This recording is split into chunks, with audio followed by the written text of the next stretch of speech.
Synopsis: a mysterious teen with a powerful sword and untapped energy joins a secret team to protect Remnant from shadows old and new. As Grimm, criminals, and unknown conspirators threaten the Vytal Festival, he must learn to trust his new allies and unlock the true power within himself before darkness overwhelms the world. Chapter 1. Blue Trailer. Emerald Forest. Emerald Forest was a Grimm-infested forest that was used in the initiation at Beacon Academy. In the Emerald Forest, a teenage boy appeared. He had blue eyes and blue hair. He wore a dark blue sleeveless trench coat over a black undershirt with black pants and boots. The boy drew his weapon, Imperial. It was a sword, but it wasn't just any regular sword. It had great power within it, but the boy hadn't discovered it yet. The boy took a fighting stance as a Deathstalker approached him. Deathstalkers are giant scorpion-like Grimm. They have a stinger and 2 giant claws. The teenager dashed at the Deathstalker and jumped, narrowly avoiding its claws. He was aiming for the stinger. He cut the stinger clean off. The Deathstalker, becoming increasingly agitated, relentlessly attacked the teenage boy. It attacked the boy, who may or may not be innocent. To attack the boy, but the boy quickly dodged its claws by dashing away from it. The blue-haired teen used his sword to cut one of the claws. The teen leapt and positioned his sword, aiming for the kill, but the Deathstalker didn't go down without a fight. It just wouldn't. They fought to the bitter end. The Deathstalker made an attempt to snap the boy, but the boy blocked its claw with his sword. The teen boy whose attack was flirted cut the Deathstalker's other claw. The boy once again made an attempt to finish the already Deathstalker by leaping 4 foot in the air and using his sword to pierce the Deathstalker, inevitably killing it. The boy watched the Grimm evaporate. The blue-haired boy ran to the temple at the end of the forest. The boy ran into 2 King Taijutsu. The blue-haired teen once again had to kill the creatures of the Grimm, or better, known as Grimm. The boy attacked the giant Grimm snakes. The teen finally talked, saying, "I hate Grimms, and if there's one animal I hate the most, it's snakes, so you're a combination of 2 things I hate." The teen attacked the Grimms with the aim of getting done a little more quicker. The teen attacked the first King Taijutsu by slashing its face. The King Taijutsu tried to bite him, so he jumped over the second King Taijutsu, making the fist bite the other King Taijutsu, making both of them screech in pain. The teen used the Imperial to cut the tail of the first Taijutsu. The first Taijutsu tried to bite him again, but clearly it never worked, and it probably never will. Well, maybe this time was different. Or was it? Not really. Because this time the young teen boy sliced the first King Taijutsu head with his sword, though it was glowing blue at the time, signaling some soft of power, making the teen boy look keenly at the sword. But the time to admire the weapon wasn't then, because the barely injured second King Taijutsu attacked him. The teenager jumped backwards to a nearby tree branch, then he jumped onto the Taijutsu's back and slid down it before cutting its tail. The snake angrily attacked the boy, but the blue-haired teen stabbed the Taijutsu's neck multiple times very quickly. His hands started to blur before he sliced the remainder of its neck, killing it. After a few seconds of running, the boy finally arrived at the temple. The temple was pretty much dilapidated, probably by a fight against the Grimm, but surely the people that fought the Grimm could do a better job at not destroying the whole place. The fact that it was there meant that it had some history or was probably useful in the future, but no one can tell. The boy was about to walk to one of the only things not destroyed in the area when a Nevermore attacked him by sending a flurry of sharp feathers. The teen dodged the Nevermore's beaks and sliced a part of its wing, although it was a very small part. Well, on the bright side, he cut it cleanly. The Nevermore tried to attack the teen with his beak again, but the teen dodged the attack by jumping above the big bird. The blue-haired boy who was on top of the bird stabbed the back of the Nevermore's neck with his weapon Imperial, though that didn't kill the Grimm bird, but it did make the Grimm bird to get agitated and trying to get the teen off its back. The teen boy did jump off its back, ready for the Nevermore to attack again. The Nevermore attacked again with its beak, but this time the teen boy used his weapon to pierce its bone head, killing it. The teenage boy who just defeated the Nevermore walked to the temple and placed the Imperial on a 2-foot table-like structure made of stone. The stone table had the same markings as the one on the sword. Maybe it was some sort of language or something, but whatever it was, after the sword touched the table, the sword, the table, and his eyes started to glow as his aura flared up. The event that was happening created a shockwave that incinerated all the Grimm that were going to attack him. That probably made his way out of there easier.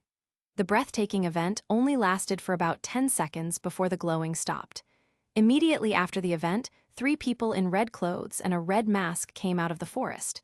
They might be henchmen. The 3 men dashed at the teenager, almost as fast as the way the teen dashed at the Grimm he fought. The first masked man that attacked him threw a punch at him, but the teen dislocated his wrist, punched him multiple times in the torso, and kicked him in the face, sending him flying back. He then kicked the man in the chest. The second man tried to kick him, but the teen grabbed his leg and smashed him twice on the ground before kicking him in the chest. The second man, who was about to fall down, was brought to his knees by the teen, only for the boy to kick him in the face, making him fall unconscious. The third man was about to attack when the teen shot a blue energy ball at the man, which exploded in front of him, incinerating him. Outside Emerald Forest, the teenage boy who was now outside the Emerald Forest was approached by a black SUV. A man in an Adaljan uniform came out of the car. The man walked up to the teenager, showing that they were about the same height, before saying, "We need to talk, Davy Blesk," revealing his name. In an unknown WHRBUT. An unknown man in his early 20s who could not be seen but was heard saying, "That's the Emperor." Peace. Chapter 2. Alright guys, this is my second trailer out of 4 trailers that will explain the main theme of my story. But before we start, remember to follow, favorite, and review my stories of Diamonds and Rubies, The Legend of the Starwalker, and of course this one Energized RWBY verse. Without more ado, let's get to the Cobalt trailer. Cobalt trailer. Somewhere in Atlas. Atlas was an icy city, probably the richest kingdom in Remnant. Some might say that it was ruthless, others might say it was perfect. On the roads of Atlas, there was a brown-haired girl wearing a dark blue combat dress with knee-high, high-heel boots. The girl was Alice. Alice Fedora.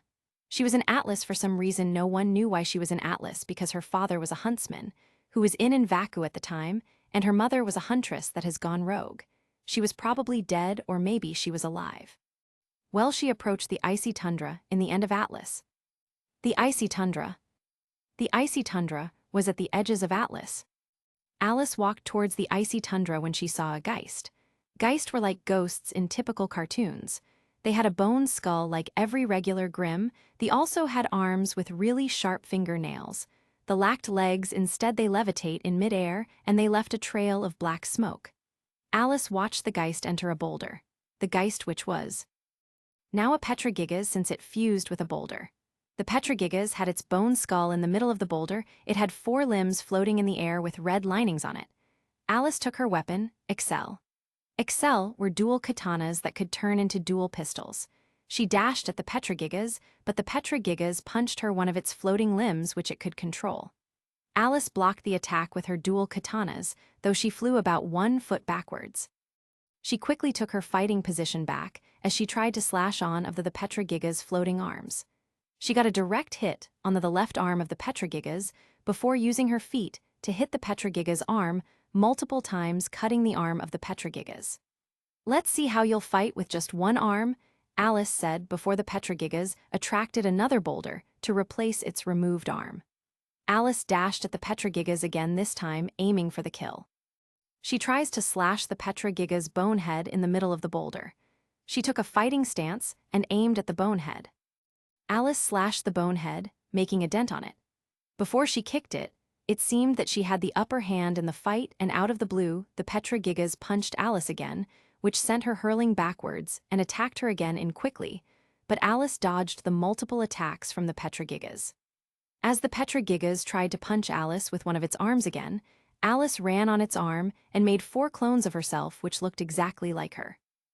All the clone attacked the limbs of the Petragigas, which gave her an opening which she used to strike the Petragigas' bone head multiple times before it evaporated into thin air. Alice then concentrated, which made the 4 clones turn to a blue trail of smoke, which entered her body, making her glow for a split second. Since that was over, Alice continued to run in the icy tundra on the edges of Atlas before she met a pack of wolves. But these wolves weren't any regular wolves. Sure, they looked like wolves, but their eyes were glowing purple and they had a purple outline. Surely that isn't right. It was abnormal because wolves probably did not have purple eyes and most certainly don't have radiating purple aura. "WHAT? This is impossible," Alice said. Well before she could wrap her head around what was going on, one of the wolves attacked her. She took a fighting stance and summoned Excel just before the first wolf could leap on her. She sliced the head of the first wolf, but the angry and agitated pack kept on attacking the Alice. She might have made quick work of the wolves by pretty much cutting their heads off or slice them in half, but these wolves were certainly stronger. After a while of killing a lot of wolves, the wolf pack started growling more intensively, and after a couple of seconds, their eyes became even brighter, and the radiating purple aura became a whole lot bigger. They probably became stronger, but they weren't creatures of the Grimm because their fur wasn't black. They didn't have red eyes, and they didn't have a bone mask. But either way, everyone could tell they just became stronger, but there was no telling how much stronger they have become. The wolves once again attacked Alice, but this too, they were more ferocious. She dodged most of their attacks before she jumped on a large tree branch. There was a lot of wolves, as a matter of fact they were outnumbering her. Alice cut the heavy branch she was standing on, killing 2 wolves. Alice's semblance is overactive. It can create anything, but it can only take so many hits. Alice then uses her semblance to create a well-defined petrified giant, which kills a lot of wolves and gives her enough time to get away. Alice continued to run deeper and deeper into the icy wilderness of Atlas. As she was running, she stumbled upon a cabin in the middle of nowhere and entered it. Inside the cabin, Alice entered the cabin and met a man in a black armor. His face couldn't be seen because of the armies, and he had some sort of purple crystal in the armor's chest. It wasn't dust, but it was used to power the armor either way. Alice strangely didn't attack the man because he was probably the man that was going to give her the message she tirelessly seemed for. "I have the message," the shady man in the armor said before he showed her a scroll. The scroll had a video of a middle-aged man. The man had blue eyes like Alice, but he had blonde hair. "I'll soon be back. Wait for me," the middle-aged man in the video said. Alice left the cabin somewhat satisfied with the message, though most people won't be. She went through so much trouble for a message so small and unspecific. As she left the cottage, she was welcomed by another Petra Gigas outside the cabin, but this one was different because it was a frosted Petra Gigas. Suddenly, the armored man from inside the cabin came out and shot a purple energy beam, making the purple gem on the armor glow. The energy beam vaporized the frosted Petra Gigas. The man in the armor scoffed as he left Alice, who was staring at him in shock and confusion. OZPIN's office. In Osbin's office in Vale, Beacon to be specific, a blonde woman was looking at the wannabe huntsman through her scroll. "She's not here," the middle-aged woman said. "Not all promises can be fulfilled, you should know that," the silver-hair man with olive eyes replied. In Ironwood's office, Alice walked into Ironwood's office to talk to the headmaster, who was sitting on a chair. "I see you accepted the proposal," Ironwood said. Chapter 3. Energized RWBY Green Trailer. Alright, this is the third out of the 4 trailers. The trailer is about a young man named Eden Blaze. I got his name from his semblance. Without further ado, let's get to the trailer. In a forest in Vale. 2 people were fighting Grimm in a forest close to Vale. One was older, in his 30s or so, his hair was black and his eyes were vermilion. He was in his 30s or so, while the other one, who was younger, had bright green hair and orange eyes. The younger one was a teen and his name was Eden Blaze. His shirt was black, with green cuffs, showing that he was fairly muscular. "Try to keep up," the older man said with a very weird voice. It sounded like the voice of someone who had been drinking a lot that very day, but of course he hadn't passed out yet. "Why don't you focus on keeping up," Eden said, laughing before kicking the head of a Beowulf multiple times, killing it.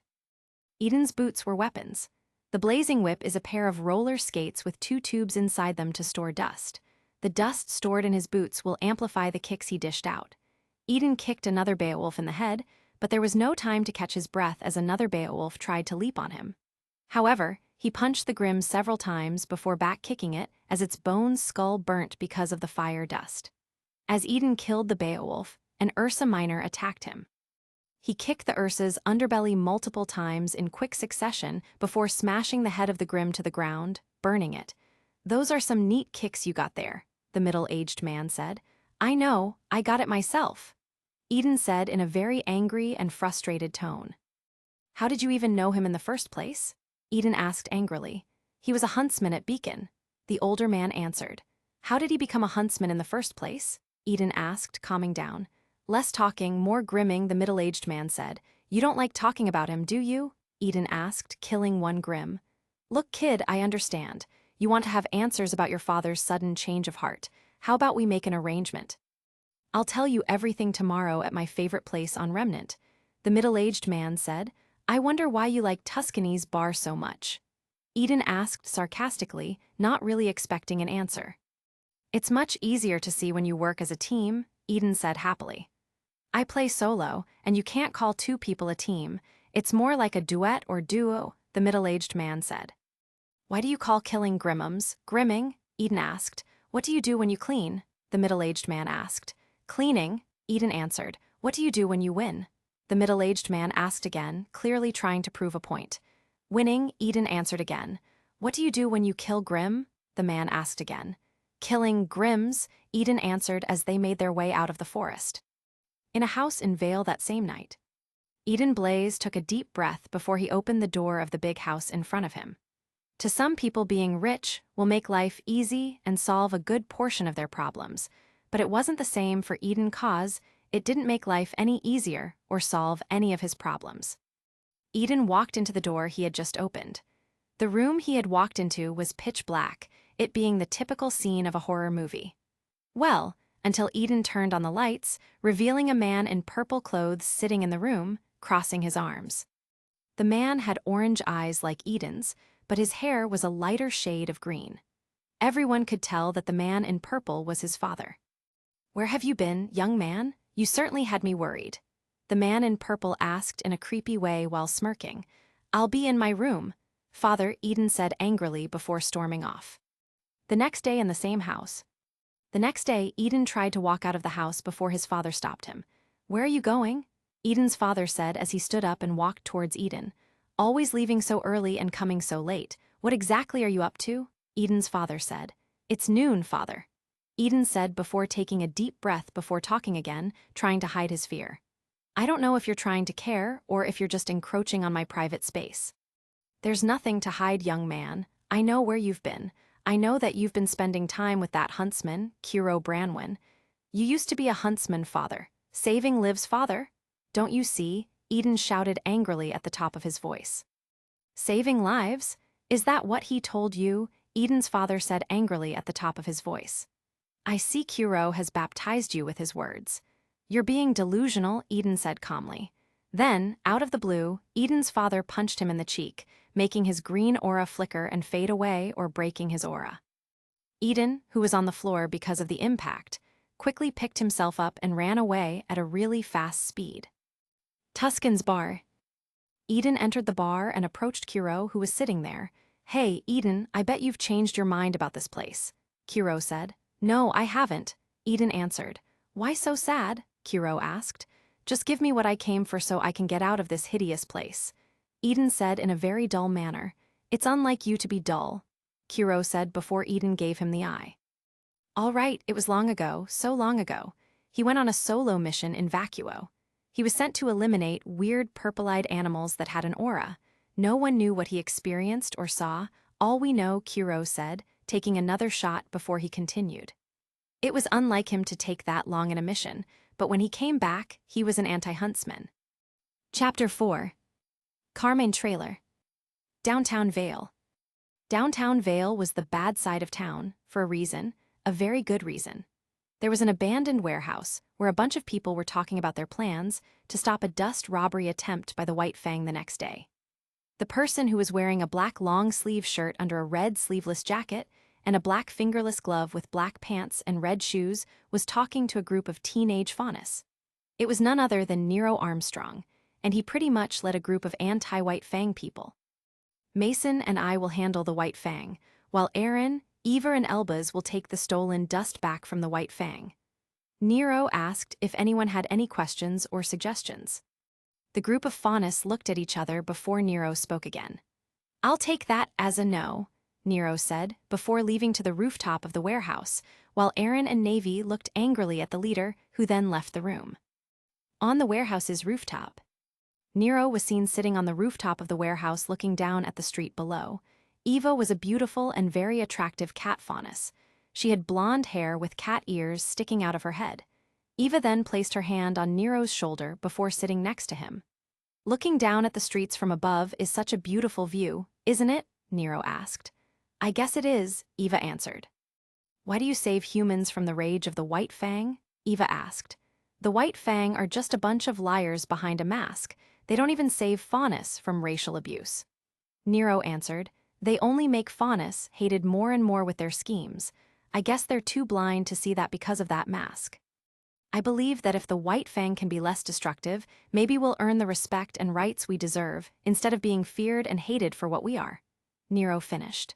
I hope so, Eva said. Do you think humans can change and everyone will be equal? Eva asked. Not all humans are racists, but I guess with time and proper measures, most humans will come to like us for who we are. Nero answered very wisely. In a dust shop named Bites the Dust, a group of White Fang men, all wearing black and white clothes with a Grimm mask. A man with red and black hair, black horns, and black clothes with a Grimm mask entered the dust shop last. Meanwhile, in the ceiling of that same dust shop, Nero and his team of people were watching the event play out from above. That's him, Nero said in a very dark tone. Who is it? Mason asked. The one in red and black, Nero answered. Isn't he just another White Fang member? Mason asked again curiously. In the dust shop, the White Fang members produced weapons to rob the dust and put it in crates bearing the White Fang symbol. You know the drill, the man in black and red said, placing his weapon, which was pretty much a sword with a red blade, dangerously close to the shop owner's neck. Let's go. Nero said to his team, noticing that lives were now at stake. They all jumped down, ready to confront the White Fang. Nero jumped off the ceiling and tried to punch the bull faunus in black and red. But the bull faunus used his blades to block the attack. The bull faunus used the blades to impale his opponent, but it was to no avail as Nero swiftly dodged the attacks from the bull faunus and elbowed his face 4 times. The bull faunus used his red sword to try and get a hit on him, but Nero blocked the attack with the burning inferno, which were basically a pair of fingerless gloves with dust embedded in them. Nero then kicked the bull faunus in his head, making him lose his balance and appear a little bit dazed.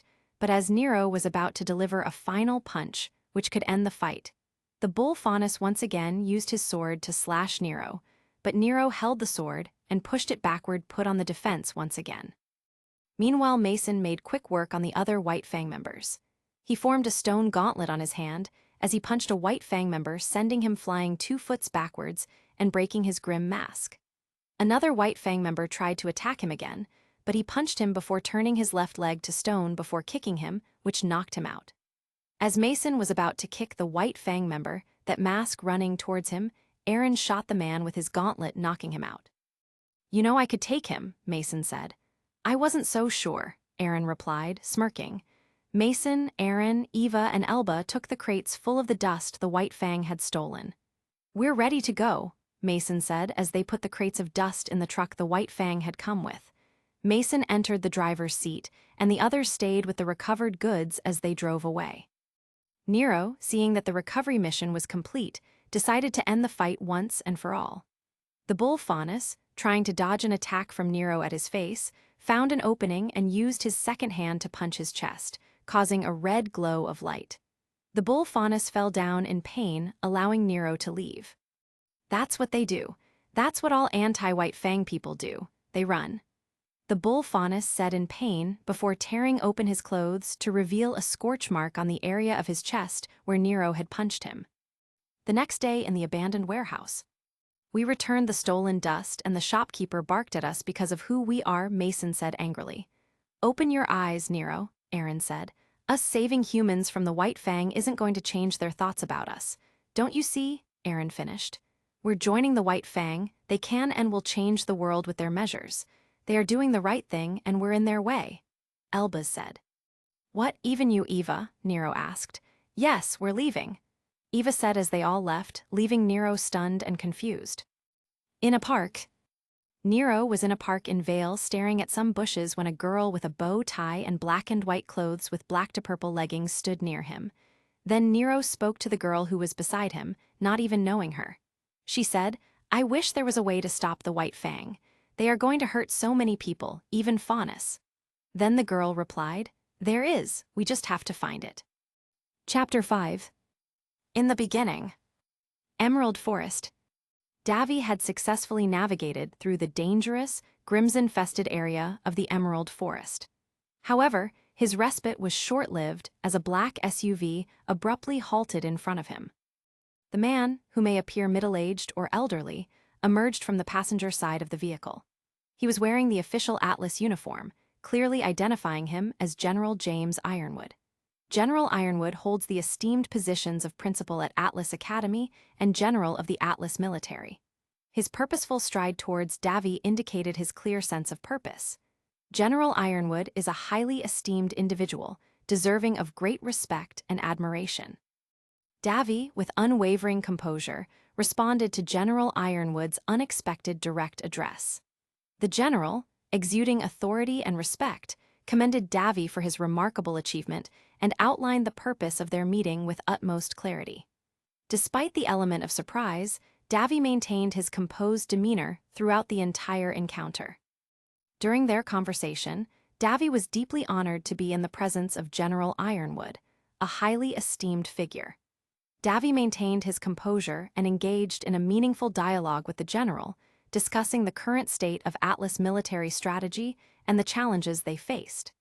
General Ironwood shared valuable insights and praised Davy's knowledge and dedication. After their interaction, Davy parted ways with a newfound respect for himself and a heightened admiration for General Ironwood, one of Atlas' most revered leaders. This encounter left Davy feeling inspired and motivated to contribute even more to the success of Atlas and its military endeavors. "Why are you here, with me, right now?" Davy asked in a funny tone.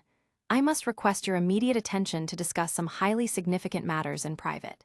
It is of utmost importance that we address these issues promptly and thoroughly.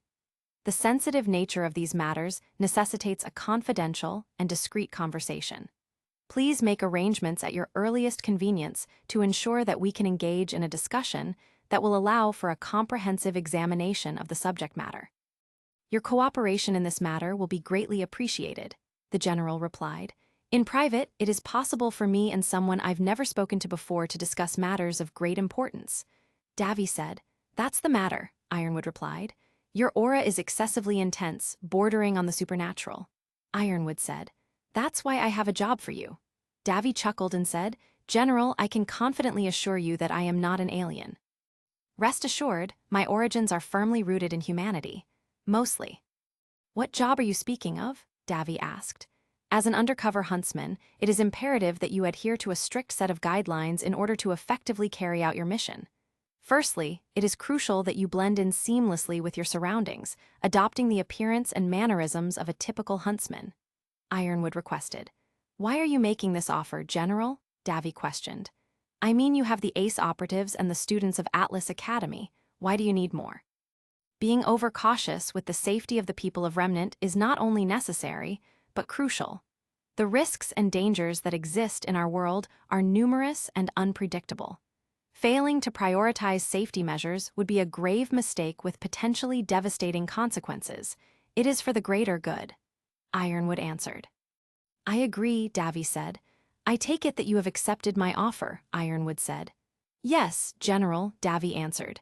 "You're going to meet your partner, Alice Fedora, and follow my orders to the letter. Am I clear?" "Crystal clear," Davy answered. In a restaurant. As Davy sat in the cozy restaurant, he leisurely ordered a few croissants to savor. The pleasant aroma of freshly baked bread filled the air, creating a soothing atmosphere. Suddenly, his attention was drawn towards a girl with striking brown hair and an eye-catching blue combat dress who confidently made her way towards him. As she took a seat next to him, she introduced herself as Alice and acknowledged that she was the person Ironwood had mentioned. Davy couldn't help but smile warmly at her friendly demeanor and replied that he too was the one Ironwood had spoken about. The two engaged in lively conversation, getting to know each other better. sharing stories and experiences that led them to cross paths. Despite their initial hesitation, they quickly realized they shared many common interests and values, leading to an instant connection. They continued chatting over their delicious pastries, enjoying each other's company, and looking forward to future interactions with newfound excitement. Davy, inquiring with a tone of curiosity, conveyed his uncertainty by posing a question. What actions are expected of us? It was clear that he was seeking guidance and direction towards a specific task or goal. His eagerness to learn and understand the next steps emphasized his determination to succeed. Alice and Davy engaged in a conversation regarding their decision to join Ironwood's team. Alice expressed her motivation to join, stating that she believed she possessed capabilities beyond mere huntsman training and saw joining Ironwood's team as the ideal opportunity to showcase her potential. When asked about his reason for joining, Davy simply replied that he made a quick decision and accepted the offer. Alice playfully questioned the veracity of his response, prompting Davy to somewhat suspiciously affirm it. Throughout their discussion, the two exchanged lighthearted banter while discussing their respective motivations for joining Ironwood's team.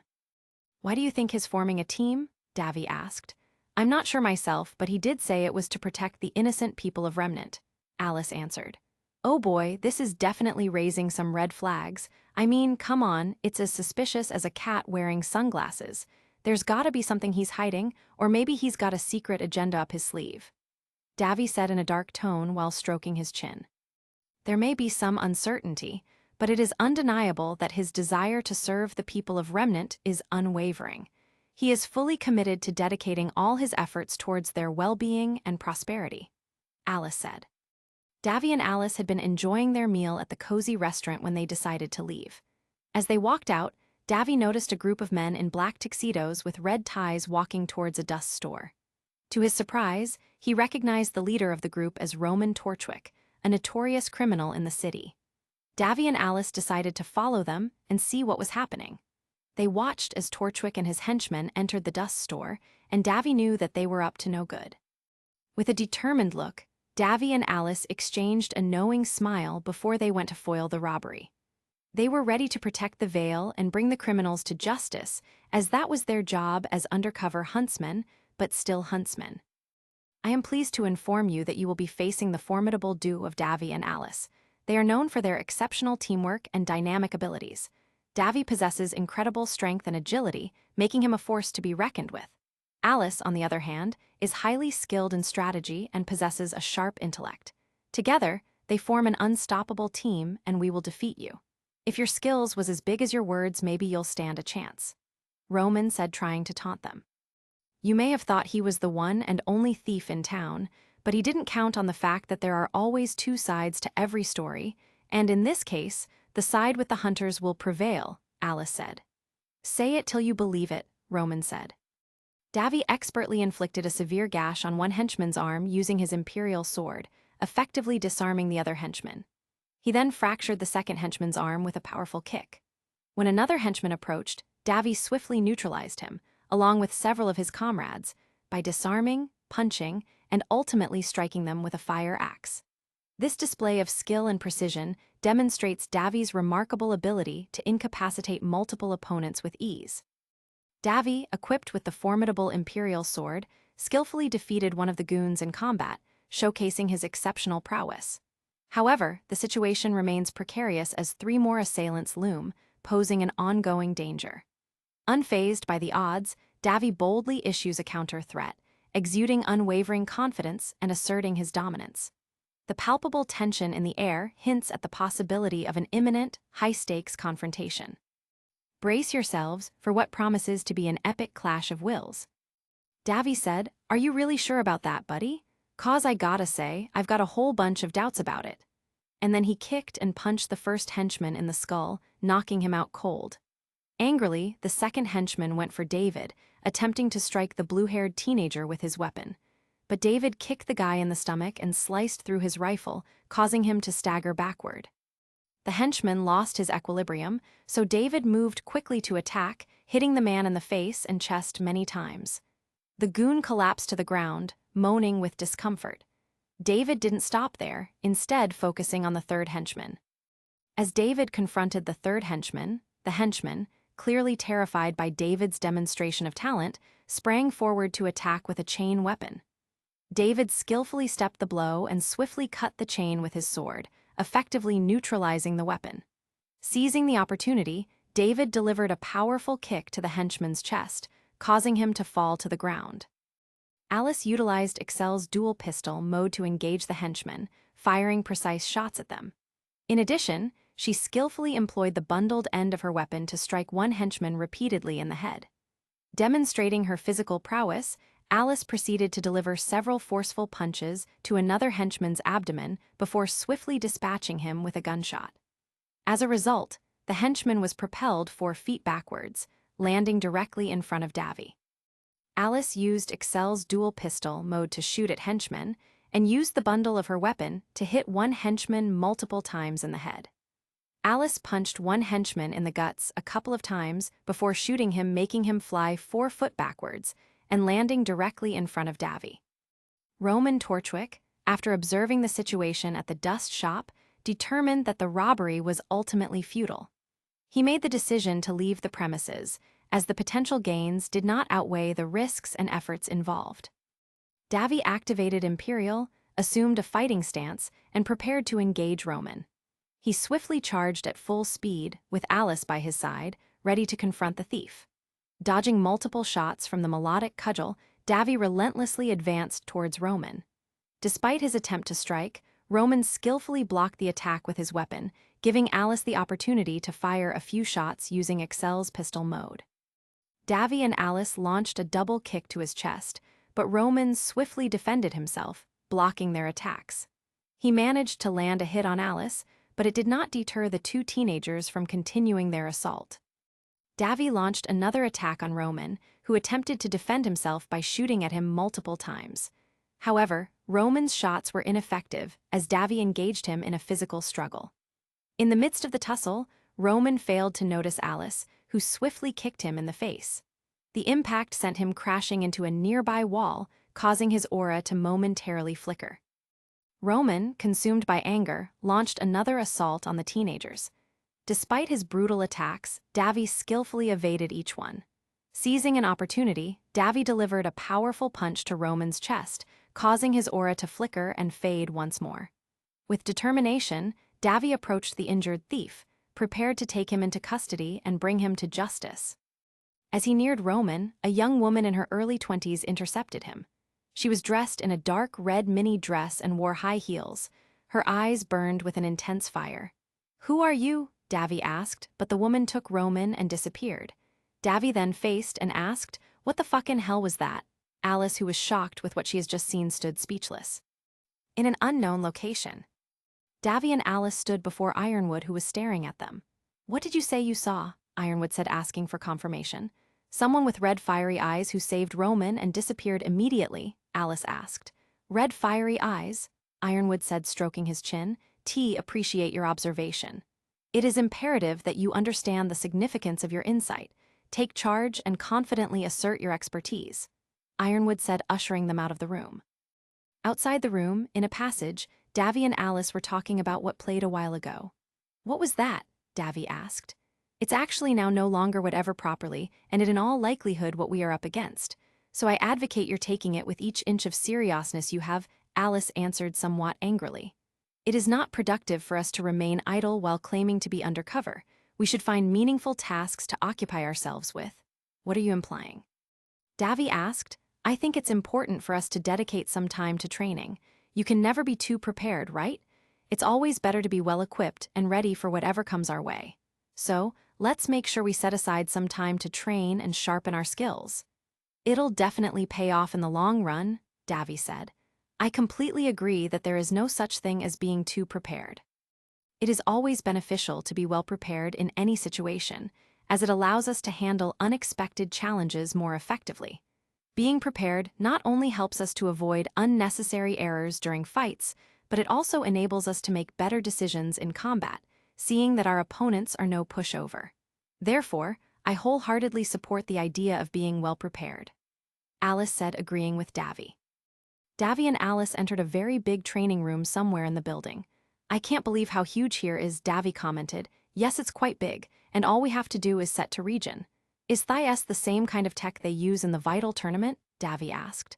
Of course it is, Alice said angrily. Even a kid knows that. You don't have to be so brash, Davy said, but Alice gave him another dirty look. Sorry for asking, Davy said. Thank you, Alice said sarcastically. Memories a bit foggy, Davy said. I appreciate your suggestion, but it is not necessary as there are only 2 of us present. Davy said. I guess so, Alice replied. The training room, while lacking in decoration or visual interest, does not suffer from any reduction in size. Its dimensions remain unchanged, providing ample space for training activities. I want you to give it your all, Alice instructed. Rest assured, if you prove yourself worthy, I will gladly fulfill your request. Davy said. I take that as an insult, Alice said. That's the spirit, Davy commented. Alice, feeling annoyed and angry, unleashed the power of Excel's double katana mode, launching a vicious attack on Davy.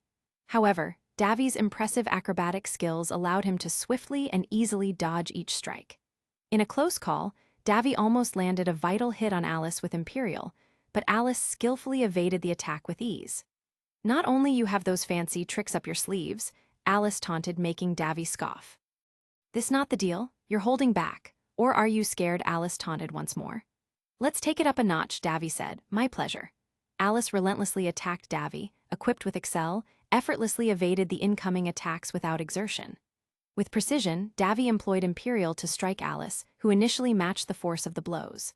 However, Davy skillfully identified an opportunity and delivered a decisive strike, causing Alice's once steady blue aura to falter momentarily. Looks like you're having problems keeping up, Davy taunted, making Alice furious. Alice attacked Davy brutally, but Davy blocked all the attacks and easily hit Alice multiple times, breaking her aura, making her fall unconscious. Davy approached Alice, who had recently regained consciousness after being defeated, and found her lying on the floor. Dude, let me tell you something. When you go all out in a fight, you might think you're being a badass, but in reality, you're just messing up your own game. Being overly aggressive actually screws up your ability to land those precise and calculated strikes. So, here's the deal. Stay cool, stay focused, and keep your composure. That's how you maximize the effectiveness of your attacks, my friend.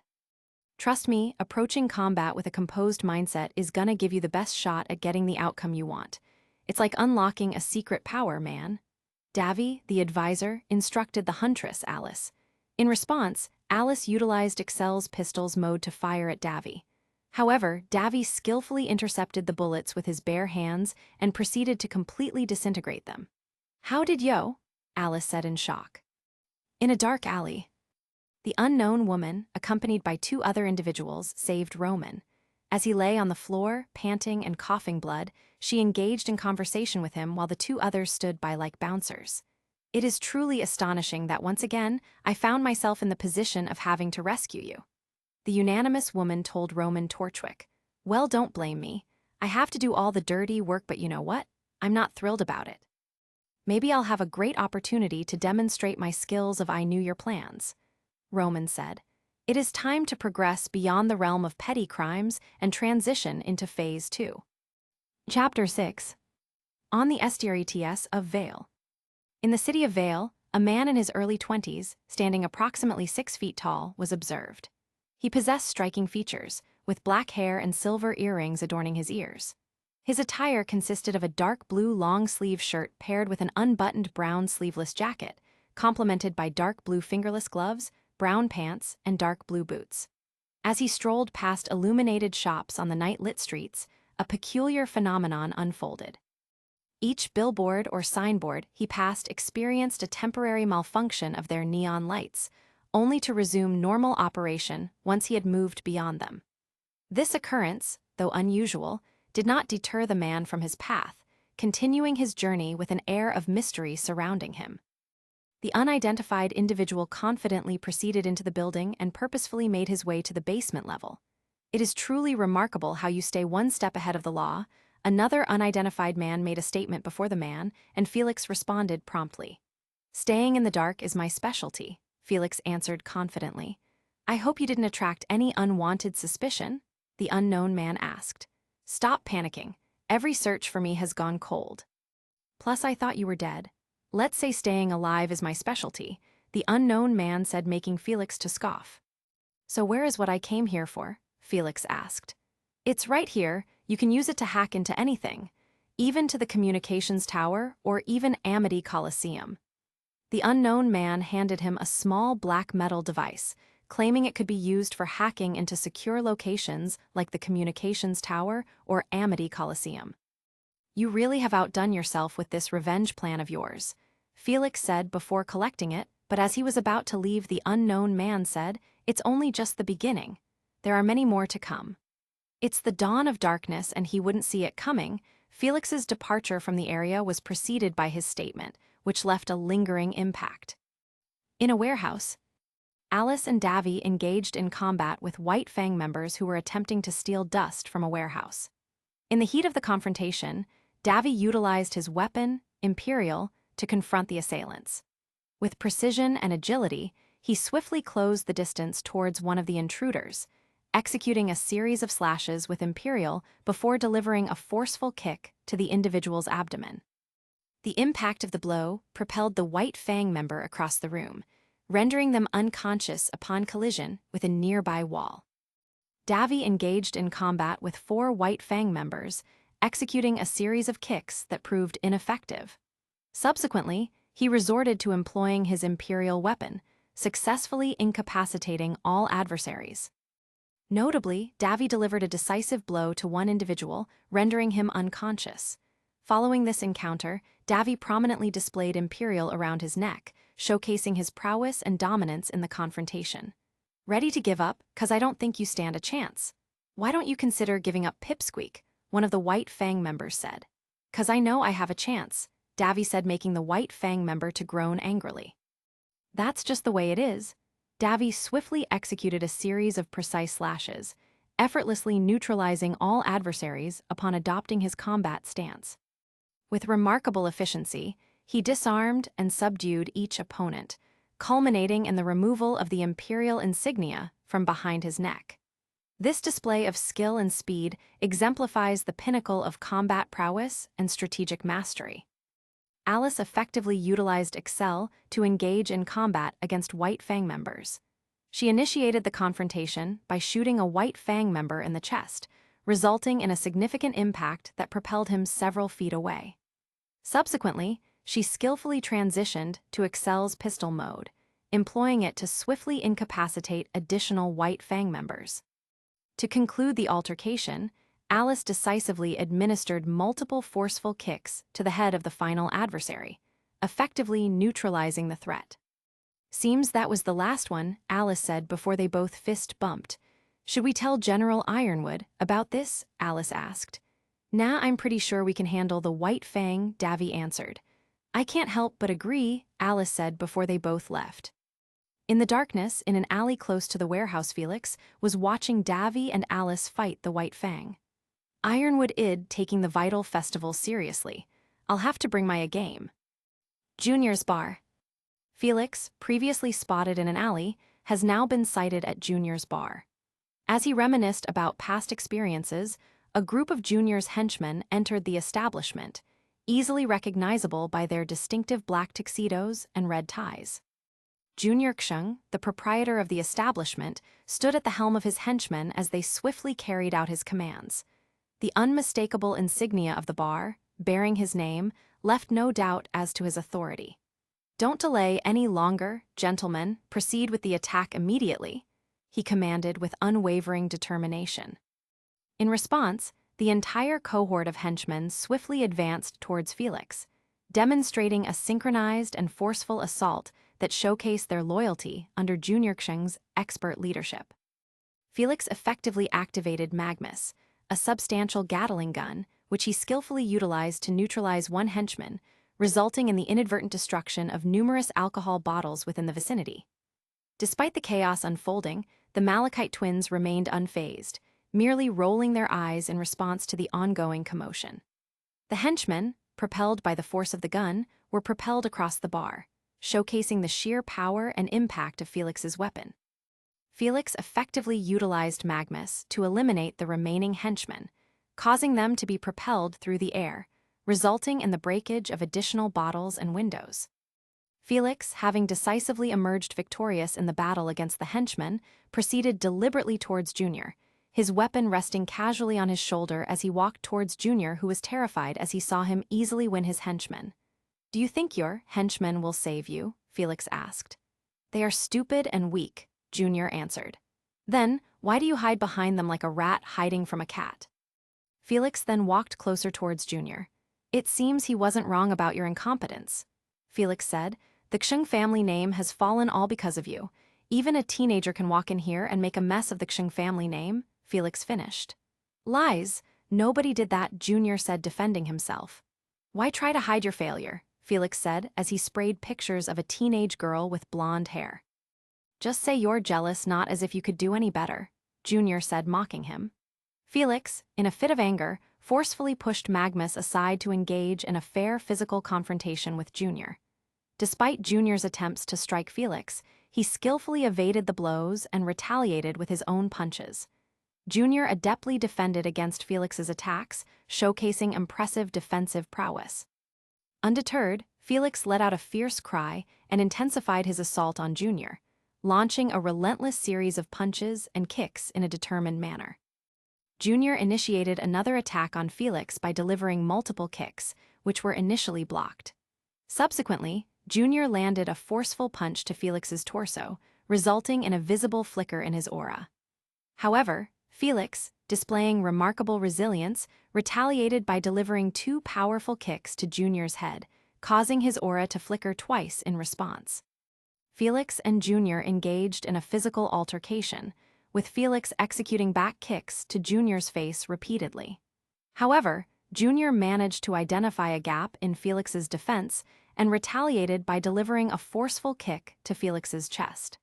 The confrontation escalated as both parties persisted in close combat. Subsequently, Felix landed a kick to Junior's midsection, followed by a powerful blow to his face, causing Junior's aura to momentarily flicker before dissipating entirely, rendering him unconscious.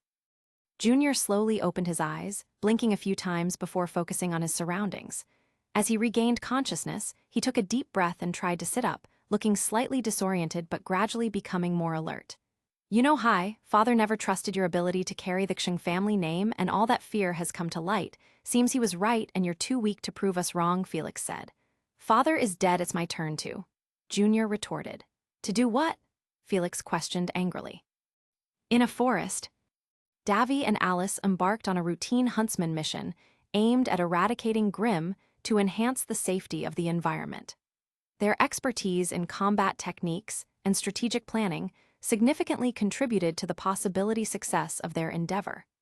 By eliminating Grimm threats, they effectively minimized potential dangers for the inhabitants in the surrounding areas, fostering a sense of security and well-being. Their commitment to this noble cause exemplifies the dedication and valor expected of huntsmen and huntresses. "I gotta tell you, I absolutely love taking down those Grimms, it's my thing," Davy said. "Yeah, let's put that theory to test, 'cause I have my doubts," Alice said. "How do you suppose we do that?" Davy asked. "Let's see who can kill the most Grimm," Alice suggested. "Oh, really, a challenge? I love the sound of that. Bring it on," Davy said as he activated the Imperial blade. Davy skillfully utilized Imperial's sheath to glide across the terrain, showcasing exceptional control and finesse. After effortlessly transitioning the sheath to his back, he swiftly dispatched a pair of Beowulfs by precisely slicing through their bone skulls, resulting in their prompt demise and subsequent dissipation. But not long after he was faced by an alpha Beowulf. Davy used Imperial to block a couple of strikes and an attempted bite of the alpha Beowulf. Davy took advantage of the opportunity and kicked the Beowulf's head with both his legs, sending the Beowulf flying backwards and breaking a tree trunk, leaving it dazed. Davy expertly seized the opportunity presented by the Beowulf's disoriented state, swiftly and effortlessly cleaving the creature in two with his sword. Davy encountered King Taijutsu, the Grimm snake, who he bravely engaged in combat. With precision, Davy cut the tail of the snake, provoking it further. In response, King Taijutsu lunged towards Davy, who skillfully dodged the attack and swiftly struck the sword into the face of the serpent, ultimately defeating the opponent. Davy skillfully evaded the initial attack from one of the two Ursa Majors he faced, swiftly retaliating by delivering a powerful kick to the bone skull of the creature. However, his triumph was short-lived as the second Ursa immediately launched its assault. Subsequently, both Ursas launched a coordinated and aggressive attack against Davy. Davy dodged all the attacks from the two Ursas and stabbed one of them in its lower area before smashing its head against the ground with his feet. Davy, who just killed one Grimm, had no problem killing the Auth Ursa Major as he sliced its head clean. Alice swiftly activated Excel's dual pistol mode to engage in combat, showcasing her exceptional marksmanship skills. However, her prowess was challenged when two King Taijutsu creatures confronted her. Despite the unexpected double threat, Alice adeptly evaded an incoming strike from one of the Taijutsu, demonstrating her agility and quick reflexes. In a daring move, she leaped onto the back of one Taijutsu, smoothly sliding along its spine. Yet the second King Taijutsu wasted no time in launching an aggressive assault on Alice. Alice skillfully evaded the second Taijutsu's attack, leading it to inadvertently bite the first Taijutsu, rendering it immobile on the ground. This strategic maneuver showcases. Alice scoffed and said, "Clumsy," before Alice switched Excel to its dual katana mode and activated her semblance, creating two clones enhanced with fire dust. Alice and her two clones successfully engaged the final Taijutsu. The clones executed precise slashes, targeting one of the Taijutsu's eyes, and delivered crucial strikes before dissipating. The Taijutsu was left burnt from the encounter. Alice successfully defeated the Taijutsu heads by stabbing one and delivering a final blow to the other, ultimately killing both creatures before walking towards Davy. "Let's finish what we've started," Davy said. "You can count me," and Alice replied. Davy and Alice effectively engaged a Deathstalker threat by targeting specific vulnerable points on the creature. Davy focused on disabling the stinger of the Deathstalker, while Alice skillfully aimed her attacks at the Scorpion Grimm's claws. Davy skillfully evaded the strikes of the Deathstalker's stinger, effectively countering with precise strikes from the Imperial blade. Unknown to Davy, Alice was significantly more successful as she collaborated with three of her clones, all enhanced with ice dust. The subject, along with her duplicates, adeptly and accurately trimmed the claws of the Deathstalker. However, following the completion of the task, the duplicates dissipated, showcasing the temporary nature of their existence because of the limits of her semblance. Davy skillfully infused his energy into Imperial, causing the blade to emit a brilliant blue glow. With a swift jump, he cleaved the Deathstalker in half using the empowered sword. The Deathstalker Scorpion vanished into thin air, leaving Davy to descend and touch ground mere inches from Alice's position. "Hi," Davy said as his tone was seductive as he interacted with Alice, who responded by pushing him away due to her annoyance. "Learn to respect personal boundaries," Alice said rudely. "There's no need to say it in the rudest way possible," Davy said, making Alice scoff. Outside Junior's bar, Davy had his hands hung behind his head and said, "I come here often, you know." "What's your semblance?" Alice asked. "You'll know soon enough," Davy said. "We are partner, these things shouldn't be a secret," Alice said. "You haven't told me yours?" Davy asked. "It's overactive imagination. It's more like cloning and a little bit of hallucination," Alice answered. "You don't say," Davy said inquisitively. "I answered your question, answer mine," Alice said angrily. As Davy was about to snub her again, he saw a bunch of henchmen lying outside the bar, and Davy thought it was Roman's henchmen. "What are Roman's henchmen doing here?" Davy asked, not really expecting an answer. "What are you doing here is also a valid question that needs answers," Alice said. "Hey, I come here to chill and watch hot girls beat the owner of the bar," Davy answered, making Alice roll her eyes. Upon entering the room, Felix was observed engaging in conversation with Junior, who appeared to be seated on the floor in a visibly bruised and battered state. The scene depicted a significant interaction between the two individuals, with Felix taking a dominant position in the dialogue. The encounter between Felix and Junior inside the room was marked by a clear display of physical distress on Junior's part, evident from the visible bruises and injuries he bore. Felix's presence and engagement with Junior indicated a level of authority and control over the situation, as he appeared to be the focal point of the interaction. "It seems we have visitors, and I don't feel very welcoming today," Felix said. "We don't wish to be welcomed," Alice said, as he activated Excel. In a dramatic turn of events, Davy and Alice found themselves facing off against Felix, who unleashed the powerful Magmus. The trio engaged in a fierce battle, with Davy and Alice strategically coordinating their attacks. Despite Felix's defense with Magmus, Alice managed to exploit a moment of weakness, causing his aura to falter. Davy and Alice attempted to launch another attack, only to witness the adversary seemingly vanish before their eyes. Despite the apparent disappearance, Davy remained steadfast in the knowledge that the threat persisted in their vicinity. The situation demanded heightened vigilance and strategic planning to effectively counter the elusive opponent. "I hate that semblance of his junior," said, making Davy and Alice, who were still on guard to tell, shut up at him. In a surprising turn of events, Felix, who had mysteriously become invisible, attempted to launch an attack on Davy. Despite the element of surprise, Davy skillfully countered Felix's assault with a barrage of punches and expertly executed blocks, showcasing remarkable agility and combat prowess. The intense exchange of blows filled the air, creating a whirlwind of action as both fighters engaged in a fierce battle of skill and strategy.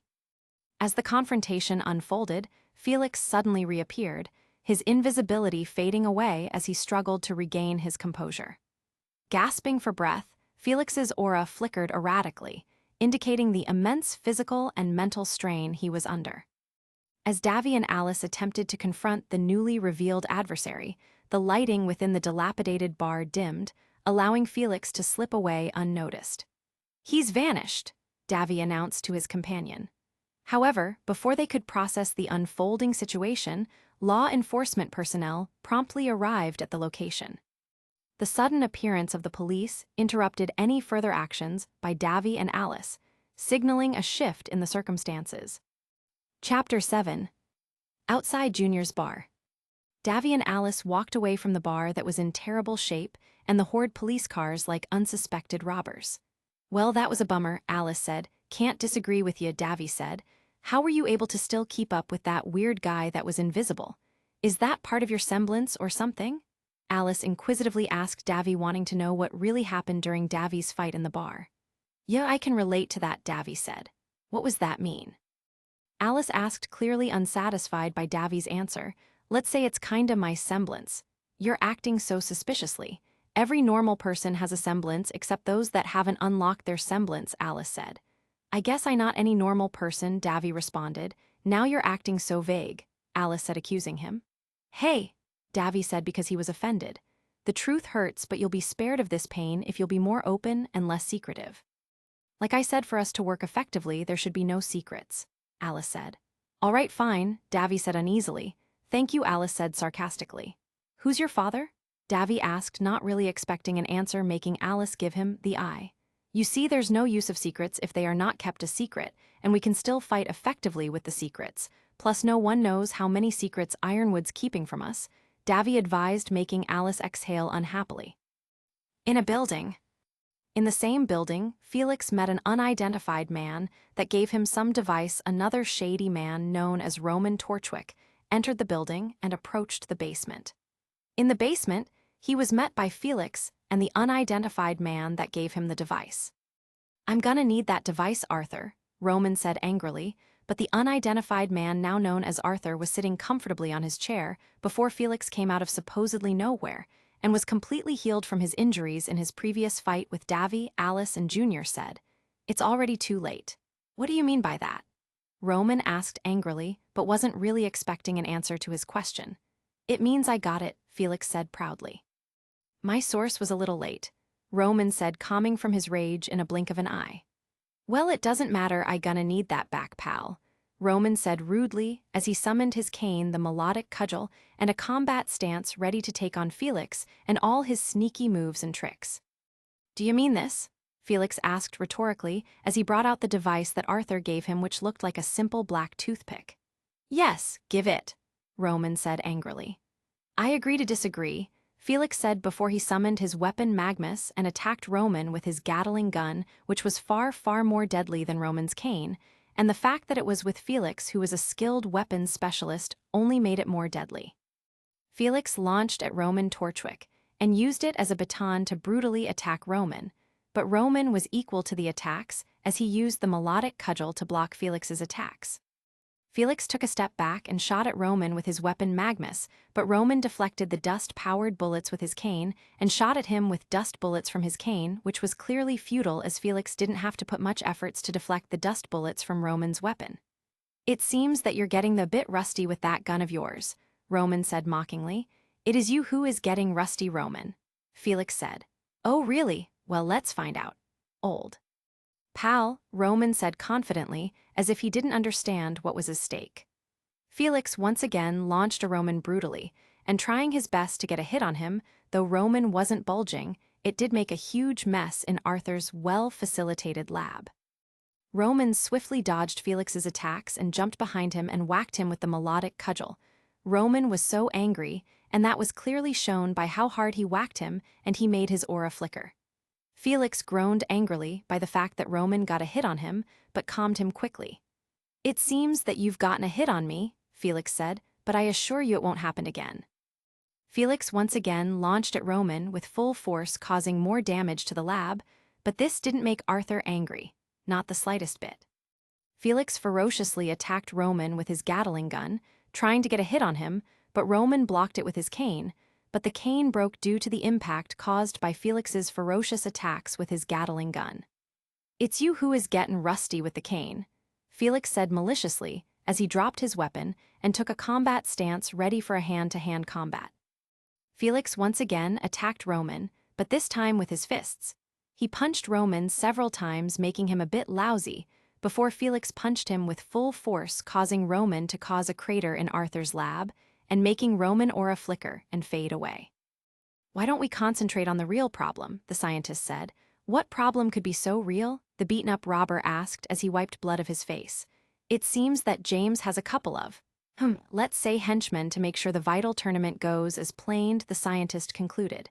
"Who are these henchmen?" Roman asked. "You don't need to know, Roman," Felix said angrily. "I might have had a tussle with them," Roman said as he got up his knees. "Well, the point is you both could but your differences apart and send this kingdom and Remnant a message. I'm sure that's what the Queen will want," Arthur said sinisterly. "Agreed," Roman said, agreeing to Arthur's sinister thoughts. "Which Queen are you talking about?" Felix asked curiously. "Well, it's nice to know that this Queen is on our side." "She's not on your side, you are on her side," Arthur said. The very thought of him being under some queen he never seen or heard of before made him furious. "Last time I checked, no kingdom of Remnant was under monarchy," Felix said furiously. "Oh, well? Check again," Arthur said in his usual sinister tone. On in Vytal Street. Davy walked alongside Alice, but then stopped and took a look at Junior's bar as it was undergoing repairs. "You know, I really thought you'll never come to this terrible place again, but boy was I wrong," Alice said. "You certainly have a taste in visiting terrible places," Alice concluded. Davy ignored Alice's critical words on the place. "Seriously, you've got to learn how to see the world a whole lot differently," Davy advised. "Thank you for your advice, oh yeah, wise man.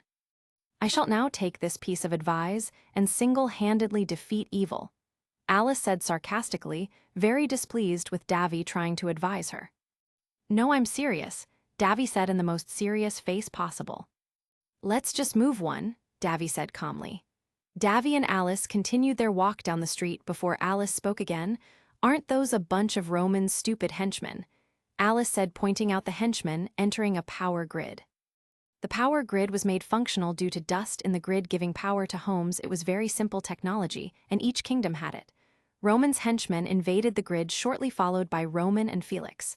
"Who else will be the mastermind of such a thing other than them?" Alice said in disgust.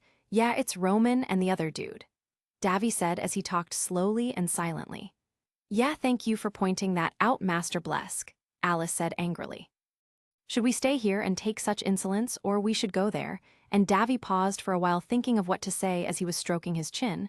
"Not take such insolence," Davy said, finishing his sentence. "Let's go for the second option, which I can't say because it sounds weird," Alice said, criticizing Davy's choice of words. "Yes, thank you for pointing that out, Miss Fedora. Though come to think of it, it might have sounded weird, but it only did once, you said." "I mean, when I said it, it didn't sound weird," Davy said, making Alice exhale in frustration. "Let's just go," Alice said in frustration as she dragged Davy's left ear. In the power grid. Roman's henchmen took out the guards and workers of the power grid, allowing Roman and Felix walk freely into the power grid before Davy and Alice entered the grid. "Not you two again," Roman said in frustration, "but it will be fun when we mess you two up." "We'll see about that," Alice said in a threatening tone. "Hey, you there, what do you plan on doing with here in the power grid?" Davy asked. "That's none of your business," Felix said in a very creepy tone. "Wow, what a team of losers," Alice said sarcastically, trying to get under their skins. "Yeah, Roman and this other guy is a losers combo," Davy trash talked, still trying to get under their skins. Well, it worked in a way, as Felix was clearly agitated by their words. "Ignore them and do the job we were here for. Let me handle them," Roman said, instructing Felix. Felix used the black toothpick-like device to hack in the power grid and shut the power to the city, causing a massive blackout. In the city, they really brought their A game. All the screens are showing's Black Queen for some reason, but I'm not much a chess player, I'm more of a fighter, Davy said as he activated the Imperial Blade. Davy launched at Roman's henchmen, swiping at them with the Imperial Blade, sending them flying foots backwards before punching and elbowing the rest of his henchmen, effectively taking all of them out. On the other hand, Alice activated Excel's dual pistol mode as she shot the henchmen, easily taking them down before taking on Roman Torchwick. Alice and Roman engaged in hand-to-hand combat, but they were evenly matched until Alice found an opening and shot him in his torso, depleting his aura significantly and making him fly foots away, as Alice tried to finish Roman off and probably take him to prison. Well, before she could do it, a young woman in her 20s that had 2 different colors of eyes and a pink and white dress appeared before her and took Roman before they both shattered like glass, leaving Alice stunned. Felix left, then faded out and left the scene, tacking the black device with him, but the damage had already been done. He left Alice and Davy in the power grid and with a whole city in a blackout. Davy walked up to the grid, took a deep breath, and powered the whole city by infusing his energy, making his left hand, eyes, and the ring on his left index and left ear glow bright blue, causing the restoration of power in the city. "If that's your semblance, doin', that must have taken a lot out of you," Alice said, complimenting him of some sort. "You have no idea, bit thanks anyway," Davy said, thanking her, along Alice scoffed before they both left. "Wait a second, should we not take these people to a hospital or something?" Davy asked, making both of them stroke their chins. "Nah," they both said in agreement before they walked away. In Beacon. In Osbin's office, the headmaster of Beacon, which is Osbin, and Glinda was watching Davy power the whole city with his bare hands on a scroll while Glinda was at his side. Not before long, the headmaster spoke in a very unique tone, "Interesting. Very interesting," while Glinda looked very concerned at the sight. On the street of Vale, Davy and Alice were walking down the road when a really old but energetic man pretty much appeared out of nowhere. The old man had big white beards, and he also had a golden eye patch on his left eye. He wore a white shirt with yellow armor, trousers, and boots. His armor and eye patch had a symbol of a sword that bears striking resemblance to Davy's Imperial Blade. He approached Davy and put his hands on Davy's shoulders. "You really have great blue hair, young man." "It seems they were right," the old man said, complimenting Davy. "Thanks, I guess. Well, you're welcome. So where are you from?" the old man asked. "I feel you're trying to extort me," Davy said as he was clearly offended by the old man's approach. "Don't get me wrong, young man. You have no idea how long I've been searching for you," the old man said. "Oh, well, have fun with your girlfriend. She's even prettier than you are." The old man left after saying his final word, which made Alice visibly disgusted and Davy utterly confused. "You, Alice said, "I can't believe he believes we are a thing. What a weirdo. Though he was correct about one thing," Davy said. "What?" Alice asked angrily. "That I have great hair," Davy said, finishing his sentence, making Alice exhale in frustration. "I'm pretty sure that's not what he said," Alice said as she kept on walking before talking again, this time asking Davy a vital question. "Is he your dad?" "Nah, maybe, maybe not, though very unlikely," Davy answered, though still very confused. "But there is one thing we can agree on," Davy said, "and that is that this world is full of middle-aged and old weirdos." Yes, we can agree on that," Alice said, agreeing with Davy's point of view on the world. In an alley, the old man from earlier was talking to someone through a device. "What were you thinking? Though I don't blame you, 'cause you have a very direct approach to things," the unknown guy said. Yeah, and everything you said was right. He has great hair, fairly muscular, and he is good with and without the sword. He is certainly the right man, the old man said, complimenting Davy. Well, of course he is. I almost feel bad we had to do it to them, the unknown guy said, making the old man scoff. Chapter 8. In a restaurant, Davy and Alice were sitting comfortably in a brand new restaurant named Appetite. It was a very fancy restaurant with other worldly delicacies. The restaurant had a 5-star rating, and that was made clear by the fact it had a royal appearance and was very spacious. The restaurant also had its very own drinks and cuisine. The restaurant was so well known that people from all the kingdoms of Remnant will come to Vale to visit the restaurant. As a matter of fact, it became a tourist attraction for the Kingdom of Vale. The restaurant was awfully quiet with only the sound of people talking and a smooth RWBY song. After a while of admiring the restaurant, Alice finally spoke. I wonder how you got money to dine at this very fancy and expensive restaurant. Let me just say I've been doing a lot of side hustles before Ironwood came along. Davy said, answering Alice's questions, though it left her in doubt, but she was quickly stepped out of her doubtful end by the fact she was in one of the best restaurants in the world. Well, that better be true 'cause you're paying for everything we are ordering, Alice said. Oh, those days of side hustles, Davy said before wandering away to his memories. Flashback.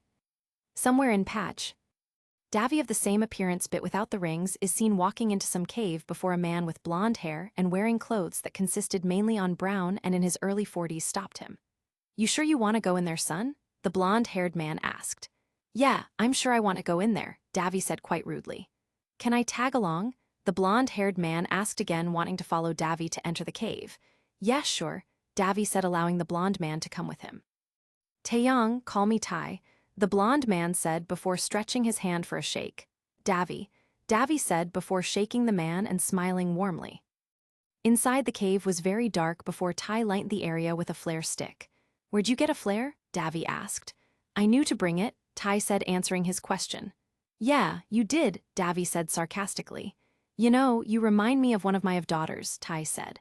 Oh, how beautiful, Davy said sarcastically. After walking for a while, they heard some growling and saw red eyes in the dark. I'm pretty sure your flare attracted them, Davy said to Tai sternly. Well, it could also be your negative emotions, boy, Tai said angrily before suddenly calming down. I know we can fight 'em off if we work together. Yeah, let's try that out, Davy said eagerly. 3 Beowulfs attacked Davy, but he didn't have any weapons, so he had to handle them with his good old bare hands. 1 Beowulf tried to attack Davy, but has dodged a couple of its attacks before he counter-attacked by kicking its bone skull twice and shocked the Beowulf with electricity that was generated from his hands, ultimately vaporizing the Grimm. The 2nd and 3rd Beowulf, clearly angry and agitated, brutally attacked Davy, but Davy easily smashed one of the Beowulf's bone skulls against the ground, killing the wolf Grimm. The 3rd Grimm attacked Davy, but Davy grabbed his head and banged the wolf Grimm on the walls of the cave multiple times before electrocuted the Grimm, vaporizing it. After the fight, Davy looked at his scroll, which showed a red light beeping, continuously showing information of something he must have been tracking being right next to him, which made him look to his left, and he saw some blue diamonds that were glowing. That must have been what he was tracking. Davy looked up and saw Tai incinerate an alpha Beowulf with his gauntlet, which was probably his weapon, by punching its underbelly.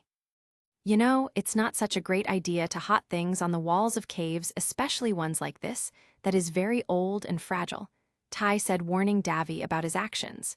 Well, if not for that, I wouldn't have found what I was looking for, Davy said quite happily as he went to collect the blue glowing diamonds on the walls of the cave.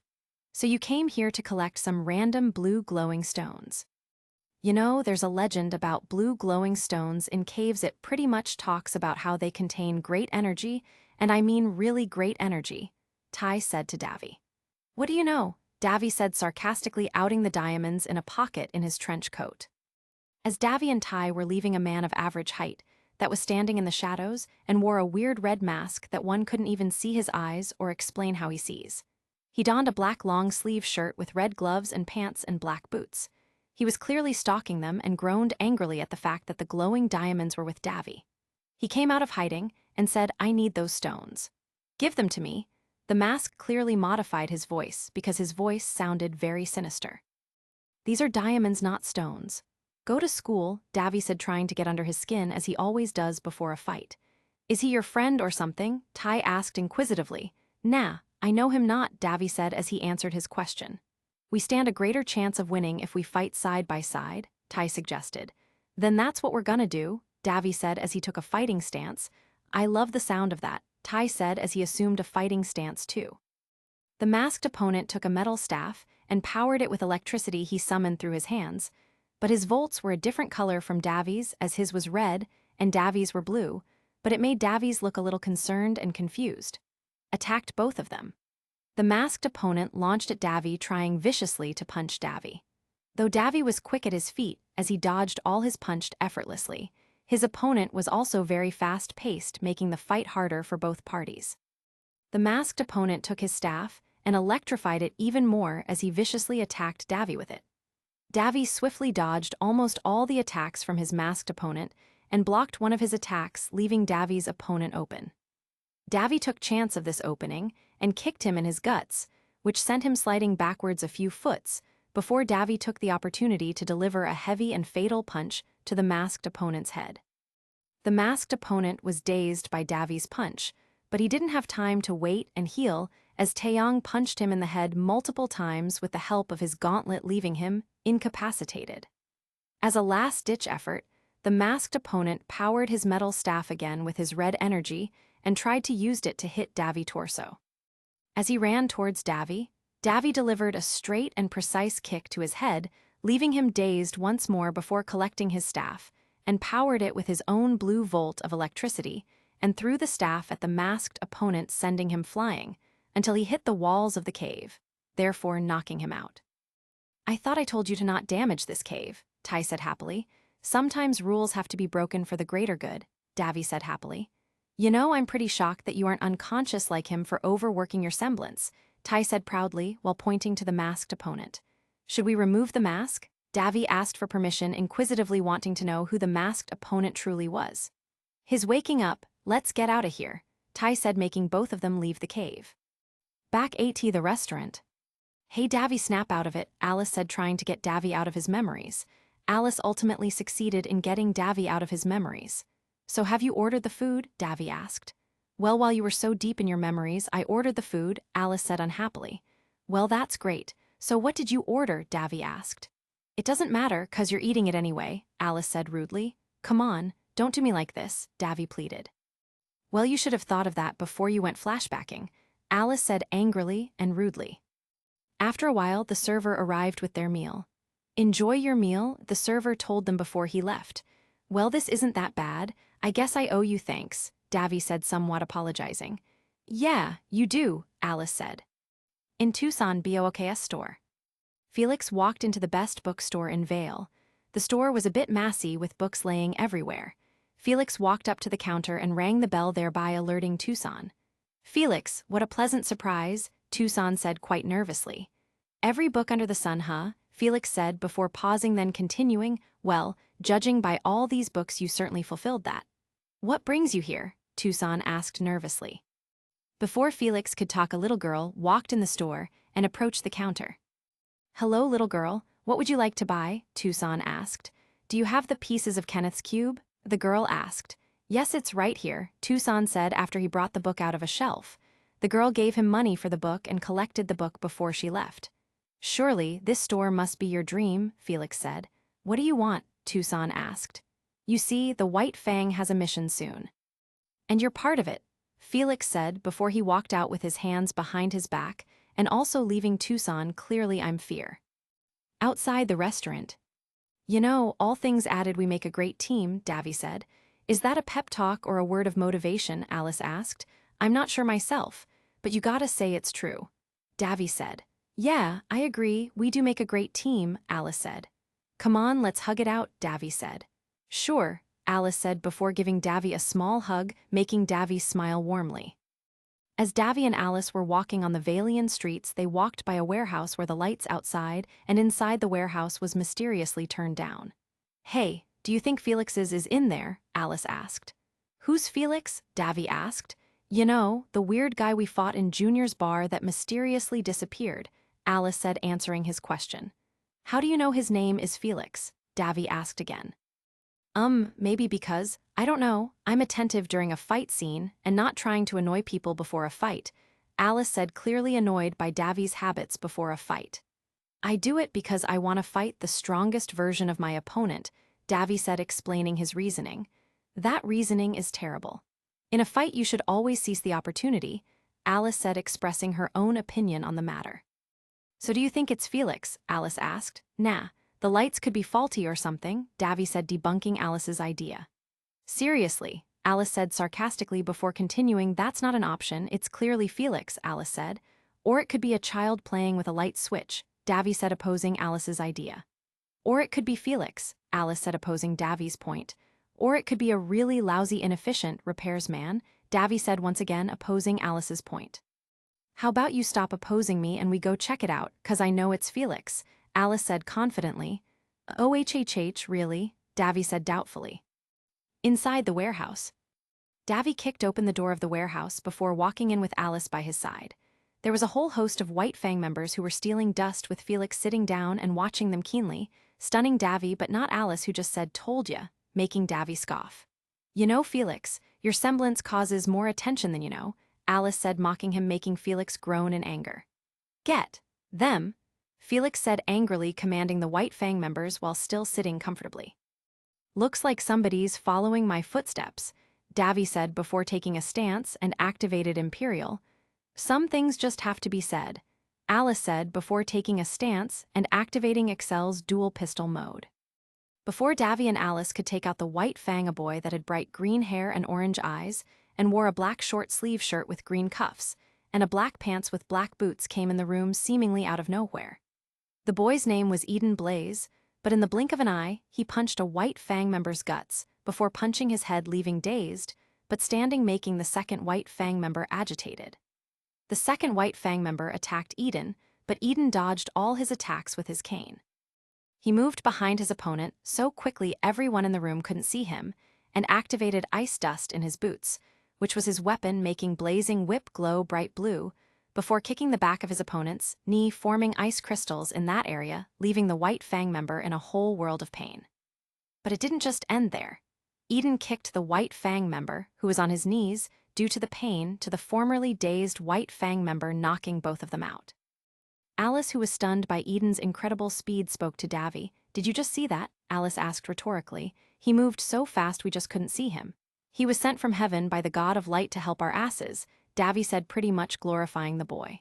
That's an unsettling thing to say, Davy, Alice said, criticizing Davy's choice of words. Yeah, I know, but you gotta give him credit, he deserves it. So we must give credit to who it is due, Davy said. Come on, let's not let him have all the fun. Let's get in on the action, Davy said, eager to fight. One White Fang member tried to shoot Eden with a rifle before Alice broke the rifle's scope with Excel's dual pistol mode. Looks like someone's going to have to go for target practice, Alice said, mocking the White Fang member. You know, the fact that you can't precisely shoot even with a scope is simply pathetic, Alice said before attacking the White Fang member. She dashed towards him while dodging his shots. Alice punched his guts and whacked his head with Excel, leaving him unconscious on the floor. Davy approaches Felix, ready to fight him. I wonder why the White Fang follow you and Roman. You aren't even a faunus, Davy said, just for Felix to ignore him. Let's just get on with this, Felix said before engaging Davy. He turned down the lights with his semblance, dark dancing, which allowed him to turn down light sources and turn invisible, but that will strain him severely. Davy used Imperial to attack Felix, knowing where the fugitive was by bouncing his energy around the area, giving him an idea of where Felix is at every given moment. Davy blocked a shot from Magnus, Felix's Gatling gun, before overpowering him with a blue energy beam from the Imperial blade, temporarily illuminating the warehouse. Felix's are shattered because of Davy's counterattack energy beam, but Felix was not one to quit. Felix continued to fire at Davy from all possible sides, but to no avail, as Davy blocked most of them and dodged some of them, which will leave the warehouse in ruins. Felix, who was exhausted, couldn't keep up with Davy, which left him deep in thoughts on how Davy could keep up even in his very own game. Davy exploited his incapability and gave him a small cut on the side of his torso, making his aura flicker once more. Felix used the last of his energy to make his escape, making the lights turn back on. "Men, this place is a mess," Davy said. "How did you do that?" Eden asked as he was completely shocked by what Davy just did. "There's no point asking 'cause he wouldn't tell," Alice said angrily. "I'll just take it that that's your semblance," Eden said happily. "Yeah, I can work with that," Davy said. "This was pretty cool, maybe we should do stuff like this more often." Davy said, "I'm Davy and this is my partner Alice," Davy said, completing the formalities. Eden Blaze. "And yes, we should do this more often," Eden said as they proceeded out of the warehouse. "So you guys are like engaged or?" Eden asked, but before he could finish his sentence, Alice gave him a grin, though Davy was just smiling before he spoke. "We do make a great couple. I mean, everyone's saying it. We'll be the power couple of the century," Davy said excitedly, but Alice just elbowed his guts, ending the conversation. Outside the warehouse, a worn-out Felix who is covered in bruises asks himself angrily, how did he do that? In a dust shop the next day. It was evening, and Davy and Eden were in a dust shop named Bites the Dust, while Alice was somewhere else. They were talking to the dust shop's owner, who was a middle-aged man wearing a white long-sleeve shirt and had a lot of beards and probably a very rough life. As Davy and Eden were talking to him, two girls passed them. One of them had light blue hair and was wearing a tiara and a very light blue combat dress with high heels and was easily identified as the heiress to the Schnee Dust Company. While the other had long blonde hair and wore a black crop top and black spandex short with a brown jacket and boots. Before they passed them, the girl with light blue hair told the other girl about how an innocent person doesn't run, leaving the blonde deep in thought. "Hi," Davy said, grabbing the attention of both girls. "We'll love store stay and chat, but we really have to go," the blonde said. "We have to find someone." "Sorry, sure," Davy said quite disappointedly before they left. "You do realize that was the heiress of the Schnee Dust Company," the shop owner said. "But that's not so special," Eden said. "I couldn't agree with you more," Davy said. "I guess so," the shop owner said. "It's just inheriting a world of trouble, especially with the White Fang," Davy said.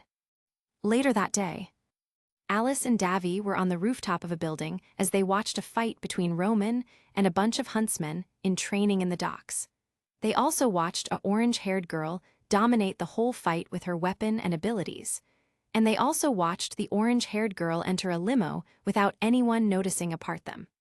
"Looks like our counterparts have done the work for us," Davy said. Meanwhile, down at the docks. "Did you see those two figures who were stalking us from up there?" The blonde-haired girl from earlier asked a black-haired girl with purple tips, but she remained silent. Chapter 9. In a farmland. Curo's eyes narrowed as he sent the message to Ozpin, his mind racing with the implications of the Queen's pawns. He knew that Ozpin would understand the gravity of the situation, but he also knew that the professor's vague nature might be a weakness in this case. As Eden approached, Curo's gaze shifted to the younger huntsman. He could see the concern etched on Eden's face and knew that he had to be careful about what he revealed. "Hey Curo, what happened?" Eden asked, his eyes scanning the area. Curo's expression turned grim. "Nothing good, kiddo. We've got a real mess on our hands." Eden's eyes widened as he took in the sight of the lifeless female body on the ground. "What the hell happened here?" he exclaimed, his voice laced with shock and confusion. Curo's face was somber. "She was attacked by a bunch of degenerates, and trust me, this is way worse than it looks." Eden's eyes flashed with anger. "There's a lifeless body on the floor. How could this get any worse?" He shook his head, his voice laced with disbelief. "And I'm pretty shocked about how you aren't shocked, Curo. You're always so calm and collected, but this is different." Curo's eyes clouded over, his mind flashing back to memories he'd rather forget. "Trust me, kiddo, I've seen a lot of this, even to those nearest to me." He paused, his gaze shifting to the unconscious woman. "And by the way, she's not lifeless. She's way stronger than she looks." Eden's expression softened, his eyes filled with concern. "Well, if she isn't dead, shouldn't we take her to the hospital or something?" Curo nodded, his grip on his scythe tightening. "Yeah, that's what I'm about to do. Trust your old man for once." Eden's smile was wry. "You aren't my old man, Curo, though you'll do a better job than he would." Curo's eyes flashed with pain, but he pushed on. "Sorry about your father, Eden, but I will take that compliment." Eden's gaze dropped, his voice barely audible. Yeah, good for you. The silence between them was palpable, the only sound the soft rustling of the wind through the fields. Eden's eyes narrowed, his mind working overtime. Won't the person that attacked her not just strike again while you take her to the hospital? Plus, she wouldn't be able to fight back this time, no matter how strong she is. You get the point, don't you? Kuro's face was set in a determined expression. I'll be there to fight those degenerates off, plus I think they are far gone by now, trust me for once. Eden nodded, his eyes never leaving Kuro's face. Sure, I really need to meet up with some people anyway. As Eden turned to leave, Kuro's gaze lingered on him, his mind racing with the implications of the Queen's pawns. He knew that this was just the beginning, and that the road ahead would be fraught with danger. But he was ready, his scythe at the ready, his eyes fixed on the horizon. In the coffee shop, the aroma of freshly brewed coffee filled the air as Alice and Davy sat at their usual table in the cozy coffee shop. The chatter of other patrons provided a comforting background noise as they delved into conversation. So, Davy, Alice began, taking a sip of her coffee, tell me more about your upbringing. What was it like growing up in your family? Davy leaned back in his chair, his gaze drifting to the ceiling as memories flooded his mind. It wasn't easy, that's for sure. I really didn't have. I don't think you'll want to know. Alice nodded sympathetically, her expression softening. I can't imagine how difficult that must have been for you. Yeah, Davy sighed, running a hand through his hair, but it taught me the value of hard work and perseverance. As I really always felt I needed to be someone, I can't imagine myself being to save people. It's what drove me to become a huntsman, or at least try before Ironwood came along. Alice smiled warmly, admiration shining in her eyes. What do you mean by being someone you couldn't imagine yourself being? I'm really not sure, still trying to figure that out actually, Davy said. Davy chuckled modestly, a hint of color rising to his cheeks. Thanks, Alice, but enough about me. What about you? What led you down the path of becoming a huntress? Let's just say I really needed to find someone, Alice said. I take it you don't want to talk about it, but is it your boyfriend? Davy said, making Alice roll her eyes and exhale. As they were talking, Eden entered. Look who finally decided to show up, Davy said. Alice playfully rolled her eyes at Davy's teasing, her gaze shifting to Eden as he approached their table. Hey, sorry I'm late, Eden said, dropping into the empty chair. What did I miss? Davy grinned. Just Alice and me swapping life stories, you know, the usual. Eden's eyes lit up with interest. Oh, yeah, what's the juiciest tidbit you've shared so far, Alice? Alice laughed, her cheeks flushing slightly. I think Davy's story about his childhood is way more interesting than mine. Davy's expression turned serious, his eyes clouding over. It's not exactly a happy story, Eden. Let's just say I had to work hard to get where I am today. Eden's gaze softened, his voice filled with empathy.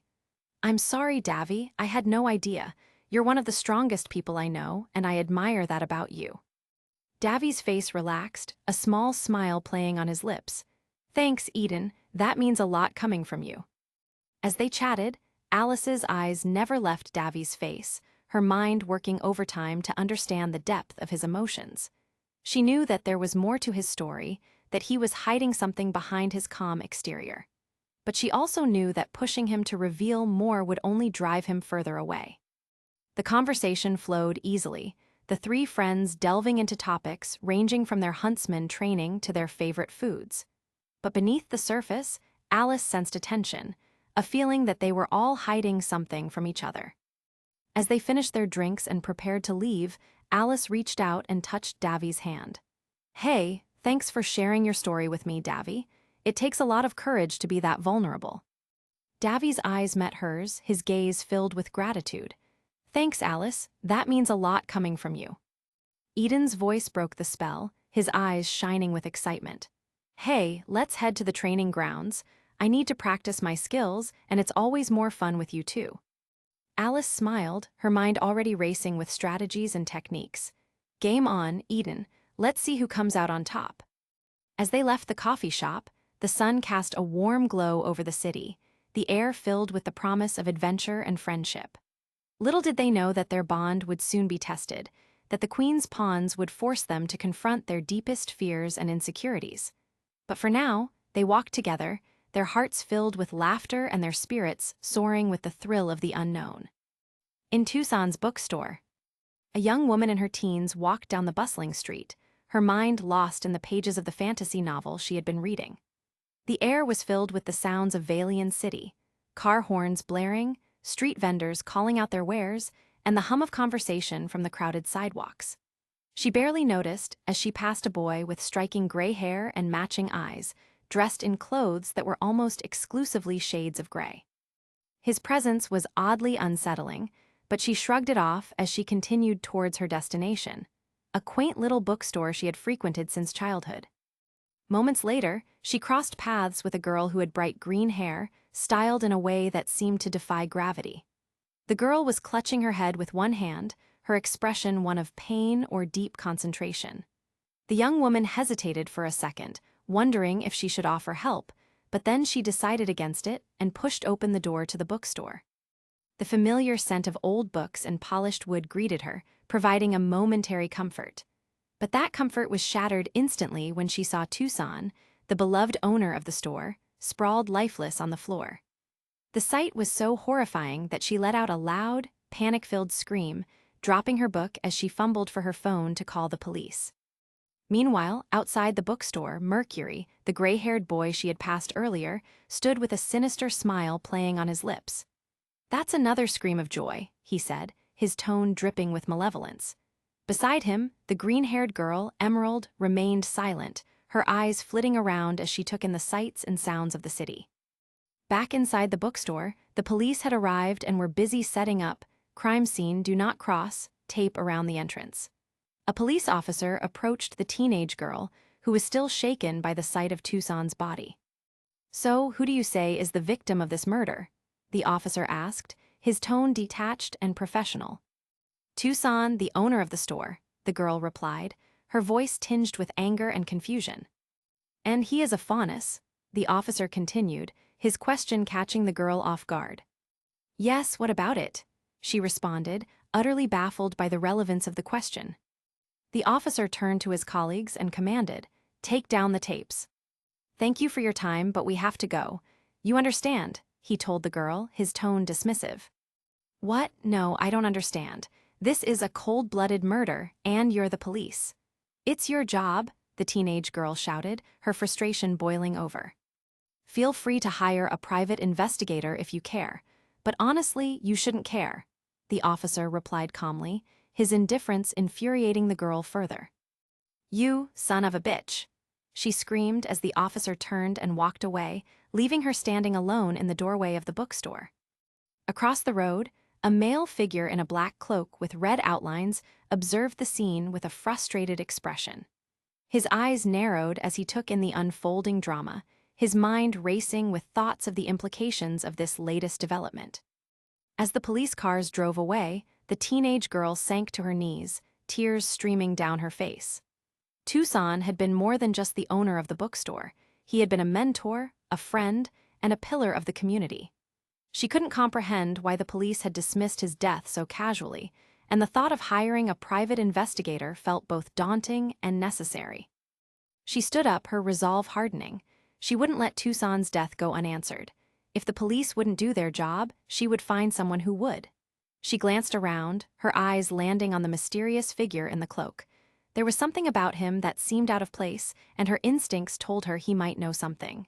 She decided to follow him, hoping for a lead, no matter how slim. The figure moved swiftly through the crowded streets, his cloak billowing behind him.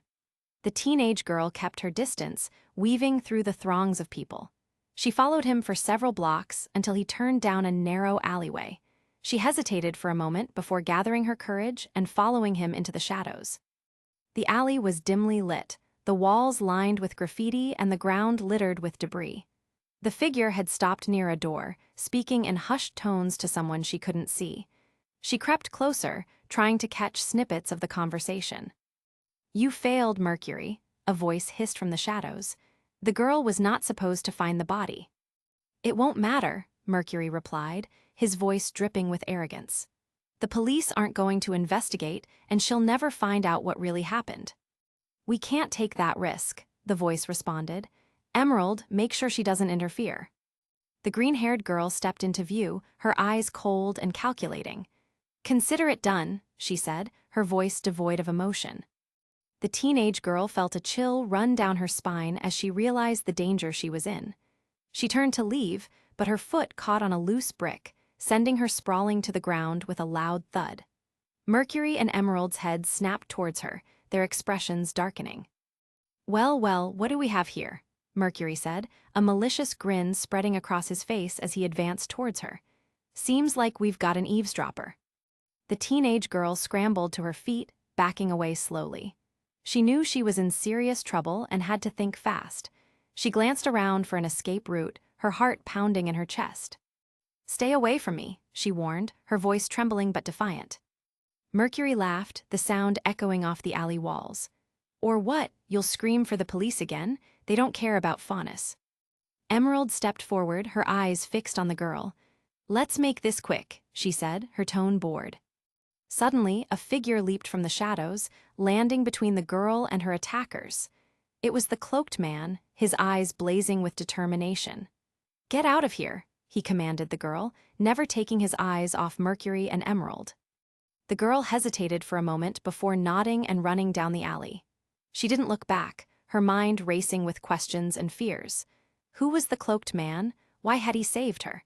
And what was the connection between Mercury, Emerald, and Tucson's murder? As she reached the end of the alley, she heard the sounds of a struggle behind her but didn't dare to stop. She burst onto the main street, gasping for breath, and knew she had to find help. She couldn't do this alone.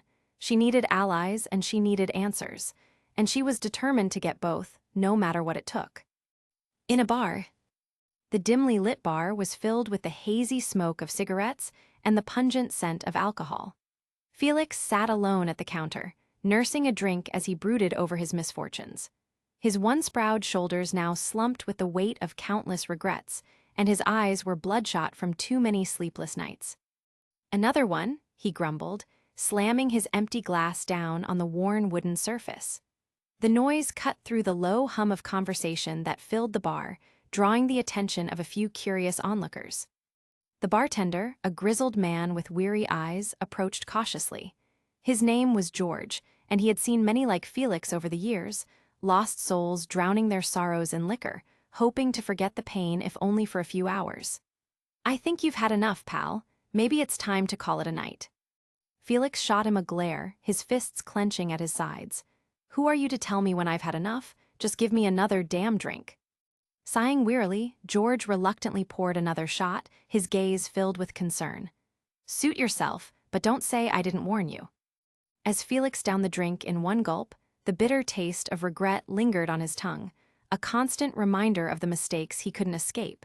He thought about his job, his family, and the life he had lost to his own poor decisions. The weight of it all pressed down on him, and he felt as though he might be crushed beneath it.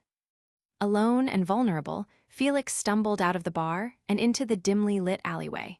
His head spun with the effects of alcohol, his movements sluggish and uncoordinated. He leaned against the brick wall for support, the cool surface providing a small measure of relief from the oppressive heat of the night. Suddenly, a shadowy figure emerged from the darkness, a trio of menacing silhouettes that closed in on him with predatory intent. They moved with a purpose that sent a chill down Felix's spine, and he knew immediately that he was in trouble. Felix's heart raced as fear gripped him, his senses sharpened by adrenaline as he prepared to defend himself against the unknown threat. He tried to focus, to push through the haze of alcohol that clouded his mind, but it was no use.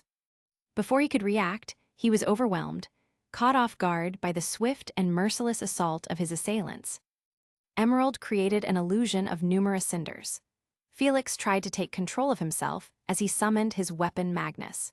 He used his Gatling gun to shoot a lot of the unreal clones before Cinder struck him with her blade, and Mercury gave him no time to react as he kicked him multiple times with his Teleria. Before Emerald used her weapon to bring the Felix down, ultimately defeating me. With each passing moment, Felix's strength waned, his resolve faltering as the darkness closed in around him.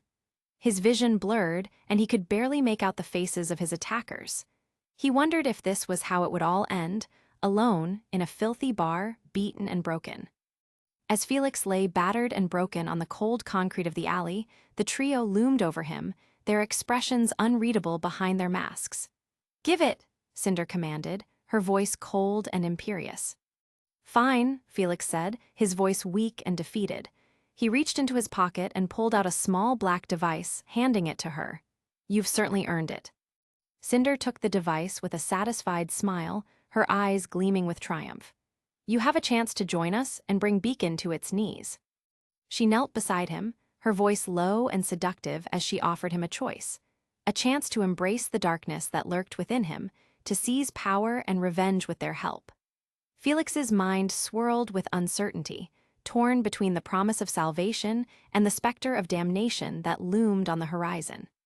He thought about everything he had lost and everything he could gain. The promise of power was intoxicating, and the thought of revenge was too tempting to resist. He wanted to make those who had wronged him pay, to show them that he was not to be underestimated. In the end, desperation outweighed doubt, and he made his decision, a pact forged in the shadows, bound by blood and betrayal. "I'll join you," he said, his voice steady despite the turmoil within him. As the trio vanished into the night, Felix was left alone with his thoughts, a pawn in a game whose rules he had yet to comprehend, a pawn whose fate was no longer his own to control. He lay there for a long time, staring up at the night sky, wondering what the future held. He knew that he had made a choice that could not be undone, and he would have to live with the consequences. But for now, all he could do was pick himself up and move forward, one step at a time. The path ahead was dark and uncertain, but Felix was determined to see it through to the end, no matter what the cost. In a training ground. As they finished their drinks and prepared to part ways, Alice suggested, "Hey, why don't we head to the training grounds? I think we're all due for a friendly spar." Davy's eyes lit up. "I'm always down for a fight." Eden chuckled, "You two are something else, but sure, I could use a workout." The three friends made their way to the training grounds, a large open area with various obstacles and targets. They began to stretch and warm up, their banter and laughter filling the air. "All right, let's make it interesting," Alice said, a mischievous glint in her eye. Davy grinned. "You're on. I've got a score to settle with you, Alice." Eden shook his head, smiling. "You two are going to exhaust me." The three friends faced off, their weapons at the ready. Alice drew Excel her dual blades, Davy summoned Imperial, his sword, and Eden readied his boots, blazing whip. The fight intensified, each warrior showcasing their unique skills and styles. Alice's blades danced with precision, striking true time and again, but Davy refused to back down. His sword sliced through the air with deadly force, sending Alice flying backward. Eden seized the opportunity, his ice-powered boots propelling him forward with incredible speed. He struck Davy with a flurry of kicks, but the huntsman managed to catch him, his grip tightening around Eden's ankle. With a swift motion, Davy sent Eden crashing to the ground, knocking him unconscious. As Eden fell, Alice saw her chance. She reached into her pocket and grasped a handful of ice dust, scattering it around her. The dust swirled, taking the shape of multiple Alice clones. The clones charged at Davy, their swords flashing in the sunlight. Davy's eyes widened as he realized he was surrounded. He swung his sword in wide arcs, shattering the icy clones one by one. But with each clone he defeated, more seemed to appear, their numbers seemingly endless. Meanwhile, Eden slowly regained consciousness, his vision blurry. He saw Davy struggling to keep up with the clones and knew he had to act fast. With a surge of adrenaline, Eden launched himself at Davy, his ice-powered boots propelling him forward. He struck Davy with a powerful kick, sending him stumbling backward. The huntsman's eyes narrowed, his sword flashing in the sunlight as he counterattacked. Alice and her clones pressed the attack, their swords clashing with Davy's in a blur of steel and ice. Eden joined the fray, his boots leaving trails of ice on the ground as he dodged and weaved around the combatants. The training grounds echoed with the clang of metal on metal, the thud of footsteps, and the occasional grunt of effort. The friends fought with all their might, their movements a blur as they clashed and separated, each seeking to gain the upper hand. In the heat of the battle, Alice's clones began to fade, their icy bodies shattering as they dissipated. But Alice herself remained, her swords flashing with deadly precision. Davy stumbled backward, his sword raised in a desperate bid to defend himself. Eden saw his chance and struck, his boots propelling him forward with incredible force. The kick connected with Davy's chest, sending him crashing to the ground. As the dust settled, the three friends stood panting, their chests heaving with exhaustion. They shared a nod of respect, their bond stronger than ever. The fight may have been intense, but it was all in the spirit of friendship and training. And as they walked off the training grounds, they knew that no matter what challenges lay ahead, they would face them together as a team. Alice put Davy and Eden at gunpoint with Excel's pistol mode. In the end, it was Alice who emerged victorious, her blades pressed against Davy's throat. "Looks like I win," she said, grinning. Davy chuckled, yielding. "You got me this time, Alice." Eden approached, impressed. "You two are incredible. I don't know how you keep getting better." Alice smiled, sheathing her blades. "That's what happens when you have friends like you two to push me to be my best, but honestly you guys made it really easy." "Is that so, Elle? 'Cause honestly you look drained," Davy said. "Yeah, the semblance takes quite a toll," Alice said. As they left the training grounds, the sun began to set, casting a warm glow over the city. The friends walked together, their bond stronger than ever. "You know we still have a lot of work to do." "Really?" Eden asked frustratedly. "Ironwood's orders, not mine," Davy said. Chapter 10. In a room. Davy and Alice stood before General James Ironwood in a room, adorned with distinctive Atlasian features in the room and also in his dressing. The room's walls were lined with sleek metallic panels, and a large window provided a clear view of the state-of-the-art training grounds, where soldiers and huntsmen honed their skills with military precision. General Ironwood, a towering figure with a commanding presence, looked intently at the two young huntsmen. "We must maintain our vigilance at the dance," he began, his voice stern and resolute. "Now is not the time to let our guard down." "I couldn't agree with you more, General," Alice responded dutifully, her posture straight and her tone respectful. Davy, on the other hand, stood beside her, his expression serious but his thoughts elsewhere. He believed they all needed a break from the relentless pressure, though he kept this to himself. Ironwood continued, his eyes narrowing slightly. "Recent events have been troubling, to say the least. Despite your commendable efforts, it is safe to say that we are far from overcoming these challenges." He paused, letting his words sink in. "Felix has gone AWOL again, and so has Torchwick. We also face threats from unknown adversaries, which is a cause for great concern." Alice nodded, understanding the gravity of the situation. "We'll be vigilant, General. We won't let our guard down for a moment." Davy finally spoke, his tone adopting a seriousness that matched the gravity of the conversation. "We'll always be ready to face those degenerates, General." Ironwood's gaze softened slightly, though his expression remained grave. "I appreciate your dedication. For now, you are dismissed." As Davy and Alice turned to leave, Ironwood's voice halted them momentarily. "This is what Osbin fails to grasp. We must remain on constant alert, no matter the circumstances. Complacency is our greatest enemy." Davy and Alice exchanged a glance before exiting the room, the weight of Ironwood's words lingering in the air. The general watched them go, his mind already turning to the next set of contingencies and strategies. After leaving the room, Davy and Alice walked down the corridor, their footsteps echoing in the otherwise silent hallway. Alice broke the silence first. "Ironwood's right. We can't afford to be complacent, not now." Davy sighed, his expression softening. "I get it, Alice, but sometimes I think we need to take a step back and remember why we're fighting. A dance could be that reminder." Alice gave him a sidelong glance. "You think we should just take a break? You know, a short comma, not a full stop." "No, not exactly, but maybe enjoy the moment while staying vigilant." "It's a balance," Davy replied, his eyes thoughtful. Alice nodded slowly. "Maybe you're right. We can't let the weight of our responsibilities crush us, but we also can't let our guard down." They continued walking, their resolve strengthened by their conversation. They knew the road ahead was fraught with danger, but they were determined to face it together, their spirits undeterred.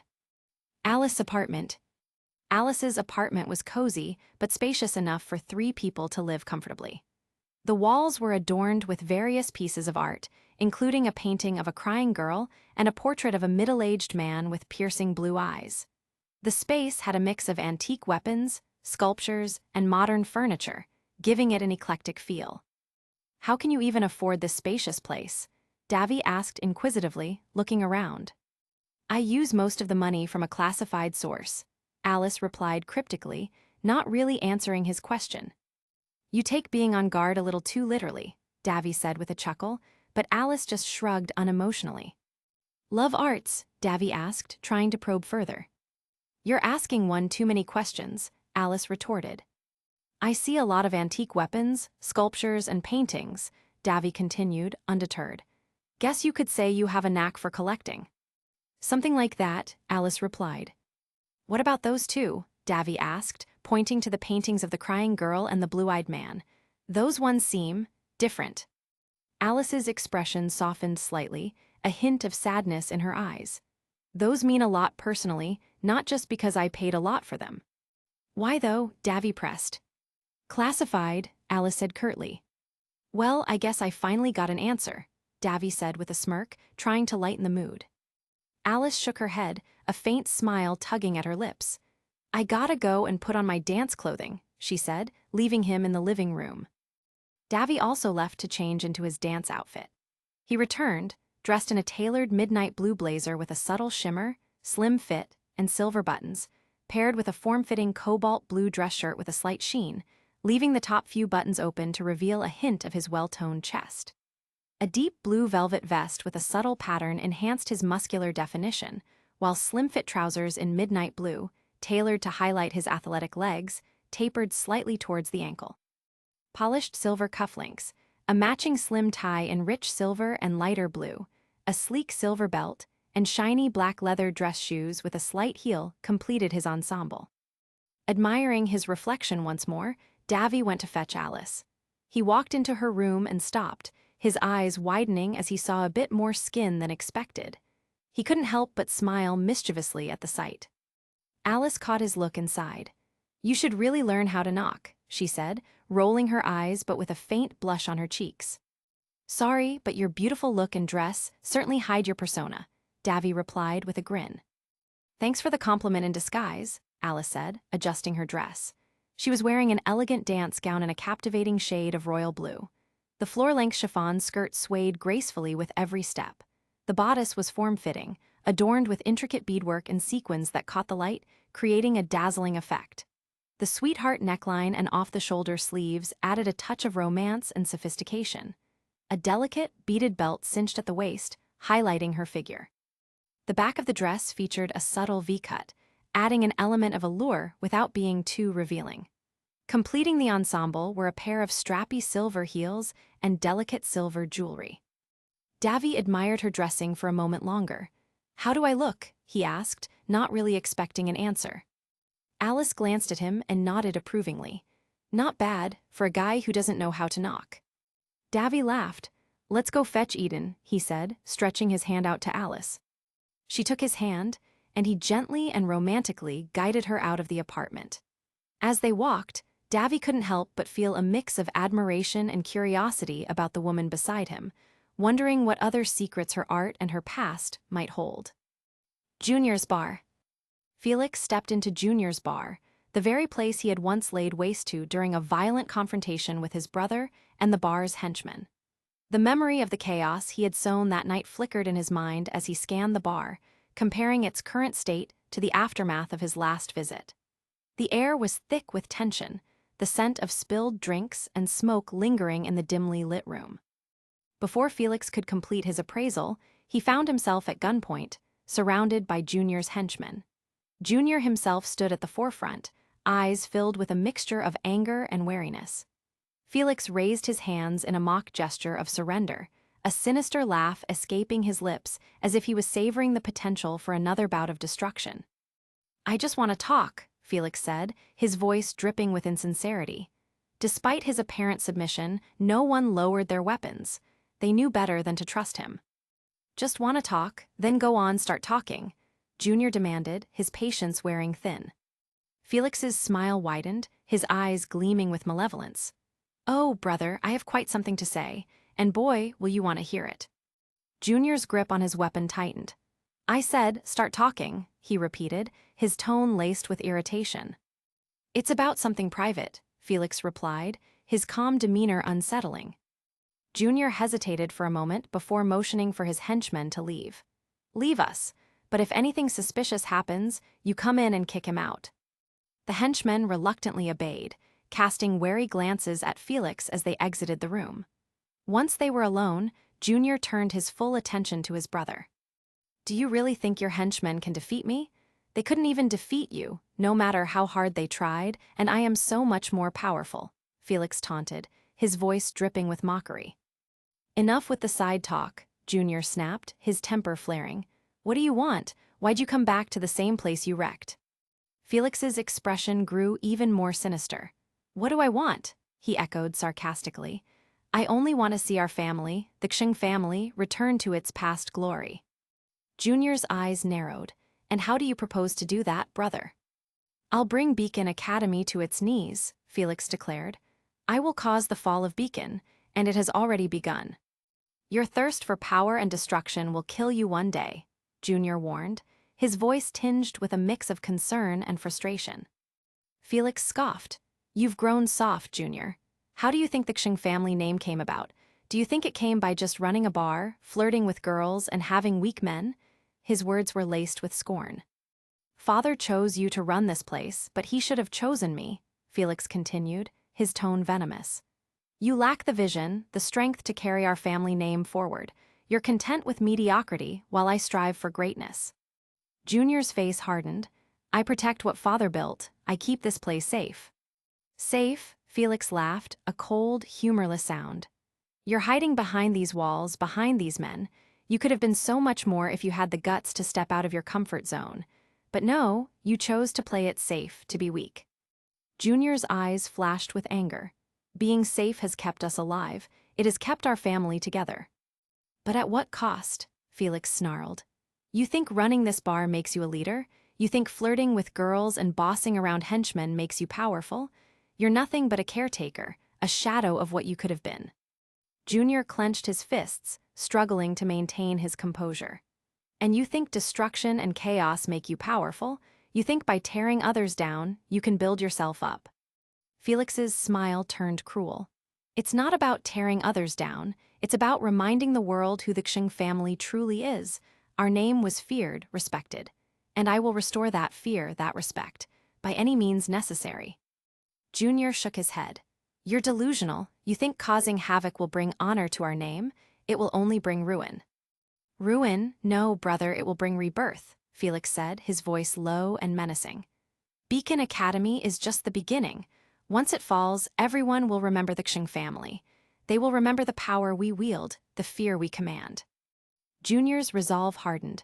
"You're wrong, Felix. Fear and power built on destruction are fleeting. They don't last." "We'll see about that," Felix replied, his eyes gleaming with dark determination. "Nobody will see it coming until it has already ended." With that, Felix turned and walked out of the bar, leaving Junior standing there, a mix of anger and worry etched on his face. As the door closed behind Felix, the henchmen outside breathed a collective sigh of relief, grateful that the confrontation hadn't escalated further. But Junior knew better. This was just the beginning, and his brother's sinister plans were far from over. In a dark alley. It was a couple of days later in the same dark alley where a shadowy figure had saved Selena. The night air was thick with tension, the dim light casting long, eerie shadows along the walls. The echo of distant footsteps faded, leaving an unsettling silence. Selena stood nervously, her heart racing as she scanned the darkness for any sign of her mysterious savior. He emerged from the shadows, wearing a sleek, form-fitting design that combined elements of leather and fabric for a blend of style and function. The main body of the outfit was crafted from supple black leather that clung to his form, accentuating a lean, athletic build, with subtle texturing for a shadowy, smoky appearance. Draped over his shoulders was a long, dramatic cloak with a deep midnight black exterior and a fiery red silk interior, giving the impression of smoldering embers. The fitted black leather jacket had red flame-like patterns which glowed red when he used his semblance, possibly due to dust embedded in his clothes, tracing along the shoulders and sleeves, ending in red fingerless gloves. The snug black leather pants featured subtle red stitching along the seams and tucked into black leather boots adorned with red buckles. A broad black belt with a fiery red flame-shaped buckle added utility and flair. His black hair, tipped with red, framed his distinctive light green eyes, which now bore into Selena with an intensity that made her shiver. Selena, wearing a pair of well-fitted, dark-wash jeans that provided both comfort and a polished look, paired with a soft, light gray knit sweater that had a slightly relaxed fit, offering warmth without being too bulky. The sweater had a subtle V-neckline and long sleeves that could be rolled up for a more casual feel. Over the sweater, she wore a tailored, olive green utility jacket with plenty of pockets and a cinched waist for a flattering silhouette. Comfortable yet stylish ankle boots in a rich brown leather completed the outfit, adding a touch of rugged elegance. She wore a simple silver necklace and a pair of small stud earrings, keeping the look understated yet sophisticated. "Why did you want us to meet in the same place you saved me?"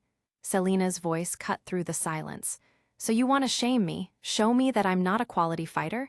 If that was your plan, it definitely didn't work. Who the hell are you, and what are you doing?"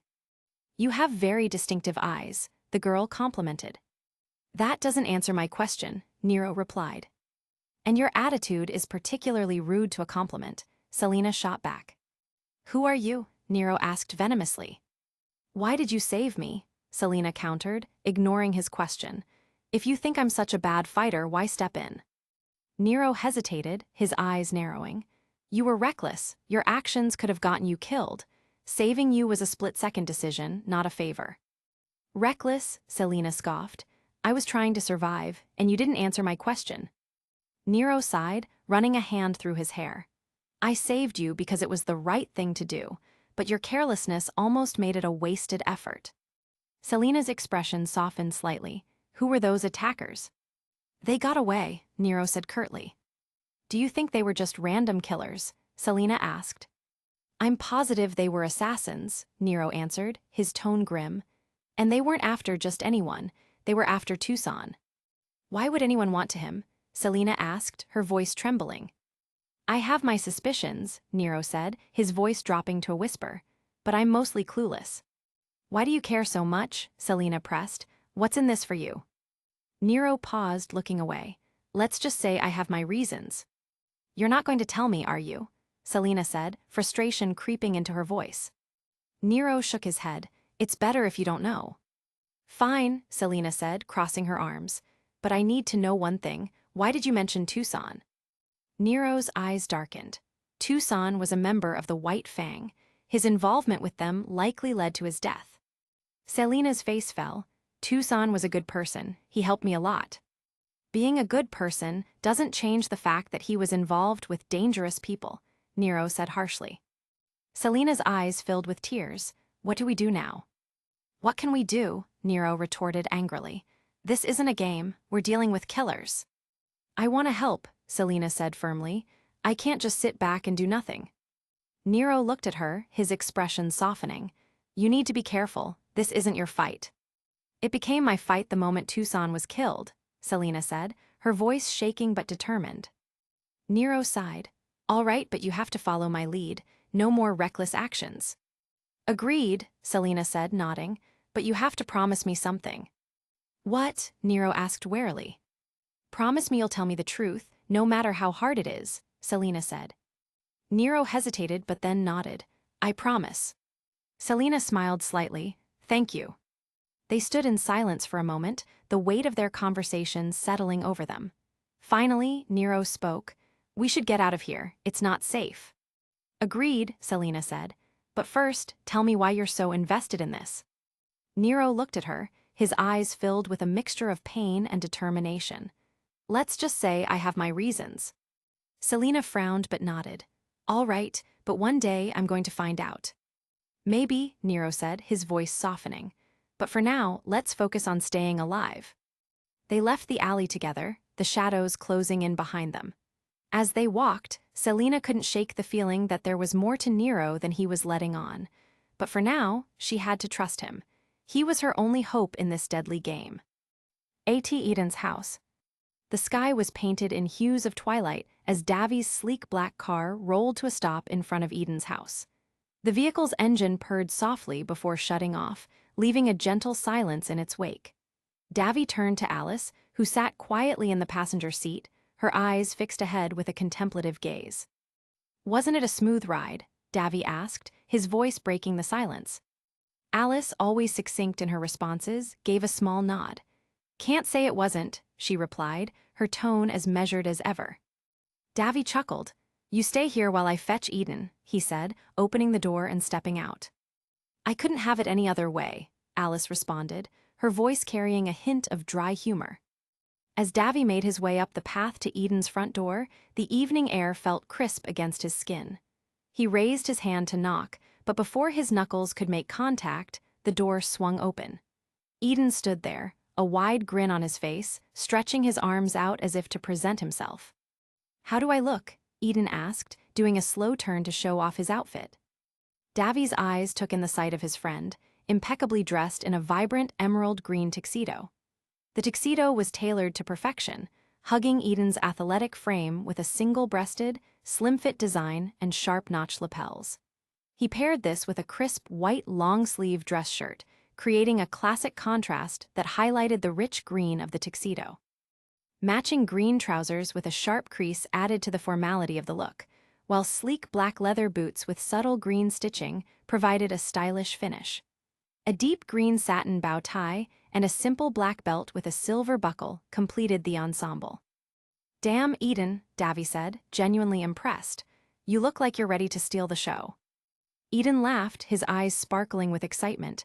"Well, that's the plan," he said. "Shall we?" Back in the car, Alice sat in the driver's seat, her fingers drumming absent-mindedly on the steering wheel. Her eyes wandered to the rearview mirror, catching a glimpse of movement. She turned slightly, squinting into the gathering darkness. A shadowy figure stood at the edge of the street, clad in black with streaks of red, a mysterious presence that piqued her curiosity. The figure remained still, almost blending into the shadows, but there was an undeniable aura of danger and intrigue about it. Alice's brow furrowed as she tried to make out more details, but the dim light and distance made it difficult. Just then, the sound of footsteps broke her concentration. Davy and Eden were making their way back to the car, their animated conversation reaching her ears. "See something?" Davy asked as he opened the driver's door, noticing the direction of Alice's gaze. Alice shook her head slightly, her eyes still lingering on the spot where the figure had been. "Thought I did," she said, her tone dismissive. Davy glanced back but saw nothing out of the ordinary. He shrugged and slid into the driver's seat, with Eden taking the back seat. As they settled in, Davy started the engine, and the car began to hum with life once more. "Well, let's go," Eden commanded with a playful grin, leaning back in his seat. Davy navigated the car through the quiet streets, the mood inside light and filled with anticipation for the evening ahead. "By the way, Alice," Eden said, leaning forward slightly, "what's the deal with the shadowy figure you thought you saw?" Alice gave a small shrug, her expression unreadable. "Probably just my imagination," she said, though a part of her couldn't shake the unease she felt. "Imagination or not," Davy chimed in, "we should stay alert. Strange things have been happening lately."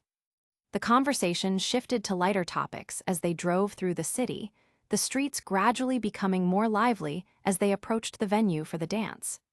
Neon lights flickered in the distance, and the sound of music and laughter began to fill the air. As they pulled up to the venue, the building was bathed in warm, inviting lights. The grandeur of the place added to the excitement of the evening. People dressed in their finest attire were making their way inside, the air abuzz with anticipation. Davy parked the car, and they stepped out, straightening their outfits and taking a moment to appreciate the scene before them. Eden adjusted his bow tie one last time, a confident smile on his face. "You ready to make an entrance?" Davy asked, looking at his friends. Eden nodded, gleaming with excitement. "Born ready." Alice, her expression softened by the atmosphere, gave a small smile. Together, they walked towards the entrance, the promise of an unforgettable night ahead. As they moved through the crowd, Alice couldn't help but glance back one more time, searching for the shadowy figure. But all she saw were the twinkling lights and the happy faces of their peers, ready to lose themselves in the magic of the evening. At the ballroom. The grand ballroom of Beacon Academy was a dazzling sight to behold. Crystal chandeliers hung from the ceiling, casting a warm, golden light over the polished marble floors. The walls were adorned with elegant drapes and intricate floral arrangements, giving the room a timeless, regal atmosphere. The dance had already begun, and couples moved gracefully across the floor to the rhythm of a live orchestra. As Davy, Alice, and Eden entered the ballroom, they couldn't help but be struck by the sheer opulence of the event. Davy glanced around and spotted General Ironwood standing by the refreshment table, looking somewhat out of place in his formal military attire. "You know, seeing how he overemphasizes being on guard, I didn't think he'd come," Davy remarked, his tone mocking the general's usual stern demeanor. Ironwood was in the middle of asking Glinda Goodwitch to dance, and they watched as she accepted while rolling her eyes. "I knew those two had something in common," Alice commented, her voice carrying a hint of amusement. Eden, however, was not in the mood for gossip. "We are here to enjoy ourselves and most certainly not to eavesdrop on people," he said, his frustration evident. Davy couldn't resist a quip. "Actually, we are kinda here to eavesdrop on people." Eden sighed, realizing that arguing was futile. "Yeah, let's just enjoy the party." The trio split up to explore the ballroom. Davy soon found himself talking to a certain blonde-haired Beacon student who caught his eye. She wore a stunning white dress that accentuated her athletic build, and her confident demeanor drew him in. It was Yang Xiaolong.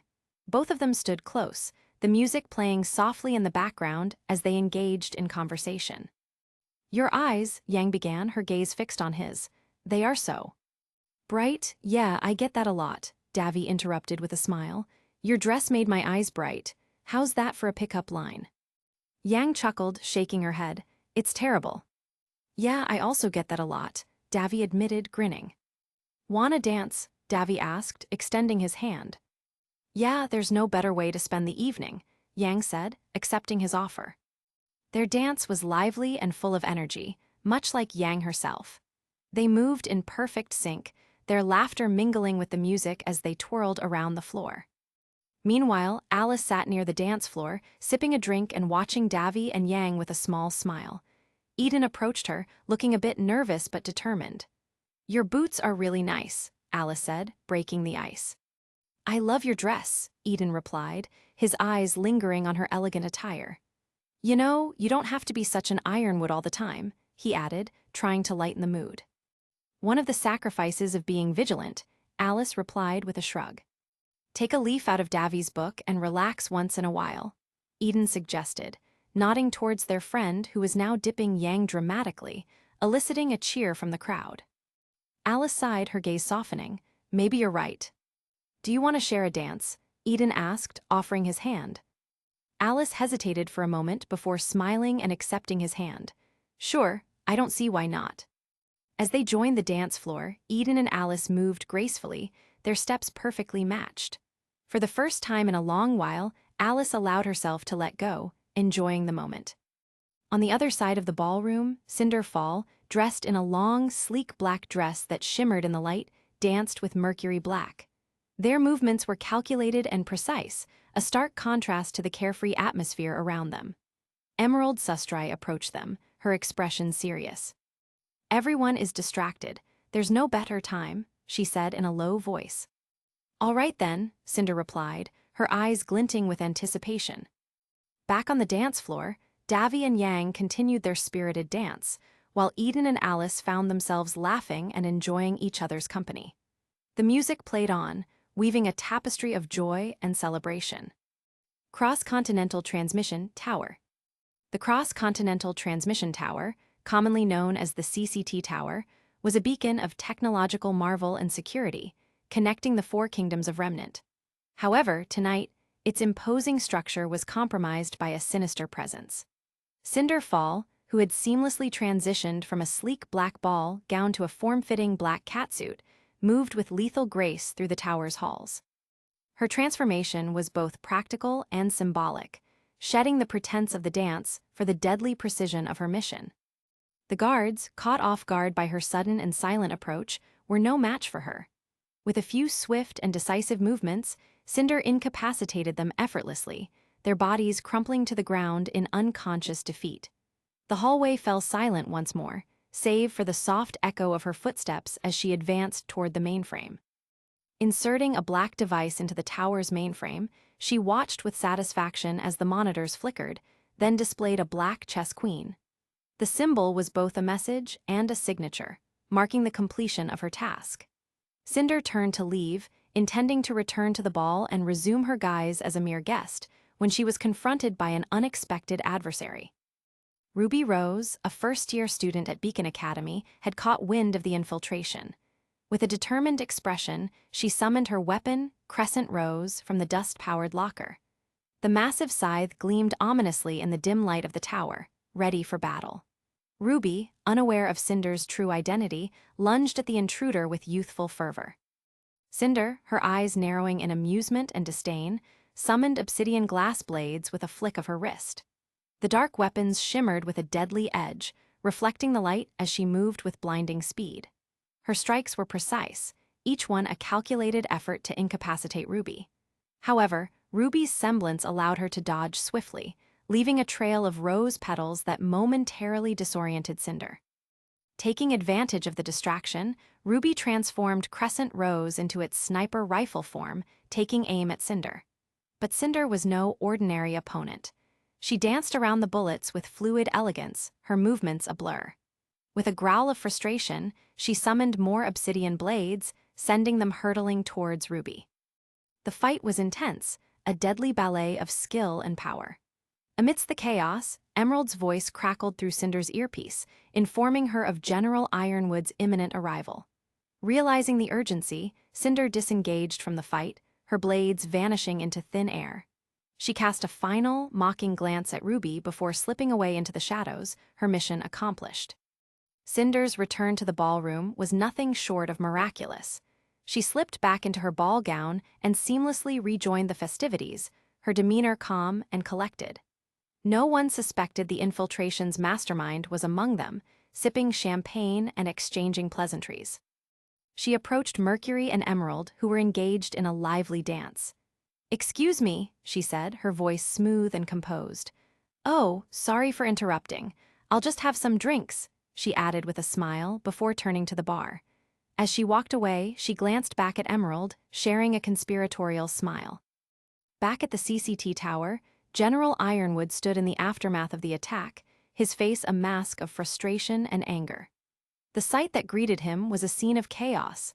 Unconscious guards littered the floor, and shards of obsidian glass were scattered like dark confetti. But it was the Black Queen on the monitor that held his gaze, its sinister presence a taunting reminder of the breach. Ironwood clenched his fists, his mind racing with questions and suspicions. The symbol was unmistakable, a harbinger of more trouble to come. The next day.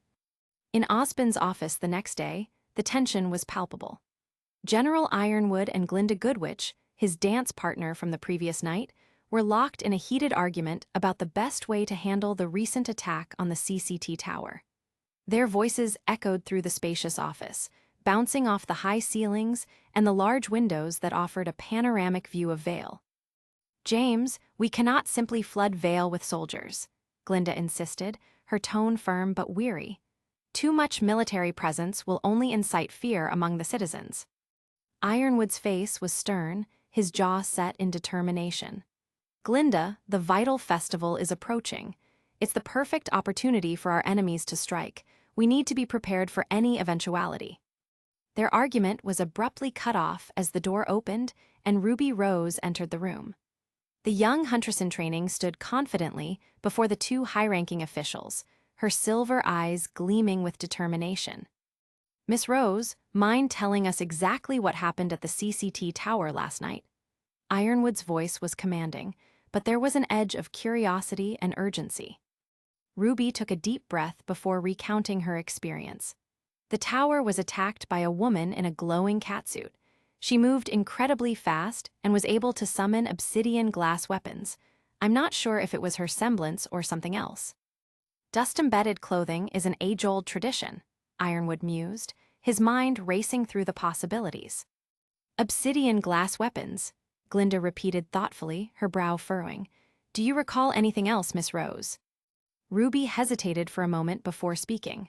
Well, there is something strange about the southeastern part of Vale. It felt off. Ironwood's eyes narrowed as he considered her words. We'll have that area checked. And Miss Rose, he added, his tone stern, be sure not to tell anyone about this. Yes, Professor Osbin, Ruby replied, nodding in affirmation before leaving the office. As soon as Ruby exited, the argument between Ironwood and Glinda resumed with renewed vigor. What if she is coming? Ironwood said, his voice rising with frustration. For her, there is no better time because the Vytal Festival is a show of peace, and she seeks to divide us. And for us, there is no better time to protect ourselves with all the military presence possible, he finished, his eyes flashing with determination. Too much military presence brings fear, and we know what that brings, Glinda countered, her tone more urgent. What if she's already anticipated your move? We could be playing right into her hands. Ironwood stepped closer to the door, pausing for a moment to look back at Glinda. There's backup, he said, his voice lower but no less intense. You should know me well enough by now to know that I always bring backup. With that, he left the office, the door closing behind him with a definitive click. Glinda turned to Osbin, her frustration evident. Are you just going to let him do this? She asked, her voice filled with a mix of concern and disbelief. Osbin remained silent, his enigmatic gaze fixed on the city below. His silence was more telling than any words he could have spoken. In a room. Elsewhere, Alice and Davy walked into a dimly lit room, facing an enraged General Ironwood. The atmosphere was thick with tension, and the sound of Ironwood's fist slamming into the desk in front of him echoed through the room. Let's dive into the details a bit. We begin with the aftermath of the dance and the infiltration of the CCT tower by none other than Cinder, whose character I'm developing to be more complex and layered than her portrayal in the original RWBY series. She's got a different persona here, one that I hope you'll find intriguing and multidimensional. Chapter 11. In a room. Davy and Alice stood tense and silent, the weight of the previous night's events pressing down on them like a storm about to break. The door slammed shut behind them as General Ironwood was standing by his table, his usually composed demeanor shattered by pure, unbridled fury. He venomously hit the table before speaking. How could you?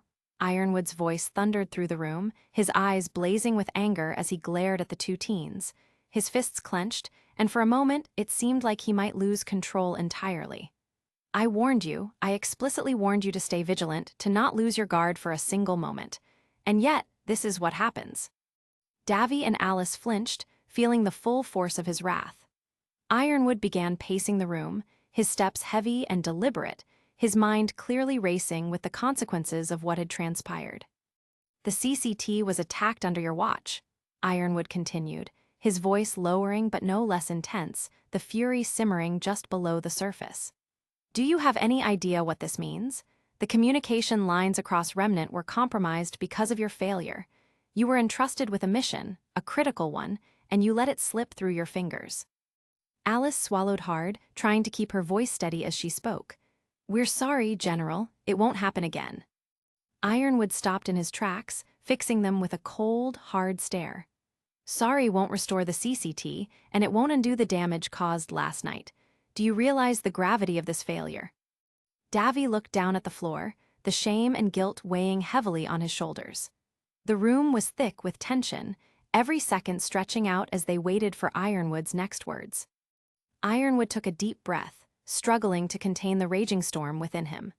You had one job to ensure the safety of that tower, to keep our communications secure. He turned away from them, staring out the window at the city below, his voice softer but no less filled with disappointment. This was avoidable, and it should have been avoided. Southeastern Vale. Alice and Davy trudged through the dim streets of Southeastern Vale, the weight of their earlier encounter with General Ironwood still hanging over them. The confrontation, if one could even call it, that was more a one-sided storm of Ironwood's rage, but the tension was undeniable. They were out on another mission now, tasked with a new objective, but the sting of Ironwood's words still lingered. "You know, Ironwood might have some serious anger issues," Davy muttered, kicking a stray pebble. "Probably a lot more than we realize."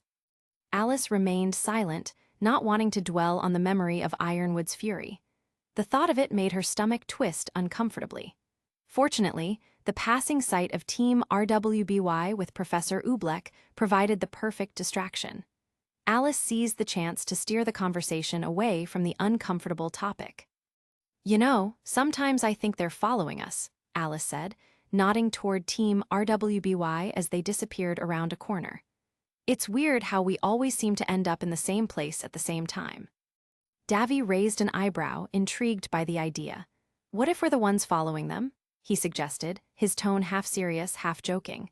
But then, as if struck by a sudden realization, he stopped walking, his eyes widening in mock alarm. "Wait, could we truly be followed if we're the ones following? And who's actually being followed, us or them?" He clutched his head in exaggerated paranoia, his mind spiraling into a loop of conspiratorial thoughts. Alice shot him a sideways glance, eyebrow raised as she tried to suppress a smirk. "Has anyone ever told you that you're paranoid?" Alice asked, her tone light but laced with amusement. She kept walking, forcing Davy to snap out of his musings and catch up to her. "Yeah, a few times," Davy responded, his curiosity piqued. "Why?" "Because you are," Alice replied with a chuckle, shaking her head at his antics. Despite everything, Davy's oddball nature never failed to lighten the mood.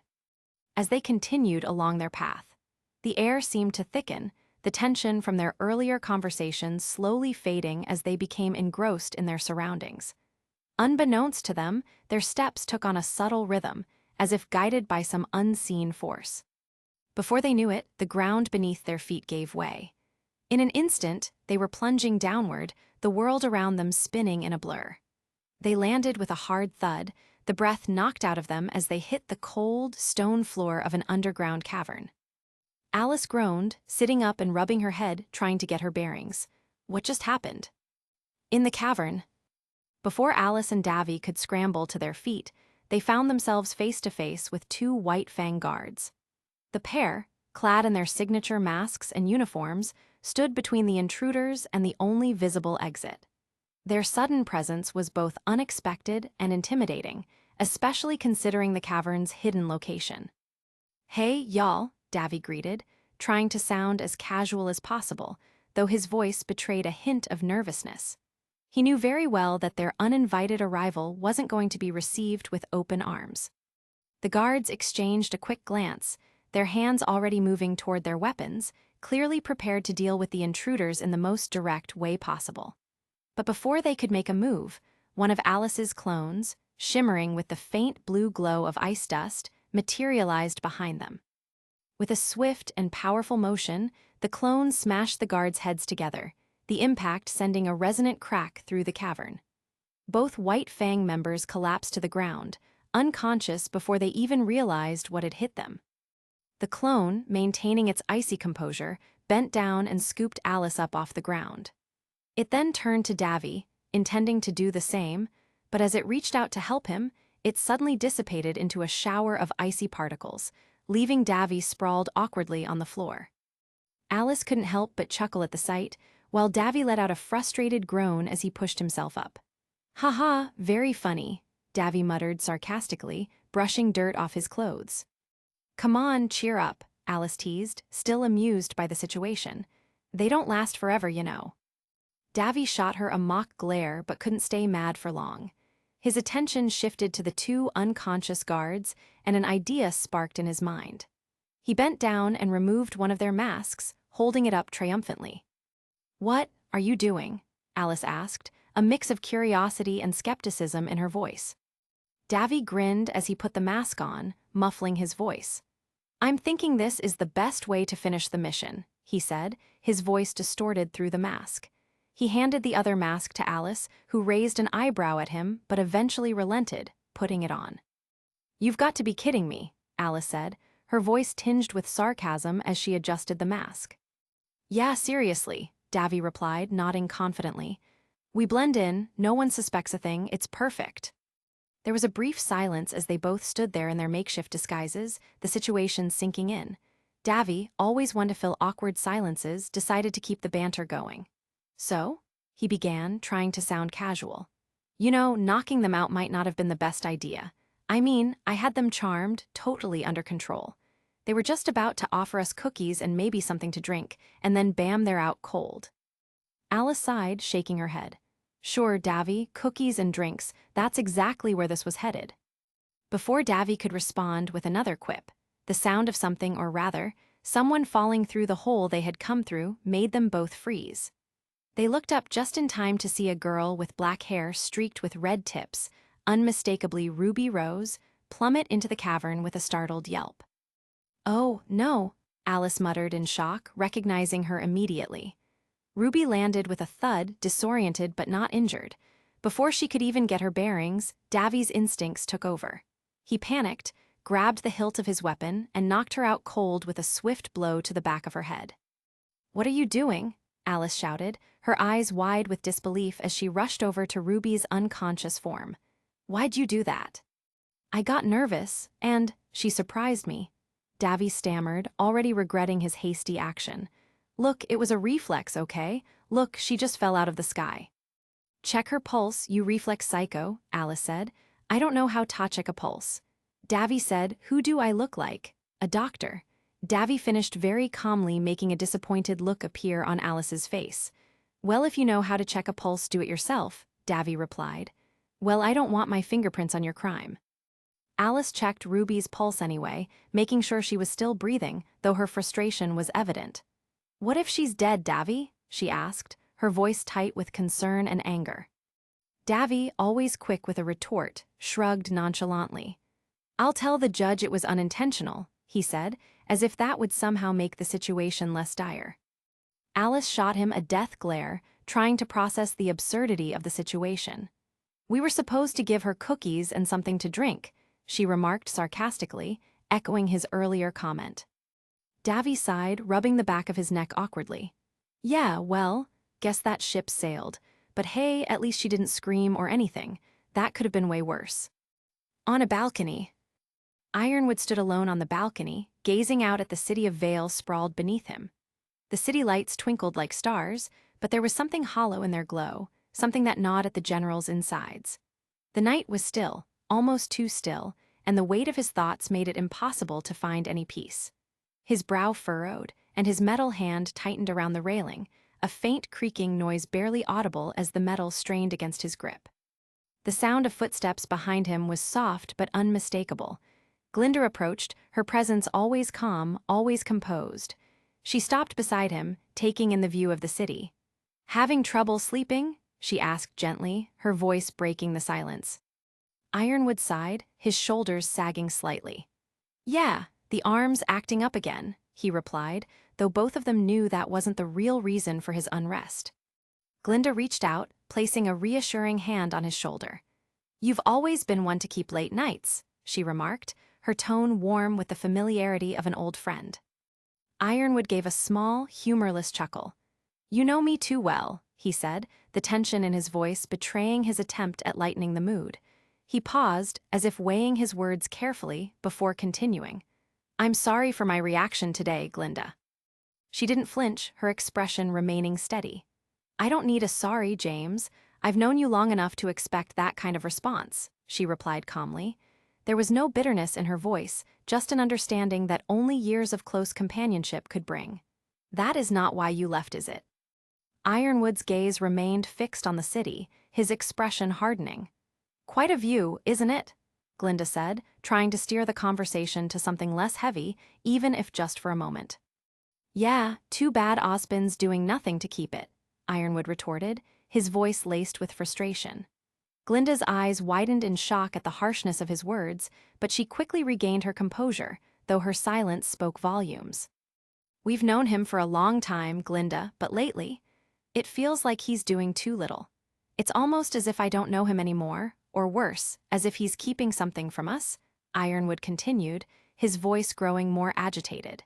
He gripped the balcony railing so tightly that it creaked under the pressure, the metal in his arms straining visibly. Glinda's eyes drifted to his hand, the way his fingers dug into the metal. "Your arm's really acting up," she noted softly, a hint of concern in her voice. But she knew it wasn't just the mechanical limb causing his tension.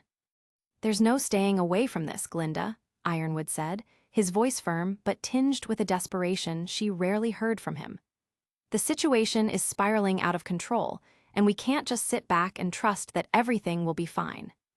Glinda looked at him, her eyes searching for a way to reach through the wall of doubt and frustration that had built up around him. "You've got to have more faith in him, James. Ozpin's always had a plan, even when we couldn't see it. We've trusted him before, and he hasn't let us down." Ironwood turned to face her fully, his expression a mixture of anger, fear, and something she hadn't seen in him for a long time. "Remnant can't hang on the thin thread of trust in one man. Can it? I've seen what happens when we rely on blind faith. I'm not willing to take that risk anymore. Not with so much at stake." Glinda's eyes softened, a mix of empathy and disappointment swirling within them. "You've always been a man of action, James, but sometimes it's about more trust. I can't blame you, though. It's just your semblance." Ironwood clenched his jaw, his mind a battlefield of conflicting thoughts. He wanted to believe in what Glinda was saying, wanted to hold on to the trust he'd placed in Ozpin for so many years. But the creeping doubt was too strong, the fear of what might come if they weren't prepared gnawing at him. "Have trust in him," Glinda said. "You've got to have more faith in him." "General," Glinda said, seemingly disappointed that he didn't trust his old friend before walking away with Ironwood looking at her with a mix of unsettling emotions. Ironwood watched her go, the echo of her words lingering in the air long after she had disappeared into the shadows of the hallway. He turned back to the city, the lights below seeming dimmer now, more distant. His thoughts churned, unsettled by the growing sense of impending doom. As he stood there alone, a chill wind swept across the balcony, ruffling his coat. Ironwood couldn't shake the feeling that they were on the brink of something monumental, something that could change everything. In the cavern, Davy and Alice found themselves in an increasingly awkward situation, staring down at the unconscious body of Ruby Rose, who was sprawled unceremoniously on the cavern floor. The dim light from the cavern's torches flickered across their faces, revealing Davy's expression of mild exasperation and Alice's growing irritation. "Arg, I really don't know why you're so annoying," Davy groaned, running a hand through his hair in frustration. Alice shot him a glare. "Annoying? Oh, I'm annoying. I'm not the one who knocked out a huntress with a weapon that could create a deep cut through the fabric of spacetime, which she is not with for some reason. We're supposed to be stealthy, Davy, not play whack-a-huntress." Davy shrugged, unfazed. "Think about it like this. We've got a golden opportunity here. We're in the White Fang's secret cavern, and we can take down their whole operation from the inside. Plus, we've got a perfectly good distraction in the form of this unconscious body, which you're still holding, by the way." Inside the cavern, they could see White Fang members loading bombs into wagons connected to cars, the entire place bustling with activity. The atmosphere was tense, a stark contrast to Davy's casual demeanor. "Here's the plan," Davy began, trying to sound serious. "We'll take—" "I hate that I have to carry this body," Alice interrupted, shifting Ruby's weight slightly as she adjusted her grip. "What's so wrong with you carrying the body?" Davy asked, trying to hide a smirk. "Oh, I don't know. Maybe the fact that I didn't knock her unconscious in the first place," Alice snapped back. "This feels like something out of a crime drama, disposing of a body after committing murder. Not exactly what I signed up for." Davy raised an eyebrow, feigning confusion. "I'm sorry, you said what now?" Alice sighed, exasperated. "Just continue with the plan, Davy." "Right, the plan," Davy echoed, as if he hadn't just completely forgotten about it. "We take this to the boss man. We'll blend in, get close, and figure out what he's up to." Davy spotted a White Fang member nearby and decided to put the plan into action. He grabbed the unsuspecting Faunus by the shoulder and pulled him close. "Who's the boss around here?" Davy asked, his voice dripping with mock seriousness. It's Roman Torchwick," the White Fang member stammered, visibly terrified, before scampering off as fast as he could. Davy watched him go, a bemused expression on his face. "I wonder what that guy's so scared of," he said, his tone almost dismissive. Alice, struggling under the weight of RWBY, glared at him. "Let's just get this over with," she grumbled, her patience wearing thin. But before she could turn around, she realized Davy was no longer beside her.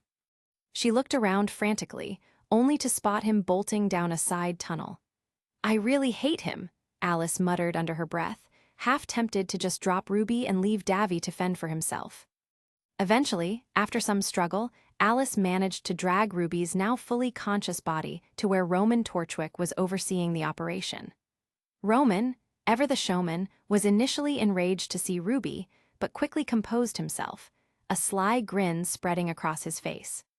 "Well, well, well, if it isn't Little Red herself," Roman drawled, lowering his melodic cudgel and stepping closer to RWBY. "You're so much more likable without that overgrown scythe of yours, you know that." RWBY, still a bit dazed, blinked up at him in confusion. "Seriously, I haven't seen a weapon that big in all my years," Roman continued, shaking his head in mock disbelief. "Really, even Crotas will have a hard time wielding that stuff." "Great job, Perry," he said, turning to Alice, who was still disguised as a White Fang member. Alice, caught off guard, awkwardly gave him a thumbs up, which seemed to amuse Roman to no end. He chuckled, a wide grin on his face. "And for the rest of you," he barked at the other White Fang members, "this is exemplary work." He turned back to RWBY, pointing the melodic cudgel at her head, his expression darkening. "Back to you, Little Red. How on earth do you carry that thing? No, really, I'm curious what kind of workout regime does one follow to lug around a weapon that big?" RWBY, still groggy, opened her mouth to respond, but Roman cut her off. "Nah, I'm just kidding. No one really cares how you carry it." Roman then pointed the melodic cudgel straight to the girl's head before speaking again. "The real question is, how did you find this place?" His tone had shifted from mocking to menacing, his eyes narrowing. Before RWBY could muster a response, the rest of Team RWBY and Professor Oobleck burst through the wall Alice had been leaning against, the force of the impact knocking her out. Yang wasted no time, launching herself at Roman and firing a shot from her Ember Celica, the blast hitting him square in the torso and shattering his aura. "You okay, Rubes?" Yang asked, offering RWBY her hand as Weiss handed her back Crescent Rose. "Yeah, just a little bang on the head," RWBY replied, her voice still a little shaky before RWBY handed her Crescent Rose. As Team RWBY and Oobleck retreated, leaving the scene in chaos, Roman clutched his side, his face contorted with pain and fury. He turned to the same White Fang member Davy had interrogated earlier, who was cowering nearby. "You," Roman hissed, his voice dripping with venom. "Me," the faunus squeaked, visibly trembling. "Yes, you moron, we're leaving. Now," Roman commanded, his tone brooking no argument. "But the bombs," the White Fang member started to protest, only to be silenced by a withering glare from Roman. "No buts, just send the word out," Roman ordered, his patience clearly at its limit. As the White Fang member scurried off to carry out the command, Roman muttered under his breath, "Such animals." But when he glanced back and saw the now unconscious Alice still disguised as Perry, Roman's expression softened into one of twisted affection. "You will be avenged, Perry," but he couldn't help but notice his body looked more feminine than usual. In a cafe. Davy burst through the doors of the cafe, panting heavily as he finally escaped the chaos he'd left behind. He collapsed into a chair near the entrance, leaning back with a sigh of relief. "Oh, it surely ain't easy to run," Davy wheezed, rubbing his aching calves. "Feels like I've run 1,000 miles. "Sounds like someone's not built for cardio," a voice piped up next to him. Davy glanced over, noticing a male figure with bright green hair that stood out even under the shadow of his grim mask. The man was casually sipping on a cup of coffee. "Not a runner, are you?" the man asked, not waiting for an answer. "If you'd like some advice, don't run from your problems. They have a habit of catching up." "No, I'm not," Davy said, gasping profusely. "Are you?" he asked again. "I know a good runner, though. What if I told you?" "It is me," the person said menacingly. "What?" Davy asked, getting Imperial ready for a duel. "Whoa, how?" the person said fearfully. "There's no need for such brute force. It's just me, your favorite green-haired pal." Eden said, revealing himself. Davy, still catching his breath, blinked at the stranger, squinting at him. Wait a minute. Eden. Eden leaned back with a smug grin, peeling off the grim mask to reveal his familiar face. Who else, genius? You didn't recognize your favorite green-haired pal. Davy narrowed his eyes, unamused. You know, I was this close to taking you out with Imperial. Maybe warn a guy next time. Eden chuckled, but the amusement quickly faded as he looked around. Where's Alice? You didn't ditch her, did you? Davy rubbed the back of his neck, feeling a bit sheepish. Okay, so funny story. Funny? Eden's expression turned from curiosity to concern. What happened? Davy waved a hand dismissively. Nothing major, just, maybe a little mix-up with some white fang goons, a few unconscious bodies, and, Alice. But she's fine, she can handle herself. Probably better than I could. Eden stared at him, unimpressed. You just ditched her with the white fang, didn't you? Davy smiled awkwardly. Well, yeah, but in my defense, I needed a break. And she's more than capable. Besides, whatever a boy can do, a girl can do better, right? Eden raised an eyebrow, not buying it for a second. Nobody says that, Davy. Sure they do, somewhere, probably. Anyway, enough about Alice, she's got this. So, tell me about the trains. You said something about robot parts. Eden sighed, clearly worried but decided to humor Davy. Yeah, the trains are loaded with robot parts, weapons, and... Great, just another white fang warehouse then, Davy interrupted, trying to steer the conversation away from his recent blunder. Eden gave him a flat look, knowing where this was going. And bombs, Davy, the trains are loaded with bombs. Davy's eyes widened. Wait, bombs, as in explodey things, as in things that go boom. Exactly, Eden said, leaning back casually.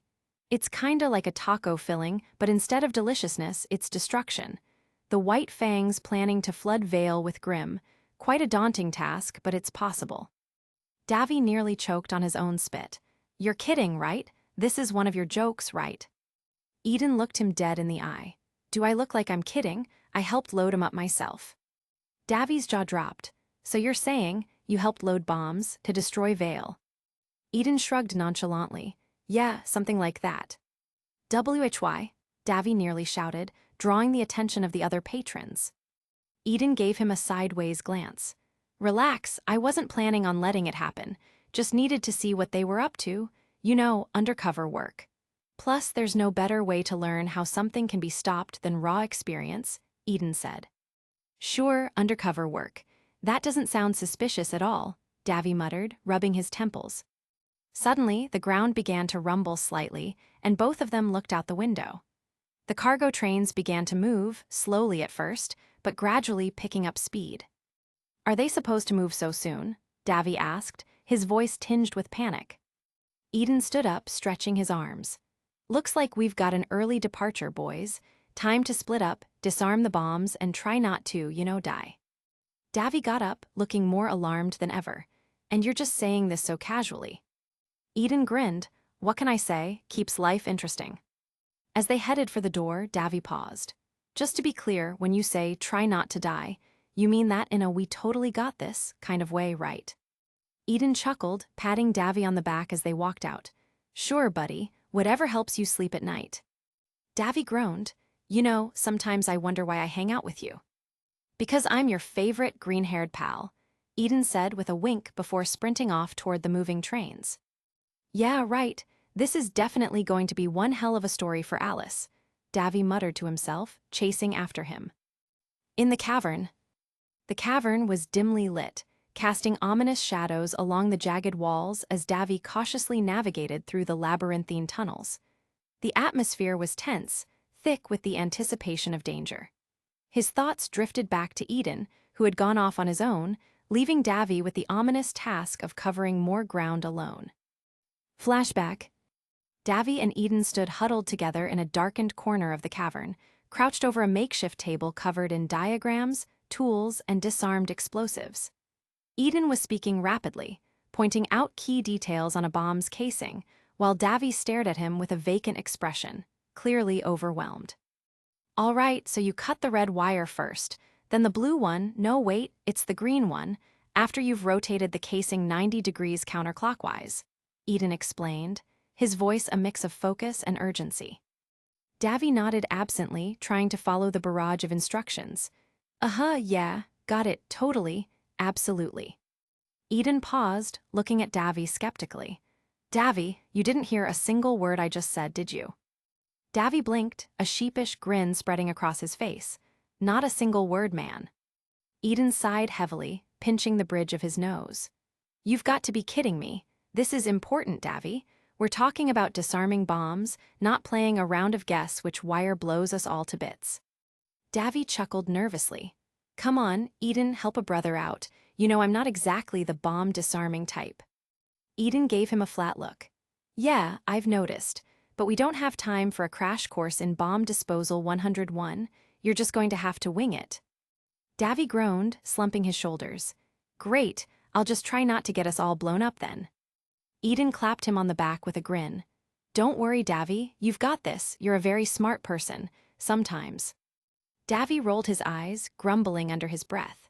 If I'm so smart, why are you leaving me alone with the bombs? To cover more ground, brother, Eden replied in the same tone Davy had used, before dashing off into the darkness. Davy watched him go, muttering to himself, I really get Alice now. The memory faded as Davy refocused on the present.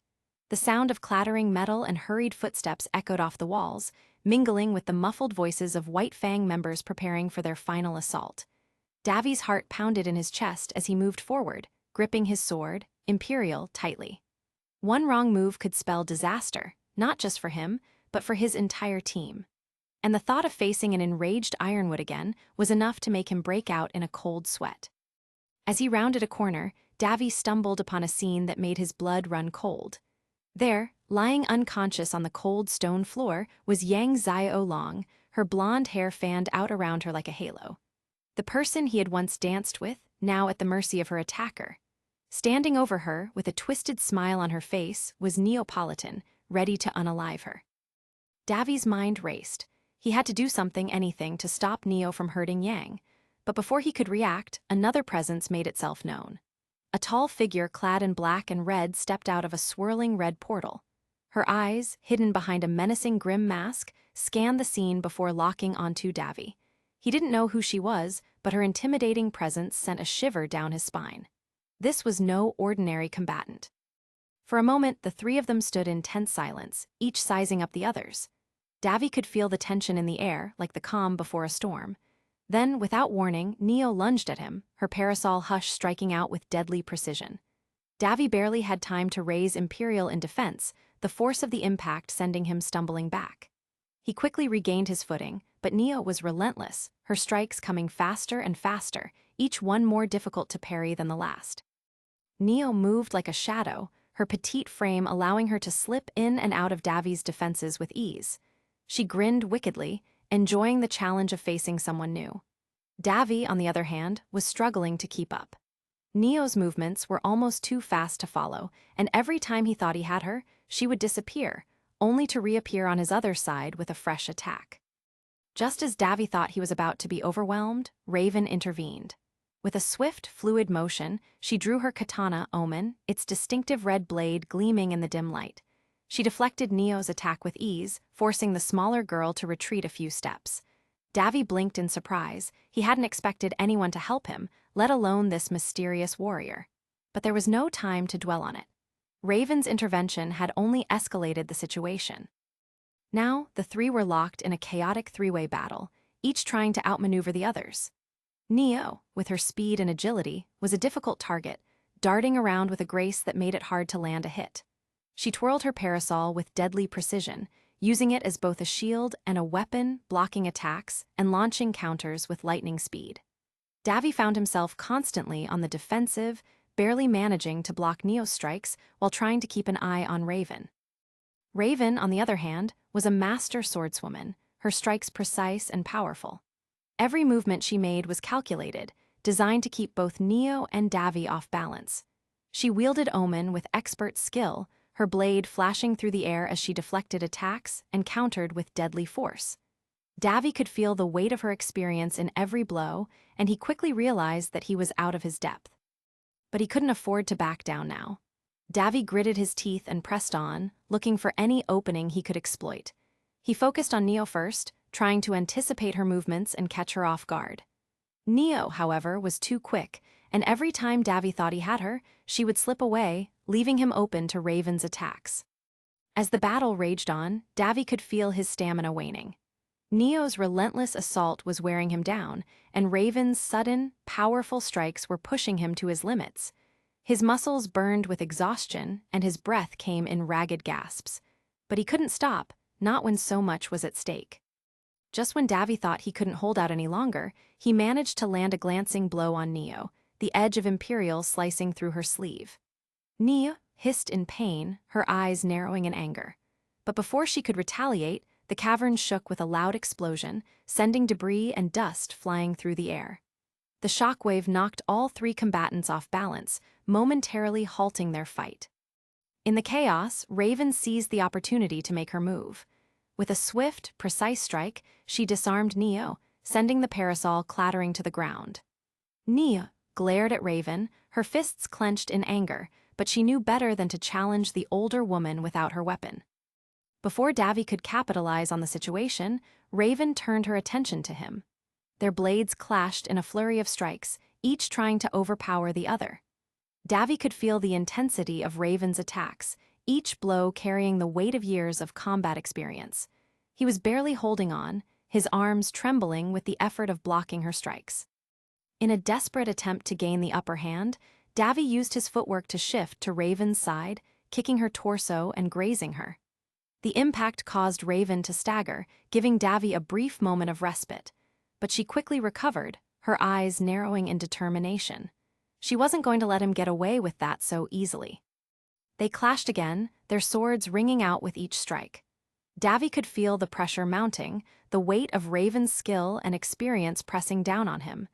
He knew he couldn't keep this up much longer. He needed to find a way to end this. Finally, with a desperate surge of energy, Davy managed to break Raven's guard, landing a solid hit on her side. Raven staggered back, clutching her wound, but her eyes never left Davy's. She was wounded, but far from defeated. Her gaze was cold, calculating, as if she was already planning her next move. Before the fight could continue, however, Neo suddenly recovered and launched a surprise attack on Raven. The two women clashed, their blades sparking as they exchanged blows. Davy, realizing that this was his chance, quickly moved in between the two. He kicked Neo in the face, sending her reeling back, and then clashed Imperial with Raven's Omen, using the momentum to trip her with a swift kick to the legs. As the fight reached its climax, the cavern shook again, this time more violently. The ceiling cracked, and large chunks of rock began to fall, sending debris and dust swirling through the air. The unstable environment only added to the chaos of the battle. Davy could feel the ground beneath his feet shifting, and the rumbling echoed like the growl of some giant beast waking from its slumber. With one last, desperate look at his opponents, Davy knew he had to make a split-second decision. The cavern was coming down, and staying here would mean certain death not just for him, but possibly for Yang as well. He had to neutralize the threats before him quickly. Neo, recovering from the last hit, narrowed her eyes at Davy. She was clearly infuriated, but that only made her more dangerous. She darted forward again, this time with a ferocity that surprised Davy. She aimed a swift strike at his midsection, but Davy managed to sidestep just in time, bringing Imperial down in a sweeping arc. Neo, anticipating the move, flipped backward, narrowly avoiding the blade, but Davy used the momentum to deliver a powerful kick to her head. The force of the blow sent her crashing into the cavern wall with a sickening thud, rendering her unconscious. Raven, witnessing Neo's fall, wasted no time in renewing her assault. She lunged at Davy with a speed that made his heart race, her red katana slicing through the air with deadly intent. Davy barely managed to block the attack, their blades clashing with a resounding clang. The force of Raven's strike pushed him back several steps, and he knew that if this continued, he wouldn't last much longer. The two circled each other warily, the tension between them palpable. Davy could see the determination in Raven's eyes, even behind the mask, and he knew she was sizing him up, looking for any weakness to exploit. He couldn't afford to let her get the upper hand again. In a bold move, Davy suddenly charged at Raven, feinting a high strike before pivoting and aiming low. Raven reacted with lightning speed, deflecting his blade and countering with a powerful horizontal slash aimed at his torso. Davy twisted his body just in time, the blade grazing his side but not drawing blood. He retaliated by delivering a swift kick to her midsection, forcing her to stumble backward. For a brief moment, they locked eyes. Davy could see the fire in Raven's gaze, the silent promise that this battle was far from over. But before either of them could make another move, the cavern shook violently once more, a large section of the ceiling collapsing mere feet away from them. The ground beneath them cracked and shifted, throwing both combatants off balance. As Yang was regaining her consciousness, Raven, ever the opportunist, saw her chance. With a swift motion, she opened another red portal behind her and retreated into it, disappearing just as a massive chunk of rock fell where she had stood moments before. Davy, still off balance, could only watch as she escaped, a mixture of frustration and relief washing over him. As the dust began to settle, Davy looked over at Neo, who remained unconscious against the wall, and then to Yang, who had begun to stir on the cavern floor. Her groggy movements indicated she was regaining consciousness, and Davy knew it was only a matter of time before she would see him. He couldn't risk being recognized, not now. Davy quickly sheathed Imperial and took one last glance at Yang before turning and sprinting away. The sound of his footsteps echoed through the cavern as he disappeared into the shadows, leaving Yang to regain her senses alone. As he fled, he couldn't help but feel a nagging sense of unfinished business. As Yang finally came to, her vision blurred and head-pounding, she looked around the cavern in confusion. She saw the unconscious Neo, the fallen rocks, and the faint trace of a red portal's afterimage. The last thing she remembered was Neo's attack, then nothing.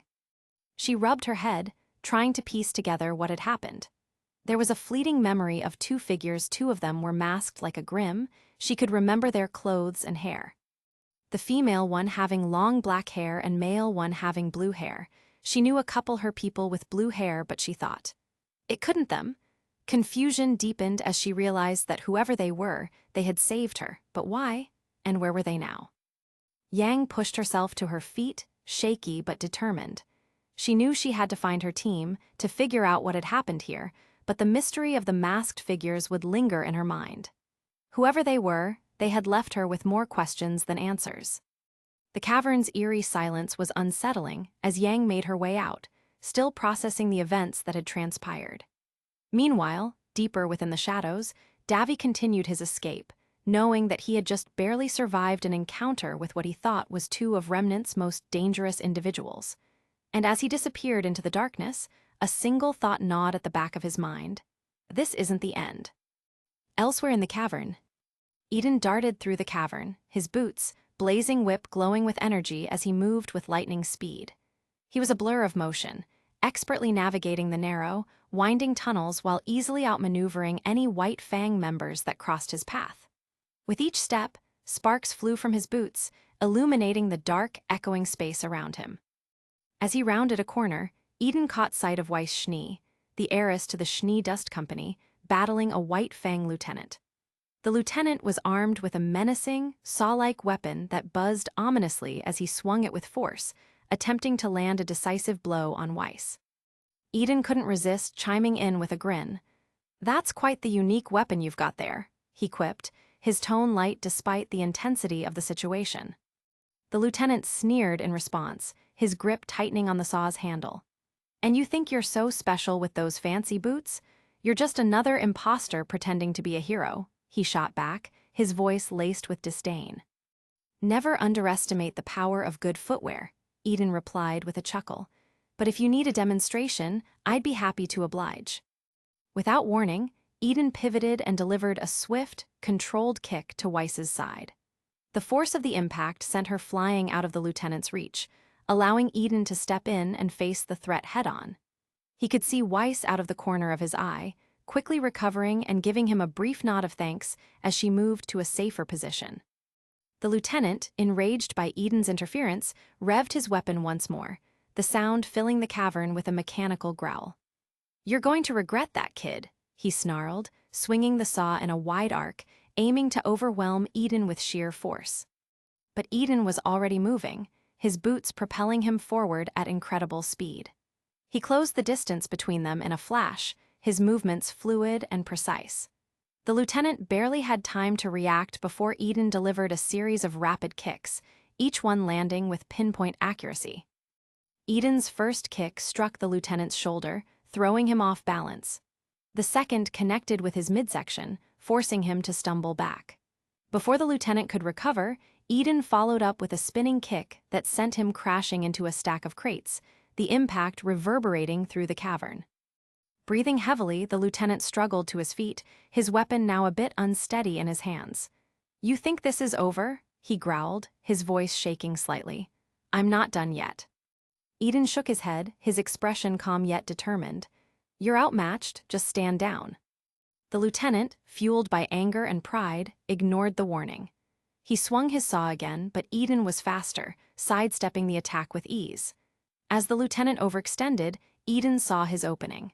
He quickly moved in and delivered a powerful kick to the side of the weapon, sending it clattering to the ground. With the lieutenant disarmed, Eden acted quickly. He grabbed a nearby length of chain and, in one fluid motion, wrapped it around the lieutenant, securing his arms to his sides and pinning him against a sturdy support beam.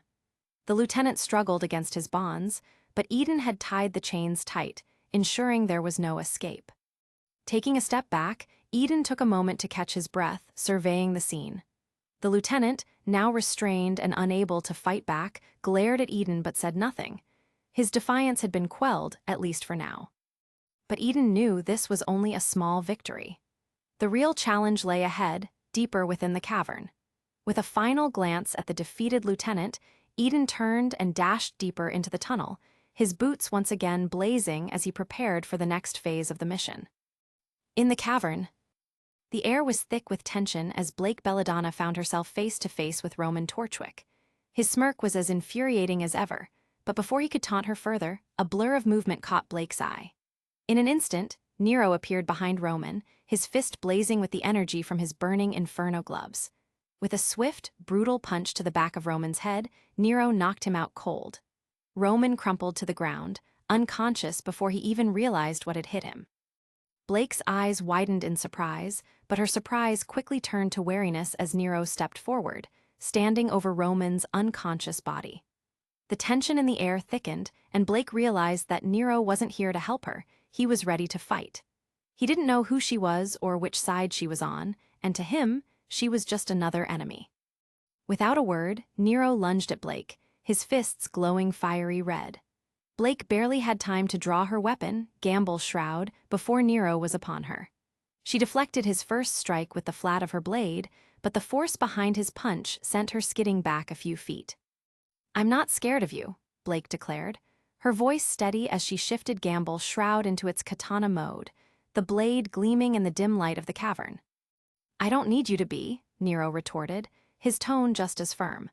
His eyes narrowed with determination as he charged forward again, his fists leaving trails of flame in their wake.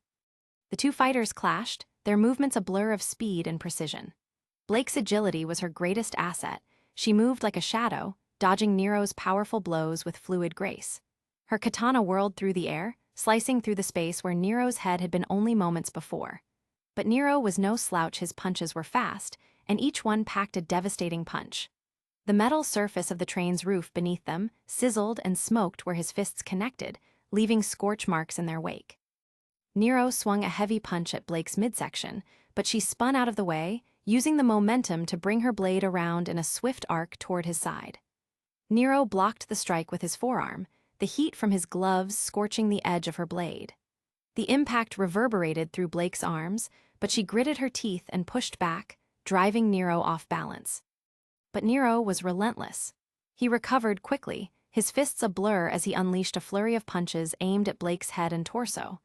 Blake ducked and weaved, her instincts guiding her as she narrowly avoided each strike.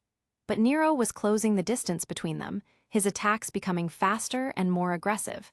He was pushing her to the edge of the train, and Blake knew she had to act fast. With a quick flick of her wrist, Blake shifted Gamble's shroud into its cleaver mode and fired the pistol.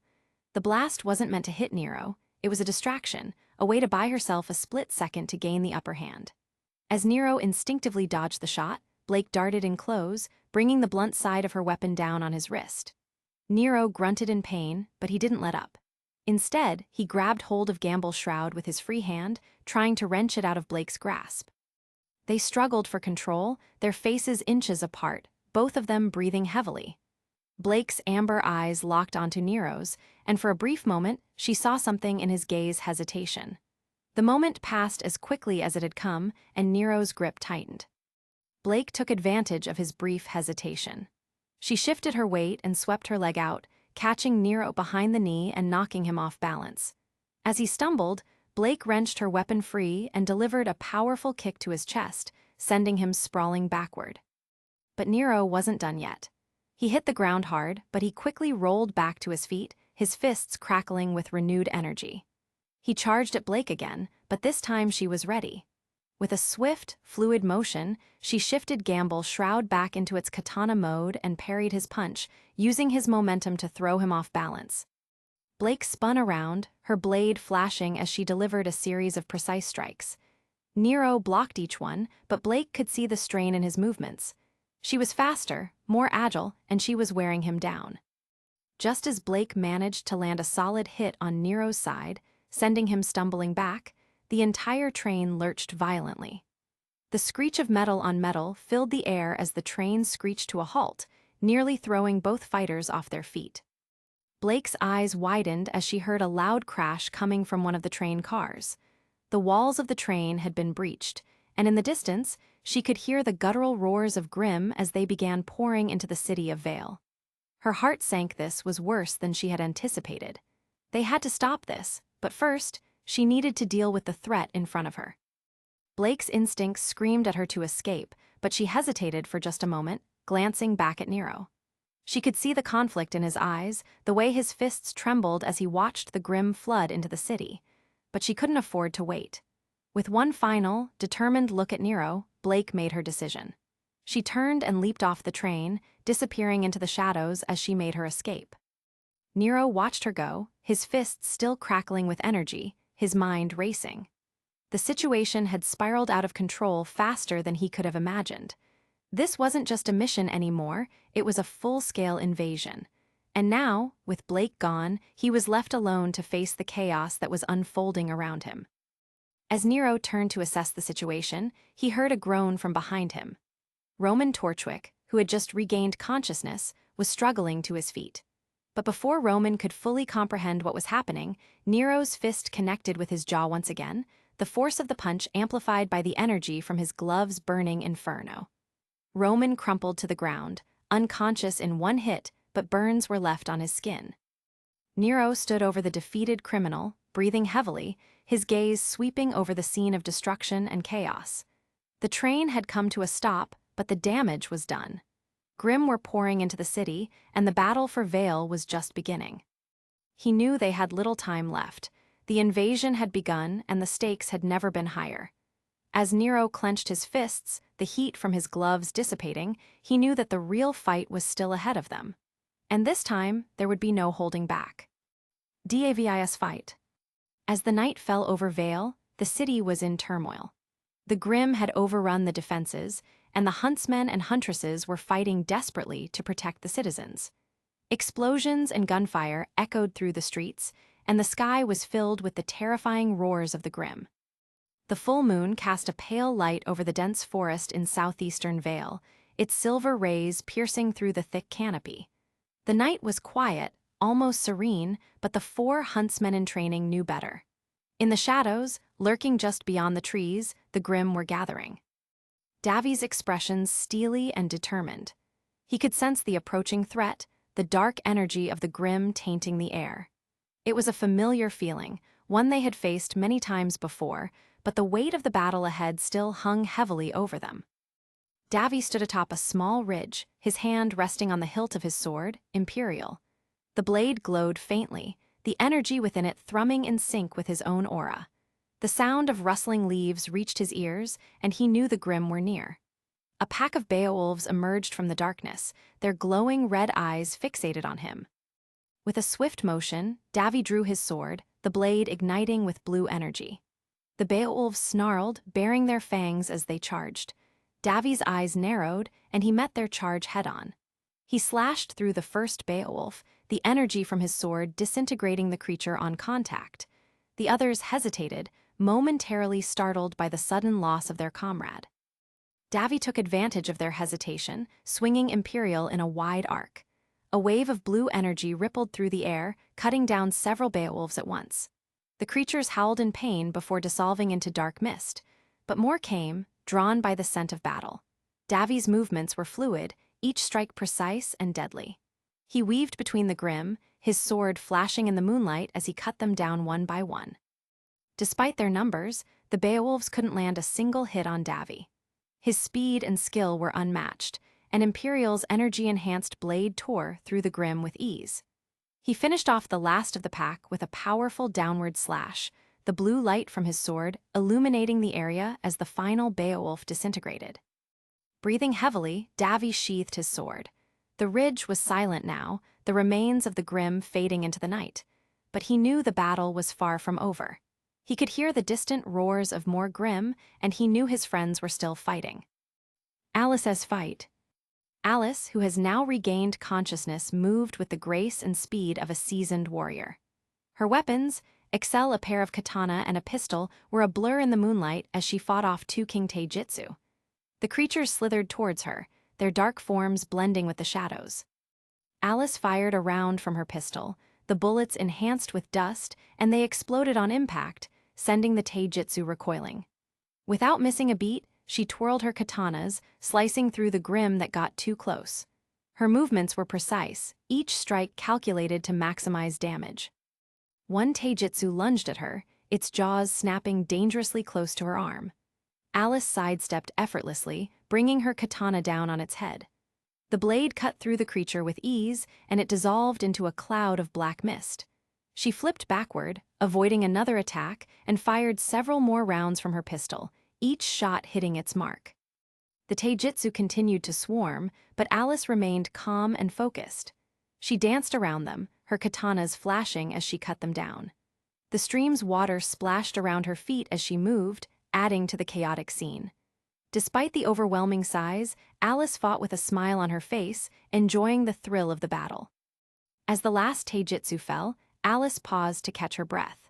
The stream was now littered with the remnants of the Grimm, their dark forms slowly fading away. She holstered her pistol and sheathed her katanas, glancing around to ensure the area was clear. She could hear the distant sounds of battle and knew the others were still fighting. Without wasting another moment, she sprinted towards the source of the noise, eager to regroup with her team. Back at the caverns. Inside the caverns, where Roman was laying unconsciously. He then walked out of the caverns strenuously before falling unconscious again. Eden's fight. Eden stood at the base of a towering cliff, his eyes fixed on the approaching horde of Ursa. The massive, bear-like Grimm lumbered towards him, their glowing eyes filled with malice. But Eden wasn't intimidated. He activated his boots, blazing whip, feeling the energy surge through his legs. With each hit, the boots increased his speed, and he was ready to use that to his advantage. As the first Ursa charged, Eden launched himself forward, his boots leaving a trail of fire in their wake. He delivered a powerful kick to the Ursa's side, sending it crashing into the cliff. The creature roared in pain. "What? You don't like the heat?" Eden said. Eden was already moving, his speed increasing with each strike. He darted between the Ursa, his boots igniting with each kick. The Ursa swung their massive claws at him, but Eden was too fast. He dodged their attacks with ease, delivering quick, powerful kicks that left the Grimm reeling. His boots blazed with energy, and soon he was nothing more than a blur, tearing through the horde like a whirlwind. One Ursa managed to catch him off guard, its claws grazing his arm. Eden winced but didn't slow down. He retaliated with a flurry of kicks, each one more powerful than the last. The Ursa couldn't keep up with his speed, and one by one they fell, their massive bodies crumbling into dust. As the last Ursa collapsed, Eden skidded to a stop, his boots still smoldering from the intense energy. He wiped the sweat from his brow, glancing around at the destruction he'd caused.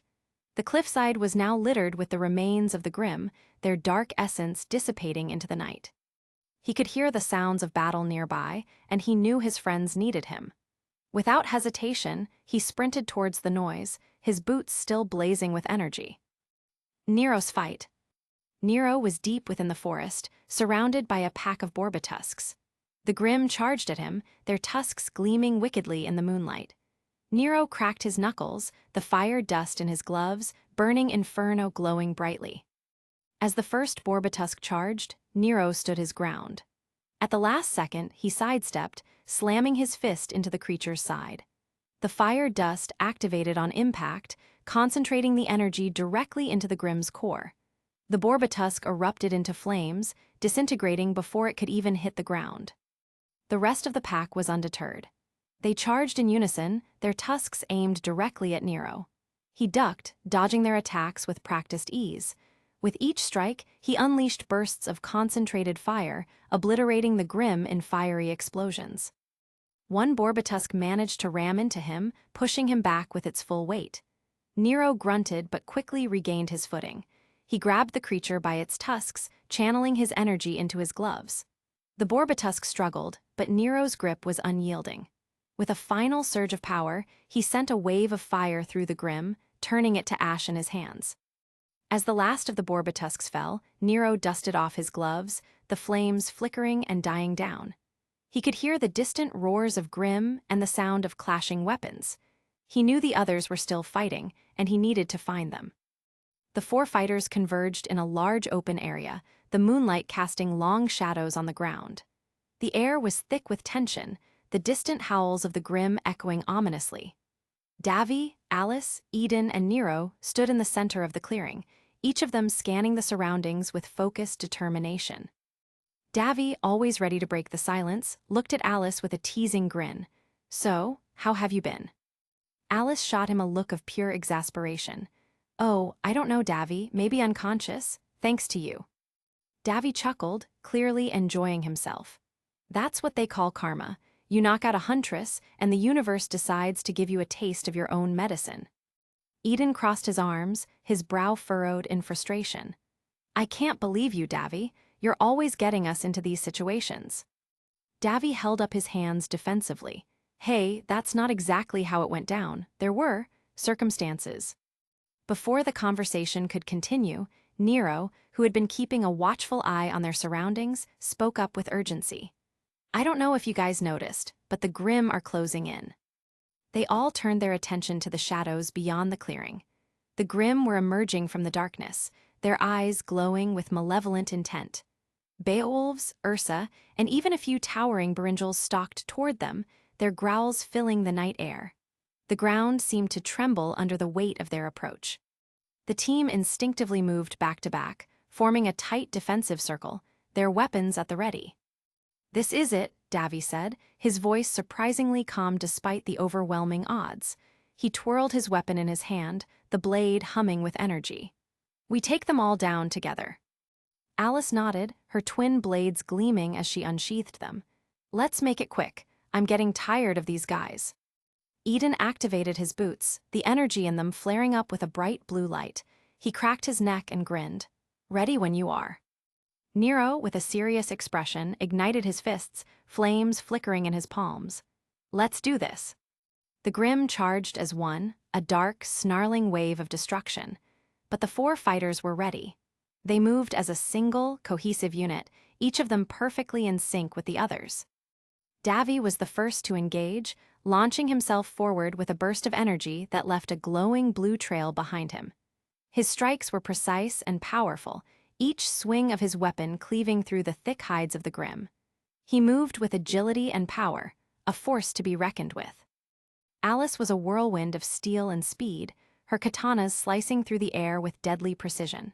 She danced around the Grimm, her movements fluid and graceful, a deadly ballet of blades. Her semblance allowed her to create afterimages, confusing the Grimm as they attacked shadows instead of her real self. She used this to her advantage, striking from unexpected angles, her blades cutting deep into the Grimm's flesh. A Beringel swung its massive fist at her, but she slid under its arm and severed its legs with a single, swift motion. The beast roared in pain before collapsing to the ground, where Alice delivered the finishing blow. Eden was a blur, his boots propelling him at incredible speed. He darted between the Grimm, his powerful kick sending shockwaves that rippled through the air, knocking multiple Grimm off their feet. His semblance allowed him to generate kinetic energy with each movement, amplifying the force of his strikes. He leaped into the air and delivered a spinning kick that unleashed a wave of energy, sending a group of Beowulfs flying backward, their bodies disintegrating upon impact. Eden landed gracefully, ready to take on the next wave with a smirk on his face. Nero's approach was more methodical, but no less effective. His fiery punches scorched the Grimm on contact, the flames spreading across their bodies and reducing them to ash.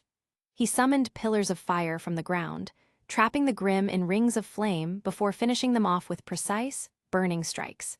His semblance allowed him to absorb heat from the environment, channeling it into his attacks to increase their potency. As an Ursa charged at him, Nero planted his feet and unleashed a torrent of flames that engulfed the creature, turning it into a towering inferno before it collapsed into a pile of smoldering bones. The battle raged on, the four fighters working together seamlessly, their attacks complementing each other. The Grimm, though numerous, were no match for their combined strength and skill. Davi's energy constructs shielded them from the more powerful attacks, while Alice's speed and precision ensured that no Grimm got too close. Eden's shockwaves kept the horde at bay, and Nero's flames provided the finishing touch, leaving nothing but scorched earth in their wake. As the last of the Grimm dissolved into smoke, the clearing fell silent once more. The four of them stood amidst the aftermath, breathing heavily but victorious. The moonlight shone down on them, casting a serene glow over the battlefield. Davy wiped the sweat from his brow and looked around, surveying the scene. "I'll go find out where these creeps are coming from and close it off," he said, sheathing his weapon with a flourish. Without waiting for a response, he sprinted off toward the source of the Grimm, his form quickly disappearing into the shadows. It didn't take long for Davy to find the breach in the city's defenses, a large, gaping hole in the ground from which the Grimm were emerging. He took a deep breath, focusing his energy, and extended his hands. A strong blue force field formed, covering the entrance and sealing it shut. The Grimm that were still inside slammed against the barrier, but it held firm, preventing any more from entering the city. Davy grinned, satisfied with his work. "That's a good day on the job," he muttered to himself, turning to leave. He didn't notice Glinda Goodwitch, who had arrived just in time to witness the closing of the breach. She watched him with a mix of confusion and curiosity, her eyes narrowing as she tried to make sense of what she had just seen. Back in the clearing, Alice sheathed her katanas, a satisfied smile on her face. "Let's get out of here before more show up." Davy rejoined them, a confident look on his face. "Well, I can assure you more aren't gonna show up, for now." Nero raised an eyebrow, skeptical. "How do you know that?" Davy winked, tapping the side of his nose. "Just trust me."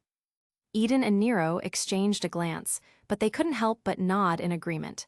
Despite Davy's antics, he always seemed to get the job done. The team turned and left the clearing, the night once again quiet and peaceful, the threat of the Grimm vanquished for now. As they walked away, Davy couldn't resist one last comment. "So, who's up for a snack? I hear cookies and milk are all the rage with huntresses these days." Alice groaned, rolling her eyes, while Nero and Eden chuckled.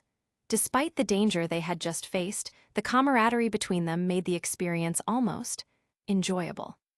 The next day, OZPIN's office. The headmaster of Beacon Academy, Professor Osbin, sat quietly in his high-backed chair, his eyes fixed on the sprawling cityscape of Vale beyond his office window. The sun was rising, casting long shadows over the rooftops, and the glow of city lights began to twinkle in the encroaching twilight. Despite the serene view, the atmosphere in the room was anything but peaceful. A live video feed was currently active on a large screen behind him, displaying the unseen faces of the councilmen of Vale and General James Ironwood of Atlas. "Osbin, OZPIN?" The sharp voice of the first councilman pierced through the tense silence, snapping the headmaster out of his reverie. Slowly, Osbin swiveled his chair around to face the feed, his expression calm and inscrutable. "Yes, councilman," Osbin responded, his voice measured and composed, his eyes scanning the silhouettes of the council members who remained shrouded in shadows. "Given the recent security concerns and the alarming events that have transpired within the city," the first councilman began, his tone carrying the weight of authority and concern, and considering General Ironwood's expressed grievances. The councilman paused, allowing the gravity of his words to settle in the room. Osbin remained silent, his gaze unwavering as he waited for the inevitable conclusion of their discussion. We find ourselves in a position where we can no longer, in good conscience, proceed with the Vytal Festival. The councilman continued, his voice growing sterner. The people of Vale, and indeed the people of all Remnant, cannot be assured of their safety under the current circumstances. The recent attacks and rising unrest have shaken the public's confidence in our ability to protect them. In light of this, we, the Council, have decided that General Ironwood will be appointed as the primary protector of Vale. The statement hung in the air, its weight pressing down on the room. Osbin's fingers tightened slightly around the arms of his chair, though his expression remained impassive. He had anticipated this decision, but hearing it spoken aloud brought a new level of finality to the situation.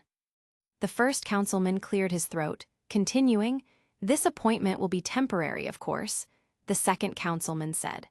"Furthermore, the capture and containment of one of the most wanted criminals will fall directly under General Ironwood's jurisdiction," the first councilman said. The mention of a most wanted criminal sent a ripple of unease through the room. Osbin knew exactly whom they were referring to, and the implications were troubling. "Be rest assured, councilmen," Ironwood's voice cut through the tension, filled with a pride that was unmistakable. "The Adaljan military is fully prepared to bring as many forces as necessary to ensure the safety of Vale. We will restore order and protect the citizens, no matter the cost." "Thank you, General," the first councilman replied, the appreciation in his voice almost palpable. "Your dedication is commendable, and your efforts will not go unnoticed. That said, the Council has also decided to reassess your position, Professor Osbin," he continued, turning his attention back to the headmaster. "In light of recent events, your role as headmaster of Beacon will be reviewed following the conclusion of the Vytal Festival." There was a brief silence, filled only by the faint hum of the live feed. Osbin's face remained unreadable, but within, the implications of these words weighed heavily. The Council's trust in him was wavering, and Ironwood's growing influence was becoming increasingly apparent. "Are you finished?" Osbin asked quietly, his voice laced with an air of finality. "Yes, that will be all for now," the first councilman replied. The tone was dismissive, signaling the end of the discussion. Without another word, Osbin turned his chair back towards the window, his eyes once again focused on the city of Vale. The live feed cut off, leaving the room in silence. The city that lay before him was not just a collection of buildings and streets. It was a symbol of what was at stake, a reminder of the challenges that lay ahead. As the shadows of night continued to creep across the city, Osbin's thoughts turned inward. He knew the Council's decision would have far-reaching consequences, not just for him, but for everyone involved. There were secrets he had kept, burdens he had borne in silence, all for the sake of a greater good. But now, those very decisions were being called into question. The road ahead was fraught with uncertainty, and Osbin was keenly aware that the events set into motion would soon come to a head. The balance of power was shifting, and with it, the future of Vale and perhaps all of Remnant hung in the balance. Beacon Academy, Team RWBY's dorm. The morning sun filtered through the window of Team RWBY's dorm, casting a warm glow over the room as the girls prepared for another day of classes. Yang was tying her hair into its usual ponytail, Ruby was polishing crescent rows, Blake was quietly reading in her bunk, and Weiss was meticulously organizing her books for the day. The usual hum of activity filled the space until Weiss broke the silence with a question that had clearly been on her mind since the previous day. "Did any of you notice? A white fang-like guy yesterday?" Weiss asked, her voice tinged with uncertainty. "I mean, I'm pretty sure he was trying to help us, or at least he wasn't trying to kill us." Ruby looked up from crescent rows, her brow furrowed in thought. "Yeah, I guess I did experience something like that. I mean, I got knocked out and taken straight to Roman Torchwick, so maybe." Blake's ears twitched slightly at the mention of the white fang, but she kept her face neutral. "Two of them, actually. One with blue hair, the other with black," Yang added, a small smirk playing on her lips. They saved me from that mystery girl with pink and brown hair. You know, the one who looked like she just walked out of a candy store. Ruby's eyes lit up with recognition. Oh, good thing those guys showed up when they did. I didn't get anyone in a mask, Blake said, finally closing her book and turning to face the others. But I did run into a fairly tattooed dude with red tips on his hair. He wasn't exactly friendly, but he didn't try to kill me either. Weiss raised an eyebrow. Lucky you, Blake, Ruby chimed in with a sarcastic tone, making Blake chuckle. I wonder what they were about, Weiss mused, her usual sternness softened by the curiosity in her voice. They didn't seem like typical White Fang members, more like rogue agents or something. I'm not sure we have time to wonder, Ruby said, suddenly remembering the time. Because I really don't want to find out what Professor Glinda will say if we're late to class again. Yang laughed, slinging her backpack over her shoulder. She'd probably make us run laps around the courtyard, in heels.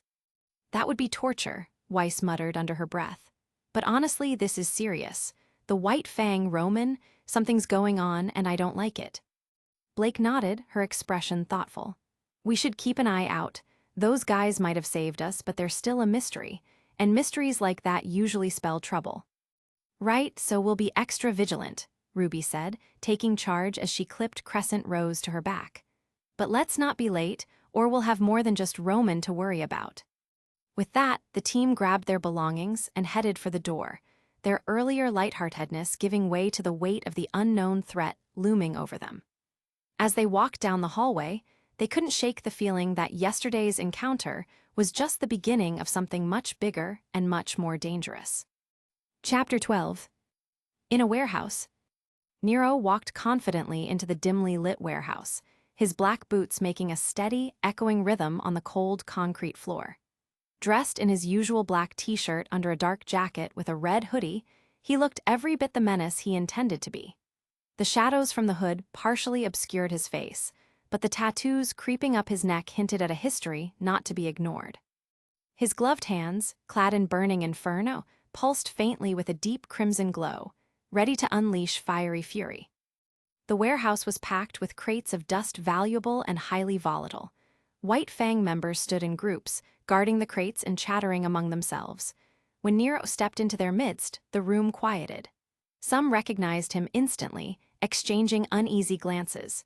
Nero was known to them, but they had no idea what he was doing here. Without wasting a breath, Nero raised his gloved hand, fingers tightening into a fist. The gloves hummed with energy, and in an instant, he released a wave of blazing fire dust. Flames roared to life, surging through the air toward a group of guards, engulfing several of them before they could react. The sudden heat sent them scattering, yelling in panic as they tried to escape the firestorm. A few of the braver members, however, pushed through the chaos. One lunged at Nero, swinging a sword in a wide arc. Nero sidestepped with a quick, fluid motion, his jacket flaring out behind him. As the blade came crashing down again, he lifted his arm and blocked it with the reinforced metal of his glove, sparks flying as metal clashed against metal. With a swift counter, Nero landed a sharp punch to the attacker's guts. Burning inferno flared, sending a controlled blast of heat through the armor, staggering the man backward, winded and in pain. Nice try, Nero muttered. He wasn't in the mood for distractions. His eyes scanned the room, locking on the nearest White Fang member who looked like he might know something. With quick steps, he approached, grabbing the stunned man by his collar and slamming him against the cold metal wall. Why are the White Fang taking orders from Roman? Nero's voice was calm, but there was an underlying edge that suggested he wasn't here to negotiate. The White Fang member, a younger recruit, tried to muster some bravado, but it was clear he was terrified. Hey, let's not get too hasty, yeah? He said nervously. Nero's eyes narrowed. He wasn't going to waste time on idle banter. The temperature around his gloves began to rise, and a faint glow emanated from the seams. Talk, he ordered, his voice unwavering. All right, the recruit stammered, feeling the heat growing closer. There was this girl. Showed up out of nowhere and took out our whole squad. It was like she knew Adam, seemed like they had some old connection or something. She had 2 teens with her and gave us dust and weapons. In exchange, we had to follow Roman's orders for a while. Nero's jaw tightened. Describe the teens, he demanded. One had green hair. The other one was this guy with full gray hair, the recruit answered quickly, his eyes wide with fear. Nero's mind raced, recognizing the description: Emerald and Mercury. He let out a breath, slowly lowering the heat, and released his grip, letting the recruit drop to his feet. Before leaving, he leaned in close, his voice just above a whisper. "I'd stay out of sight if I were you," he said, "and be glad you caught me on a good day." The recruit nodded rapidly, rubbing his sore neck and taking a shaky step back. Nero turned away, his focus shifting to his next move.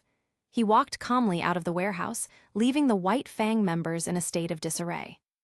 Once outside, Nero took a moment to process what he'd learned. If Emerald and Mercury were involved, and this unknown girl had ties to Adam, then things were more complicated than he thought. He knew he had to find out more about this alliance, and fast. The stakes were getting higher, and Nero was prepared to face whatever came next. He disappeared into the night, determined to uncover the truth behind the new alliances forming in Vytal. And when he did, he'd be ready to set things right. In a hotel, Davy and Alice were up to their usual antics in the hotel room, bickering loudly enough that Eden could barely focus. He sat cross-legged on the floor, sifting through the scattered items around him, muttering about his missing boots.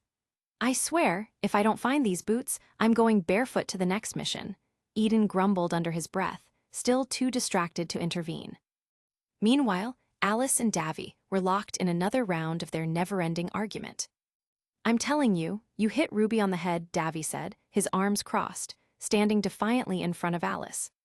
Alice rolled her eyes dramatically, lounging on the couch with a mock-bored expression. "Please, I hit Weiss, thank you very much. Ruby was all you." Before Davy could retort, the door creaked open, and Nero strode in, wearing his usual all-black outfit, his red-hooded jacket slightly rustling as he moved. He looked at the scene in front of him with mild disinterest. "Where have you been?" Davy snapped, his accusatory tone piercing the air. Nero raised an eyebrow at the hostility. "Nice to see you too, Davy." Alice, still sprawled out, chimed in without moving from her comfortable spot. "Come on, Davy, give the man a break. He probably had to, save the world or something." Nero sighed, clearly not in the mood to explain his whereabouts. He walked past them and leaned against the wall, crossing his arms. "So, what's this new chaos you guys are brewing?" Alice casually tossed the magazine she'd been flipping through onto the floor and stretched lazily. "You know what would make this day perfect?" she mused aloud, her voice dreamy as she stared at the ceiling. "A massive ice cream sundae, with all the best toppings." Davy's face lit up instantly. "That sounds awesome, why didn't I think of that?" Alice raised an eyebrow, already sensing trouble. "You're talking about buying one, right?" Davy grinned, a mischievous gleam in his eyes. No, where's the fun in that?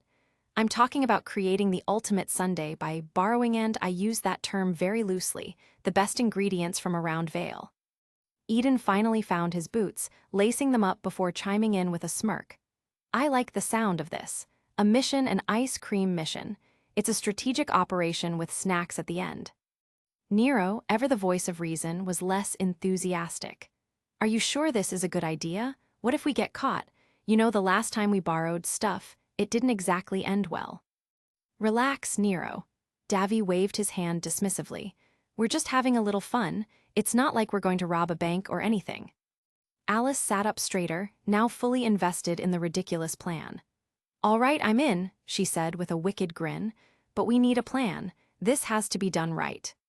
Davy, now fully into his role as leader, motioned for everyone to gather around the coffee table. He pulled out a napkin and began scribbling their game plan with a pen. "All right, here's how we're going to do this. First, we hit up the bakery across the street for the waffle cones and hot fudge, best in Vytal, no question. Then, we swing by that fancy grocery store near the docks for their artisan ice cream. And lastly, this is where it gets tricky, we sneak into that ice cream parlor downtown for the toppings. They've got everything." Eden leaned in, pointing at the napkin. "You're missing something. What about whipped cream? You can't have the ultimate sundae without it." Davy gave him a look. "Please, Eden, do you think I'd forget the whipped cream? There's a cart vendor near the market who sells fresh cream. We'll acquire some from him." Alice grinned mischievously. "And we can acquire it quickly, right?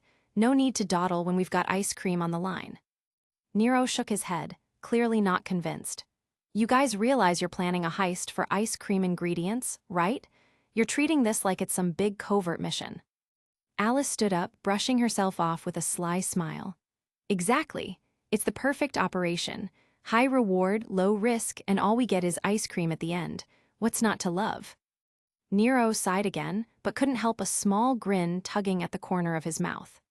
As ridiculous as the plan sounded, it wasn't the worst idea they'd ever come up with. And besides, after the chaos they'd faced recently, maybe a bit of harmless fun was exactly what they needed. Davy slapped his hands together. All right, ice cream squad, assemble. Eden stood up, holding a boot triumphantly in the air. For the glory of sugar overload. Alice grabbed her jacket, laughing. Let's get this done before the night's over. I'm craving that sundae already. Nero, though still hesitant, pushed off the wall and joined the group at the door. Fine, but if this turns into a disaster, don't say I didn't warn you. Davy shot Nero a confident grin as they headed out into the streets of Vytal. Don't worry, Nero. With this team, how could anything go wrong? Sugar and spice. Next on the team's list was Sugar Spice, a quaint specialty sweets shop nestled between two towering buildings. The pastel-colored storefront stood out like a whimsical oasis in the bustling city of Vytal, with its old-fashioned striped awning and candy displays in the window. However, one particular sign caught the group's attention. Beware of lizards. Nero raised an eyebrow as he read it aloud, frowning in confusion. Lizards? What does that even mean? Davy, ever the fearless leader, cracked a mischievous grin. Only one way to find out. He nodded toward the door, leading the charge inside.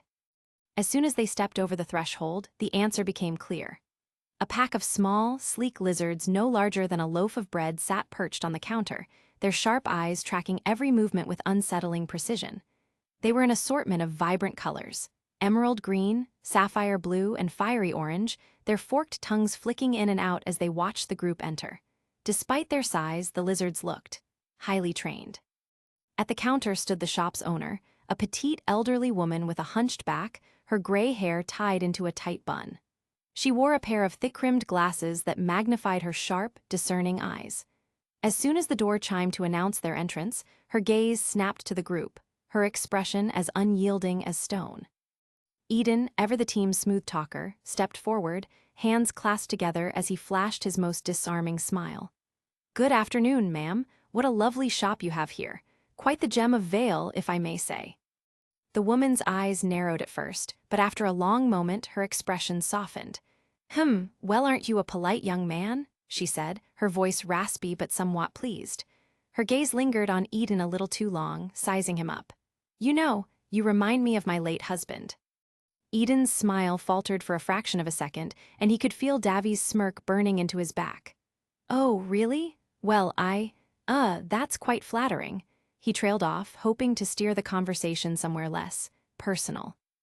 The shopkeeper's eyes twinkled with a mischievous glint as she leaned in closer, her voice dropping to a conspiratorial whisper. He had these bright, piercing eyes, just like yours. Handsome man he was. I bet you break a lot of hearts. Eden's smile froze in place. His eyes flicked nervously to the lizards, who had started shifting their attention toward him, as if sensing the tension. Well, you know, I try not to, cause too much trouble. Davy, standing a few feet behind, was desperately trying not to laugh out loud, while Alice shot him an amused glance. She nudged Nero, who was standing nearby, and motioned toward the back shelves lined with jars and containers of rare candies. While lover boys got her distracted, we need to move. Nero nodded and they slipped away, sticking to the shadows as best as they could. Alice moved with the grace of a seasoned thief, eyes on the prize. Nero, however, wasn't as lucky. The moment he stepped too close to the counter, the lizards on the counter snapped their attention toward him. Their eyes glinted with something predatory, and they began to hiss, their tongues flicking the air as they scurried down from the counter. Alice, Nero whispered, backing up as the first lizard scuttled toward him. I think we've got a problem. Alice, already reaching for a jar of caramel-coated chocolates, glanced back. Deal with it quietly, she whispered sharply, stuffing the jar into her bag. The lizards, however, weren't in the mood to negotiate. As Nero took another step back, they lunged at him with surprising speed. He barely had time to leap out of the way as one of them snapped at his boot. "Why is it always me?" he groaned, scrambling onto a nearby chair to avoid another bite. Eden, still occupied with the elderly shopkeeper's growing affection, shot Nero a quick look of pity. He opened his mouth to help, but the old woman's hand suddenly landed on his arm. "You know, if I were just a few years younger," she said, batting her eyelashes. Eden froze, his cheeks burning. That's very flattering, ma'am," he stammered, trying to subtly extract his arm from her surprisingly strong grip. "But, I think I'd better." "Oh, nonsense," she cooed. "Stay a while longer, maybe I can make you some tea." Meanwhile, Nero was practically dancing around the shop, trying to avoid the snapping lizards that were nipping at his heels. He jumped onto a display shelf, narrowly avoiding another bite as he clung to the edge, his eyes wide with panic. "A little help here?" he hissed at Alice, who was calmly loading her bag with a variety of rare candies. Alice sighed, grabbing a jar of rock candy and tossing it toward Nero. "Here, throw this and maybe they'll leave you alone." Nero caught the jar midair, quickly unscrewing the lid and throwing a handful of candy onto the floor. Instantly, the lizards lost interest in him, their hisses turning to satisfied munching as they swarmed the candy. Nero wiped his forehead, letting out a breath of relief. Finally. Davy, who had been watching the chaos from a safe distance, chuckled as he picked up another jar of candy. "You'd think you've never dealt with security before, Nero." Nero shot him a glare, hopping down from the shelf as the lizards happily devoured the candy on the floor. "Next time, you can deal with them," he muttered, adjusting his jacket. With the lizards distracted, Alice and Davy quickly finished filling their bags with as much candy as they could carry. Nero kept an eye on the shopkeeper, who was still fawning over Eden like he was the second coming of her late husband. As Davy secured the last jar of their haul, he gave Nero a thumbs up. "All right," Davy whispered. "Let's get out of here before they realize what we're doing." Just as the group began to make their way toward the door, the elderly shopkeeper finally loosened her grip on Eden's arm, giving him a wink. "You should come by again, young man. I'd love to hear more about your adventures." Eden chuckled nervously, backing away slowly. Sure, maybe next time." As soon as he was a few steps away, he turned on his heel and hurried toward the exit. The moment they were outside, Davy burst into laughter. "That was priceless. You were so close to getting married to an old lady just for a couple jars of candy." Eden glared at him, his face still flushed. "You could have helped, you know." "Oh, I helped," Davy teased. "I got all the candy while you handled the negotiations." Alice smirked, adjusting the bag of sweets on her shoulder. "Looks like we're on a roll. Let's keep it up." Nero, still glaring at the lizards through the window, sighed. "As long as we don't have to deal with any more lizards." With their second heist of the day complete, the team made their way down the streets of Vytal, bags full of rare candies, and their spirits high, though Eden couldn't shake the lingering feeling of the shopkeeper's eyes still watching him. Their next stop was Café Velvet, a chic, bustling establishment known far and wide for its heavenly whipped cream, so light and airy it was said to be worth its weight in gold. The cafe's patio was packed with customers sipping on lattes and indulging in pastries, which meant this heist would be tricky. As the team approached, Davy sized up the scene, his eyes gleaming with excitement. He glanced back at his team. "All right, here's the plan," he said, plucking an abandoned apron from a nearby bench and tying it around his waist. "I'll create a distraction. You guys slip into the kitchen and get that whipped cream." Alice raised an eyebrow. "And how do you plan on doing that?" Davy flashed a devilish grin, adjusting his new uniform. "I'll improvise." Before anyone could stop him, he sauntered into the cafe with the air of someone who worked there. He grabbed a tray off a nearby counter and, with the swagger of an overconfident waiter, approached a crowded table. The moment he reached it, his clumsiness kicked in. Davy tripped over his own feet, very convincingly, and sent the entire tray of drinks flying. Glasses and liquids splashed across the floor in every direction, soaking several unfortunate customers. "Oh no," Davy exclaimed dramatically, his voice echoing through the cafe. He waved his arms in mock panic. "I'm so sorry, I don't know how that happened." The cafe erupted into chaos as customers leaped up from their seats, trying to avoid the spillage. Shouts and complaints filled the air, and several of the cafe's waitstaff rushed over to try to clean up the mess. But Davy, in true chaotic fashion, wasn't done. As he scrambled to pick up the fallen tray, he accidentally bumped into another table, sending it crashing to the floor. Plates shattered, pastries flew through the air, and a cappuccino drenched an unsuspecting couple. "Oh no, not again," Davy cried out, somehow managing to knock over yet another table in his frantic attempt to help. At this point, it was total pandemonium. Customers were shouting, waiters were scrambling, and the cafe's manager looked like he was on the verge of a meltdown.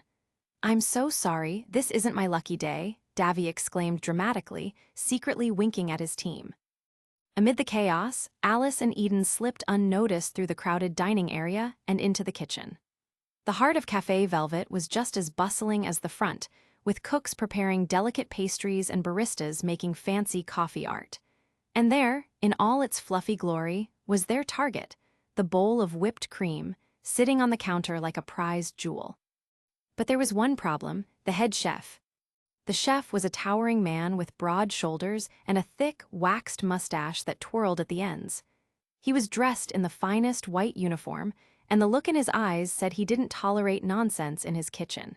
He spotted Alice and Eden the moment they entered, his mustache twitching in suspicion. "What are you doing back here?" the chef growled, grabbing a heavy rolling pin from the counter like it was a weapon. His grip tightened, and he glared at the two intruders.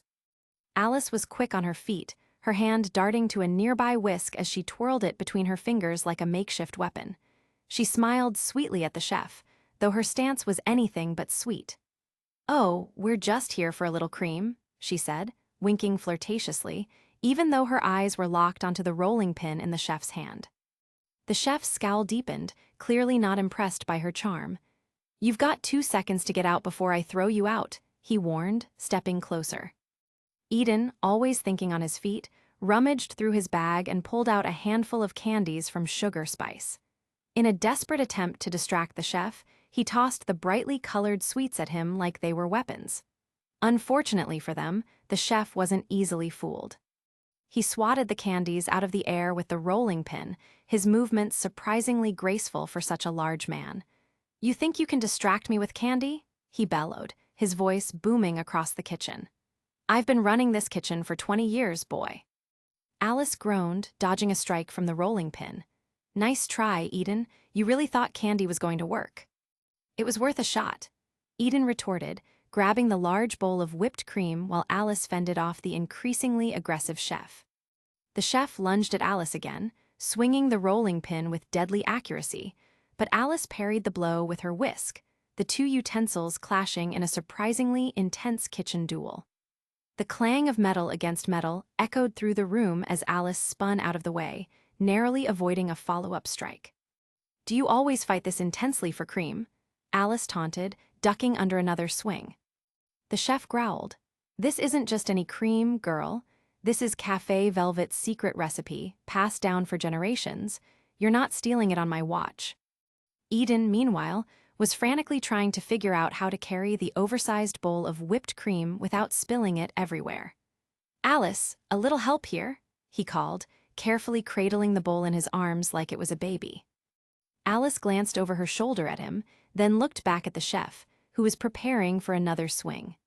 With a smirk, she kicked her foot out, knocking over a stack of flour bags that were precariously balanced on a nearby shelf. The bags toppled over, bursting open as they hit the floor and sending a thick cloud of flour into the air. The chef, now covered head to toe in white powder, let out a string of curses that would make a sailor blush. He coughed and spluttered, momentarily blinded by the cloud of flour. "Now," Alice shouted, grabbing Eden by the arm and pulling him toward the kitchen exit. They burst out of the kitchen just as Davy knocked over yet another table, this time sending a tower of teacups crashing to the floor. The customers were in full revolt by now, with several patrons yelling at the staff, and the cafe's manager was desperately trying to calm everyone down.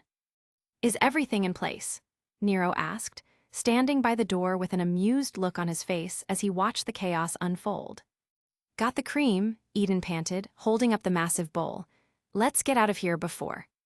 Just then, the chef stumbled out of the kitchen, covered in flour and still holding his rolling pin.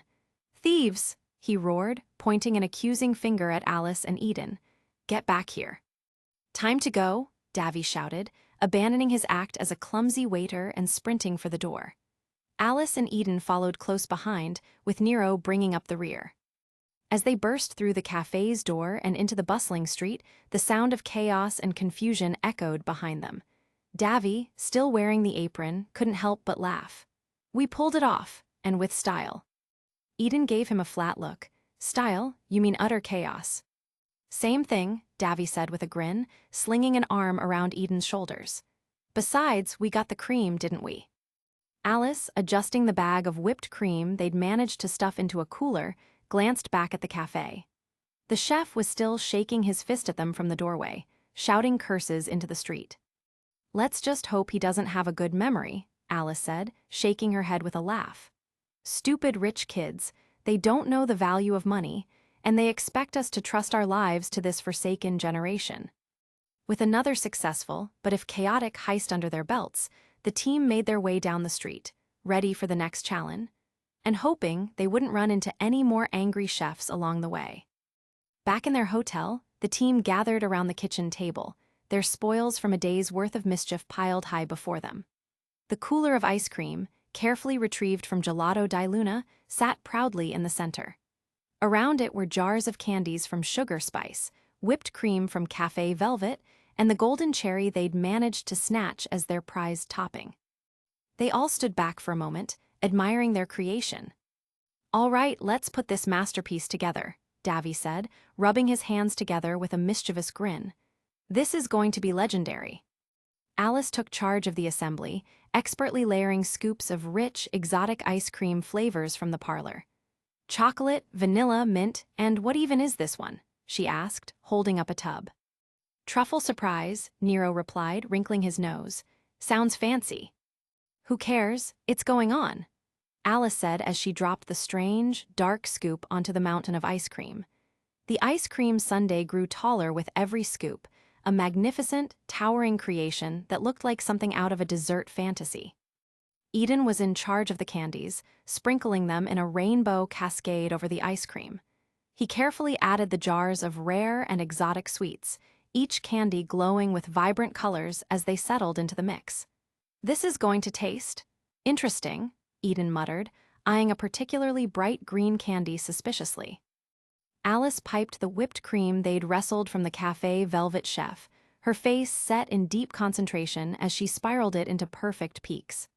"Now this," she said proudly, stepping back to admire her work, "is the true art of a huntress."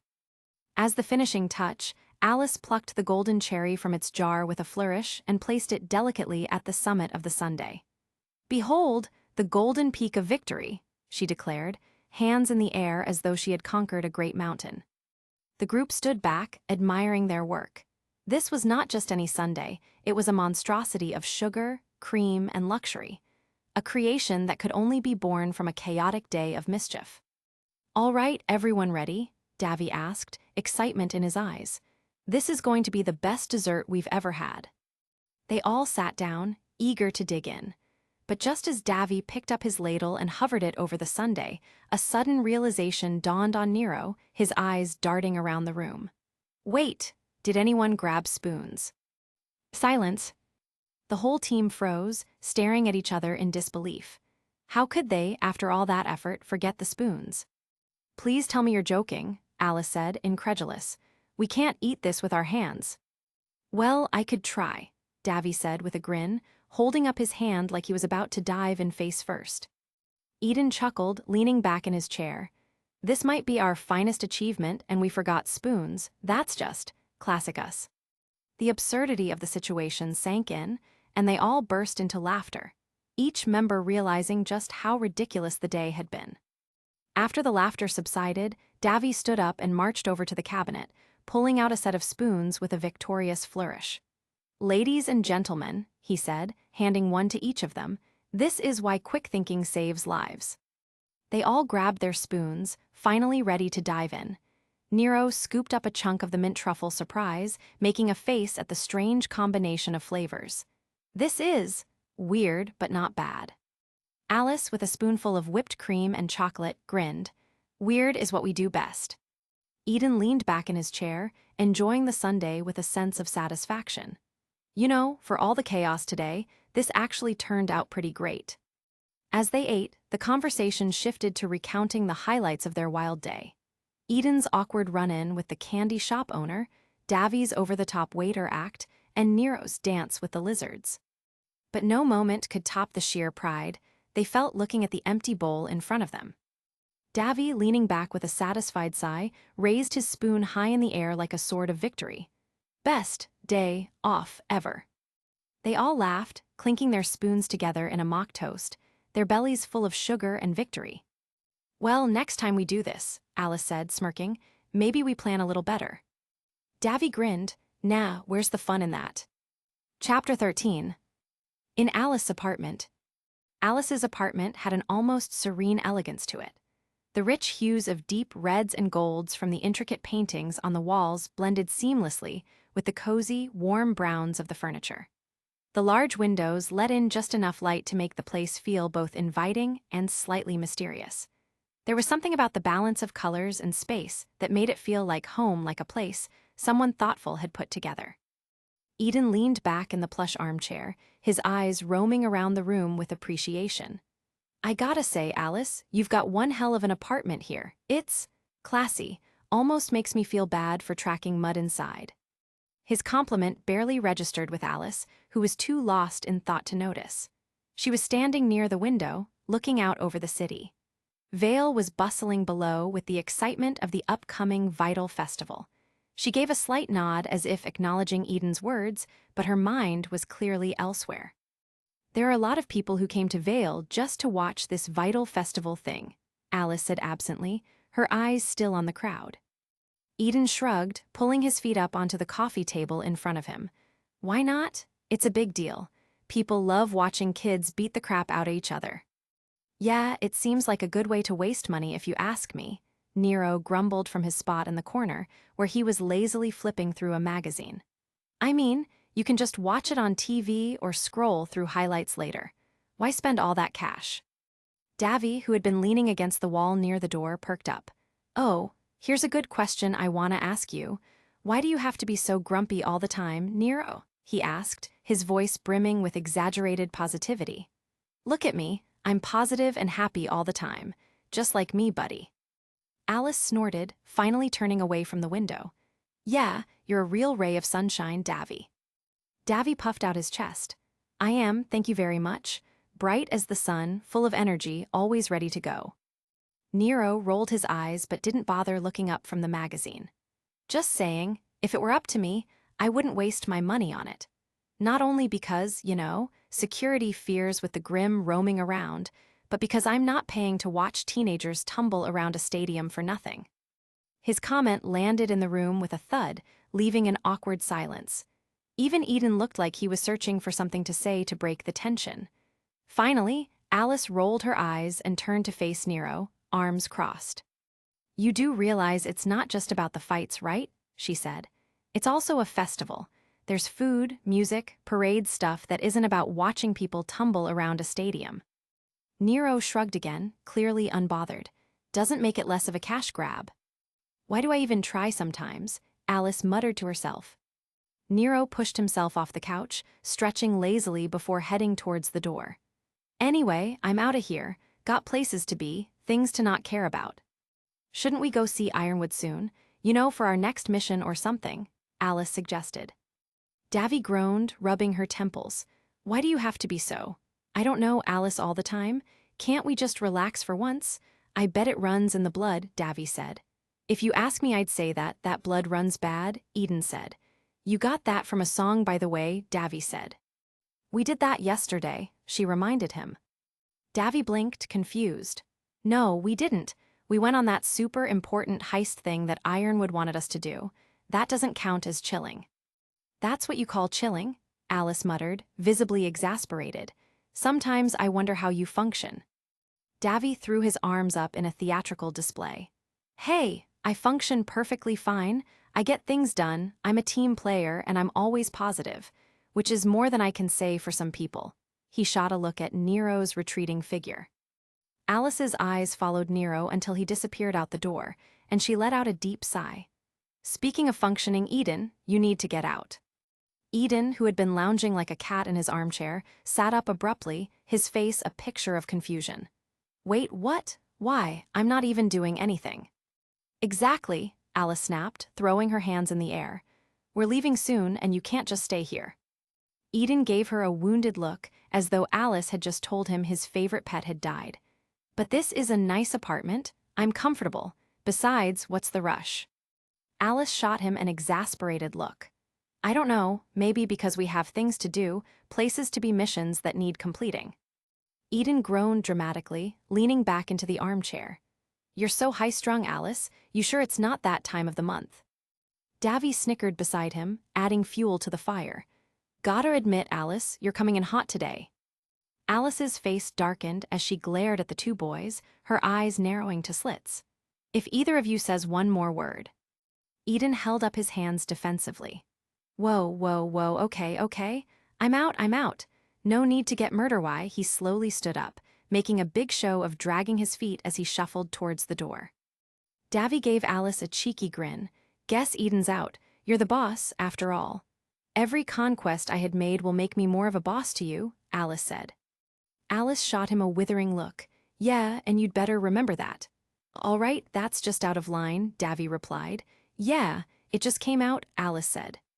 As Eden left, grumbling something under his breath, Alice finally allowed herself to relax, if only for a second. She turned back to Davy, who still wore that infuriatingly cheerful grin. We'll head out soon, she muttered. But for now, just try to not be you for 5 minutes. Can you do that?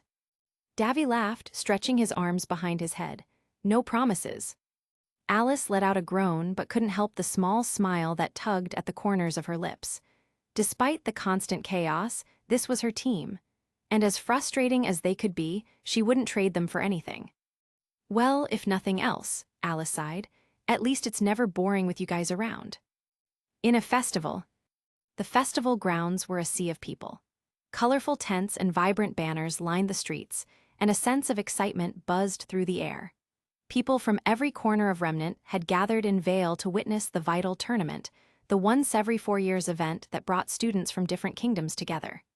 The streets were alive with laughter, music, and the smell of food being sold by countless vendors. Despite the lively atmosphere, Nero walked among the crowd with a sense of detachment. His hood pulled low over his face, he blended into the mass of festival-goers. He wasn't there to enjoy the games, to cheer on fighters, or to soak in the joy of a united remnant. The entire concept of the Vytal Tournament felt ridiculous to him. They called it a symbol of peace. But to Nero, it was little more than a glorified excuse to pit students against each other. It wasn't hard to imagine how easily something like this could escalate into something worse, rivalries between kingdoms or personal grudges. Conflict disguised as entertainment. No, Nero was here for something far more personal. He wasn't a fan of the tournament, but he had his own reasons for attending. He was tracking 2 people, a gray-haired boy with an arrogant smirk and a girl with piercing green eyes. He didn't know their names, but he'd fought them once before, and that encounter had left him with more questions than answers. As he weaved through the crowd, his eyes darted around, scanning the faces of everyone he passed. It wasn't long before he spotted them. Mercury and Emerald were standing near one of the food stalls, seemingly enjoying the festival as though they had no care in the world. Their casual demeanor was at odds with the ominous feeling Nero had whenever he thought about them. He kept his distance, blending in as he followed them, listening in on their conversation. I can't believe we have to be friendly to those idiots from Beacon, Emerald said, her voice dripping with disdain. I hate this pretending. Yeah, but we can't let months of planning go to waste, Mercury replied with a shrug, casually biting into a meat skewer. Annoying brats or not, we've got to keep up the act until everything falls into place. Emerald crossed her arms, clearly irritated.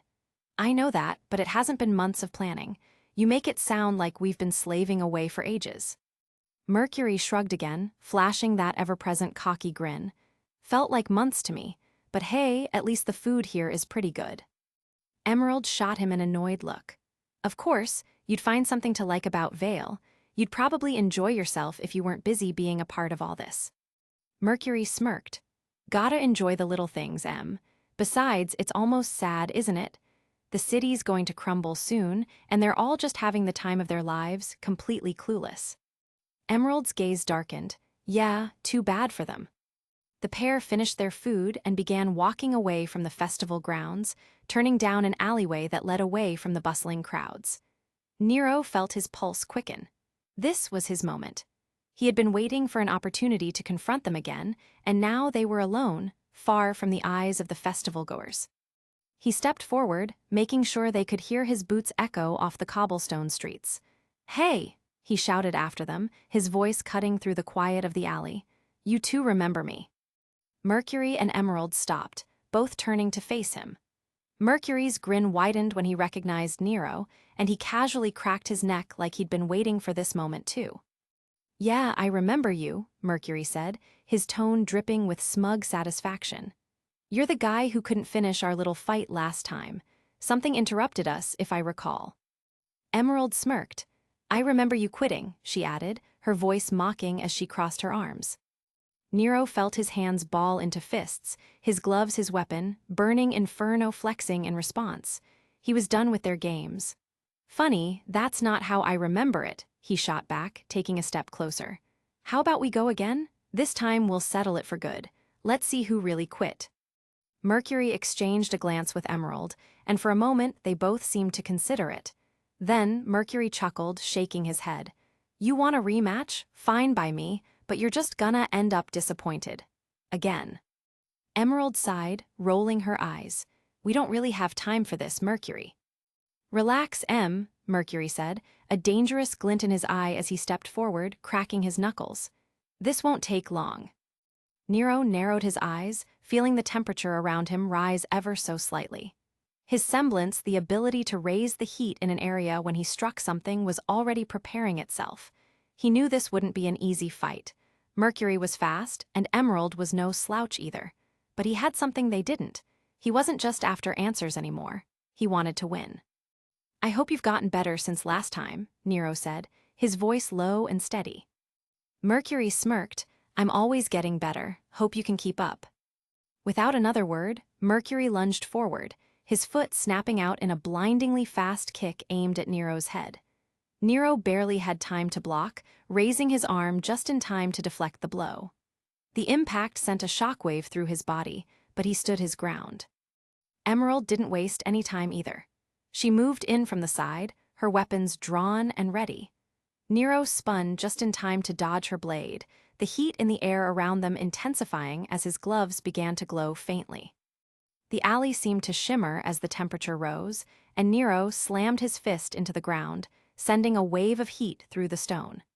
The pavement beneath Mercury and Emerald's feet began to sizzle, forcing them to jump back. "Whoa, getting spicy," Mercury taunted, his grin never faltering. "Think you can handle the heat?" Nero shot back, lunging toward Mercury with a flaming punch before the scene cut black. Unknown location.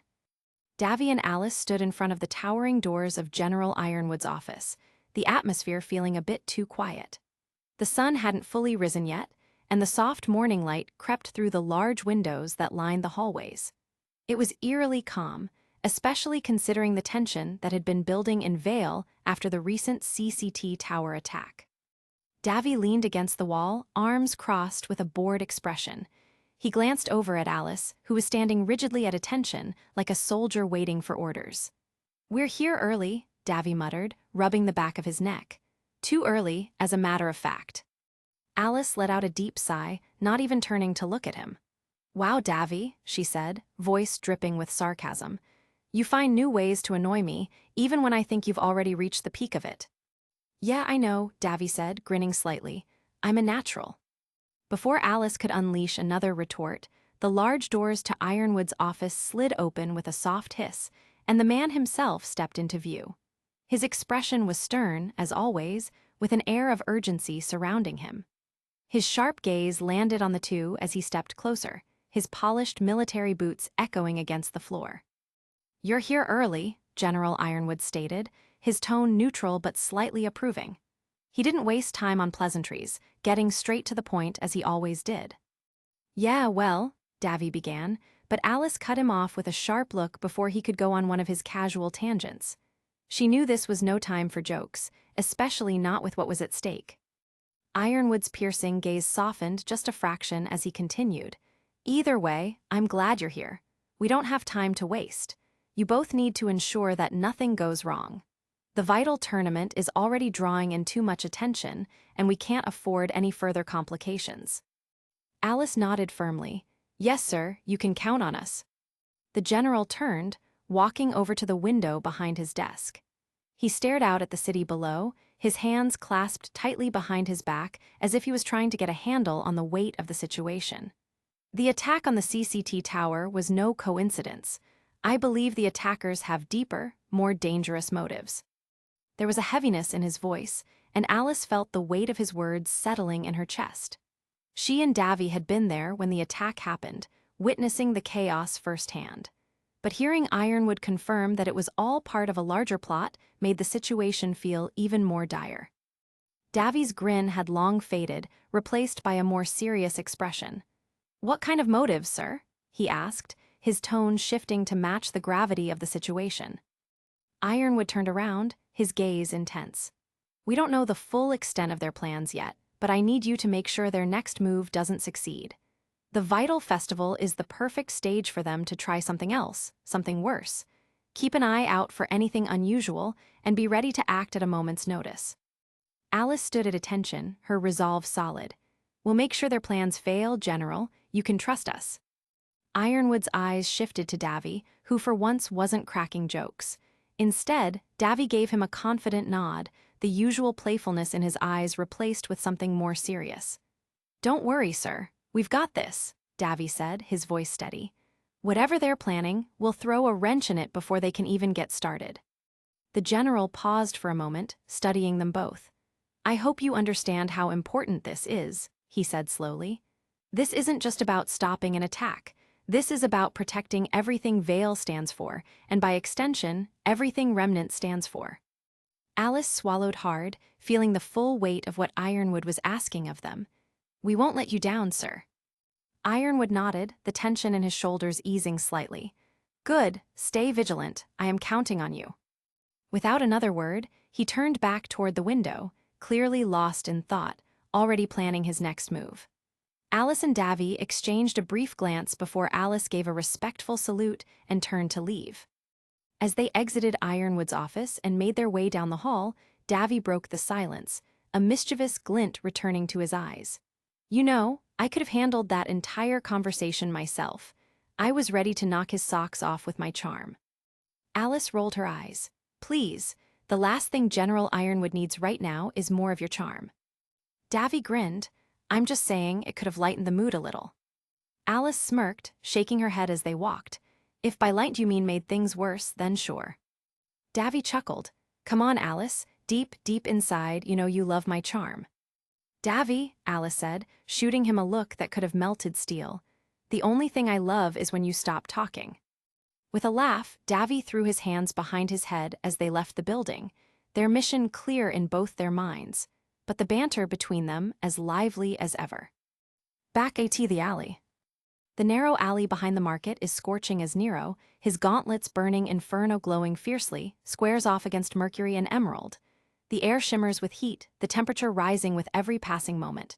"Here's tight, not really enough space to dance," Mercury said. "What? Afraid of tight SPACES?" Nero said. And Mercury, usually cocky, looks more serious now, sweat dripping down his brow. "This guy's no joke," he mutters, cracking his neck. Emerald twirls her daggers, eyeing Nero carefully. "We need to take him down quickly," she says, her voice tense. The heat is making it hard for both of them to maintain their focus. Nero stands firm, his mask concealing any hint of emotion. He clenches his fists, and the flames around burning inferno intensify. "You two should have stayed out of my way," he growls, the ground beneath his feet cracking under the heat. Mercury charges first, his mechanical legs a blur as he spins into a rapid kick aimed at Nero's side. Nero meets him head-on, raising one gauntlet to block. The impact of Mercury's kick sends sparks flying, but the heat from burning Inferno forces Mercury to leap back before he can follow up. Emerald takes advantage of the opening, darting in with her daggers flashing. She lands a quick strike on Nero's arm, but the heat is too much to stay close for long. She's forced to back off, retreating with a frustrated grunt. Nero retaliates, slamming his fist into the alley wall. The flames erupt from his gauntlets, heating the brick until it cracks, sending a wave of heat outward. The temperature rises sharply, forcing Mercury and Emerald to fall back, struggling to deal with the oppressive heat. But Nero doesn't let up. He charges at Mercury, throwing a blazing punch aimed at his chest. Mercury dodges just in time, flipping over Nero and landing a quick kick to his back. The hit sends Nero stumbling forward, but he quickly recovers, turning on his heel and unleashing another wave of fire from burning Inferno. Emerald, quick on her feet, uses her semblance. Illusions flicker around Nero, causing him to hesitate. For a brief moment, he's surrounded by phantom enemies, each one attacking from different directions. He grits his teeth, trying to fight through the confusion, but Mercury capitalizes on the distraction. He delivers a powerful kick to Nero's ribs, sending him crashing into the alley wall. Before the battle can escalate further, a chilling breeze cuts through the heat. Mercury and Emerald pause, turning toward the alley's entrance. A tall, commanding figure steps into view. Cinder fall. Her presence is enough to stop the fight instantly. "Enough," Cinder says, her voice low but filled with authority. She strides into the alley with graceful confidence, her amber eyes glowing faintly in the dim light. Mercury exhales in relief, his stance relaxing. "Finally," he mutters, stepping back from the fight. Emerald lowers her daggers, her tense posture softening. "We had him," she insists, though she knows they were struggling. Nero, still catching his breath, narrows his eyes at Cinder. He raises his fists, ready to fight her too, but something about her aura gives him pause. The heat from burning Inferno flares around him, but Cinder doesn't seem affected at all. "You fought well," Cinder says, walking slowly toward Nero, "but this battle is over." Before Nero can react, Cinder raises her hand. A pulse of energy surges from her palm, slamming into Nero with incredible force. He tries to block with his gauntlets, but Cinder's power overwhelms him, sending him crashing into the alley floor. Nero struggles to stand, but Cinder is already upon him. With a quick, fluid motion, she knocks his gauntlets aside and pins him down. "You lack the refinement to truly control your power," she says, her voice calm but laced with menace. Nero grits his teeth, trying to push back, but Cinder's strength is undeniable. She holds him down effortlessly, her eyes gleaming with superiority. Mercury and Emerald watch from the side, staying silent as Cinder handles the fight with ease. There's no need for them to interfere. Cinder steps back, releasing Nero from her grip. He collapses onto the ground, gasping for breath, his body weak from the intense heat and Cinder's overwhelming power. As Cinder turns to leave, she glances down at Nero one last time. "Consider this your warning," she says coldly. "Next time, don't cross paths with me."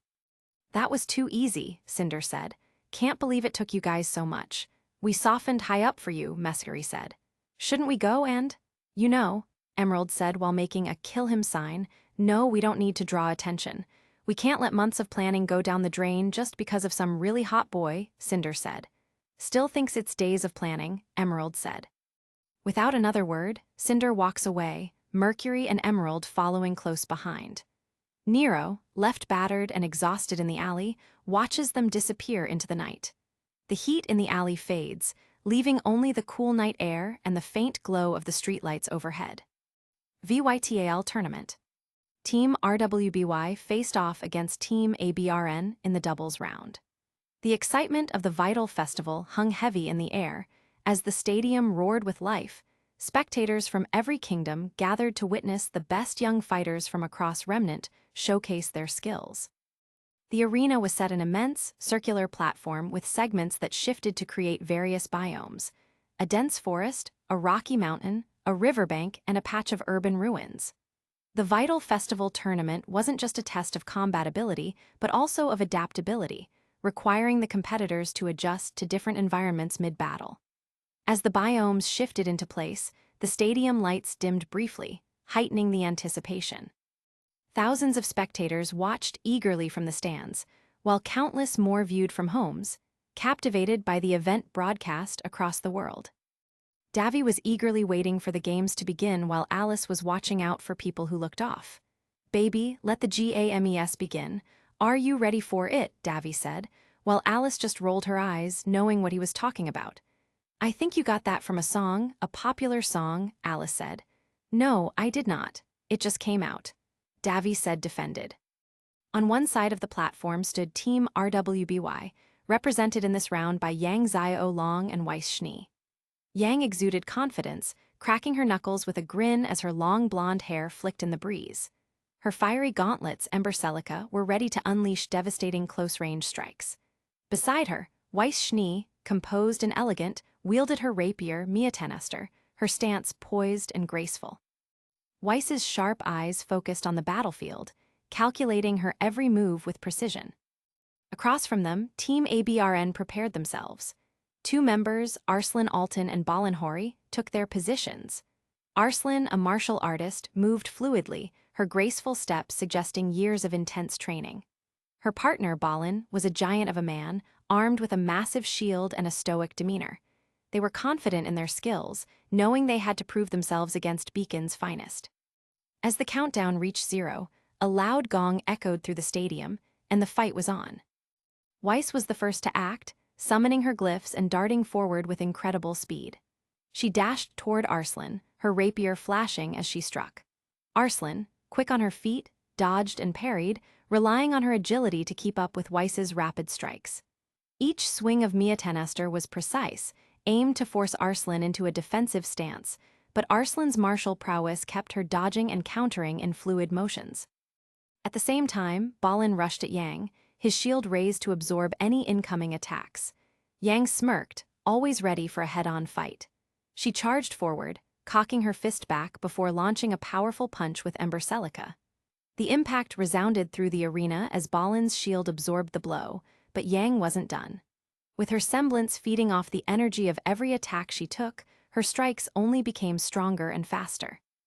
Balin grunted, struggling to maintain his defense as Yang relentlessly hammered his shield with explosive punches. Arslan, meanwhile, attempted to go on the offensive against Weiss. She launched a series of rapid kicks, but Weiss gracefully dodged, using her glyphs to glide backward across the battlefield. With a flick of her wrist, Weiss summoned another glyph beneath Arslan's feet, momentarily freezing her in place. Arslan's eyes widened in surprise as Weiss took the opportunity to cast an ice spell, sending sharp, crystalline spikes toward her. But Arslan wasn't out of tricks. With an impressive display of agility, she shattered the ice around her with a powerful spinning kick, freeing herself just in time. She darted to the side, evading Weiss's follow-up strike, and countered with a quick jab to Weiss's side. Weiss winced, but quickly rebounded, activating another glyph to create distance. On the other side of the battlefield, Balin was being pushed to his limits. Yang, relentless and fearless, continued her barrage of attacks, her smirk widening as her semblance kicked in, making her stronger with each blow she took. She dodged Balin's attempts to strike back with his shield and caught him with a powerful uppercut, sending him skidding back. As he staggered, Yang seized the moment, delivering a devastating final punch that sent him crashing into a nearby boulder. The crowd roared in approval. With Balin down, Yang turned her attention to Arslan, who was still locked in battle with Weiss. Seeing her opportunity, Yang charged forward to double-team Arslan. Weiss, sensing her partner's approach, used a glyph to leap into the air, giving Yang the opening she needed. Arslan, realizing she was outmatched, tried to defend, but Yang was too fast. Yang's fist collided with Arslan's side, sending her sprawling to the ground. Weiss landed gracefully beside her partner, her rapier at the ready. Arslan, battered but not beaten, struggled to stand. She glanced at Balin, who was still down and out of the fight, then back at Weiss and Yang. The odds were against her. Despite her resilience, Arslan knew this battle was over. With one last coordinated attack, Weiss summoned a glyph beneath Arslan, freezing her in place, while Yang delivered a powerful finishing blow. Arslan hit the ground, defeated, as the stadium erupted in cheers.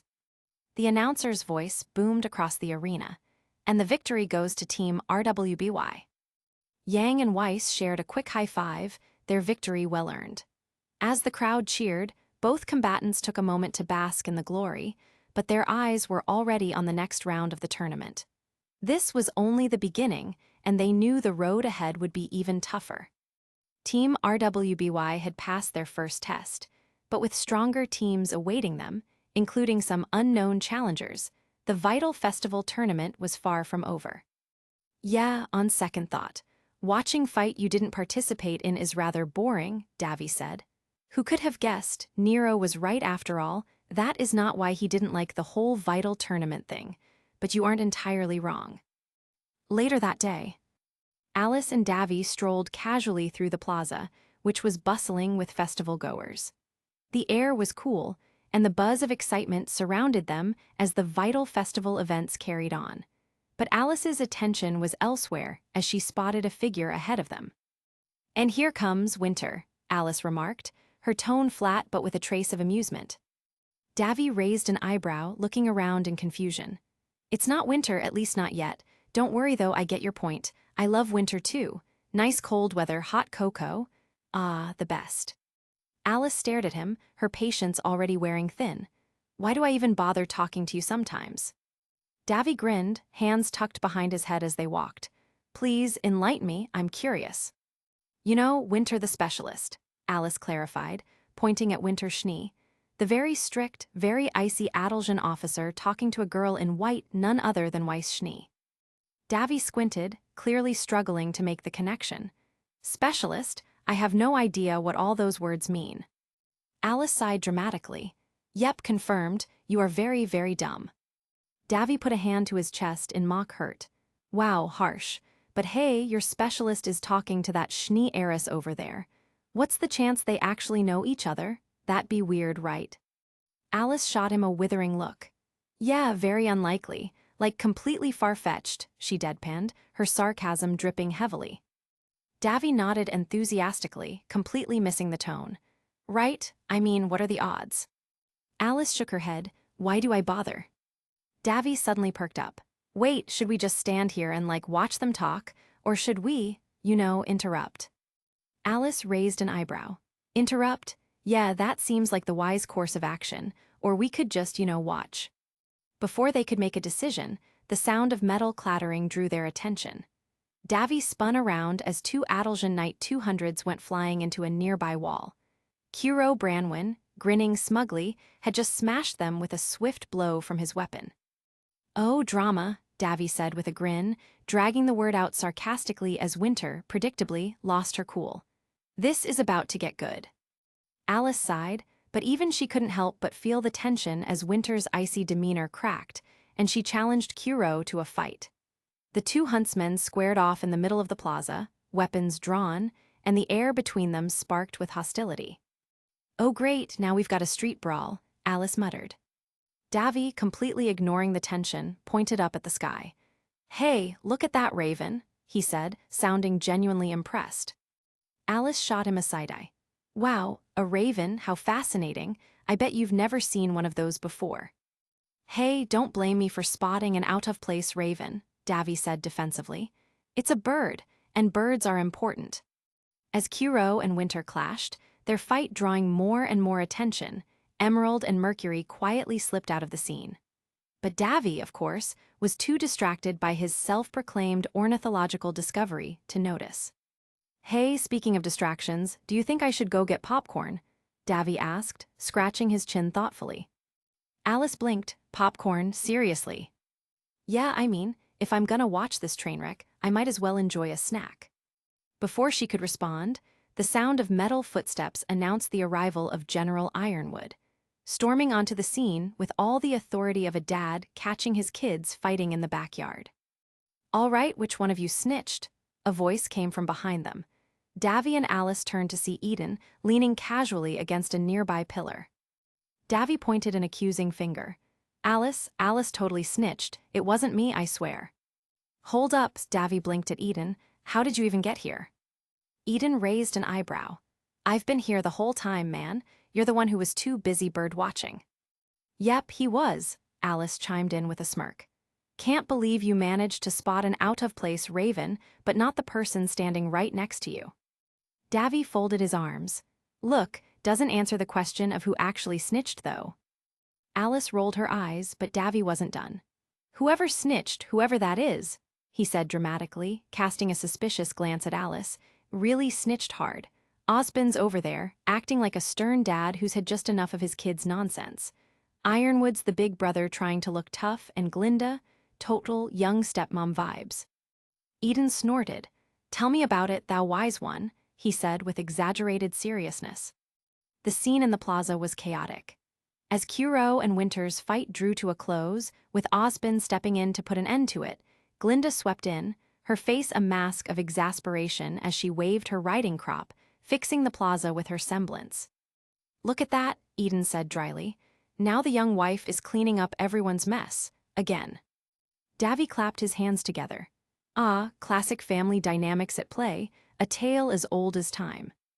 Alice rolled her eyes again. "You both are impossible." As the crowd began to disperse, Eden stretched his arms out lazily. "Well, that was entertaining. Nothing like a good public fight to kick off the day. And nothing like having our lovely general shut it down," Davy added with mock enthusiasm. "Real mood killer." They all stood there for a moment, watching as the tension in the square finally eased. Ironwood gave one last order to his troops before walking off with Winter, who was still fuming, though now quieter. Davy threw an arm around Eden's shoulders. "Well, Eden, guess we can't all be as lucky as that guy 'cause he's the man. I can't believe he gets to brawl. We get stuck with, don't let anything go wrong." Alice snorted, "Like you'd even survive a brawl with someone like Winter." Davy grinned. "You never know, Alice, I've got some tricks up my sleeve." "Yeah, right," Alice said with a chuckle, walking ahead as the two boys bantered behind her. As the plaza quieted down, Davy's voice echoed through the street. "Next time, Popcorn, I'm telling you it'll change the entire experience." In OZPIN's office. Inside Osbin's office, the tension was palpable as General Ironwood, Winter Schnee, Glinda Goodwitch, and Kuro Branwyn gathered. The grand office, with its panoramic view of Vale, offered no comfort from the storm brewing inside the room.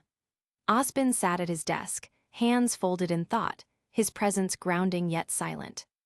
Ironwood was the first to break the silence, his deep voice cutting through the air.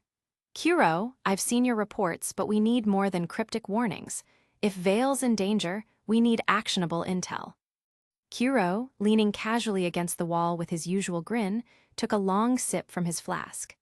"Ah, Ironwood dear boy, always so eager to rush in guns blazing. Thought you'd have learned by now that smashing everything in sight doesn't fix all the problems." Winter stepped forward, her eyes cold as ever, arms crossed. "Show some respect, Branwyn.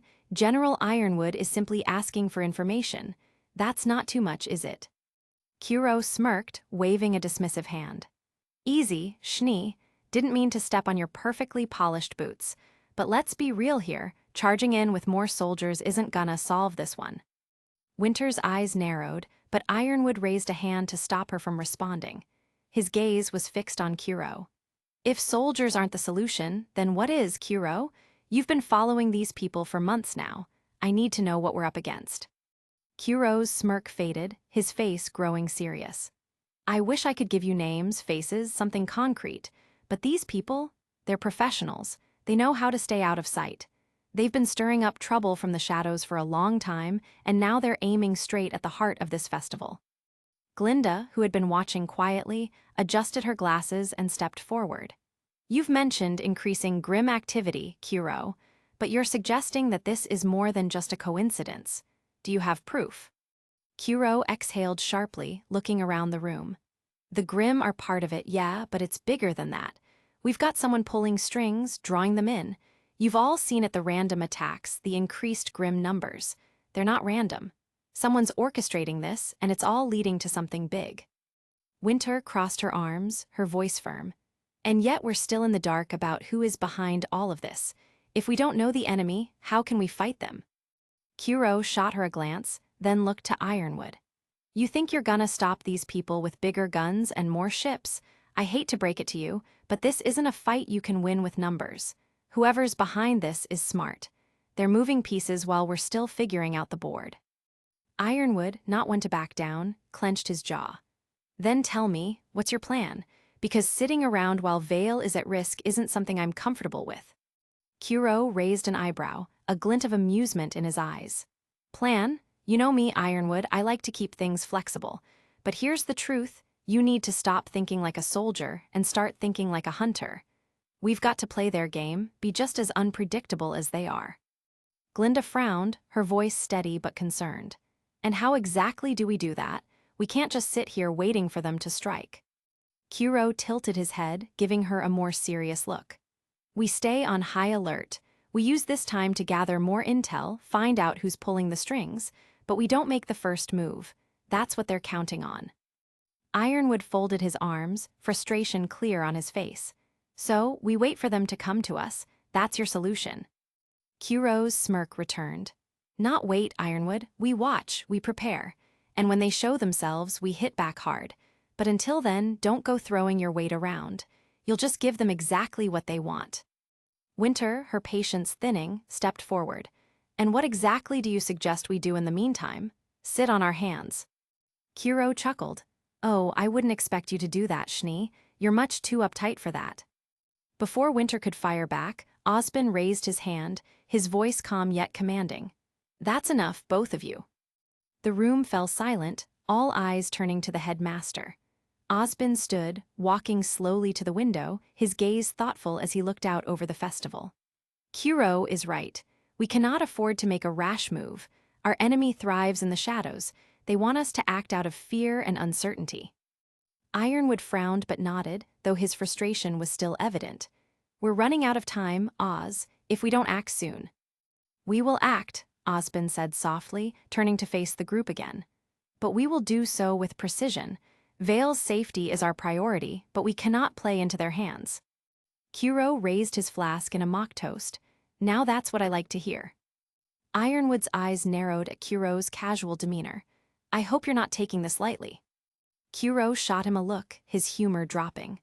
I don't take any of this lightly, Ironwood. You know what's out there. You know what's coming. But you charge in with guns blazing, and we're all going down together. Glinda stepped forward, her expression softening.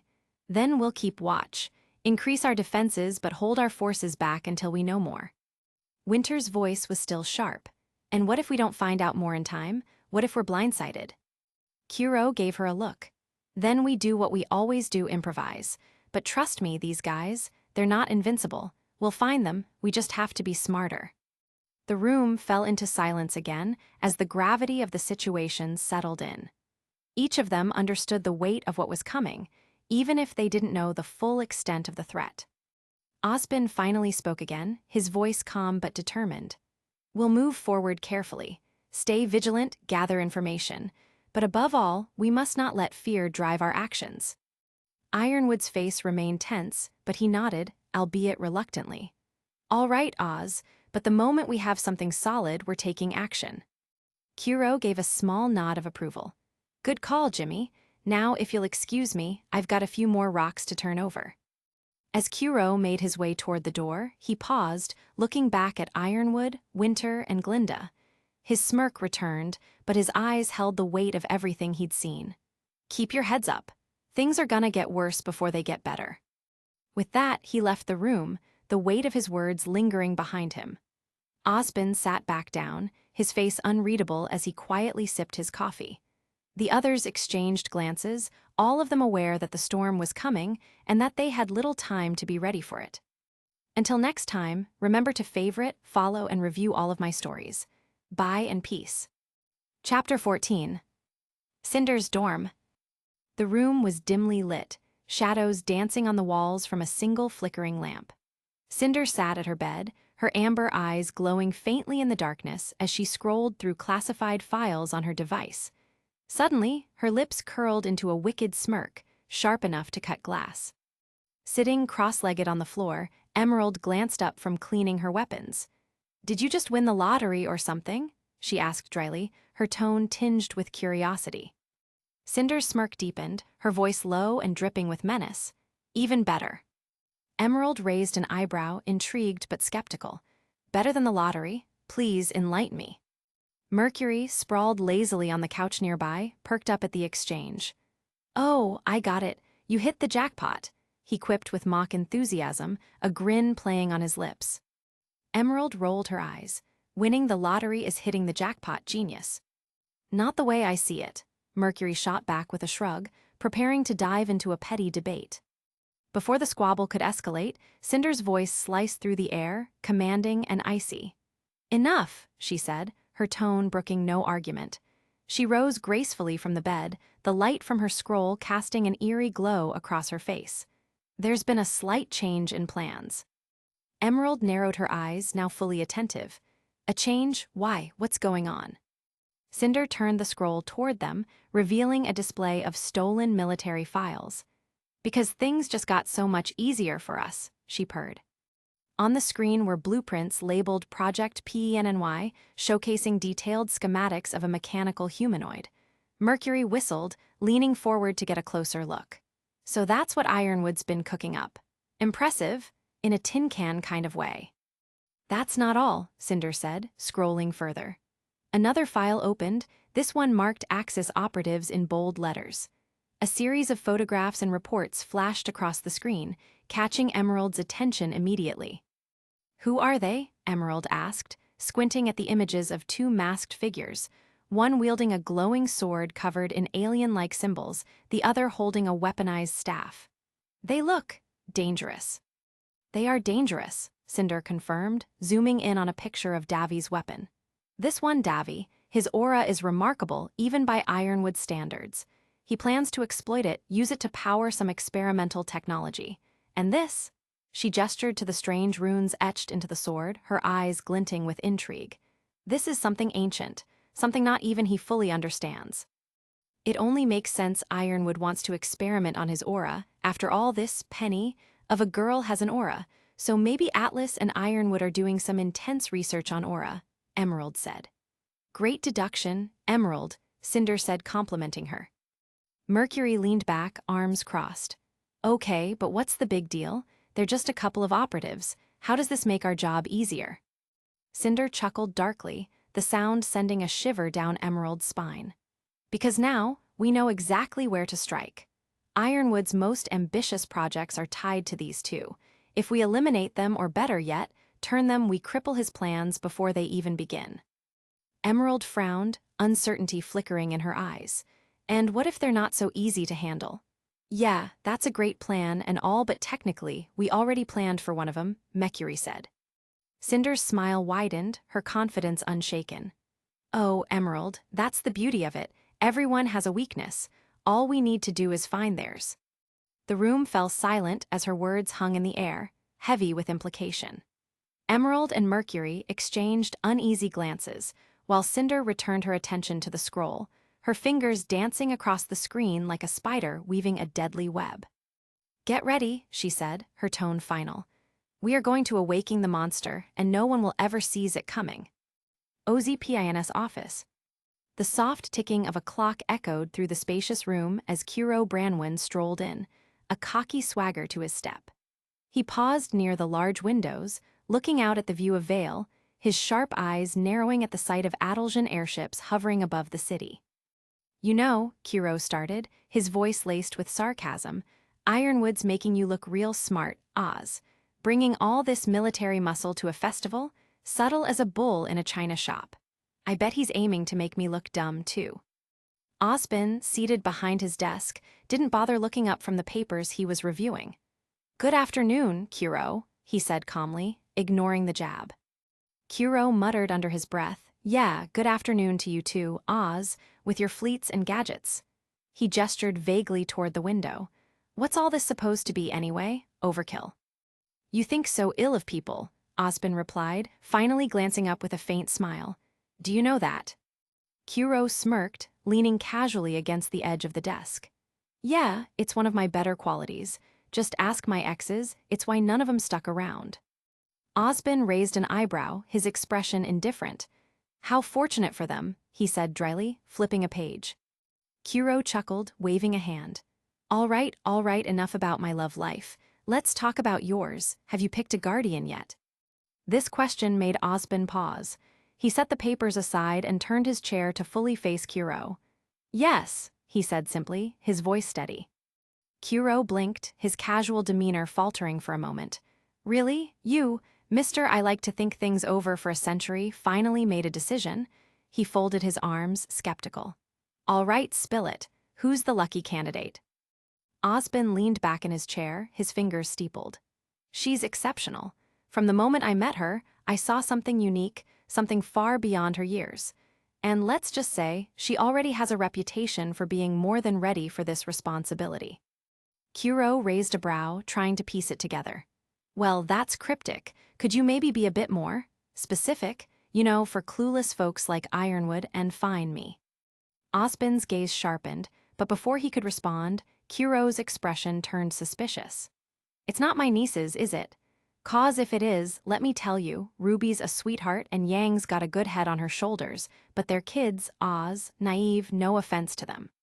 Before Osbin could confirm or deny anything, the office door opened with a quiet creak. Both men turned to see a composed, confident Pira Nikos step inside. She carried herself with an air of quiet grace, though her emerald eyes betrayed a flicker of curiosity. Ah, right on time, you just saved me from his constant blabber, Osbin said, rising from his chair. Hey, Kuro said, quite offended. Kuro, allow me to introduce Miss Nikos. Miss Nikos, this is Kuro Branwyn. Pira smiled politely and offered her hand. It's a pleasure to meet you, Mr. Kuro. Kuro took her hand, giving it a firm shake. No need for the mister. Just call me Kuro, I'm not like the other nerds around here. He lowered his voice to a mock whisper. I'm the cool uncle. Pira chuckled awkwardly, unsure how to respond. Right. Osbin cleared his throat, drawing their attention. Miss Nikos, tell me, are you familiar with the story of the maidens? The maidens? Pira repeated, tilting her head thoughtfully. Oh, you mean the tale of the four maidens? It's one of my favorite stories. Of course it is, Kuro muttered, crossing his arms. It's a fairy tale. 4 sisters, magical powers, kindness, blah blah blah. So, stupid. We've all heard it. Osbin nodded, unfazed. Indeed, but what if I told you that it's more than just a story? That it is, in fact, a legend rooted in truth? Pira's eyes widened slightly. You mean, the maidens were real? They are real, Osbin corrected. They wield powers beyond dust and semblance, something far older, something akin to magic.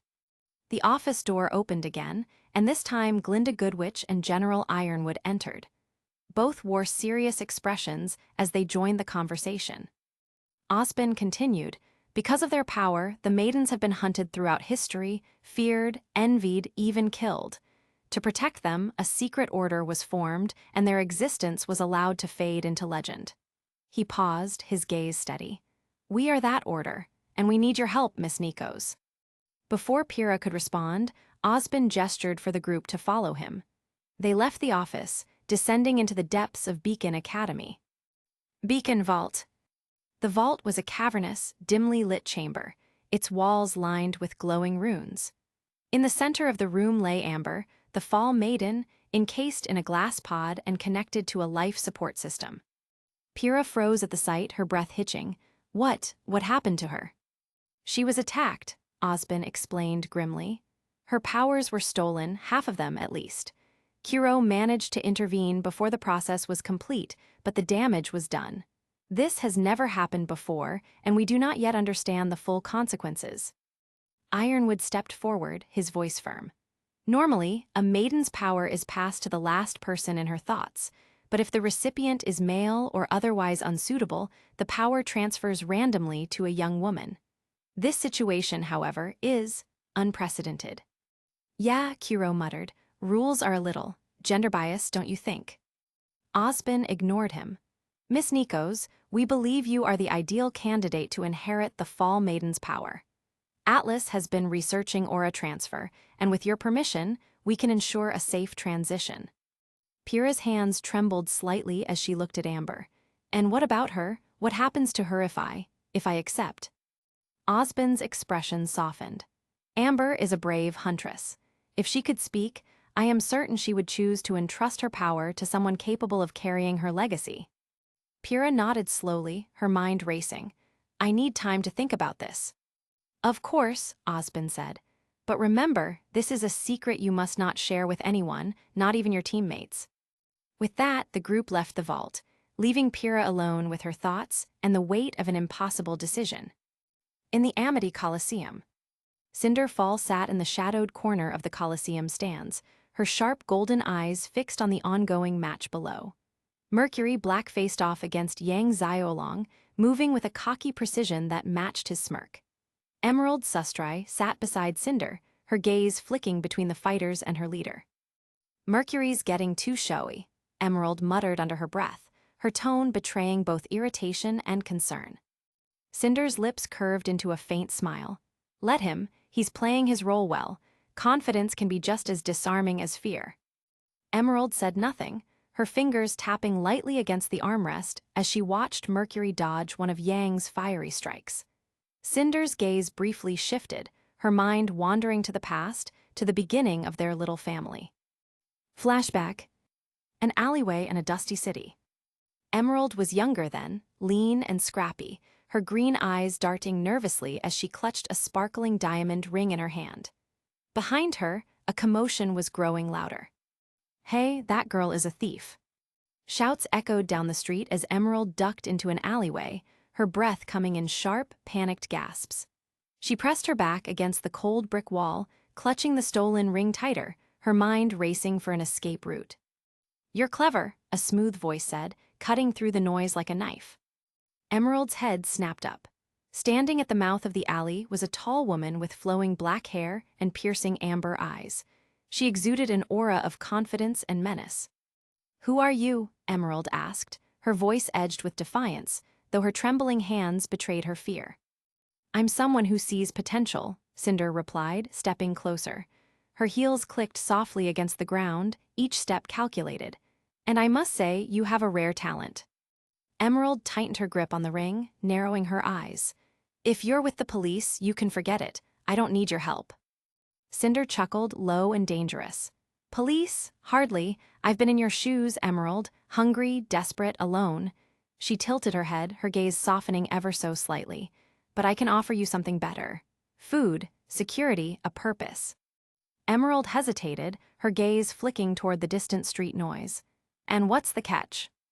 "No catch," Cinder said smoothly. "Just loyalty, and a shared desire to tear down a world that's already abandoned you." For a long moment, Emerald stared at her, weighing her options. Finally, she nodded. "Fine, but I'm not calling you boss." Cinder smirked. "We'll see." Emerald's discomfort deepened as she watched the fight. Mercury was toying with Yang now, ducking and weaving through her strikes with a deliberate cockiness. The crowd loved it, roaring in approval at his theatrics, but Emerald could see the cracks. Mercury was pushing his luck, letting Yang build up her anger. "Mercury's playing with fire," Emerald muttered, her voice barely audible over the crowd. "Quite literally," Cinder said with a faint smirk, her gaze never leaving the arena. "But that's what makes it interesting. Let him test her limits. Let her test his." Emerald frowned. "And if he loses?" Cinder finally turned to her, her golden eyes sharp and calculating. "Then he learns, but he won't lose. Not today." Flashback: Cinder stood in a darkened room, flanked by Emerald and Mercury. In front of them was a detailed map of the Vytal Festival grounds, with key points marked in red. "This is just the beginning," Cinder said, her tone commanding and deliberate. "The Vytal Festival is the perfect stage. Everyone is here, hunters, students, the public. It's a showcase of strength." "Which means it's also a showcase of vulnerability," Mercury added, his grin sharp and eager. Cinder nodded approvingly. "Exactly. We'll strike where they least expect it. The match is just a distraction, a way to sow chaos and confusion. By the time anyone realizes what's happening, it'll be too late." Emerald glanced at the map, her unease evident. "And if something goes wrong?" Cinder's expression hardened. "Nothing will go wrong, because we've planned for everything." She placed a hand on Emerald's shoulder, her grip firm but not unkind. "You've done well, Emerald. Your abilities are crucial to this plan. I chose you because I know you're capable." Emerald swallowed her doubts and nodded. "I won't let you down." "Good," Cinder said, her smile returning. "Now let's make history." Back to the Amity Coliseum. In the arena, Yang finally landed a hit, her fiery punch sending Mercury skidding across the ground. The crowd erupted, cheering for her display of strength. Emerald tensed, her hands gripping the armrests tightly. He's getting reckless. Relax, Cinder said, her voice calm and unbothered. This is all part of the show. Mercury staggered to his feet, his smirk unfazed despite the blood at the corner of his mouth. He cracked his neck and assumed his fighting stance once more, motioning for Yang to come at him. Emerald glanced at Cinder again. You're really not worried. Cinder's eyes glinted with confidence. Why would I be? He knows what's at stake. Besides, she leaned back in her seat, a satisfied smile on her lips. This is exactly what we wanted. As the match continued, Cinder's mind wandered briefly to the final piece of her plan, the one watching from behind the scenes. Roman Torchwick, a necessary but unpredictable ally, and the pawns they'd placed on the chessboard. The audience's cheers rose to a crescendo as the fight reached its peak, Mercury and Yang trading blow for blow. But Cinder's smile remained. This wasn't just a fight. It was a statement. A prelude to the storm. Back to the Amity Coliseum. As Mercury and Yang clashed in the ring, the atmosphere in the arena was electric. Every hit Yang landed seemed to fuel her semblance, her hair glowing brighter with each strike. Mercury, however, played it smart, staying just out of reach, his calculated movements keeping the crowd on edge. Cinder's gaze was unflinching, her expression unreadable. Emerald, on the other hand, was less composed, her fingers drumming nervously on the armrest of her seat. He's baiting her too much, she muttered under her breath. That's the point, Cinder replied, her voice calm yet laced with hidden intent. Yang needs to think she's in control. That's when mistakes happen. Emerald's lips pressed into a thin line. She hated how Cinder's words often carried a dual meaning, like an unseen trap waiting to spring. In the ring, Mercury smirked, ducking under one of Yang's fiery punches before sweeping her legs out from under her. The crowd gasped as Yang hit the ground, but her recovery was instant, a fiery blast propelling her back to her feet. Show off, Mercury muttered, shaking his head with mock exasperation. From the stands, Emerald leaned forward. He's going to push her too far, she said, her tone rising with worry. Cinder's lips curled into a knowing smile. And that's exactly what we want. Flashback.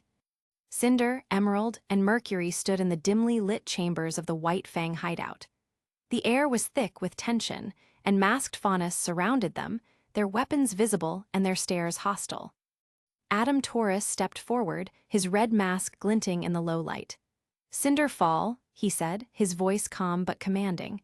It's not often I entertain visitors unannounced. What brings you here? Cinder stepped forward, her confidence unwavering.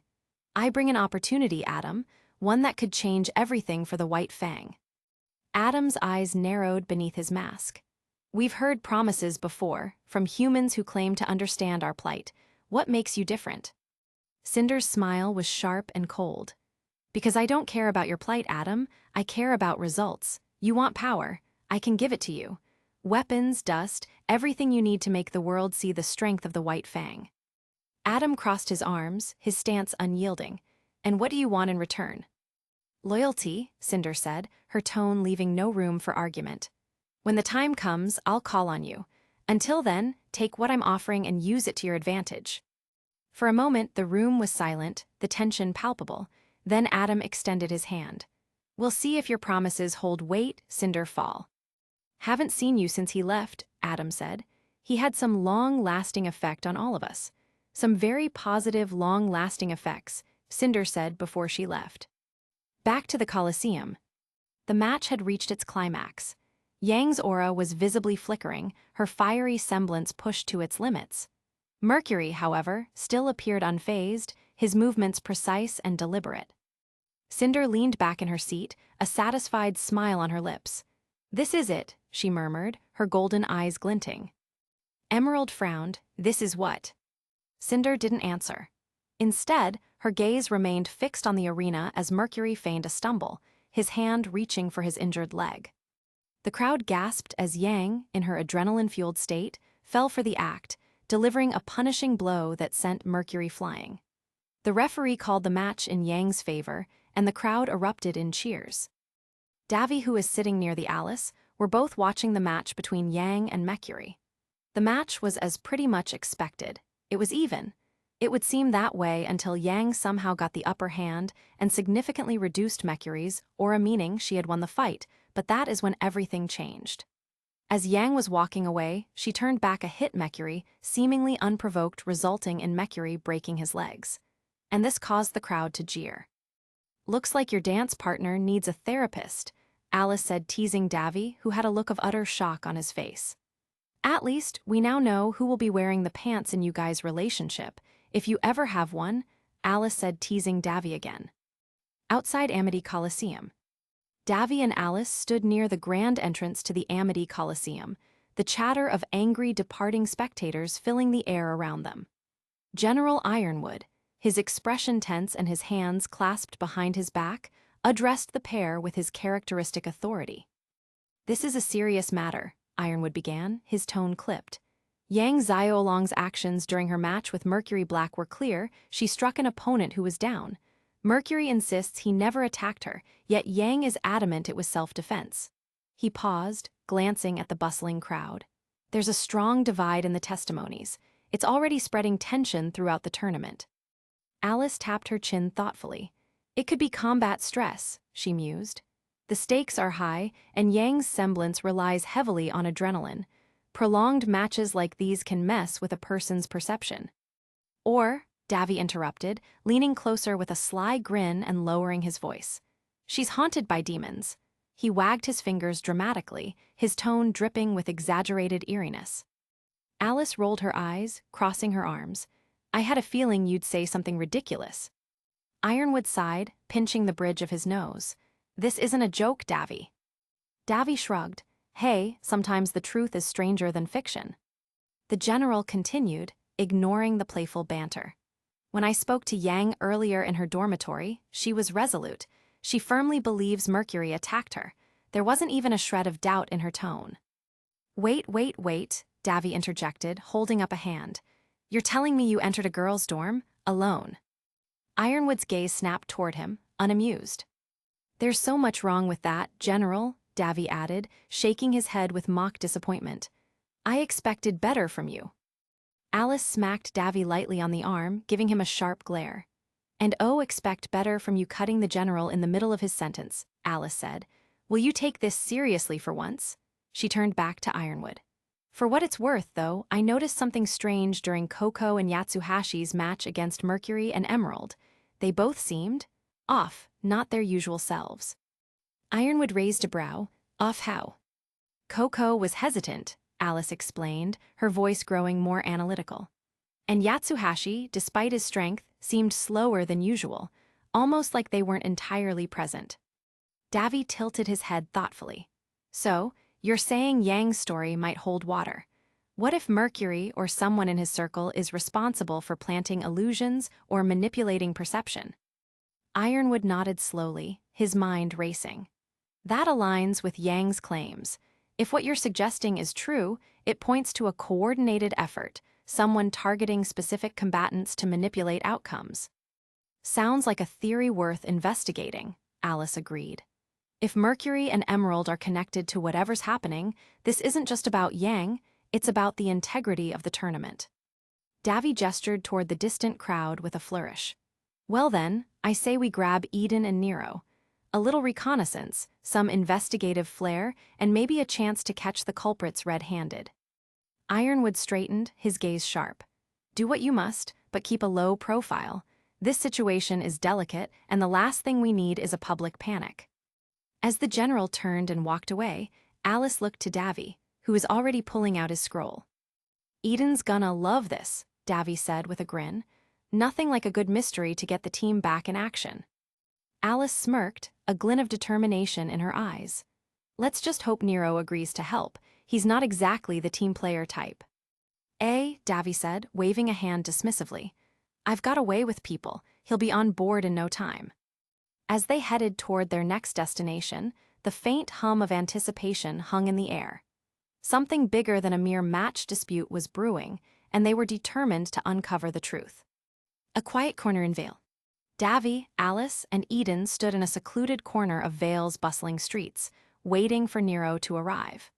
The group had already brainstormed theories, but they needed Nero's unique insight to tie things together. "Where is this guy?" Davy muttered, pacing impatiently. "You'd think with all his edge and stealth skills, he'd be faster." "He'll be here," Alice replied calmly, scanning the crowd. "Nero doesn't like being summoned, but he shows up when it matters." Eden leaned against a lamppost, arms crossed. "I just hope whatever he has to say is useful. If Mercury and Emerald are behind this, we need proof before we can act." Before anyone could respond, Nero emerged from the shadows, his mask firmly in place. His presence was so silent that it startled Davy. "Geez, could you make a little noise next time?" Davy said, clutching his chest dramatically. "I almost died of a heart attack." "Good," Nero replied flatly. "That's one less person I'd have to deal with." Alice stifled a chuckle. "All right, Nero, what did you find?" Nero crossed his arms, his olive-green eyes glinting from beneath his hood. "I wasn't going to say anything, but something's been bothering me since this whole mess started." Eden stepped closer, intrigued. "Go on." "A few nights ago," Nero began, his voice low, "I had a run-in with Mercury and Emerald in an alley. They were trying to intimidate someone, another woman. I don't know her name, but she was dangerous. She moved like a trained killer, and I barely made it out alive." Alice's eyes narrowed. What did this woman look like? Nero responded saying, a beautiful red mini dress with black high heels and, black hair and a tattoo at her back. My type, but she looks like 20, Nero said. You know, you say the word and, to end, Eden said before he was interrupted. Yeah, we can all agree that the educational system has failed, Nero, Davy finished. Do you want my help to not? Nero said, highly offended. Also, I know you are wondering what I'll do on the next episode, but Yoy will just HVE to wait, but before then do well to help me follow, review, and favorite all of my stories. Until next time, peace. Chapter 15. Unknown Location. The meeting room felt colder than usual, and the low hum of machinery in the background only added to the tension in the air. Davy stepped into the dimly lit space, his footsteps echoing faintly against the metallic floor. His mind churned with unease as he approached General Ironwood, who stood stoically near a console displaying various maps and data streams. This wasn't the first time he had been summoned here, but it was the first time Alice wasn't by his side. That fact alone was enough to set him on edge. Took you long enough, Ironwood said without looking up. Davy stopped a few paces away, folding his arms as he surveyed the general with a skeptical expression. No worries, General. Just making sure I didn't walk into a trap. You know how it is these days, hard to tell who's friend or foe anymore. His tone dripped with sarcasm, a shield for his underlying wariness. Ironwood finally turned to face him, his expression as unyielding as ever. Still keeping that sharp tongue of yours, I see, he replied evenly. Davy shrugged, a smirk tugging at the corner of his mouth. What can I say? It's part of my charm. Ironwood's eyes narrowed slightly. Well, you aren't wrong, and that is what brings me to this mission. Let's get to the point. Just because Alice isn't on this mission with you doesn't mean it's any less important. Davy arched an eyebrow, the smirk fading. Really? Because it feels like Alice would have been the obvious choice. Not that I'm complaining or anything, but let's be real, if you were handing out inheritances, she'd be the golden child. He leaned casually against the nearby console, feigning nonchalance. No hard feelings, by the way. Ironwood's jaw tightened, but he ignored the jab. I need you to persuade someone, he said, his tone clipped and direct. Persuade someone? Davy echoed, tilting his head as if considering the words carefully. Then he grinned. Oh, so you need me to use my natural charm. Flattered, really. His grin widened. Wait, is that a compliment, General? Am I finally getting the recognition I deserve? Davy. Hold on, am I getting a raise?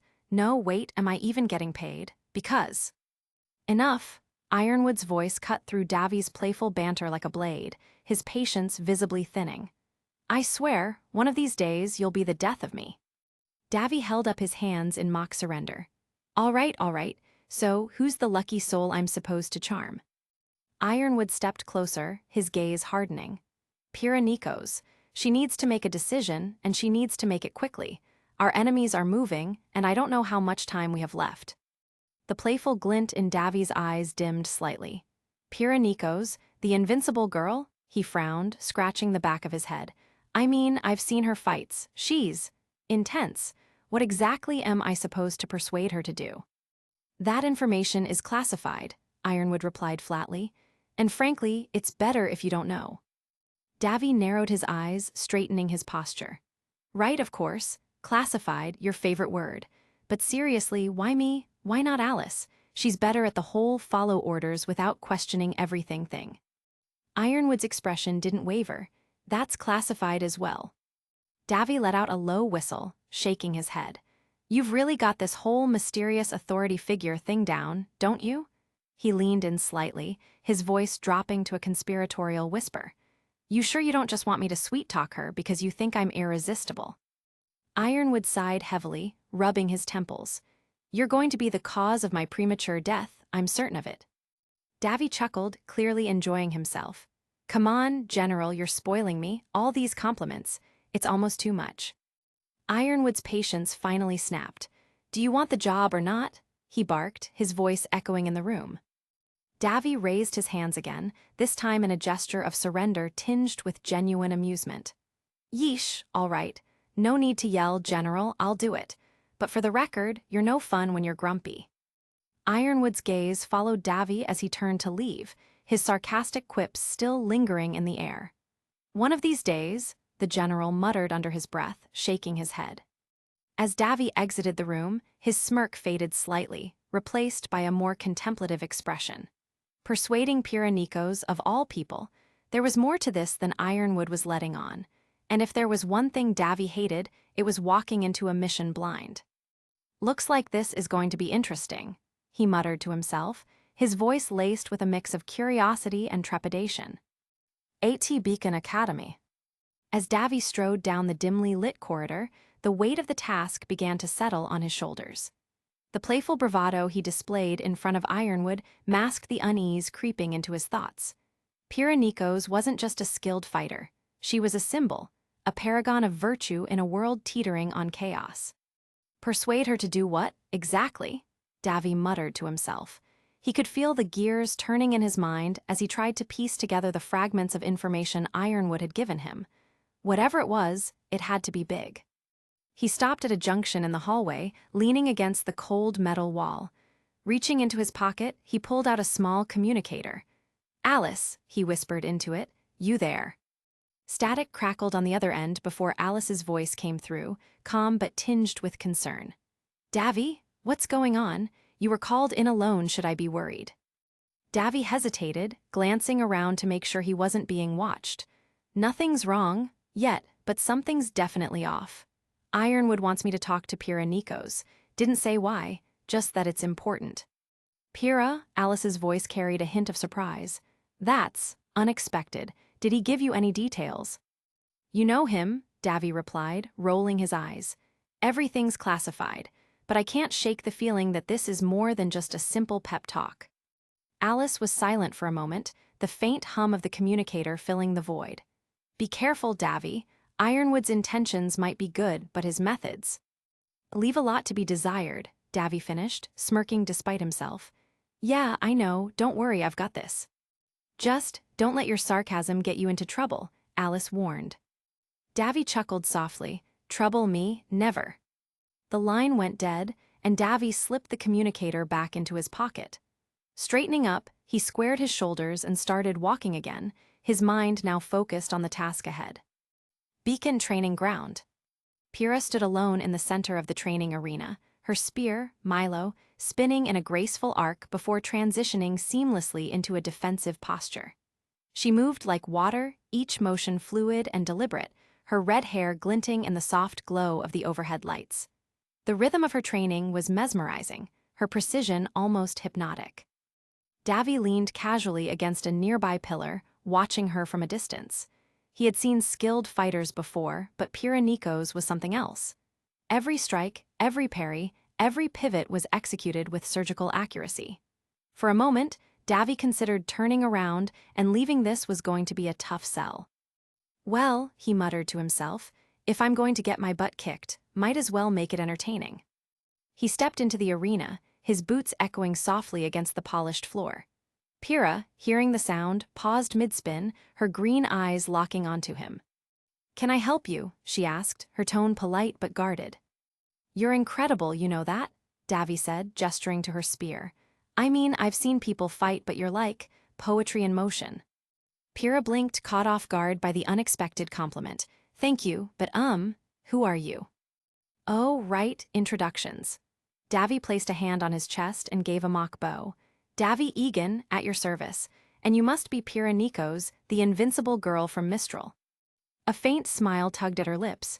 "That's me." "Nice to meet you," Davy said, offering his hand. Pyrrha hesitated for a moment before taking it. "Likewise, but you still haven't told me why you're here." Davy's grin widened. "Straight to the point, huh? I like that. Honestly, I just wanted to see the legend in action.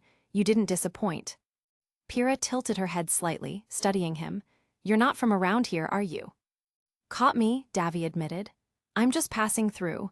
Shared a dance with your friend Yang at the Beacon Ball. Figured I'd stick around for a bit." "Yang," Pyrrha's expression softened. "She mentioned you, that's sweet. Do you have a thing for her?" "Maybe," Davy replied, winking. "How about you? Who's the lucky guy? I bet he's someone pretty special." The question caught Pyrrha off guard. She looked away, her expression tightening. "I'd rather not talk about it." "Ah, come on," Davy pressed, his tone light and teasing. "I spilled my secrets, it's only fair." Pyrrha sighed, a reluctant smile creeping onto her face. "Fine, it's John Ark." Davy raised an eyebrow. "Lucky guy, not as good-looking as me, but I'll admit, he's got something going for him." Pyrrha chuckled, the tension between them easing. "You're incorrigible." "Guilty as charged," Davy said with a shrug. "But seriously, you don't look like your usual radiant self. Something bothering you?" Pyrrha hesitated before answering. "Do you believe in destiny?" "Destiny?" Davy echoed. "I think everyone writes their own story. You're the author, the hero, and sometimes the villain." "What if pursuing your destiny means losing yourself?" Pyrrha asked quietly, her voice tinged with uncertainty. Davy's playful demeanor shifted, his tone softening. "Your destiny isn't something separate from you, Pyrrha. It's a part of you. If you lose yourself chasing it, then maybe it wasn't your destiny after all." Pyrrha stared at him, her expression contemplative. "You're more insightful than you look." "I get that a lot," Davy said, smirking. "How about we spar? Might help clear your head." Pyrrha's eyes lit up at the suggestion. "I'd like that." The two moved to the center of the arena. Pyrrha readied Milo and Aqua, while Davy unsheathed his sword, Imperial. "Ready?" Davy asked. "Always," Pyrrha replied, a confident smile on her lips. The spar began with a burst of movement. Davy lunged first, striking with Imperial, but Pyrrha blocked each attack effortlessly, her movements as precise as ever. "I see you're up to the task," Davy said, his voice laced with admiration. "The million-dollar question is, are you?" Pyrrha shot back, her tone teasing. "Yes, I am now. Where's my $1,000,000, Davy quipped, feinting to the left before darting to the right. This time, he managed to catch her off guard, landing a light kick to her side. "Lucky shot," Pyrrha said, regaining her footing. As the fight continued, Pyrrha attempted to use her semblance on Imperial, only to find it mysteriously unaffected. Her surprise gave Davy an opening, and he pressed the advantage, weaving past her defenses. Pyrrha quickly adapted, launching a flurry of strikes with Milo and Aqua. Davy sheathed Imperial mid-fight, dodging her attacks with fluid precision before grabbing her by the neck and gently, but firmly bringing her to the ground. "Impressive," Pyrrha admitted, her aura flickering from the impact. Davy offered her a hand. "What can I say? I'm full of surprises." As she took his hand, she asked, "What's your sword made of? It's unusual." Davy smirked. "Rainbows and kittens, very rare and fine materials." Pyrrha rolled her eyes, laughing despite herself. "Of course." "I've got to run," Davy said, stepping back. "Nice meeting you, Pyrrha, and thanks for the spar." As he walked away, neither of them noticed John watching from a distance, his face a mix of curiosity and excitement. Later that day, Davy made his way to the Amity Coliseum, his steps brisk as he hummed a tune to himself. The buzz of the upcoming match between Pyrrha Nikos and Penny Polandina filled the air, but his mind wandered to Pyrrha's words earlier about destiny. He couldn't shake the sense that something was off about today, a tension he couldn't quite place. As he neared the Colosseum, movement in a nearby alley caught his attention. Davy stopped, squinting to make out the figures. It was Mercury Black, walking as if nothing had ever happened to his supposedly injured legs. Davy furrowed his brows and adjusted the sheathed blade of Imperial on his back. "What the?" Davy muttered before heading toward Mercury, determined to get answers. When he arrived, however, his irritation turned to anger. Mercury stood over a girl with black hair tipped in red, clearly ruby rose, who was struggling to catch her breath. Mercury smirked as he loomed over her, clearly enjoying her exhaustion. "Hey," Davy called out, his voice sharp. Ruby turned her head slightly, recognizing the voice, and let out a breathless sigh. "Just what I need," Ruby said, her voice dripping with sarcasm. "More of you guys." "Hey, cut it with the sarcasm," Davy said, his tone firm as he pointed to himself. "That's my thing." Mercury turned to face him, unimpressed. "Oh great, more of the headmaster's lapdogs." "Whoa, whoa, whoa." Davy raised a hand, feigning a look of mock offense. "Let's not jump to conclusions. Why don't we have a civilized conversation like decent teenagers? Well, except for her." He gestured toward Ruby. "She's significantly younger." Ruby pouted. "We're the same age group, you jerk."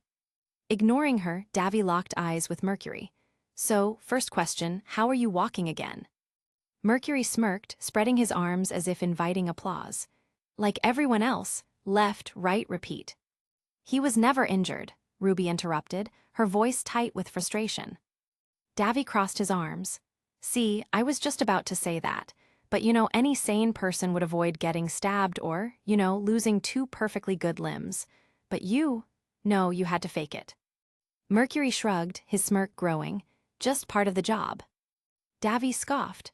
"At least now I know my donation to prosthetics for disabled huntsmen didn't go to waste. Honestly, I was starting to regret it." Mercury's smug expression faltered slightly, but before he could respond, Davy unsheathed Imperial in one smooth motion. "Enough talk," Davy said, his voice cold.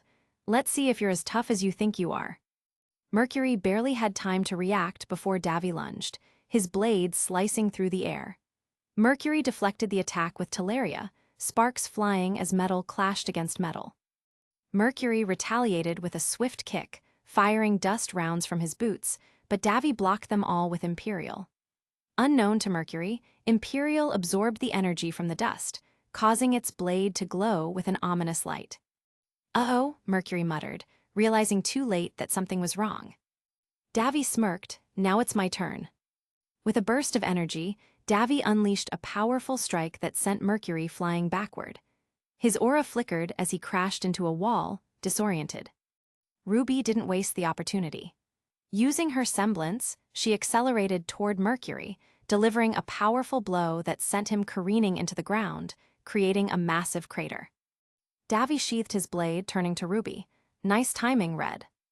"It's Ruby," she corrected, brushing dirt off her cape. "And thanks, I guess."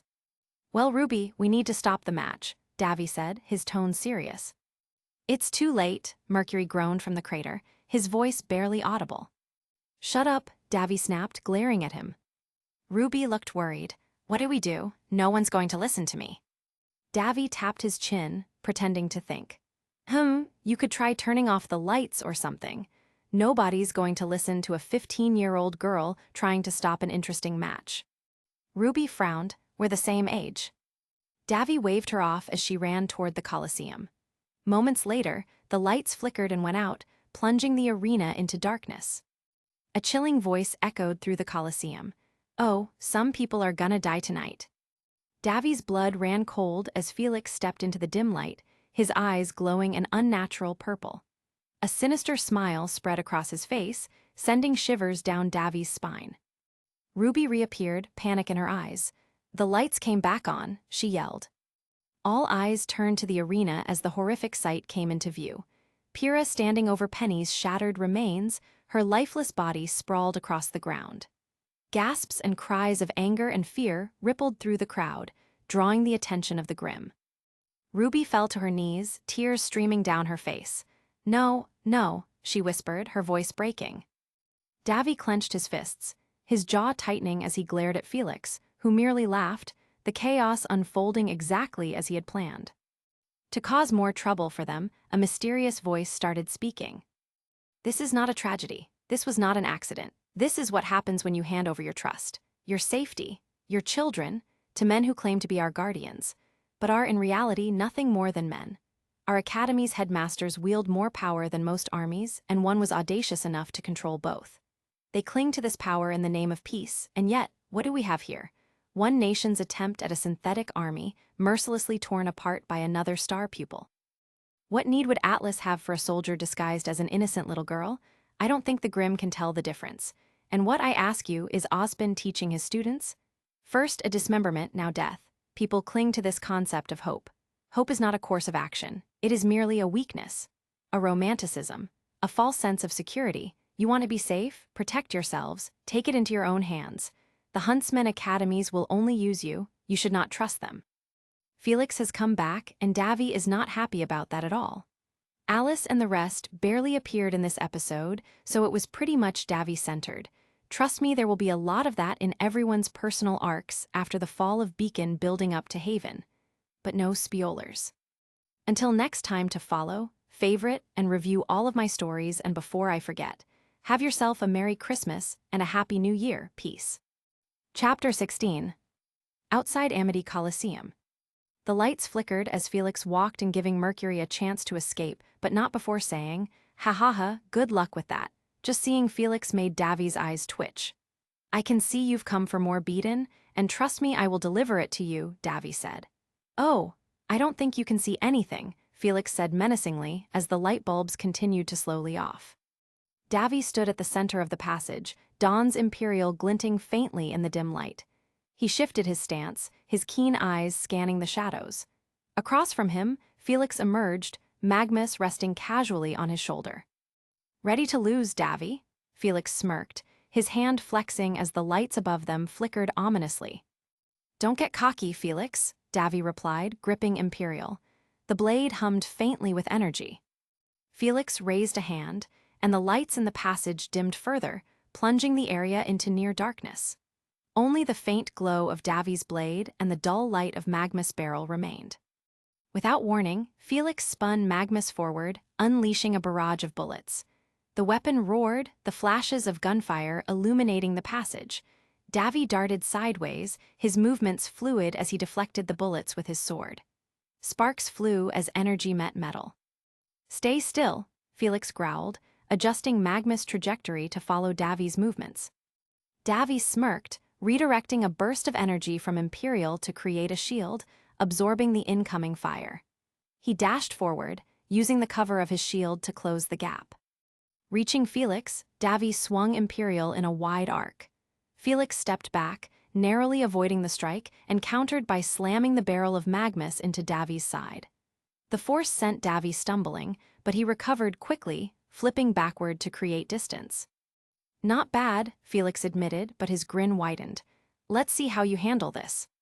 With a sharp gesture, Felix plunged the passage into total darkness. The air grew heavy as every source of light was extinguished. Davy steadied himself, his senses heightened. The sound of Felix's footsteps echoed faintly, and the spinning of Magma's barrel served as his only warning.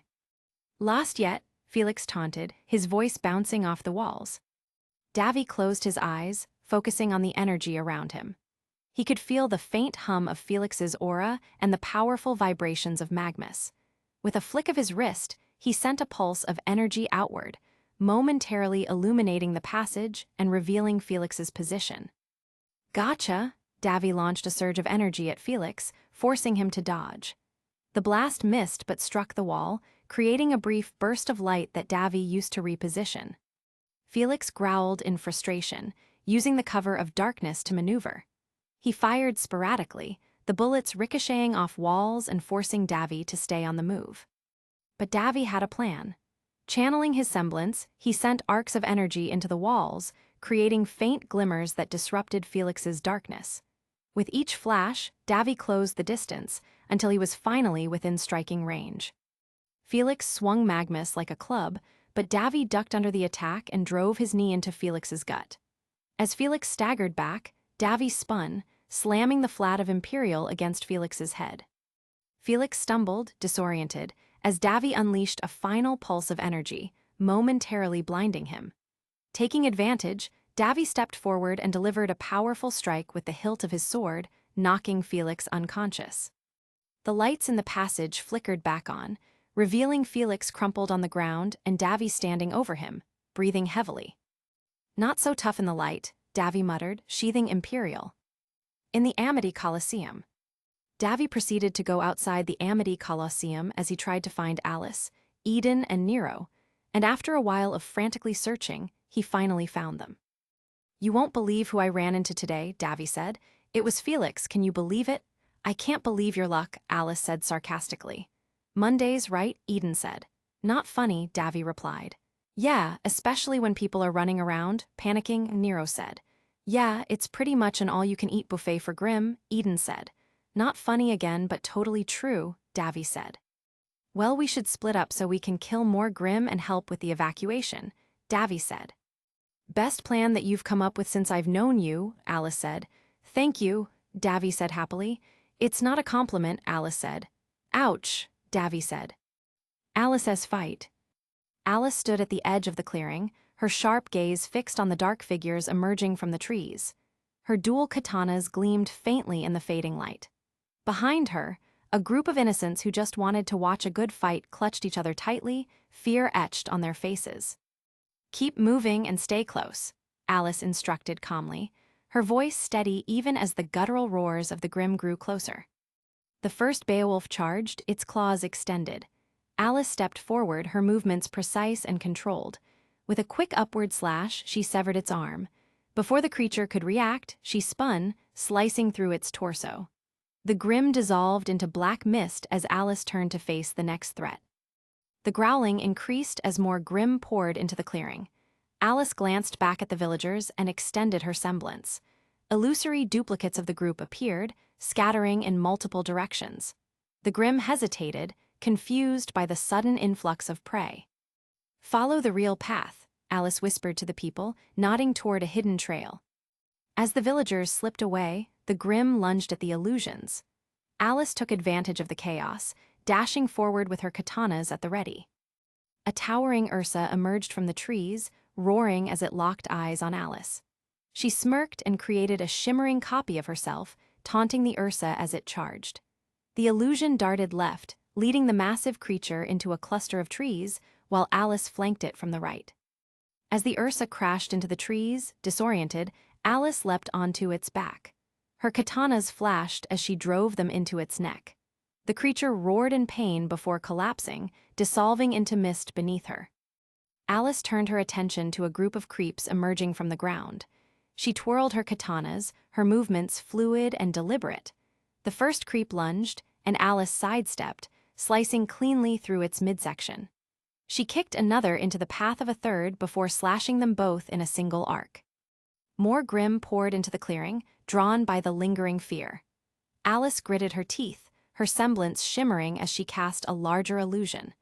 This time, an entire battalion of ghostly warriors appeared, advancing on the Grimm. The creatures snarled and lunged at the illusions, buying Alice precious moments. She moved swiftly, picking off the distracted Grimm one by one. Her katanas danced in the dim light, each strike precise and lethal. With the last of the Grimm defeated, Alice turned to check on the people. They had reached the edge of the forest, their path clear. She sheathed her katanas and took a deep breath, her energy waning but her resolve unbroken. A young boy stepped forward, his eyes wide with admiration. "Thank you, miss, you saved us."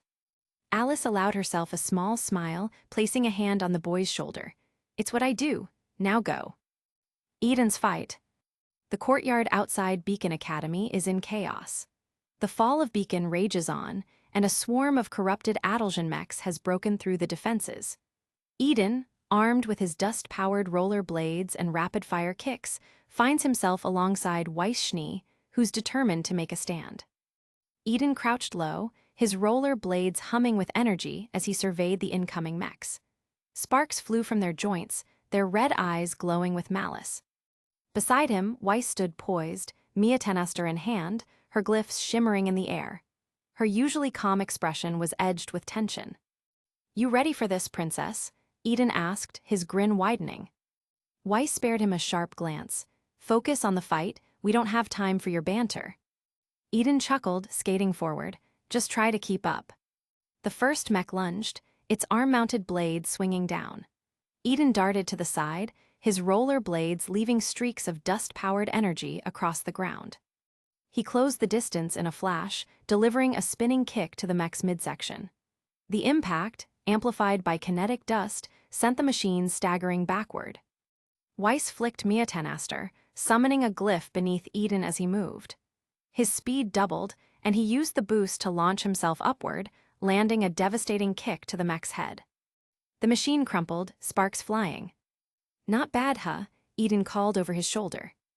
Weiss didn't respond, her focus already on the next wave. A trio of mechs advanced, their weapons charging.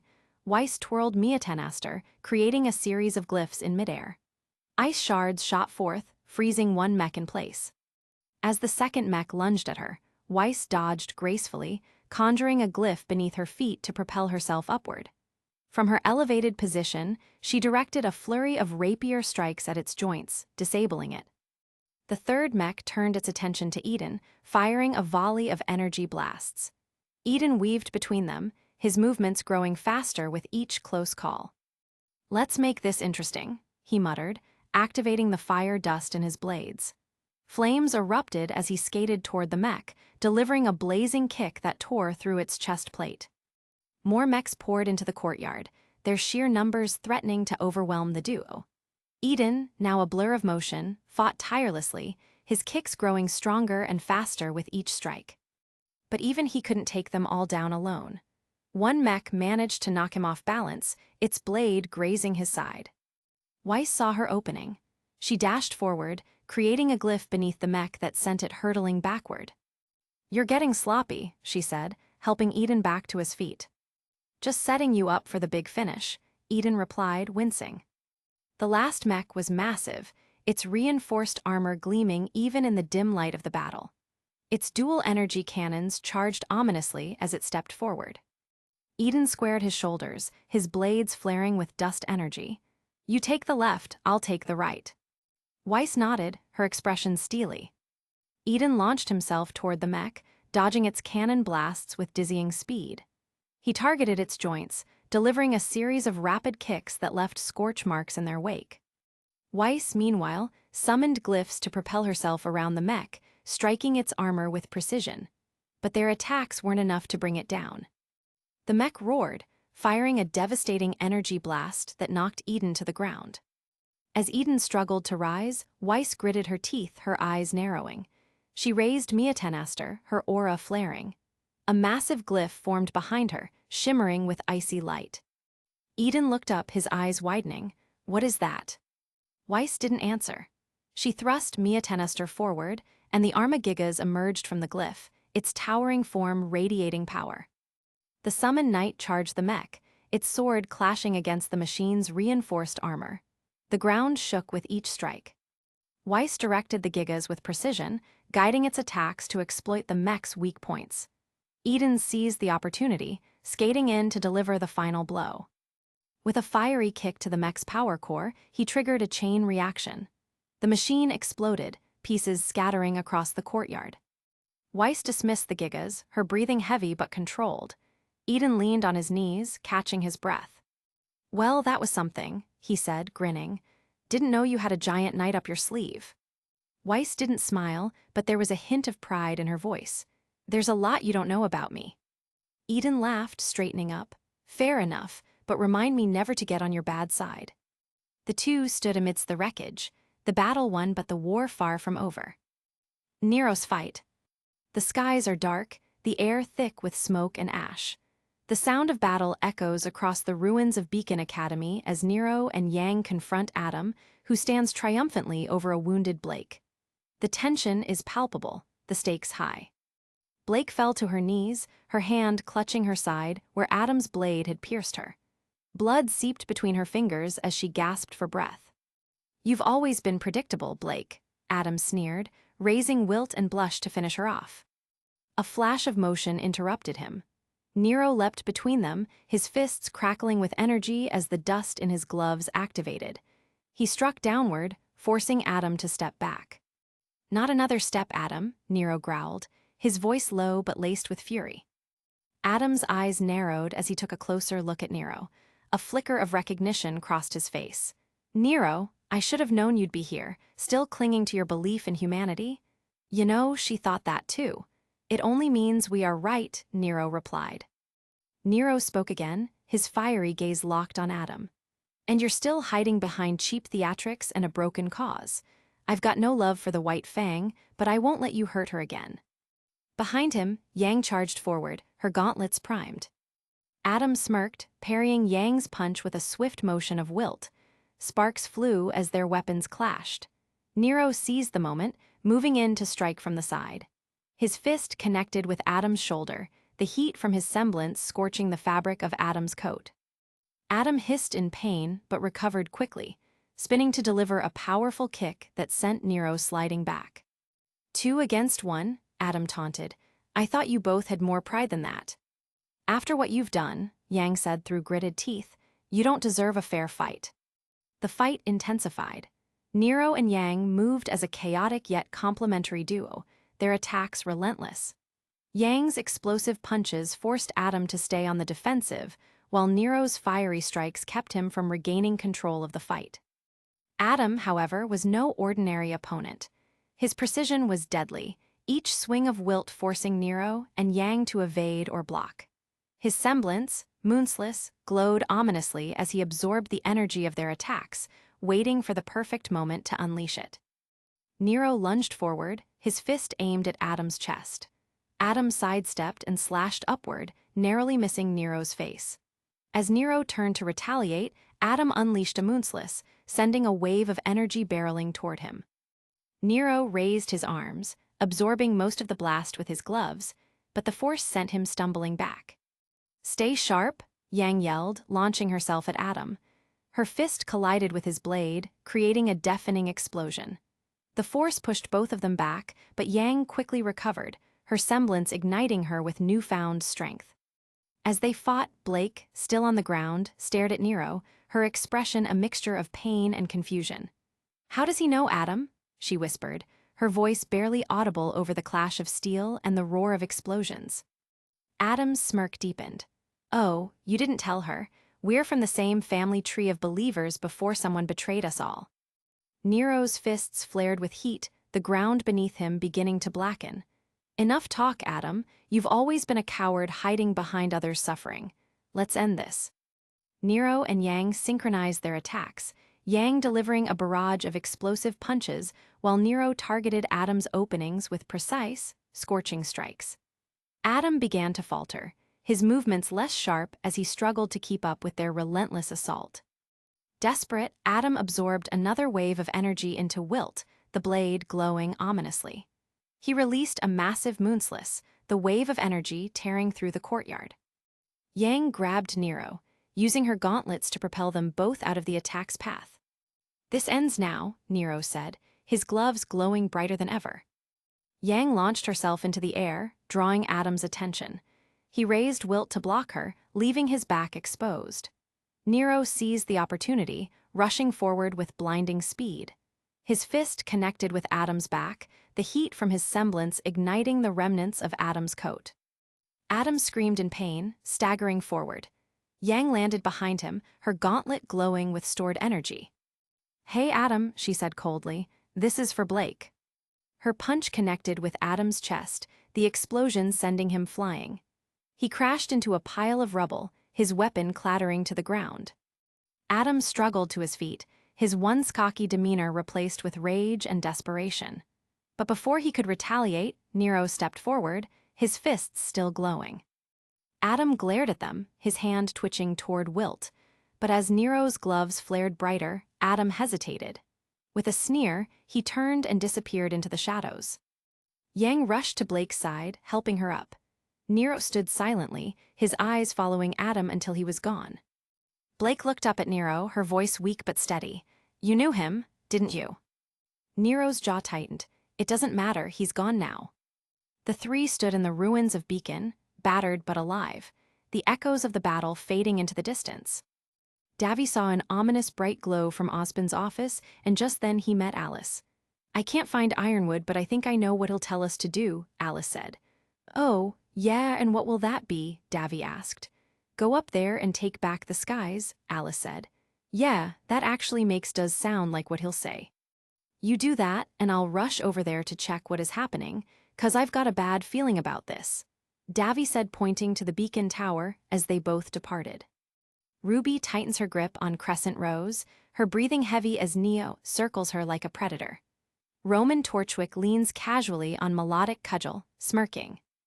"Well, Red, it's been fun, but playtime's over. Neo, finish her," Roman said with authority. Neo lunges, her umbrella twirling as she delivers a series of rapid, calculated strikes. Ruby deflects some with Crescent Rose, but Neo's speed and precision are overwhelming. A well-placed kick sends Ruby stumbling backward, nearly losing her weapon. From the shadows above the airship, Alice watches the fight unfold. She clenches her fists, realizing Ruby won't last much longer against the pair. With a deep breath, she leaps onto the airship, landing silently behind Roman. Alice mutters to herself, "Time to even the odds." She waves her hand, and 3 identical copies of Ruby appear, surrounding Neo. Neo pauses mid-strike, her eyes narrowing in confusion at the duplicates. She swings at one, and her umbrella slices through harmlessly. Another fake Ruby darts forward, causing her to spin defensively. "What the?" Neo, "get it together," Roman said. Roman fires a shot at one of the illusions, only for it to vanish into thin air. His smirk falters. "Okay, that's new," Roman said, his voice laced with confusion. Ruby, seizing the opportunity, slashes at Neo, forcing her to retreat. Alice steps forward, her eyes glowing faintly as she conjures a massive illusion. Beacon Academy, untouched and shining as if the battle outside never existed. Roman and Neo freeze. "Impossible, the tower's still standing," Roman said, very confused. Ruby doesn't waste the distraction. She charges Roman, slamming Crescent Rose into his weapon and sending him staggering. Neo, silent but visibly alarmed, she steps back cautiously, scanning for the source of the trickery. Roman's frustration boils over as he fires wildly at the illusion. Alice shouts to Ruby, her voice cutting through the chaos. Alice said, "Keep moving, I'll cover you." Alice summons illusory platforms in midair. Ruby uses them to vault above Neo, delivering a downward slash that nearly knocks Neo off the airship. Neo retaliates with a flurry of umbrella strikes, but Alice conjures a wall of shadowy rubies, blocking Neo's vision. The illusions dissipate as Ruby lands a clean shot, sending Neo skidding backward. With Neo distracted, Ruby shifts her focus to Roman, who's trying to regain control of the airship. "Roman, enough of this nonsense. Neo, get rid of." Alice creates the illusion of Atlas soldiers boarding the ship, their weapons trained on Roman. "You've got to be kidding me," Roman said. In his panic, he turns to fire at the soldiers, leaving himself open. Ruby capitalizes, slamming Crescent Rose into his chest and knocking him to the floor. Neo, realizing the fight is lost, moves to grab Roman and flee. Alice steps forward, conjuring an illusion of a second Ruby blocking Neo's escape route. Neo's eyes dart between the illusion and the real Ruby, calculating her next move. Frustrated, she takes a longer route, dragging Roman behind her. As they retreat, Alice dispels the illusions, and the airship begins to spiral out of control. Ruby grabs hold of a railing as the airship lurches violently. Alice steadies herself, her focus breaking as the ship starts to descend. "Ruby, who are you?" Alice doesn't answer immediately. Instead, she steps toward Ruby, placing a hand on her shoulder. "Alice, an ally who doesn't want to see this place fall. Stay alive, Ruby. I certainly will meet again, but until then I'm Alice." She leaps off the airship, disappearing into the chaos below. Ruby watches her go, a mix of gratitude and confusion on her face, before preparing herself for the crash landing. Ruby survives the crash, bruised but alive.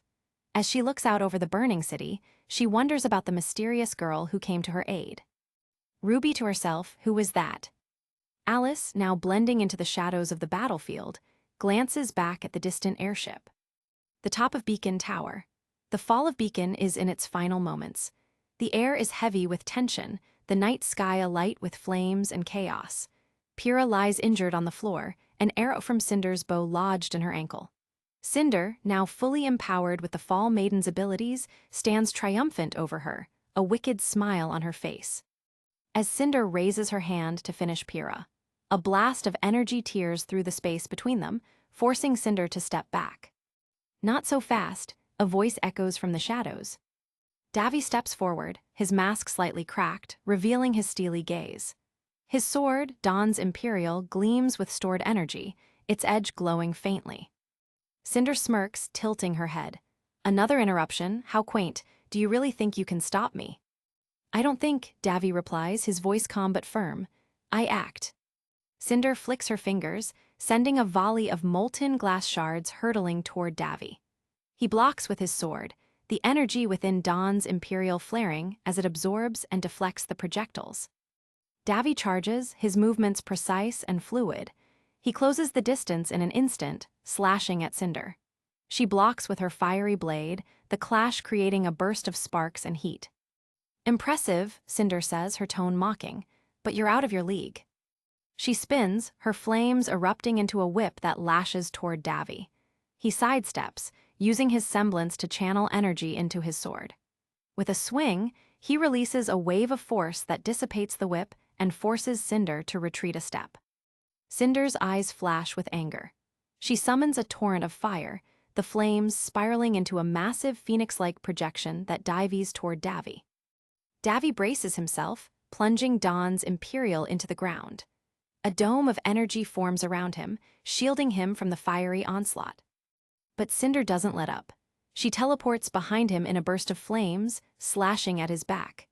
Davy barely reacts in time, turning to block, but the force of her attack sends him skidding backward. You're persistent, she sneers, but persistence isn't enough. Davy steadies himself, gripping Imperial tightly. He channels more energy into the blade, its glow intensifying. You're right, he says, his voice unwavering. Persistence alone isn't enough. That's why I fight for something more. He lunges, faster than before. His strikes come in rapid succession, each one empowered by his semblance, creating shockwaves that shake the tower.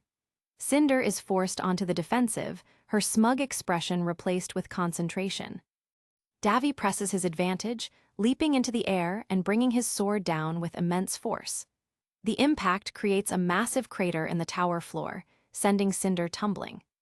Cinder snarls, her maiden powers flaring to their peak. She rises, summoning a massive spear of flame. You should have stayed out of this, she shouts, hurling the spear at Davy. Davy doesn't flinch. He channels all his remaining energy into Imperial, the blade glowing white-hot. He slashes upward, cutting through the spear and charging straight at Cinder. The two clash in a blinding explosion of light and heat. For a moment, it seems like the tower itself might collapse under the force. When the light fades, Davy stands over Cinder, his blade at her throat. She is battered and exhausted, her aura flickering. Cinder smirks even in defeat. You're strong, she admits, stepping back, but it doesn't matter, the job is already done. Before Davy can respond, she disappears in a burst of flames, retreating into the chaos below. As the dust settles, RWBY bursts onto the scene, her eyes wide with panic. She rushes to Pyrrha, who lies motionless but alive. Pyrrha, RWBY cries, kneeling beside her. She looks up at Davy, her eyes filled with desperation. Thank you, I'll take it from here. Davy nods, his expression unreadable. He sheathes Imperial, sparing a final glance at RWBY and Pyrrha before turning to leave. As he descends the tower, his steps are heavy, his mind racing. He activates his communicator. Alice, he says, his voice tired but resolute. I'm on my way, we need to regroup. The night rages on, but Davy's resolve burns brighter than ever. Away from that, we will soon be entering everyone's private journeys before the Battle of Haven, which will develop a lot of character. But I guess that will be all for now. But before I go, remember to follow, favorite, and review all of my stories. Peace. Chapter 17. Beacon Academy, 1 week after the fall. The cold wind howled through the ruins of Beacon Academy, carrying the distant echoes of a battle long lost. The once-proud institution, a beacon of hope and strength, now lay in utter devastation. Broken towers jutted out like jagged bones, their remains silhouetted against the stormy sky. The courtyard, once filled with students sparring and laughing, was now a graveyard of shattered weapons and blood-stained ground. Airships, once symbols of security, hung abandoned and lifeless, their metal husks rusting under the relentless rain. The fall of Beacon was more than just a battle lost. It was a wound in the heart of Remnant, one that bled fear and uncertainty into every corner of the world. The Grimm that once hesitated to approach the kingdom of Vytal now roamed freely, drawn by the despair that clung to the ruins like a thick fog. Survivors had fled, some scattered across the world, while others, like Davy, searched for something, anything, to anchor themselves in this new, chaotic reality. On the estuaries of Vytal, Davy walked with no real destination, his boots splashing through puddles left by the morning drizzle. The streets of Vytal, once bustling with merchants, hunters, and civilians, now held an eerie stillness. The markets were half empty, their vendors speaking in hushed tones. Patrols of huntsmen tried to maintain order, but the people of Vytal were shaken, some whispering of another attack, others fearing the Grimm were already at their doors. He had no interest in listening, his mind was elsewhere. His fingers idly traced the hilt of his weapon as he let his feet carry him forward. He didn't know why, but a thought crossed his mind. There was a man, one who had once helped him when he was lost in a cavern, long before Beacon fell. Maybe it was instinct, maybe it was just desperation for familiarity, but before he even realized it, his path had led him out of the city, toward a quiet island off the coast. Patch. Tyang's house, Patch. The house stood at the edge of the forest, nestled between the trees and the shore. The scent of pine mixed with the salty breeze as Davy stepped onto the porch. His fist hovered over the door for a second before knocking lightly.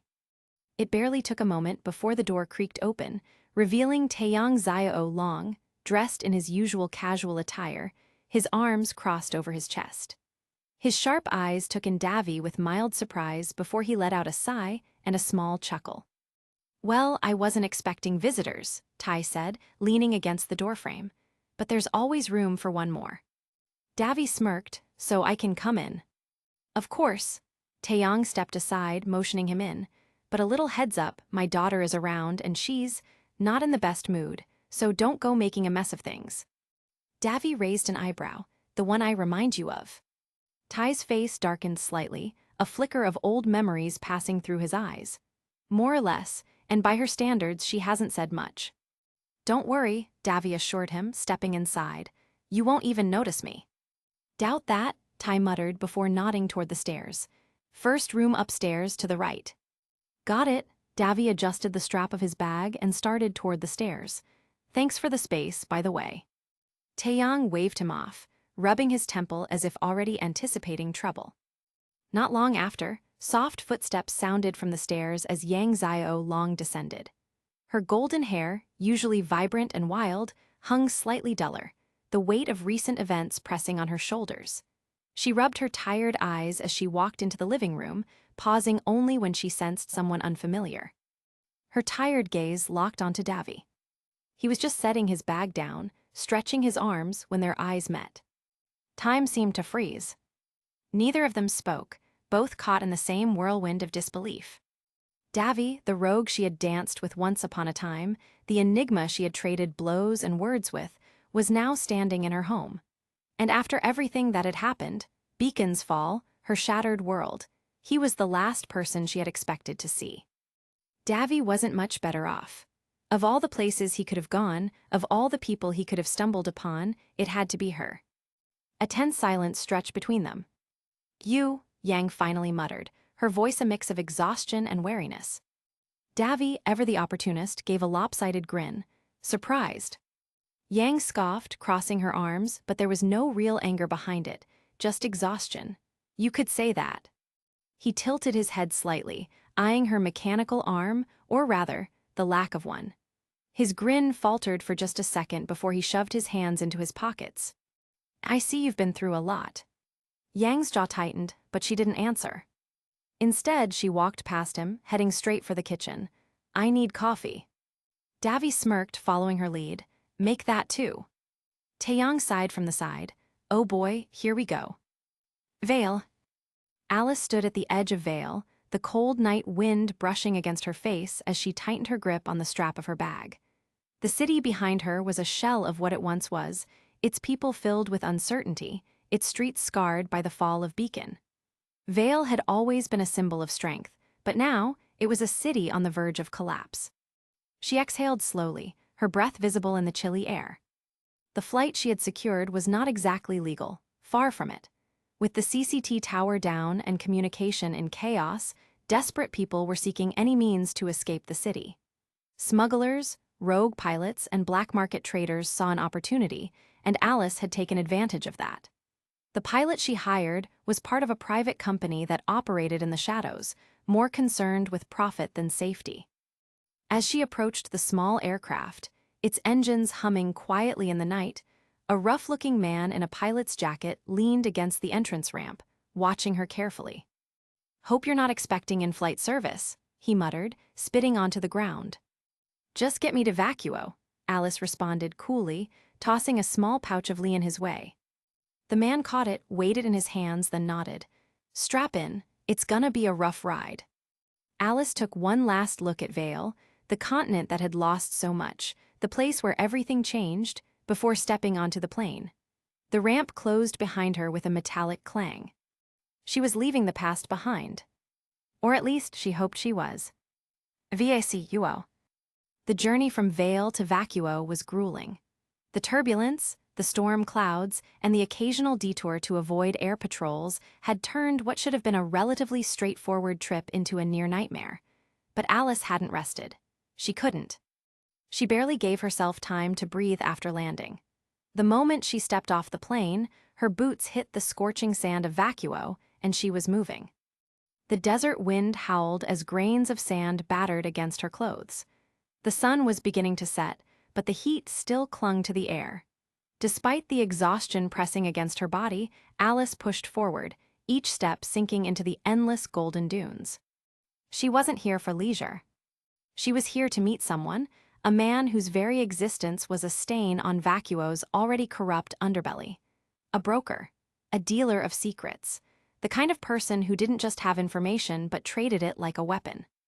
And Alice was here to buy. The meeting place was as inconspicuous as one could expect, beneath the ruins of an abandoned outpost, half buried in sand, the remnants of some forgotten battle long before her time. A single, rusted metal door stood embedded into the rock, barely noticeable to the untrained eye. Alice adjusted her hood, brushing the sand from her sleeves, and stepped forward. The door creaked open before she even knocked. A middle-aged man stepped out, his clothes tattered and stained, the scent of cheap cigars clinging to him. His beady eyes studied her with a mixture of amusement and caution. "You sure you want to do this, kid?" His voice was rough, like sandpaper scraping against metal. "People who come looking for the kind of answers you're asking about don't usually live long enough to regret it." Alice remained unmoved. Her grip on the bag of Leon in her hand tightened. "You think I came all this way to have a philosophical discussion?" she said, her voice as sharp as the blade strapped to her thigh. She tossed the bag toward him, and he caught it with ease. "Give me what I asked for." The man whistled as he weighed the Leon in his hand. "Not even a second of hesitation, huh? You're either brave or stupid." Alice crossed her arms. "I paid for information, not a lecture." The man smirked, his fingers tapping against the bag before finally sighing. All right. Just remember, once you hear this, there's no turning back." He reached into his coat, pulling out a small scroll-like device. And just as he was about to hand it over, his expression darkened. He took a step closer, lowering his voice. "I don't know what you're planning, but I'll tell you this for free: people who start digging into these things don't just disappear." His eyes met hers with an eerie seriousness. "They get erased." Alice didn't flinch. "Good thing I'm not easy to erase." The broker chuckled, shaking his head before finally handing her the scroll. "Then I hope you're ready for what's coming, kid." Atlas. The cold was relentless, a biting, unforgiving force that crept through even the thickest layers of clothing. Snow flurries danced in the air, swirling beneath the pale glow of Adaljan streetlights. The city, a gleaming fortress of technology and order, stretched high into the sky, its towering structures standing in defiance of nature itself. Eden trudged forward, his breath misting in the frigid air, hands buried deep in his jacket pockets.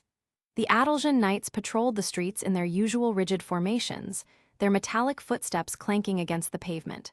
Overhead, sleek airships hovered like silent predators, their floodlights sweeping across the cityscape, ever watchful.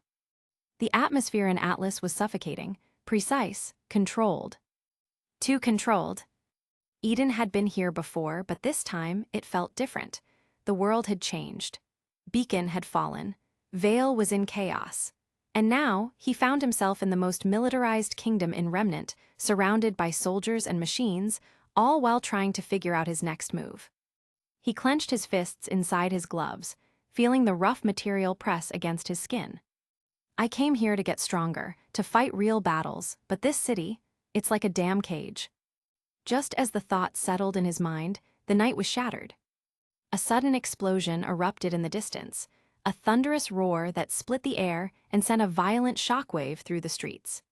Eden felt the ground tremble beneath his feet as a black plume of smoke curled into the sky, rising from the industrial sector. A split second later, alarms blared. Adaljan soldiers rushed past him, their boots thundering against the pavement. Orders were barked through their comms, rifles were raised, and vehicles roared to life as emergency forces mobilized. More explosions followed, smaller, but no less dangerous, each one sending another ripple of panic through the steel-plated city. Eden exhaled sharply, shaking his head. Well, that didn't take long. He rolled his shoulders, adjusted his gloves, and cracked his neck. The smart thing to do would be to stay out of it. To disappear into the city, keep his head down, and avoid unnecessary trouble. But Eden had never been the smart type. With a smirk tugging at his lips, he sprinted toward the chaos. The closer he got to the industrial district, the more intense the scene became. Smoke clogged the air, thick and suffocating. Civilians were scrambling to evacuate, fear etched into their faces as they hurried away from the destruction. Broken glass and debris littered the streets, the remnants of whatever had been caught in the initial blast. Eden weaved through the panicked crowd, his focus narrowing. Soldiers had already formed defensive lines, their rifles trained on an unseen enemy deeper within the district. The glow of energy shields flickered as automated defense turrets powered up, scanning the area for hostiles. Eden's instincts screamed at him, this wasn't just some random accident. Someone had planned this. And then he saw them. Silhouettes moving through the smoke, fast, unnatural. Grimm, no, something else. Then the shooting started. The Atlas forces opened fire, their rifles spitting bursts of energy rounds into the haze. Sparks flew as bullets ricocheted off unseen armor, and then, out of the smoke, they emerged. Black-clad figures, sleek and deadly, moving with practiced efficiency. Their weapons were modified, advanced, not your average mercenaries. Specialists, saboteurs? Eden thought, ducking behind a collapsed airship hull as stray shots tore through the street. He peered over the edge, watching as the attackers tore through the defensive line with brutal precision. Whoever they weren't here for a simple robbery. This was an operation. A direct attack on Atlas. Eden smirked to himself. Now this is what I came for. Without hesitation, he launched forward. Menagerie. The midday sun bathed Menagerie in a golden hue, its warm rays filtering through the dense jungle canopy that stretched over the city of Cuoquana.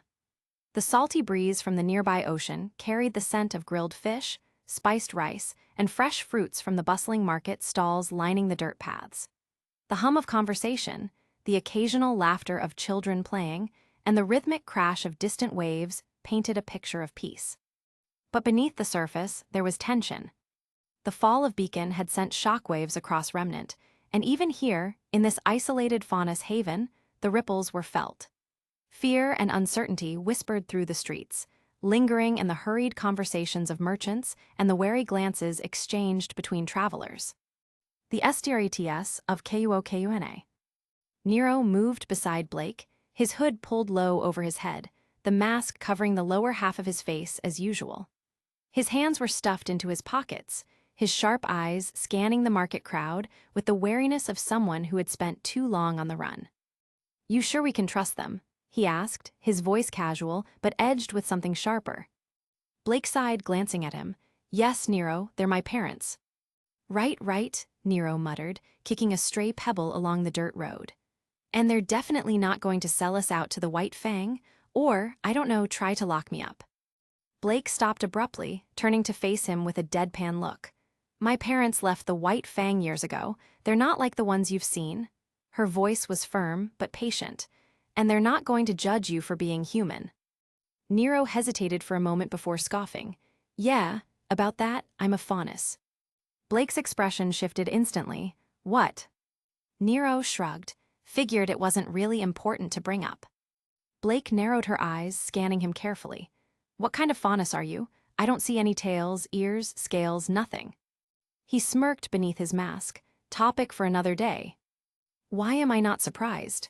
Blake muttered, shaking her head. "But that day will come, so keep that in the back of your mind." "Got it," Nero said, his tone light, but something unreadable lingered in his crimson eyes.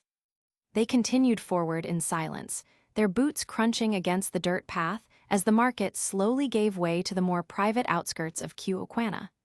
The streets became quieter, the sounds of the city fading behind them. Ahead, a large, well-built home stood, its wooden structure blending seamlessly with the surrounding trees and natural cliffs. The Belladonna household loomed before them, both inviting and imposing in its own way. Blake hesitated at the doorstep, taking a slow breath before knocking. For a moment, there was silence. Then the door opened. Two figures stood in the doorway. Gira Belladonna, a towering wall of muscle, broad-shouldered and imposing, his golden eyes sharp with natural authority. His mere presence demanded respect, but there was no malice in his gaze, just quiet observation.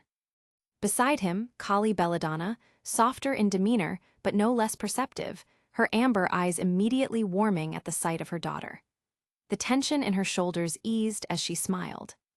Blake's posture, which had been stiff the entire walkover, relaxed slightly. "Mom's Dad." Gira's gaze shifted from Blake to the hooded figure beside her, his brow furrowed slightly. "And who is this?" Nero, arms crossed, shifted uncomfortably under the weight of the older man's gaze.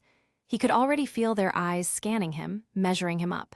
He was used to being sized up, by enemies, by allies, by people who weren't sure where he fit in. But this was different. Blake sighed, "This is Nero." A pause. Gira's expression remained unreadable, but Kali's lips twitched with mild amusement. "Well, it's nice to meet you, Nero," she said, her tone gentle yet knowing. Gira's eyes, however, didn't leave him. "And why is he here?" Blake opened her mouth to answer, but Nero beat her to it. "I needed a place to crash," he said bluntly, rolling his shoulders.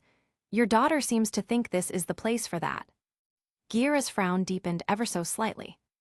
Blake shot him a warning glare. "He's not a stray cat, Dad." Kali chuckled softly, stepping aside. "Well, if you're a friend of Blake's, you're welcome here. Please come in." Gira didn't protest, but his eyes lingered on Nero for a long moment before stepping back as well. Nero didn't miss the way the man's muscles tensed, subtle but noticeable, a warrior's reflex, a silent message. "Step out of line, and you'll regret it."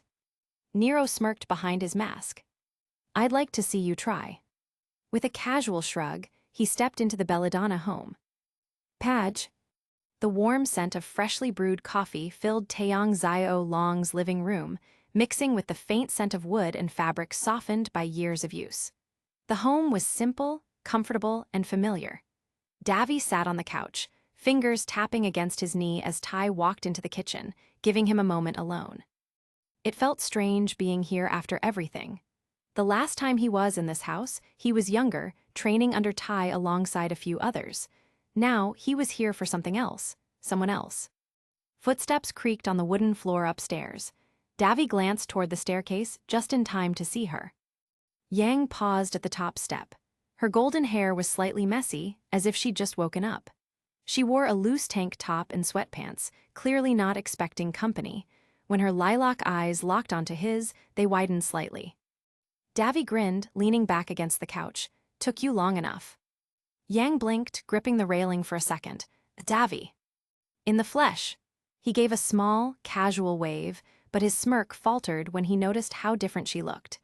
There was something missing in her usual confident stance, like a part of her had been chipped away. Yang slowly descended the stairs, stopping a few steps away from him. You're really here. Davy chuckled. I know, hard to believe. I usually like to keep people waiting longer before making an epic return. Yang scoffed, crossing her arms. So, what, you just decided to show up at my house after months of radio silence? Davy scratched the back of his head. Well, when you put it like that, I sound like a terrible person. He let out a breath, his tone softening. I heard about what happened, figured I should check on you. Yang stared at him for a moment before shaking her head with a small smile. You're late, you know. Davy raised an eyebrow. For what?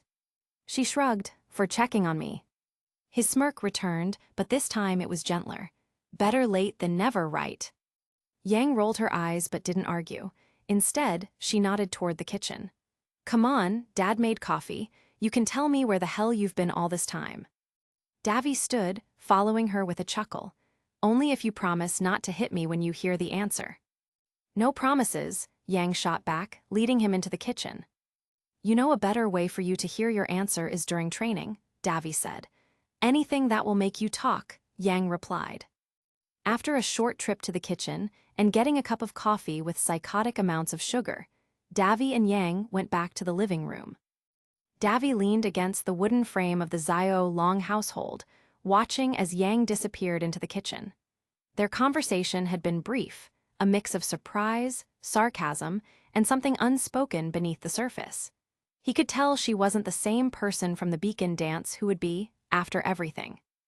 Ty had gone quiet too, sipping his coffee while eyeing him. Didn't think you'd stick around this long, Ty finally said, setting his mug down. Davy smirked, stuffing his hands into his pockets. Didn't think I'd get a warm welcome either. Guess we're both surprised. Ty gave a half-chuckle before his expression turned serious.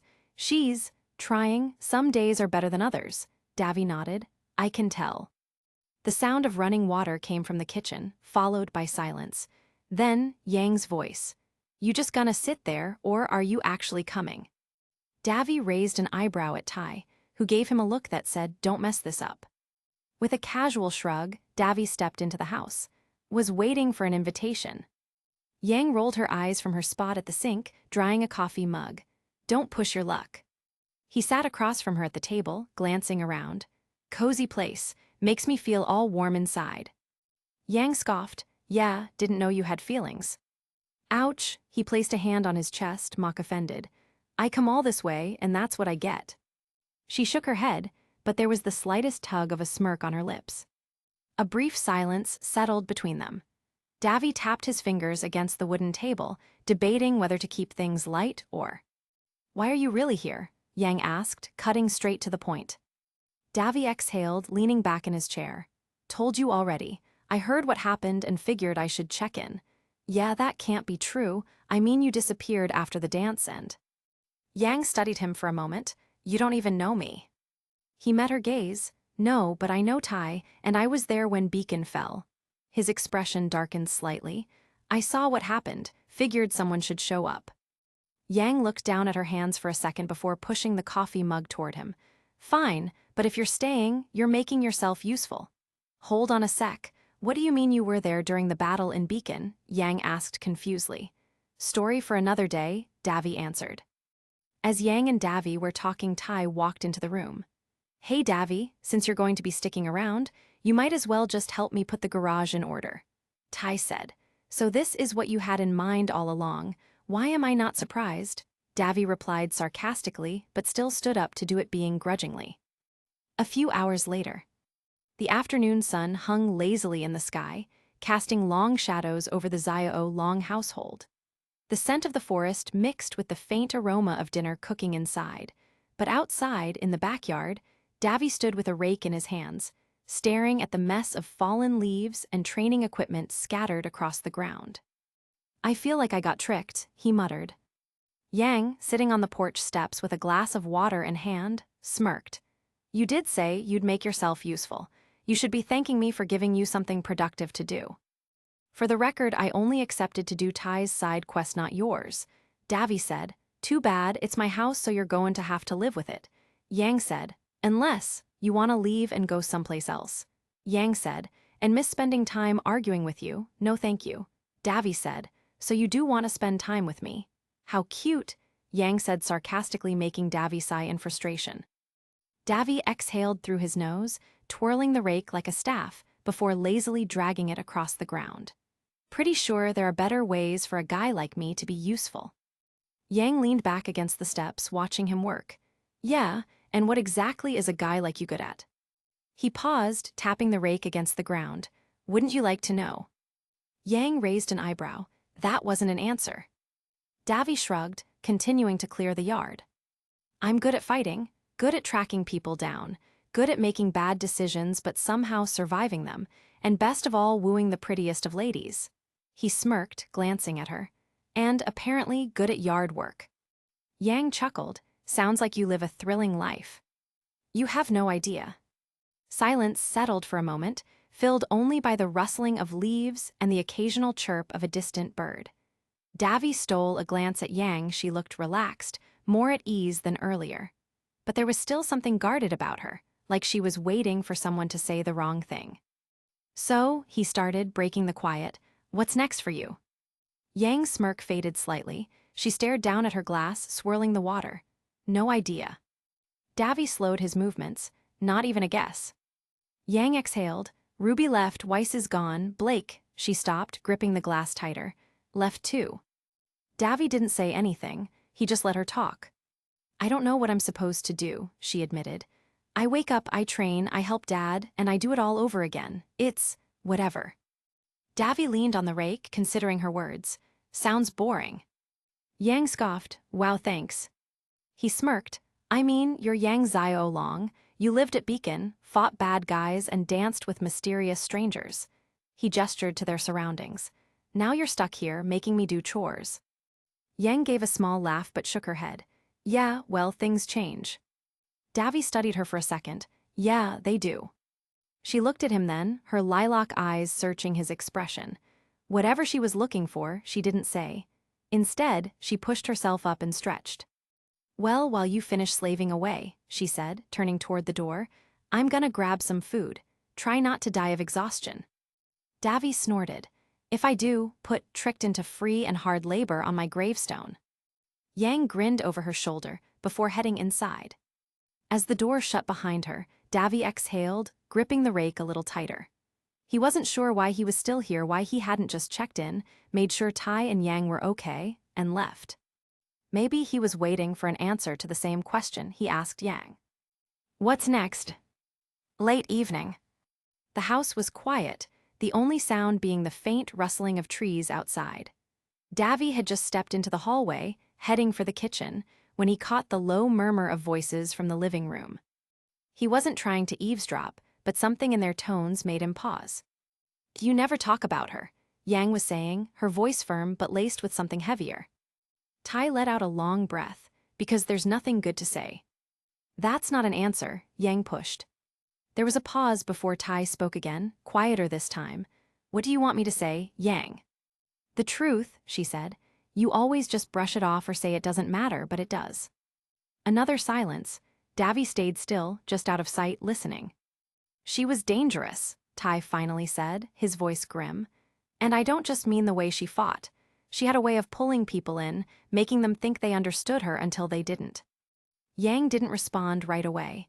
When she spoke again, there was a new edge to her voice. So, what? That means I should just stop asking. It means you should be careful, Tai said. She's not someone you can change. I spent years hoping she was, but in the end, she did what she always does. A tense silence filled the space between them. Do you even know where she is now? Yang finally asked. Tai hesitated. No, and you shouldn't go looking. Davy could almost hear Yang's jaw tight.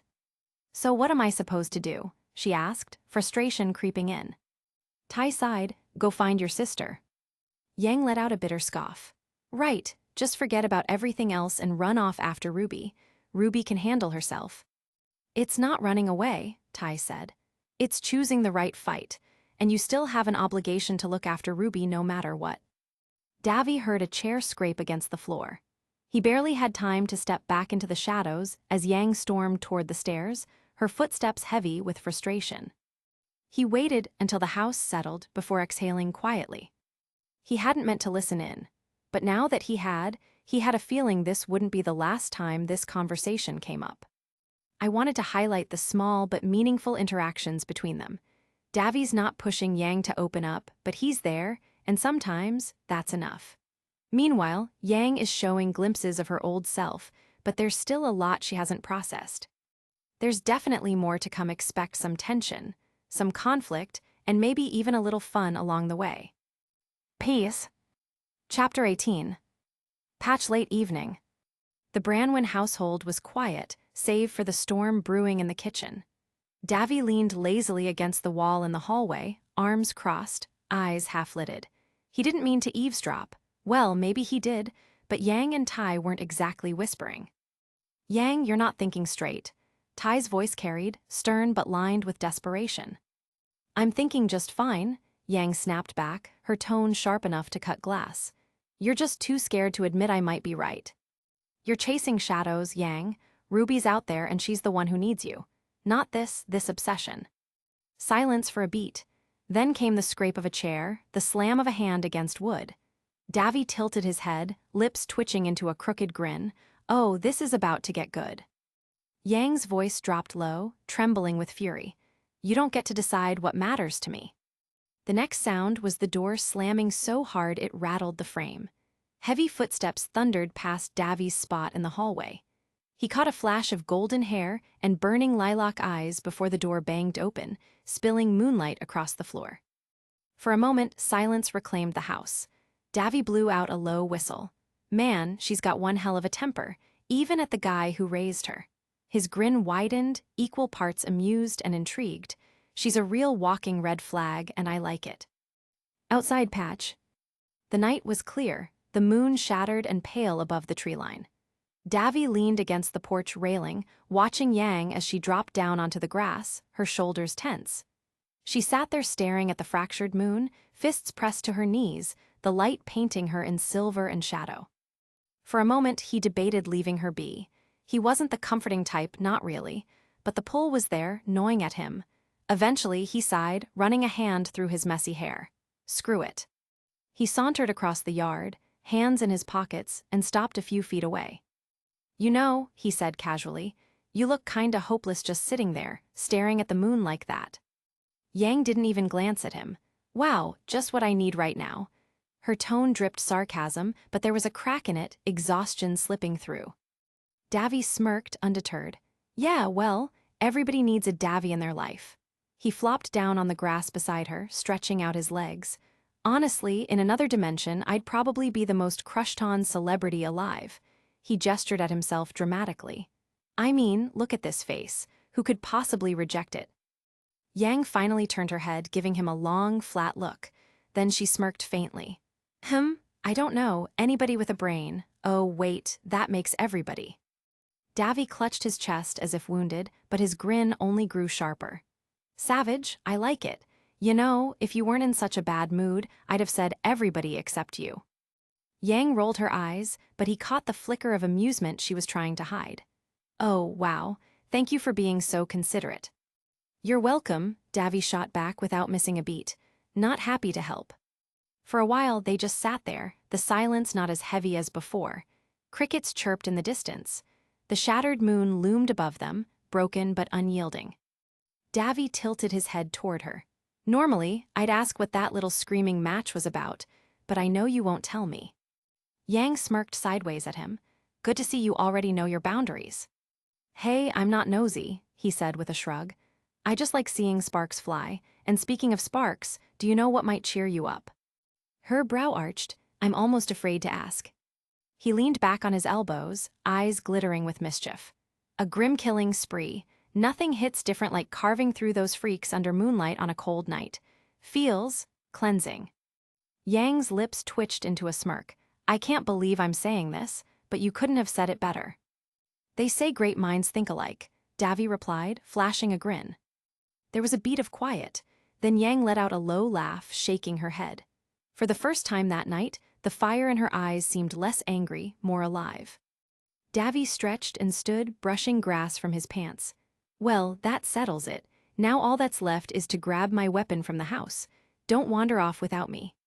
As he turned to leave, Yang called after him, voice laced with teasing edge. Don't keep me waiting too long, superstar. Wouldn't want you to miss your spotlight. Davy smirked to himself, not bothering to hide the satisfaction on his face. She might be a walking red flag, but damn if I'm not enjoying the fire. Inside the house, Davy pushed open the creaky front door, slipping back into the Branwen household. The air inside felt heavier, quieter, like the walls themselves had absorbed the echo of the earlier argument. He took the stairs 2 at a time, boots thudding softly on the worn wood, and ducked into his room. Imperial blade his sword leaning on desk where he'd left it, its steel catching faint strands of moonlight through the window. He strapped it on with practiced ease, the metal clicking snugly against his arm. A smirk tugged at his lips. Now that's better. Feels like part of me again. He turned toward the door, ready to bolt back outside before Yang could get impatient. But the frame wasn't empty. Taeyang leaned against it, arms crossed, broad shoulders filling the space.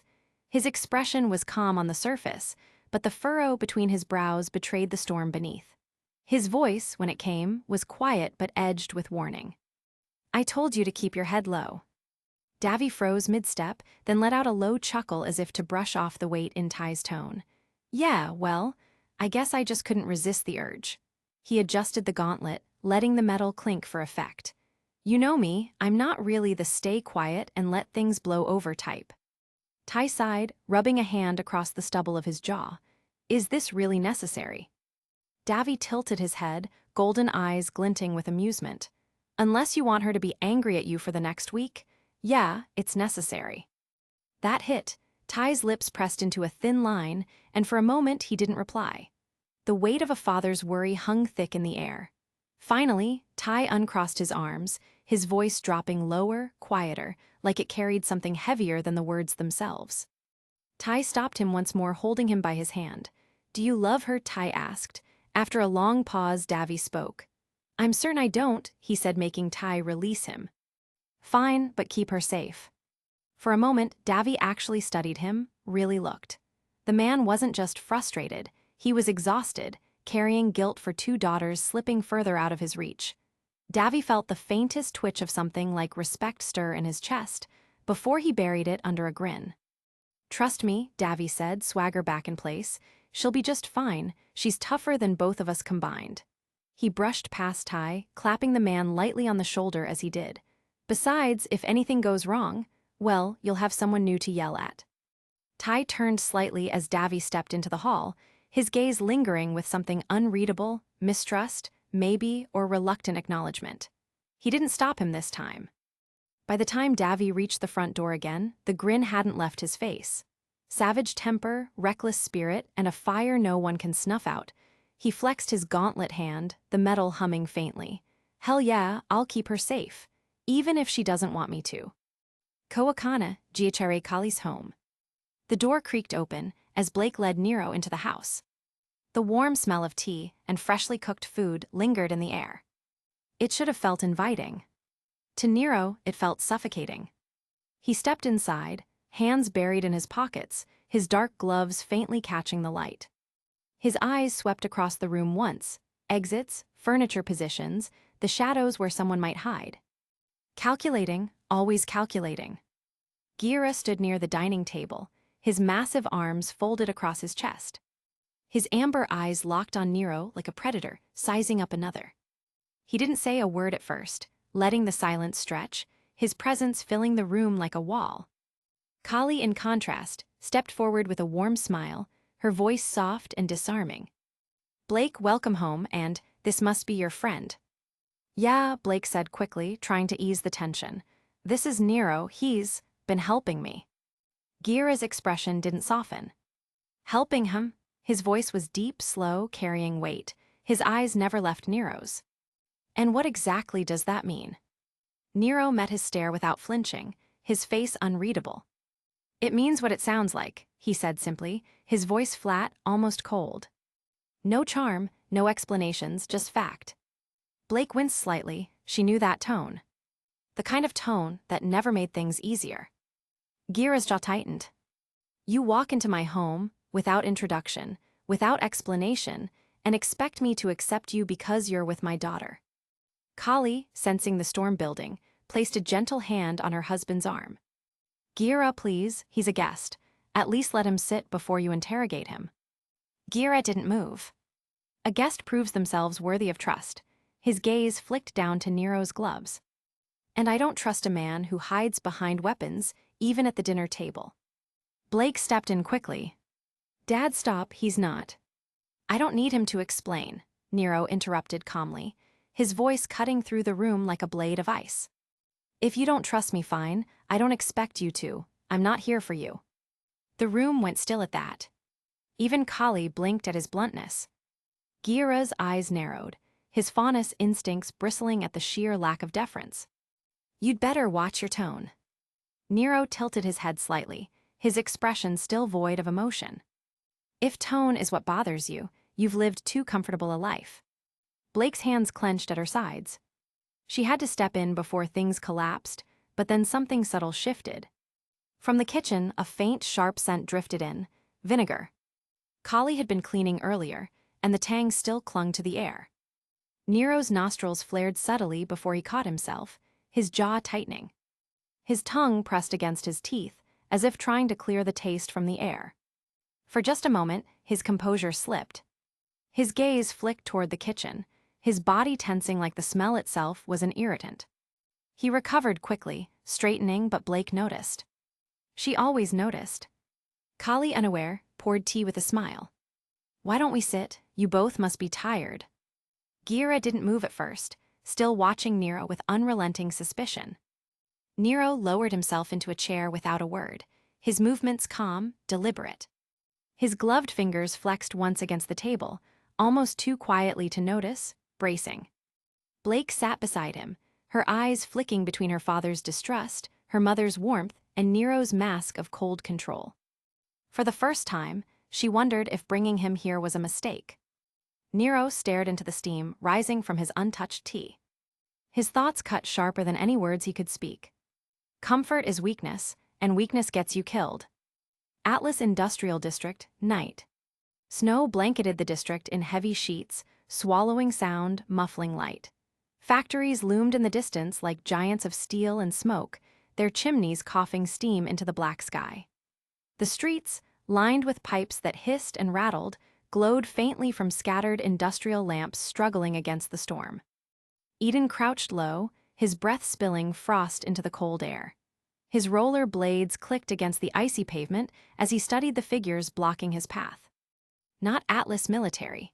The armor was wrong, leaner, jagged, humming with a faint purple aura that bled through the storm like fireflies in fog. Their weapons weren't standard-issue rifles either. Dust conduits glowed along their lengths, unnatural, unstable. Wrong alley, kid, one of them barked, voice distorted through a half-mask. He lifted his rifle, dust veins pulsing violet. Eden smirked, rolling one shoulder loose. Funny, I was just thinking the same about you. Then he kicked forward. His blades screeched sparks against the slick metal, his body snapping into motion. The first punch slammed into a merc's chest plate with a crunch, feeding his semblance. His aura thrummed, brighter, sharper. Each strike made him faster, until he was weaving through bullets like a phantom streak of green light. The mercs weren't pushovers. They fought like trained operatives, their movements tight and deliberate. One drove a massive hammer into the ground, releasing a violet shockwave that cracked the pavement and knocked Eden off balance. Another raised a launcher that spat glowing purple nets, snapping into the snow like serpents. Eden twisted free, heart hammering. They're not after me, they're hunting something else.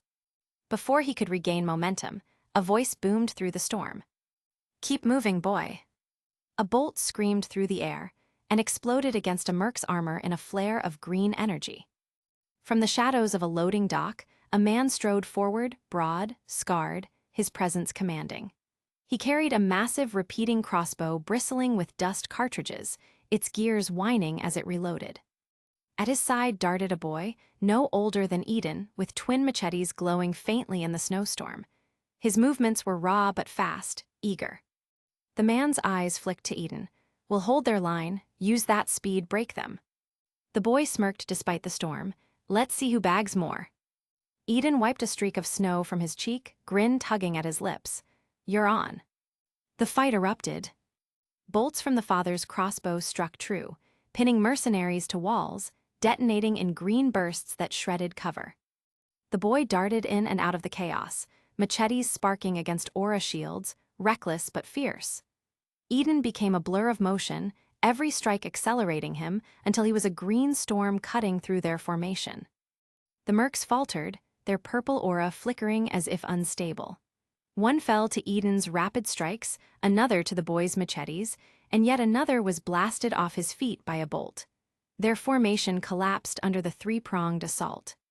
The last merc hit the snow with a groan, his rifle skidding across the ice. The eerie purple glow still pulsed faintly along its barrel. Eden slowed to a stop, steam rising from his shoulders, his chest heaving. His speed bled off like fading lightning. The boy let out a laugh, grinning ear to ear. "You're insane, I like it."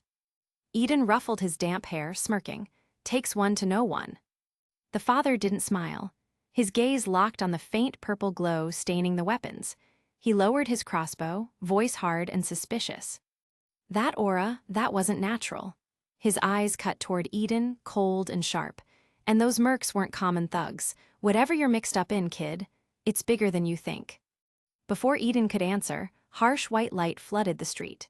Atlas military carriers rumbled into view, searchlights piercing through the snow. Their spotlights swept across the fallen mercs, and then locked onto Eden and the Faunus pair. "Atlas military, hands up now." Dozens of rifles snapped up, their safeties clicking off. The soldiers marched in with precision, no hesitation. The father cursed under his breath, raising his crossbow halfway before lowering it. "Too many." The boy's grin faltered. Eden's smirk hardened into a scowl. One thought ran through all their minds, sharp and urgent. "Run!"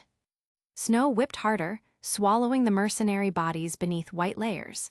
But the faint purple glow refused to fade, even as Atlas soldiers closed in.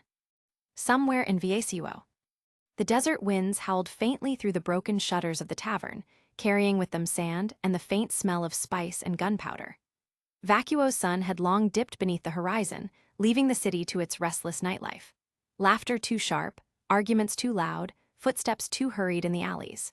Shadows moved in the main hall beyond the thin wooden walls, mercenaries, smugglers, cutthroats, all pretending to ignore each other while waiting for the chance to draw steel. Alice pushed through the creaking door into the dimly lit backroom. Her boots crunched against sand-strewn floorboards, each step a measured sound against the muffled chaos outside. The information broker was already waiting. Cloaked in dust-stained robes, his face hidden beneath a hood and tinted visor, he sat unnervingly still, save for his fingers. They tapped against the table between them, a steady rhythm like a countdown. "You came alone," he said at last, voice smooth but edged like silk wrapped around a blade. "Smart girl, or foolish, depends on what you're about to do." Alice didn't flinch. Her hand lingered near Excel, her twin katanas at her hip, as if her body refused to trust the stillness of this room. "You said you had something on my father. Let's get to it." The broker's gloved hand slid into his robes. When it emerged, it held a folded envelope sealed with crimson wax. He set it on the table with almost ceremonial slowness, nudging it forward as if offering her a coiled viper. "This isn't a map nor a name," he murmured. His visor reflected the candlelight like blank eyes. "It's a trail, a path that leads deeper if you dare to walk it. Inside is information, but you are not to open it, not yet." Alice's brows knit. "Why hand me something if I'm not allowed to read it?" The broker leaned forward, and the candle flame caught the edge of his hood, revealing nothing beneath but shadow. "Because its value isn't in the words. It's in delivery. You're to take this letter to an old outpost on Vacuo's northern border. Place it in the ruins of a signal tower there. That is all." Her suspicion sharpened. "And if I don't?" "Then the trail goes cold." His fingers stilled on the table. "Along with your chances of finding him?" His hand hovered over the envelope for a heartbeat longer, as if reluctant to let it go. But if you succeed, perhaps the desert will answer the question that's haunted you. Alice hesitated, but the weight of her father's name pressed harder than her doubt. She snatched the envelope and slipped it into her belt. It seemed heavier than paper had any right to be. What's in it? The broker chuckled, the sound dry and humorless. Curiosity will cost you everything. Do not open it, not unless you want half of Vacuo's underworld at your throat. There are those who would kill for what's sealed inside. He leaned closer, lowering his voice to a near whisper. But I'll give you a taste. The letter concerns a blue offworlder, not faunus, not human, something else. Whoever they are, they've crossed your father's path and now yours. Alice stiffened, her heart kicking against her ribs. A blue offworlder? The words made no sense, yet they sank into her mind like a burr she couldn't shake. That's all you get for free. He reclined once more, shadows swallowing his features. Knowledge is the most expensive currency here, and tonight you've bought yourself a debt. Outside, a glass shattered, followed by a brawl's angry roar. Heavy boots thudded down the hallway, a reminder of how fragile the quiet was in this place. The broker tilted his head. Now go, deliver the letter, little swordswoman. Perhaps it will bring you closer to your father, or perhaps. His fingers resumed their patient tapping. It will only lead you further into the desert's jaws. Alice turned sharply and pushed out of the room. The tavern's noise rushed back around her, the stench of sweat and spilled liquor filling her lungs. Yet she barely noticed. The sealed letter at her hip seemed to burn against her side, heavier than her blades, heavier than the desert itself. And though the night air outside was cool, she couldn't shake the feeling that something had already begun to follow her. Somewhere in Menagerie, Belladonna House. The Belladonna home breathed warmth and memory. The scent of spiced rice and roasted fish hung in the air, mingling with the faint salt of the ocean breeze slipping through the open shutters. Lantern light painted the dining room in a gentle amber glow, their flickering flames catching on the carved wooden walls.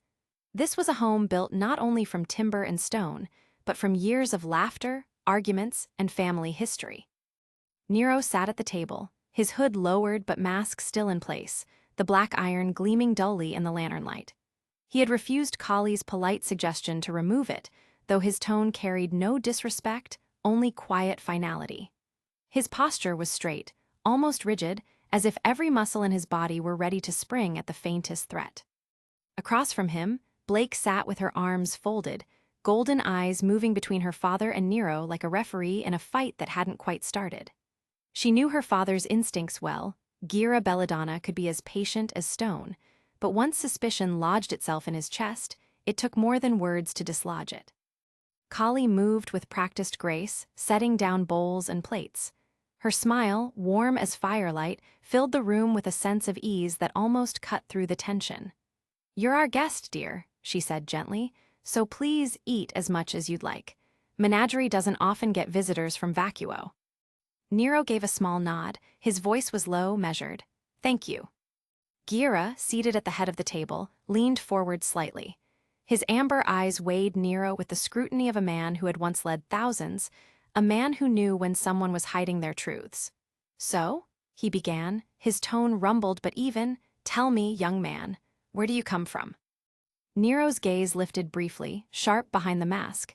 His reply was clipped, careful. "Nowhere important." Gira's broad shoulders leaned back, though his stare didn't soften. "Interesting, most people are proud of their home. Why hide yours?" The table stilled, save for the faint clink of Collie setting down the last plate. She looked at her husband with mock exasperation. "Gira, really? Interrogation during supper? You'll scare the boy off." Gira's deep voice carried an edge of gravel. "Better to scare off someone with secrets than welcome danger into our home." Blake's ears twitched. "Or maybe," she cut in, voice sharp, "you're just suspicious of everyone I bring through the door." Her father turned his head slightly, the silence between them heavy with unspoken battles. Nero, meanwhile, reached for his fork with steady, precise movements. He ate quietly at first, without complaint, though there was a soldier's economy to it, no wasted motion, no hesitation. Until, finally, his fork paused above a dish of green herbs and roasted peppers. A small thing, a heartbeat of hesitation, but enough. Blake noticed. So did Gira. "You don't like that?" Gira asked, tone casual, though his eyes gleamed with quiet challenge. Nero lowered the fork. It doesn't agree with me. Strange, Gira pressed. It's a vacuum spice. Most people either love it or hate it, but you speak as though you've had a history with it. The tension thickened, the air itself seeming to wait. Nero raised his gaze, his voice carrying the faintest edge. Maybe I have. Kali broke in quickly, her laughter light though the room's tension made it sound thinner than usual. Honestly, Gira, you're worse than the White Fang Council you used to sit across from. One dinner and you're already cross-examining him? She set her chopsticks down and looked warmly at Nero. Forgive him, he's protective of Blake. It's only natural. Blake leaned back, giving her father a pointed look. Overprotective, you mean? But Gira's focus hadn't shifted. His massive frame leaned forward, his voice low but weighted. Listen carefully, boy. This house has seen enough lies to last a lifetime. We value honesty above all else. Secrets? His jaw tightened. Secrets have broken enough families already. Nero's fork clinked softly against his plate as he set it down. For a long moment, the masked youth said nothing, his silence dragging over the room like a blade being drawn. When he finally spoke, the words were quiet, deliberate. Understood. The rest of the meal continued, but the warmth of Menagerie's finest food could not thaw the frost that lingered at the table. Every glance, every pause, every breath carried with it the weight of suspicion and the ache of unanswered questions. And for Blake, sitting between her father and Nero, one truth became painfully clear. This dinner was not the beginning of trust. It was only the opening volley of something much more dangerous. Later that night, Belladonna House. The Belladonna household had settled into the hush of night. From outside came the rhythmic chirp of crickets and the distant crash of waves against the cliffs.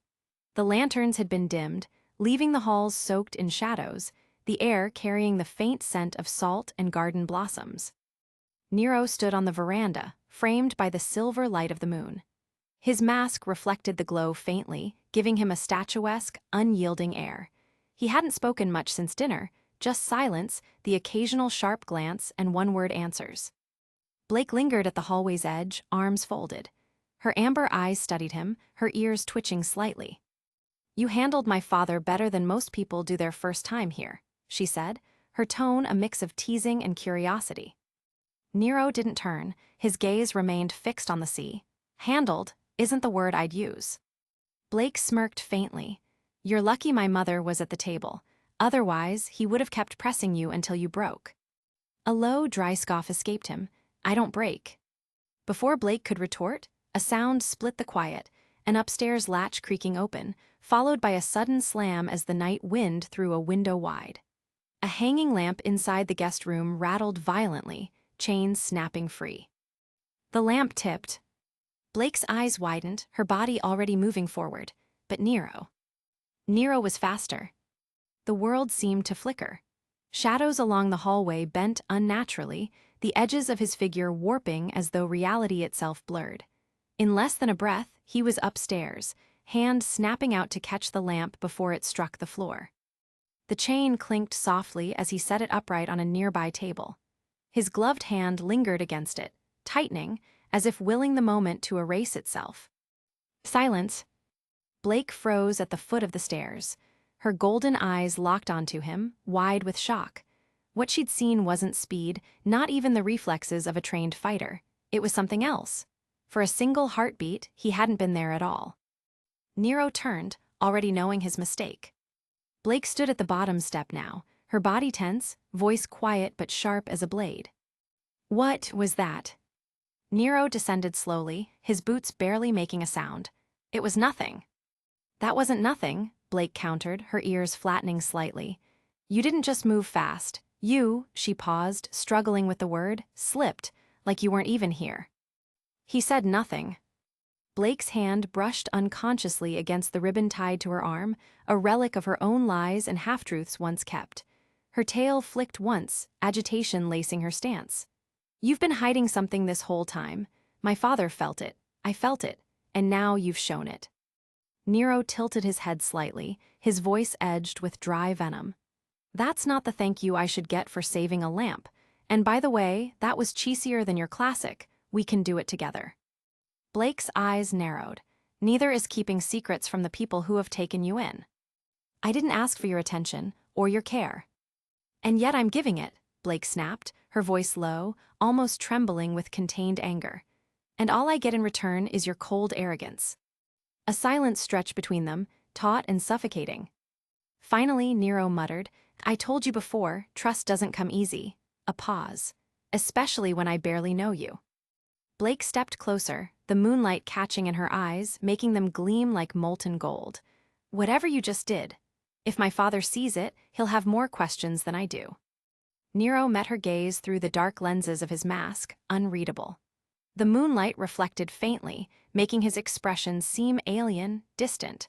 For a long moment, only the sound of waves filled the house. Then it stays between us, he said, his tone flat but carrying an unspoken warning. Blake hesitated. Her tail lashed once before curling tightly against her leg. She gave a reluctant nod. For now. But the weight in her eyes lingered, heavy and unyielding. Whatever this was, she wouldn't let it slip into silence so easily. The night pressed on, and in that fragile quiet, a storm of unspoken tensions settled between them. Night Belladonna household. The ocean breeze rattled the shutters, carrying the briny tang of salt water. Beneath it, Gira caught something else, a faint metallic sting in the air, sharp and wrong. His broad frame stiffened, ears twitching. He stood in the study with Blake, scrolls spread across the desk, lantern light casting golden halos across the wood. The faintest creak echoed from the hall, followed by a whisper of weight shifting on floorboards. Gira's hand shot up, halting his daughter before she could breathe a word. His voice was a low rumble. We're not alone. Blake's fingers hovered near Gamble's shroud, but then a blur of shadow streaked past the window. Trained, precise, white fang. And Nero was already in motion. The masked boy emerged from the darkened corridor like a phantom, cloak brushing the walls. His steps made no sound, only the sudden thunderclap of violence as he collided with the intruder mid-leap.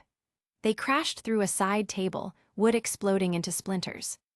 Blake gasped, Gira's eyes narrowed but not at the fang, at him. The operative rolled, twin blades flashing. Nero caught both barehanded, steel screaming against the plates of his gauntlets. Sparks hissed, strobing light across his mask. He twisted, brutal, efficient, and slammed his knee into the spy's ribs. The wet crunch of bone carried across the room. The man gagged blood. Blake flinched, Gira's jaw tightened. Who sent you? Nero's voice was guttural, stripped of its usual calm. The spy sneered blood, silent. Nero's answer was merciless. He smashed the man's head into the floor. Once, twice. The floorboards split, dust spiraling. The whole house seemed to shudder with the force. Nero, Blake darted forward. But Gira's massive arm barred her path, his golden eyes fixed on the masked boy with grim fascination. Wait. The fang clawed for a hidden dagger at his belt, but Nero was already there. He wrenched the wrist until it snapped with a sickening pop, then hurled the weapon aside. In the same breath, he pinned the spy to the wall with one hand at his throat. For an instant, the air warped. Shadows seemed to ripple unnaturally around Nero, as though recoiling from his presence. Blake's eyes widened, he was there, and then he wasn't, flickering between spaces until his hand clamped tight around the spy's neck. Feet kicked, gasps rasped. The man clawed at the unyielding grip. Who sent you? Nero's voice carried the sharpness of steel dragged over stone, each word edged with killing intent. The spy's bravado cracked under that suffocating weight. Adam Taurus. He wanted eyes on the belladonnas. The name struck like a blade. Gira's mouth tightened, fury swelling. Blake's breath hitched, her chest hollowing in fear and recognition. Nero gave no time for more. With terrifying precision, he lifted and drove the man down. The crash splintered the boards, rattling lanterns on their hooks. The fang went limp, unconscious, body sprawled like a discarded rag. Silence heavy. Nero loomed over him, chest rising and falling sharply. His hands trembled, not from fear, but from restraint, from the effort it took not to cross the line. Blake's voice cracked through the stillness. You didn't fight him, you broke him. Her eyes searched him, horrified, yet unwillingly awed. Nero adjusted his mask, the fractured lens catching the dim light. He offered nothing, only silence. Gira stepped forward, each step heavy as stone. His towering presence cast Nero in shadow, but his tone was calm, sharp, probing. That was no huntsman's style, not Atlas, not Mistral, not even White Fang. What are you hiding, boy? Nero finally lifted his gaze. Through the cracked lens, a flicker of crimson glared back, cold and alien. Secrets, he muttered, his voice hollow as the sea wind pouring through the open window. They're meant to stay hidden. The weight of it lingered. The broken spy lay in a heap, the room shrouded in fractured silence. Outside, the desert winds howled against the Belladonna household, as if the world itself recoiled from the darkness Nero had just revealed. Somewhere in Vale, the forest edge. The night pressed heavy over the tree line, the moonlight struggling to pierce through thick canopies. Every step forward carried the scent of ash and decay, the kind of place Grimm thrived in. Shattered branches snapped underfoot, and claw marks gouged deep into bark, painting a violent picture of what lurked ahead. Yang popped her knuckles, the metallic clack of ember silica echoing faintly. "All right, partner, let's clear out the welcome committee." Davi's hand slid to his weapon in a smooth, deliberate motion. His blade gleamed with cold light, every detail polished, prepared. He didn't crack a joke or smile like Yang, his tone was even, sharp. "Stay sharp, they've been feeding here, that means bigger ones could be near." The forest answered for him.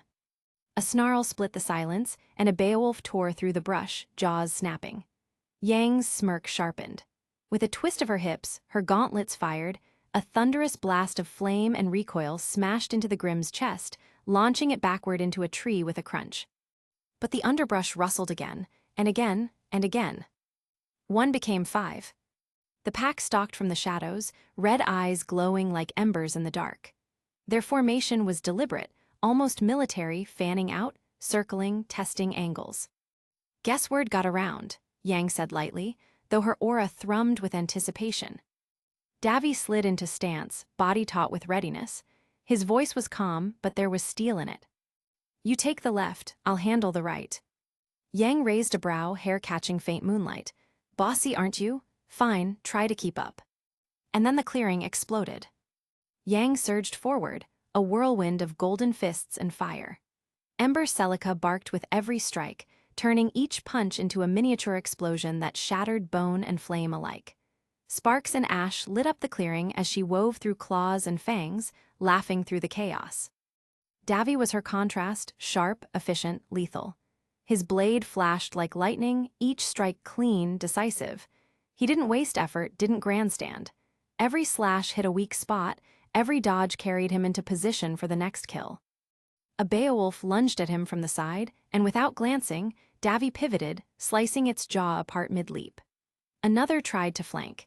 His blade spun in a precise arc, cutting it down before its claws grazed his aura. Yang caught sight of it, momentarily distracted. "Wow, remind me not to tick you off." Before he could reply, the ground shook. Something bigger was coming. Trees cracked as a hulking Ursa forced its way into the clearing. The beast's tusks dripped with black ichor, its armored back ridged with bone-like spikes. Its roar drowned out everything else. It locked eyes with Yang. "Finally, something with weight," she shouted, charging headlong.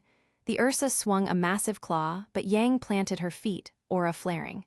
She caught the blow on her gauntlets with a thunderous impact that shook the ground. The recoil blasted through her arms, and she redirected the force into a counterpunch, a blazing haymaker that staggered the beast. The Ursa reeled, but not for long. It roared, raising its claws again. "Yang," Davi's voice cut sharp through the chaos. He dashed in low, blade igniting faintly as it traced a lethal line across the Ursa's exposed flank. Black ichor sprayed. The monster bellowed in pain, staggering further. Yang glanced at him, for a moment, just a flicker, and her smirk softened into something almost impressed. "You're not half bad." Davi didn't flinch, didn't look at her. His tone was cold, focused. "And you're reckless." A Beowulf broke from the brush, teeth bared, aiming for Davi's back. Before it could lunge, Yang swung her arm, ember silica flaring with a concussive blast that blew the creature into ash and smoke. She smirked and shot him a wink. Good thing you've got me watching your back then. Davy didn't even flinch, sliding his blade free of the air where he'd been about to cut. His voice was cool, dismissive. Don't be so confident. I'll cover my back. You cover yours. Yang raised a brow, stepping closer with that half-grin of hers. Oh, don't be so sour. I know you're flustered. Davy finally turned his masked gaze toward her, tone sharp but dry. Davy and flustered should never be in the same sentence. He let a pause linger, before adding, with a hint of arrogance. Rather, all the girls in the town are already dying for this face. Yang barked a laugh. Oh yeah, you sure it's not because they want to punch it? Unbothered, Davy tugged at his collar and, in a sudden flourish, pulled off his shirt for a brief second. His chest and abs caught the dim moonlight, perfectly toned, sculpted from years of training. He flexed subtly, sliding the shirt back on like nothing happened. Yang froze for a moment, her smirk faltering just slightly as her eyes narrowed. Seriously? Davy tilted his head, smugness practically radiating off him. What? Don't tell me you're impressed. Yang crossed her arms, cocking a hip. Impressed, please. I've seen statues with less ego carved into them. Davy chuckled low, sliding his blade back into its sheath. Playboy, one-night stand, you name it, I've done it.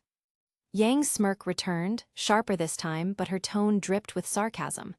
Wow, real inspiring. You must be every dad's nightmare. Or every girl's dream, Davy countered smoothly, his voice carrying that unshakable confidence. Yang leaned in just close enough that their eyes met. Her lilac gaze burned bright with challenge. Careful, Casanova, dreams can turn into nightmares real fast. For the first time, Davy's voice lowered, almost amused at her fire. Maybe, but I don't lose sleep over nightmares. The tension between them lingered for a long second before another howl echoed through the trees, snapping the moment. Yang smirked again, rolling her shoulders. Good, then let's see if you can keep up, Mr. Perfect Abs. Davy's mask tilted slightly, the closest thing he gave to a grin. Try not to slow me down. They darted forward again, the forest swallowing them in shadows and distant snarls. Together, they pressed in. Yang hammered the Ursa from the front with heavy strikes, each gauntlet punch echoing like cannon fire.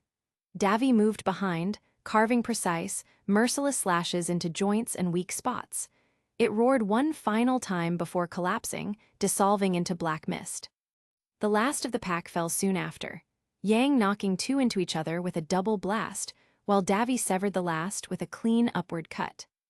The forest went silent, the unnatural, heavy silence of Grimm that never lasted long.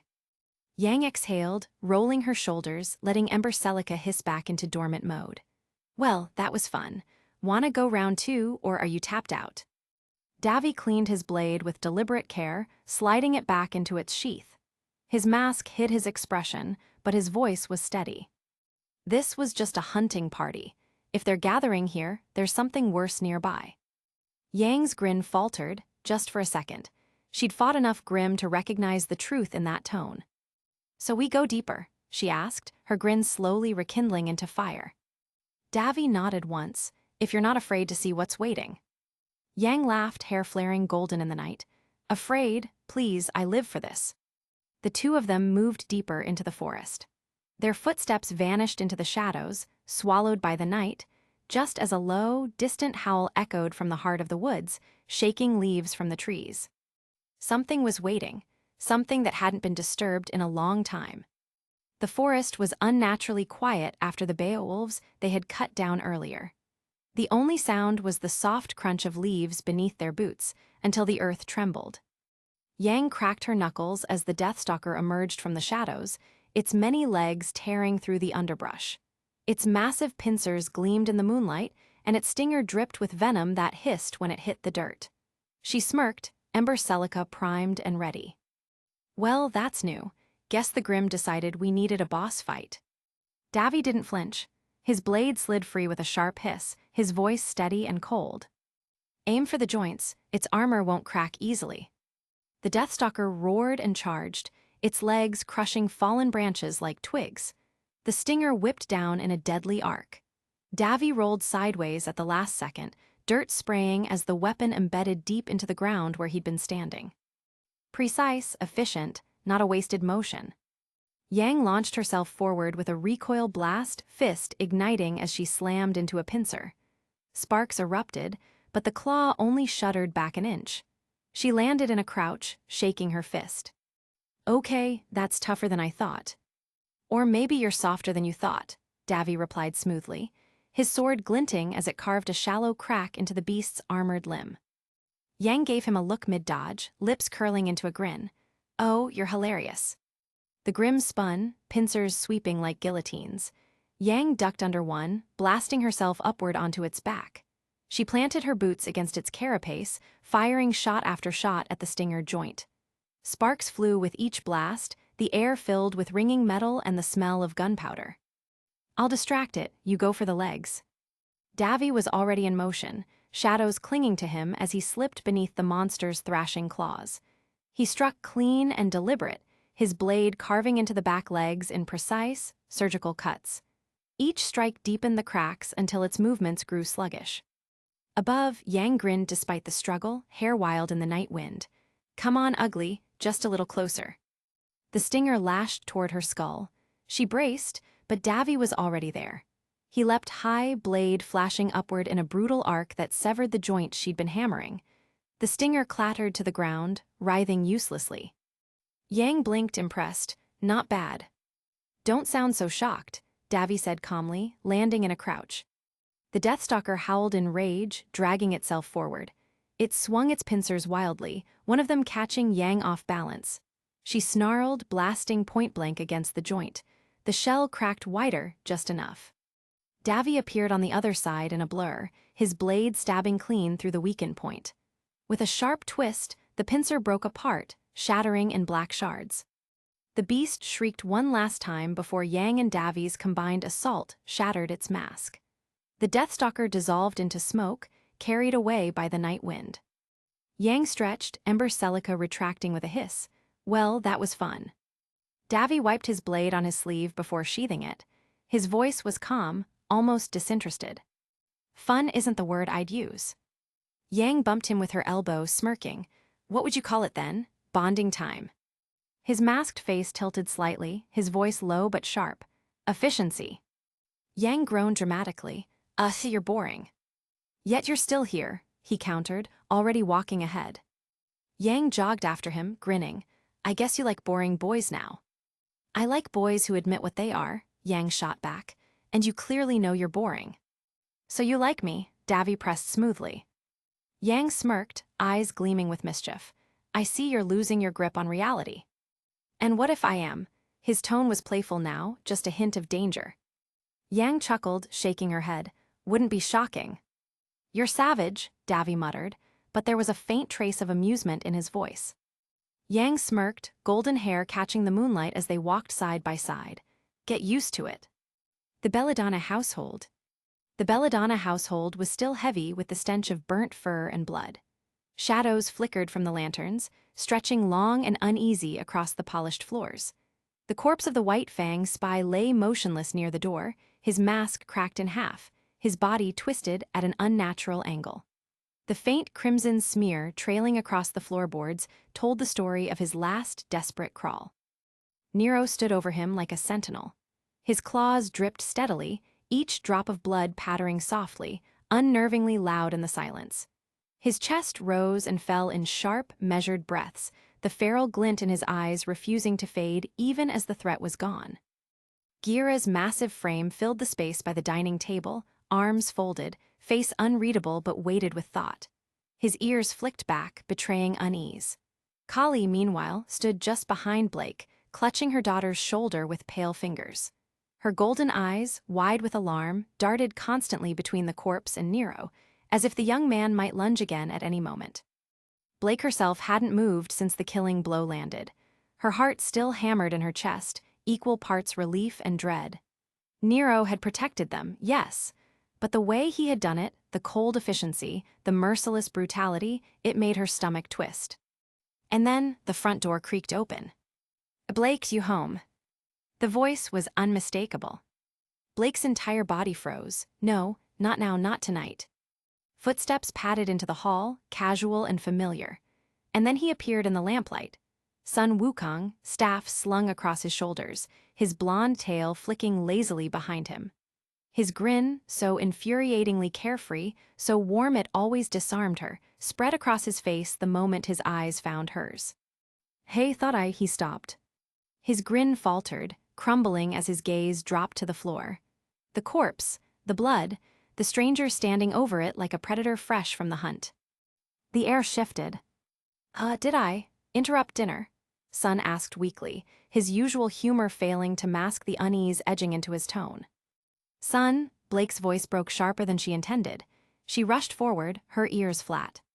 "What are you doing here, Hal?" Sun rubbed the back of his neck sheepishly, though his eyes never left Nero. "I might have tailed you. Don't look at me like that. His gaze hardened as it landed on the body again. "Didn't think I'd walk into this." He pointed his staff toward Nero, suspicion flashing in his eyes. "So, who the hell is that?" Nero finally moved, slow and deliberate. He dragged his claw along his sleeve, wiping away the blood as though cleaning a blade. When he spoke, his voice was low, measured, dangerous. "Nobody you need to know." The words carried weight, a warning. Sun's tail flicked, the tension crawling into his stance. "Really? 'Cause he looks like somebody I should know, especially since he's standing over a dead body in your house." Gira's booming voice cut through the rising hostility. "Enough!" He stepped forward, his massive form between the two young faunus. "Nero was protecting us from an intruder. That is all you need to know." Sun blinked, his brows knitting together. "Protecting you, with that much force?" Kali, clearly shaken, forced a polite smile, her voice tight. "It's good to see a familiar face at least, Sun." Blake pressed her fingers against her temple, already sensing where this was heading. "Sun, this isn't the time." But Nero's eyes never left Sun. He took one step forward, boots sinking into the blood-stained wood. His claws flexed at his side. "You don't belong here." The levity in Sun's demeanor evaporated. His grip tightened on his staff as he twirled it once, the sound of metal striking wood ringing sharp in the silence. His tail lashed behind him like a whip. "Neither do you." The room went deathly still. Blake's breath caught in her throat. She looked between the two of them, Nero, the dark shadow at her side, a brutal protector she barely understood, and Sun, her bright, loyal companion, carrying warmth even into danger. They stood like fire and ice, two opposing forces braced for collision. And in that moment, Blake realized, her world wasn't just torn between the White Fang and her family anymore. Now it was splitting apart in new directions, Nero's ruthlessness pulling one way, Sun's loyalty pulling another. And she stood in the middle, terrified of who would strike first. I was on my personal villain arc, and honestly the only thing more interesting than a cool hero character like Davy is a cool villain character. I might write a fanfic about a villain main character, and honestly it'll be fun. Chapter 19. Patch. The moon hung low above Patch, painting the forest in silver streaks.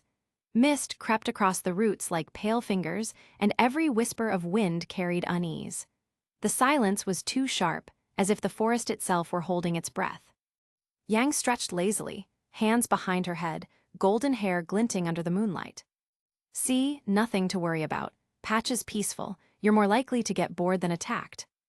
Davy, mask half shadowing his face, didn't answer. His boots crunched softly on the dirt path, but his eyes had already caught it, the faint rustle in the brush, the rhythm of movement that didn't belong. His grip tightened on his weapon. That's when the forest exploded. The first roar shattered the night. A hulking Ursa Major barreled through the trees, its glowing eyes burning like coals. Its claws gouged deep scars into the earth. Another followed, then a third, their snarls shaking the undergrowth. Behind them, glowing red eyes flickered in the dark, an entire pack of Beowulfs, led by an alpha whose jagged bone mask bore scar-like ridges across its face. Yang snapped into stance, Ember Celica whirring, chambers loaded and ready. Okay, maybe a little to worry about. Before she could charge, the ground beneath them rumbled like thunder. Cracks tore through the soil, and with an ear-splitting screech, a Deathstalker erupted from below. Its massive claws slammed into the earth, sending debris flying, and its venomous stinger glinted in the moonlight like a dagger. And then the forest grew darker still. A nevermore swooped overhead, its vast wingspan blotting out half the stars. It let out a piercing cry, feathers quivering with razor-sharp intent. Yang's eyes widened. Okay, I take it back, this is bad. The Ursa Majors moved first, lumbering forward like avalanches on legs. Yang met them head-on, ember celica flaring. She launched herself into the air with a fiery blast, slamming her fist into an Ursa's jaw, teeth shattering in a spray of bone and ichor. She landed in a roll, immediately blasting a second beast in the ribs, fire echoing in the night. The third Ursa swung, claws blaring. Yang ducked under, but the shockwave still threw her off balance. Davy didn't hesitate. He slipped past her flank, blades flashing in arcs of cold precision. Every strike carved glowing gashes into Grimm hide, each motion efficient, practiced, but his restraint was visible, like a predator holding back. The alpha Beowulf snarled, barking guttural orders, its pack moving in flawless coordination. They surged as one, snapping and clawing, funneling Yang and Davy into the center. Yang slammed her gauntlets together with a grin, unleashing a fiery shockwave that sent half the pack scattering. "Not today, Fido," she shouted, ducking as another lunged. The alpha struck then, faster than expected. Its claws raked across her aura, sparks of light scattering in the air. Yang hissed, narrowly countering with a shotgun blast to its chest that shoved it back but didn't break it. "Keep moving," Davy barked, spinning and cleaving a Beowulf in two. His tone was colder, sharper than before. Above them, the Nevermore unleashed its storm. Hundreds of razor feathers rained down, slicing trees and gouging the earth. Yang threw her arms up, gauntlets shielding her, but she staggered as feathers tore through her jacket, one slicing shallowly across her shoulder. Blood mixed with aura sparks, and she bit down a growl. Meanwhile, the Deathstalker barreled forward. Its claws dug trenches into the ground as it aimed for Davy. He darted to the side, sliding across dirt, narrowly avoiding the stinger that crashed where he'd stood a heartbeat before. His counterstrike flared brighter than before, a wave of energy blasting across the Grimm's armored hide, forcing it to stumble. Yang noticed the glow, too sharp, too controlled. Her eyes narrowed even as she kept fighting. The battle spiraled into chaos. One Ursa roared and clipped Yang across the side with its massive paw. She flew back, slamming into a tree with a sickening crack. Her aura cushioned the blow but flickered violently. Yang dropped to a knee, clutching her ribs, her breathing shallow and uneven. "Yang," Davy's voice cut through the night, sharp with something between panic and fury. He broke formation instantly, charging to her side. The Grimm seized the moment, the pack closing in for the kill. And that's when it happened. The air around Davy changed, heavy, suffocating. His eyes burned, not with effort, but with something primal. His aura flared like a storm breaking free of its cage. He moved not like a huntsman, but like a force of nature. His strikes tore through the Ursa Majors in brutal, single motions, slicing through armor as if it were parchment. One after another collapsed, dissolving into smoke before their roars had even faded. The alpha Beowulf hesitated, whimpering instinctively, before Davy cleaved it cleanly down the middle. The Deathstalker reared back, stinger lashing forward in a final, venomous strike. Davy caught it midair with his bare hand. Energy burned across his arm, and with a furious roar, he snapped the stinger clean off before driving his weapon straight through its skull. The Grimm spasmed, screeched, and fell limp, dissolving into black mist. The Nevermore shrieked above, wheeling for one last strike. Davy crouched low, energy flaring violently, then launched himself higher than Yang thought humanly possible. He soared like a thunderbolt, weapons slicing through its neck in a clean arc. The bird hit the ground with earth-shaking force before fading into shadow. Silence returned. Yang struggled to her feet, clutching her ribs, wincing at the throbbing pain. Her golden hair was mussed, jacket shredded, but her eyes never left Davy. His aura still glowed faintly, power simmering beneath his skin like a star refusing to go out. "What was that?" she muttered, voice hoarse. Davy didn't answer. He only strode toward her, knelt, and without warning, swept her off her feet into his arms. Yang blinked, startled. "Hey, I can still walk," she winced, her body disagreeing with her pride. "Don't," his tone left no room for argument. With surprising gentleness for someone who'd just torn through an army of Grimm, Davy carried her through the forest. toward the faint, warm glow of Ty's house in the distance. Yang's eyes, however, stayed locked on his face, or rather, the mask that still hid most of it. Suspicion flickered in her thoughts, mingled with gratitude. She fell quiet, staring at him as he carried her through the forest. His expression was unreadable, but his aura still radiated faintly, like embers refusing to die down. The glow pulsed in time with his steps, illuminating the trees in ghostly flashes. Yang squirmed in his arms. "Don't be so stubborn, I know you love this." Her lips curled in disbelief. How could I love being carried like a baby, or worse, a newlywed bride? Davy tilted his head down slightly, smirk tugging at the corners of his mouth. "If you don't like this treatment, then you shouldn't have gotten injured." His tone was playful, but there was an edge underneath. Besides, from my recent studies, girls love men that give off a dark romance vibe. His crimson eyes glimmered faintly through the mask. "And you, Yang Xiao Long, are no different." Yang scoffed. "Oh, so let me get this straight." She jabbed a finger weakly at his chest. "You're some pervert who studies what girls like, that's your thing." "Something like that," he chuckled, the sound low and rough. "You're such a creep. Would you like me to drop you?" "Yes, please." "Then I wouldn't." Yang groaned, tossing her head back. "You are so obsessed." "That's how dark romance men behave." Davy's smirk widened, his voice teasing, but his eyes stayed hard, sharp, like a blade hidden behind velvet. "I can't believe you changed your whole personality to suit what girls want." She paused, her voice dipping lower. "Besides, that sounds more like Blake's type than mine." He glanced at her sideways. "Should I leave you for Blake then?" "Please do." "Then I won't." Their voices faded into the sound of the forest. Crickets chirped, owls stirred in the branches, and the faint smell of ash still lingered from the grim battlefield. Davy's boots pressed into the dirt, steady and unyielding, while Yang's golden hair spilled down his arm, catching the moonlight. But beneath the banter, something heavier pressed against her chest. Every step toward Ty's house only deepened her suspicion. Yang's golden eyes shifted, not to his smirk or his words, but to the way his aura flickered unnaturally.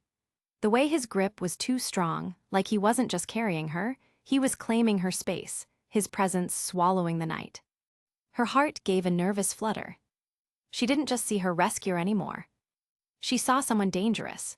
Someone who, with a single decision, could have wiped out every Grimm in the forest or her.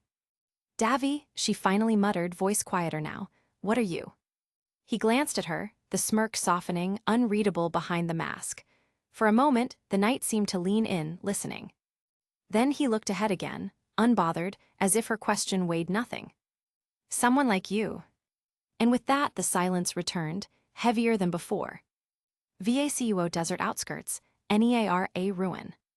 All this for a stupid letter, she sighed, brushing grit from her eyelashes. The desert wasn't kind, not to travelers, and definitely not to anyone foolish enough to walk it alone. But she had agreed to deliver the message, and if nothing else, Alice was stubborn. Her boots crunched against the sand. The map in her pocket was faded, hand-scribbled, half useless. Still, she followed it with the same quiet determination she'd inherited from her mother, never faltering, even when her own thoughts turned against her. "A blue offworlder," she muttered, rolling her eyes. "What kind of cryptic nonsense is that? Some Grimm in disguise? Some Atlas spy with a flair for dramatics?" She snorted at her own joke, but the desert didn't laugh back. Instead, it growled. Low at first, carried by the wind, then louder, then joined by dozens more. Alice froze, her hand brushing the hilt of Excel, the twin katanas resting comfortably at her hips. The dunes shifted. Pale bone masks gleamed in the dying sunlight. Beowulfs, far more than a lone huntress should have to face without backup. Their claws dug into the sand, hungry eyes locked onto her. Alice exhaled through her nose. Figures. But the earth wasn't done trembling. A thunderous thud shook the ground. Then another. Emerging from behind the dunes came a towering Beringel, its massive fists dragging deep furrows into the sand. Its snarl rolled across the battlefield like thunder. And from above, her shadow lengthened. The sun blinked out for a moment. A deafening screech split the air. Alice tilted her head back just enough to glimpse leathery wings blotting out the horizon. A manticore circled, tail curling and snapping like a whip, its eyes gleaming with cruel intelligence. Great, a whole circus. The Grimm advanced. Alice didn't run. She drew Excel. Twin blades hissed free of their scabbards, catching the light in a flash of steel. Her aura sparked to life, glowing icy blue, coating her frame in a faint shimmer. Let's dance. She raised one hand. Aura flared. 3 shimmering copies of herself burst into existence, each gripping their own spectral blades. The Beowulfs lunged. Alice and her clones struck first, cutting into the front line with brutal efficiency. A Beowulf leapt, only for 2 clones to intercept, carving it apart midair before they shattered in motes of light. Another rushed from her flank, jaws wide. Alice pivoted, blades crossing to sever its mask, spinning sand into the wind with the motion. Her remaining clones sprinted ahead, diving headfirst into the swarm. Each slash bought her precious seconds. By the time it dissipated, half the pack was already crumbling into smoke. But the Beringel roared and slammed its fists down. The shockwave sent Alice skidding backward, sand stinging her eyes. She squinted through the dust cloud, calling up 2 more clones with a snap of her wrist. They darted forward, one scaling the Grimm's massive arm, another hacking at its knees to break its balance. The Beringel swung wildly, smashing one clone into shards. The other reached its face, slashing across the mask before vanishing. That was enough. Alice sprinted, real this time. She darted up its opposite arm, aura hardening her speed against its swipes. With both katanas reversed, she leapt high and slashed down the middle of its skull. A fissure split the mask. The Beringel groaned, staggered, and collapsed face first into the sand. She didn't celebrate. Because the shadow screamed. The manticore dove, scorpion tail lancing downward with killing intent. Alice somersaulted aside just as the tail smashed into the ground, spraying sand and shards of rock. She landed, aura sparking, and summoned 4 clones at once. They scattered instantly, dividing the beast's attention. One clone was obliterated by its tail gone in a flash. Another clung to its leg, slashing tendons before fading. A third scaled its wing, blades tearing through leathery flesh. The final clone went for its throat, striking fast before it too dissolved. Alice dashed into the chaos they left behind. She slid beneath the beast's belly, blades flashing, carving long lines across its torso. The Grimm shrieked, staggered downward. She vaulted to her feet, reversed her grip, and in one fluid spin, slashed upward through its chest and face. The mask split clean in 2. The manticore crashed, wings twitching once before it melted into shadow and smoke. Only the Beowulfs remained. They hesitated, their instincts screamed. They began to back away, whining low in their throats. Alice stepped forward, calm, deliberate, not even winded. Too late. Aura burst again. 4 clones charged the pack, hacking through them with ruthless synchronicity. The Beowulfs fell one by one, their corpses evaporating into the desert wind. When the last clone faded, silence reigned. The only sound was the whisper of the breeze, carrying away the scent of ash. Alice stood in the aftermath, blade steady, breathing even. Her scarf fluttered around her face, streaked with sand but otherwise untouched. She looked at her swords, then at the carnage. Her expression didn't shift. If anything, she seemed bored.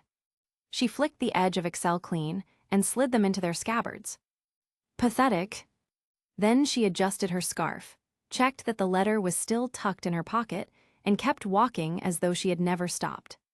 The desert swallowed the ashes behind her. Little did Alice know that a certain someone had been watching, intently, silently, since the first clone shimmered into existence. Hidden in the crumbled shadow of the old watchtower, the figure hadn't so much as blinked as she carved her way through the Grimm. Every flick of her blade, every calculated strike, every moment of calm precision was catalogued. When the last Beowulf crumbled to ash, Alice exhaled hard, her chest rising and falling as sweat caught the last glints of dying sunlight.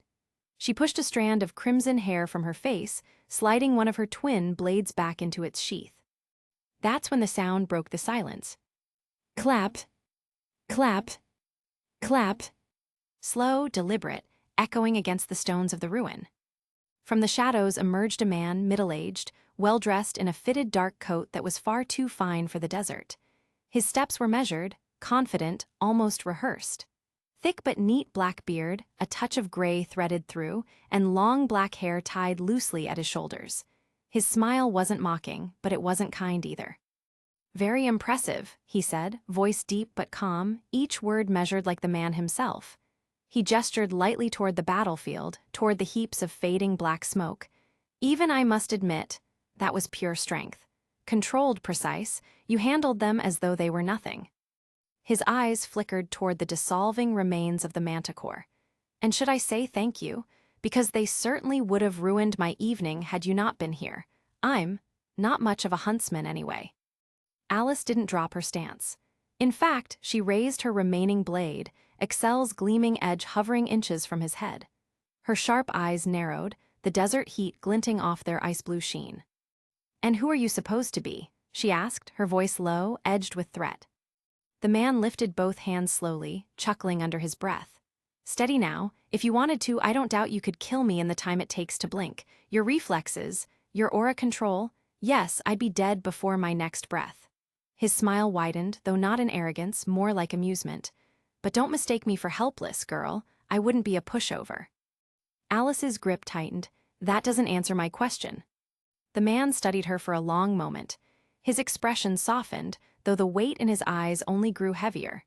Then he tilted his head, voice dropping with a peculiar fondness. "You have the face of your mother, but the fiery personality of your father." Alice froze. Her blade trembled, not out of weakness, but out of something far rarer for her: shock. The words cut through her harder than any Grimm's claw. The man laughed, quietly at first, then fuller, like the sound of someone who had just uncovered a truth that had been buried too long. Alice's throat tightened. Her heart hammered against her ribs. Finally, barely above a whisper, words tumbled from her mouth. "Eh, what?" The desert air felt heavier now, the stillness suffocating. The Grimm had been terrifying, yes, but this stranger with answers she didn't have, this was worse. "Atlas." The snowstorm was relentless, like Atlas itself had turned against him. Flakes slashed sideways against Eden's face, stinging his skin raw as he sprinted through the frozen streets. Every breath came out in ragged, steaming bursts. His boots crunched and slipped across the ice-caked cobblestones, the wind howling like an angry beast at his back. Behind him, the harsh clatter of armored boots grew louder. Radio static and barked orders crackled through the storm. "Target spotted, do not let him escape." Searchlights cut through the blizzard in sharp, stabbing beams. Eden ducked into a narrow passage between two frost-crusted buildings, his heart hammering like a war drum. The cold gnawed at his bones, but his aura burned faintly beneath his skin, keeping him alive in Atlas's killing winter. Then Servowar. Two soldiers rounded the corner, rifles snapping up to center mass. "Don't move," one shouted over the gale. Eden smirked, dragging a frost-gloved hand across his lashes. "Sorry, not really my style." He clicked the triggers on his boots. SHKKT, the blades hissed out, gleaming like shards of steel against the snow. In the blink of an eye, he was moving. Eden's skates screeched across the icy stone as he launched forward, the chain whip of his weapon unfurling with a metallic crack. A rifle shot rang out, but Eden was already sliding low, sparks trailing as his blades cut the cobblestones.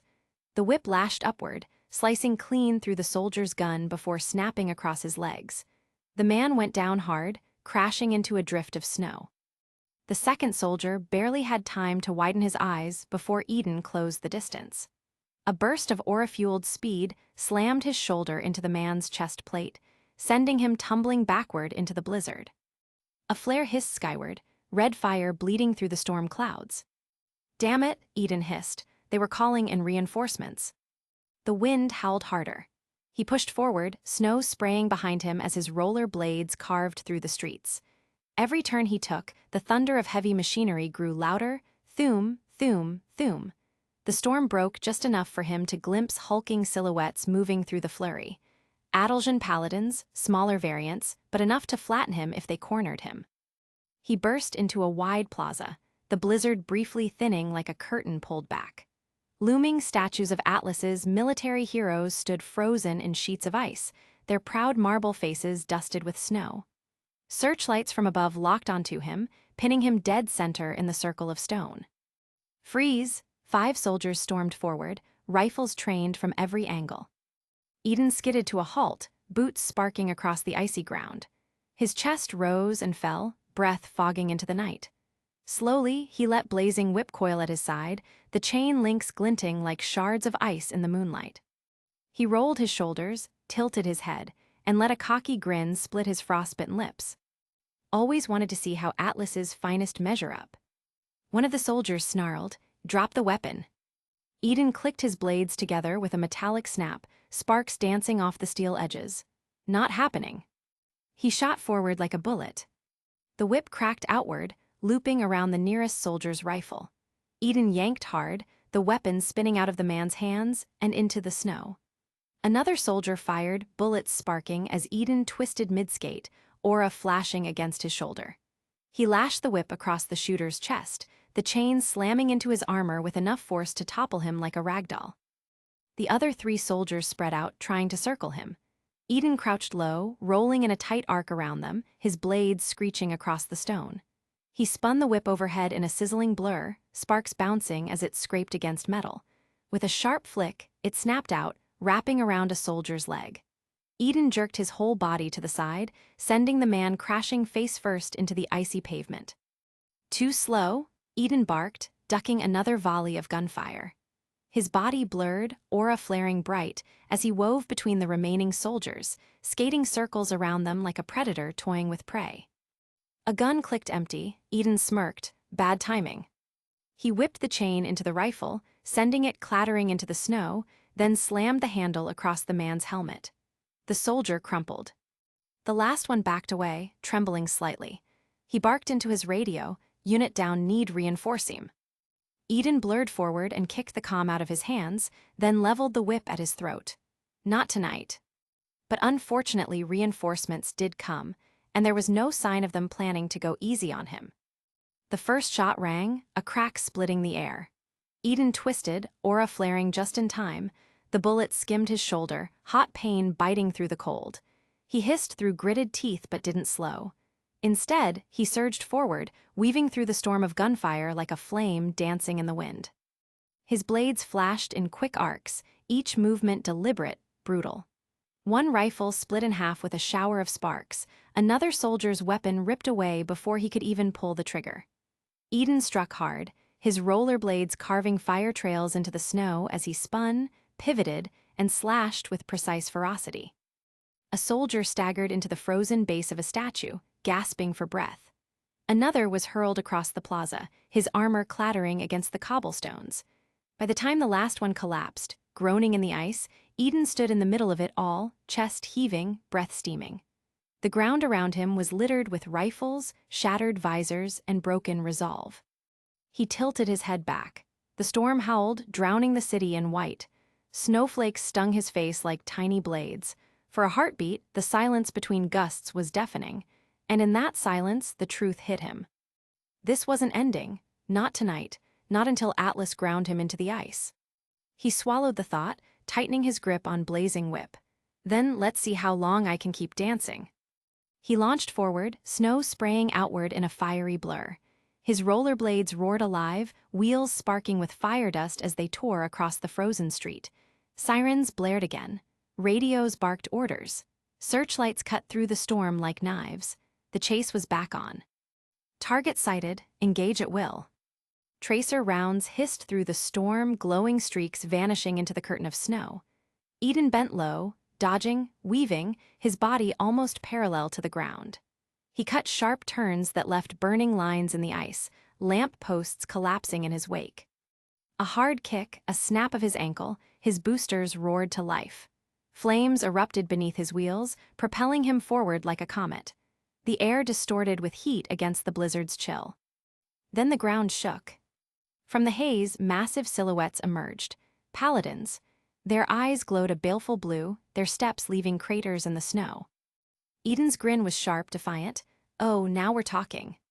The first paladin's cannon arm hummed, then unleashed a dust-charged blast. Eden dropped low, sliding under the burning arc as the explosion painted the storm in fire. Ice shattered in a wave behind him, but he was already moving, already striking. With a snap, his whip chain shot out, wrapping around the paladin's leg. He yanked hard, boosters igniting, and launched himself upward, skating across the armored plating like it was a ramp. Sparks screamed beneath his wheels as he climbed the machine, then with a double kick, both feet bursting with flame, he caved in the cockpit. The paladin lurched, metal shrieking, before toppling like a dying beast. The second lunged, claw sweeping wide. Eden vaulted, landing on its arm, skating upward in a streak of fire and steel. His whip lashed out, slicing conduits along its neck. With one final burst, he yanked the chain tight and dropped away. The machine's head erupted in a shower of sparks, collapsing to the snow with a groan of dying gears. But the victory was short-lived. A platoon of soldiers spilled into the plaza, their rifles barking fire into the blizzard. Bullets sparked against the ground and ricocheted off frozen stone. Eden wove between them, a storm inside the storm. Every movement was fire and fury, ducking under a blade, carving through armor with burning whips, skating past with brutal kicks that left trails of smoke. One soldier fell, rifle torn away. Another was swept off his feet, slammed hard into the snow. Eden's aura flared bright, every strike echoing with desperation and defiance. He was fire against the cold, one man against an army. Finally, silence fell again. Eden staggered, shoulders rising and falling with every ragged breath. The plaza around him was a graveyard of wreckage, smoking paladins, broken weapons, and defeated soldiers. His flames sputtered low, flickering out as his aura waned. And then he saw it. Through the veil of storm and shadow, tall gates rose from the white. Beyond them, a mansion of pale stone and gleaming windows stood against the night like a fortress. Lights glowed warm and distant, mocking the chaos that clawed at the city outside. The Schnee Manor. Eden let out a breathless laugh, half disbelief, half bitter irony. Of all places. He took one step toward it, then another. Something sharp stung his neck. His hand shot up, ripping out a dart, the thin shaft already coated in tranquilizer dust. His vision blurred instantly. His knees buckled. No, he growled, trying to fight it, stumbling forward as flames sputtered uselessly at his feet. His aura flickered brightly as he tried to remove the dart, but to no avail. The manor's silhouette warped and swayed in the snowstorm. Soldiers closed in again, their voices muffled, distant, like echoes underwater. His body gave out. He crashed to one knee, then onto his side, breath fogging weakly against the snow. His eyes fixed on the Schnee crest hanging over the gate. For a brief second, it burned clear through the haze, cold, sharp, unyielding. Then everything went black. Energized, later that night. The quiet streets of Cuauhtémoc were bathed in pale moonlight, broken only by the flickering lanterns lining the Belladonna household. From the shadows, a small figure stood frozen, clutching a wooden bowl brimming with bright candies. A young Faunus girl, no older than 12, had come by with gifts, her tail twitching nervously. But what she saw before her made her wide eyes glassy with fear. Nero stood over the crumpled white-fanged spy, his movements sharp and merciless, like a predator tearing into prey. The man tried to crawl away, blood smearing the sand, but Nero dragged him back with no hesitation. Son, Blake, and Gira shouted from the porch, their voices drowned by the crack of bone and the spy's strangled screams. The girl's trembling fingers loosened. Clatter. The candies spilled from the bowl, scattering across the ground like tiny jewels rolling into the moonlight. She gasped quietly, her ears pressed flat against her head as though trying to shut out the violence. And yet, she did not run. Not until Nero gave the spy one last devastating strike, leaving him groaning and broken in the dirt. Only after the family and son ushered Nero back inside did she finally move. With one sharp breath, she turned and sprinted into the night, abandoning her sweets to the sand. The candies lay there, a fragile and colorful contrast to the violence that had just unfolded. Inside the Belladonna household, the air was tense. The household's warm lanterns, usually comforting, now cast shadows that seemed sharper, heavier. Blake stood across from Nero, her arms folded tightly, her amber eyes burning with restrained anger. "Why did you have to go that far?" she demanded, her voice low but trembling with emotion. "Don't you ever think, Something like that could spark rumors, and worse, it'll make it even harder for you to stay here. Nero leaned against the wall, his expression unreadable, his voice flat and cold. Do you want an apology? Blake blinked, taken aback. Really? She whispered, almost disbelieving. That's what you have to say. I know you just do it again, Blake pressed, her words growing sharper. Any apology from you would be hollow. Yes, Nero replied without hesitation, because I don't regret what I did. The calm certainty in his tone stunned her. Blake's breath caught, part anger, part unease. For a split second, it wasn't Nero she saw standing there, but Adam. You remind me, Blake said softly, her voice carrying a dangerous edge, of someone who was unapologetic, no matter how many lives he trampled on. Nero's eyes flickered, but his stance didn't shift. Then maybe he did it for the right reasons, he countered coolly. So yes, I'll take that as a compliment. The name hung in the air, like a blade between them. Blake's jaw tightened. And how do you know Adam? Nero tilted his head slightly, as if the answer were obvious. Is there a soul in Vytal who doesn't know that name? The evasion only frustrated her further, but Blake knew pressing the point was useless. He wasn't lying, just refusing.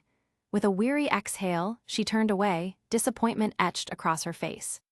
She left him there in the quiet, a figure half consumed by shadow, lost in his own unshakable convictions. Hallway outside. Blake stepped out, trying to collect herself, only to find her mother standing near the doorway. Kali's ears twitched, her usual warmth absent from her expression. She had been listening. How much did you hear? Blake asked, her voice softer now, almost ashamed. Enough, Kali said simply. Blake's chest tightened. She realized in that moment that Nero's presence in this household would force her hand sooner or later. She would have to defend him or condemn him, and neither path sat well with her in the slightest. Koga Village that night. The moonlight painted the rooftops silver as the small Faunus girl ran breathlessly through the village streets, clutching her empty candy bowl against her chest. Her heart hammered. She could still hear the sickening thud of fists, the crack of bone, the low growl of Nero's voice. She didn't stop until she reached a lantern-lit corner where several adults gathered outside a tavern, warming their hands by a brazier. Their laughter faded as the girl stumbled up to them, wide-eyed and trembling. Child, what's wrong? A woman asked, bending down. The girl's voice shook. At the Belladonna house, I saw a man. He was fighting one of the White Fang, but he didn't just fight, he wouldn't stop. He kept hitting him. Even when the masked spy couldn't move, he kept going. The words dropped heavy into the night air. The adults exchanged sharp glances. A younger Faunus man hissed under his breath, that outsider Nero. Another older villager frowned, voice low but carrying. If this is true, it'll draw trouble on all of us. The Fang won't ignore an attack that brutal, and it makes the Belladonnas look like they're sheltering someone dangerous. The girl's ears folded back as she shook her head, suddenly regretting speaking. I didn't mean to make trouble, I got scared. One of the men knelt, placing a hand on her shoulder. His voice was firm. You were brave to tell us, but don't repeat it too loudly. Rumors travel fast, and once they leave your lips, you can't take them back. But already, whispers were spreading as more villagers drifted closer, drawn by the tension. The Belladonnas harboring someone violent. Doesn't that put all of us at risk? If the Fang learn, they'll retaliate. Why is the Fang wearing masks here? Why are they spying on the Belladonnas? The girl clutched her scarf, realizing the candy bowl was still trembling in her hands. She wanted to run, but her story had already taken root. The crowd's unease rippled outward, and soon the night itself seemed heavier, as though danger had just been invited into their doorsteps. And all the while, inside the Belladonna home, Blake and Nero's voices rose in argument, completely unaware that the seeds of rumor had already been planted in the village. In Bielike's room. Blake's room was a perfect reflection of her, neither ostentatious nor plain, but a balanced blend of elegance and simplicity. Her desk was lined with carefully stacked books, her bed neatly made, and the curtains drawn just enough to let the silver moonlight spill across the floorboards. Kali stood near the window, arms folded as she watched her daughter sit on the edge of the bed. The silence between them was heavy, weighed down not only by Nero's earlier actions, but by the larger shadow that always lingered in Blake's life. "How much do you really know about this boy?" Kali finally asked, her voice calm but carrying the sharpness of concern. Blake's amber eyes flicked up. "Not much," she admitted quietly. "I've only met him once before coming here." Kali turned slightly, her brows furrowing. "When and how?" "Because, Blake, I am starting to side with your father on this issue. Bringing someone like that into our home, it isn't simple hospitality, it's a risk." Blake's grip tightened on her knees, knuckles pale. "I understand, but he saved me from Adam when Beacon fell." The name hung in the room like poison. Kali's expression softened, but her tone didn't waver. "And now you feel like you owe him." Blake swallowed. "It's not just that. He fought Adam without hesitation. And in that moment when I was at my weakest, he didn't turn away. That means something." "Maybe," Kali said gently, "but you've got to learn how to let go sometimes, Blake. You cannot carry every debt, every guilt, every shadow of the past on your shoulders. Sometimes," she moved closer, resting a hand on Blake's shoulder, "the only way to move on is to let go." Blake lowered her gaze, the weight of her mother's words pressing against old wounds she tried to ignore. When Kali finally left, the door closing softly behind her, the silence of the room deepened. Blake exhaled shakily, her thoughts torn between Nero's cold ruthlessness and Adam's merciless cruelty. They felt too similar. And yet, Nero had chosen to save her, where Adam would have destroyed her. Her mind wandered, restless, until a familiar presence tugged at her memory. She froze, eyes widening slightly as she remembered. One of her old friends from Beacon had just arrived. Blake rose to her feet, moving toward the window. From there, she could just make out movement in the courtyard below, the faint outline of a monkey faunus, tail swaying casually as if he had all the time in the world. "Son," Blake whispered, her voice carrying both relief and a sudden swell of dread. Because if he had seen Nero tonight, then she knew the uneasy balance inside her home was about to be shattered. In another room. The room was quiet and dimly lit, the soft glow of a lantern casting long shadows across the walls. Blake sat at the edge of a low table, her posture tense even in this moment of supposed calm. She had barely managed to gather her thoughts after Kali's talk when the door creaked open. "And look who's finally here to see me after, 30 minutes?" Son's cheerful voice rang out as he stepped inside, tail flicking lazily behind him. He glanced at his bare wrist and tapped it like there was a watch there, grinning as if he'd been waiting forever. Before Blake could react, he was already jogging toward her with open arms. "Come on, you missed me, just admit it." Blake lifted her hand and placed it firmly on his chest, stopping him mid-embrace. "Nope."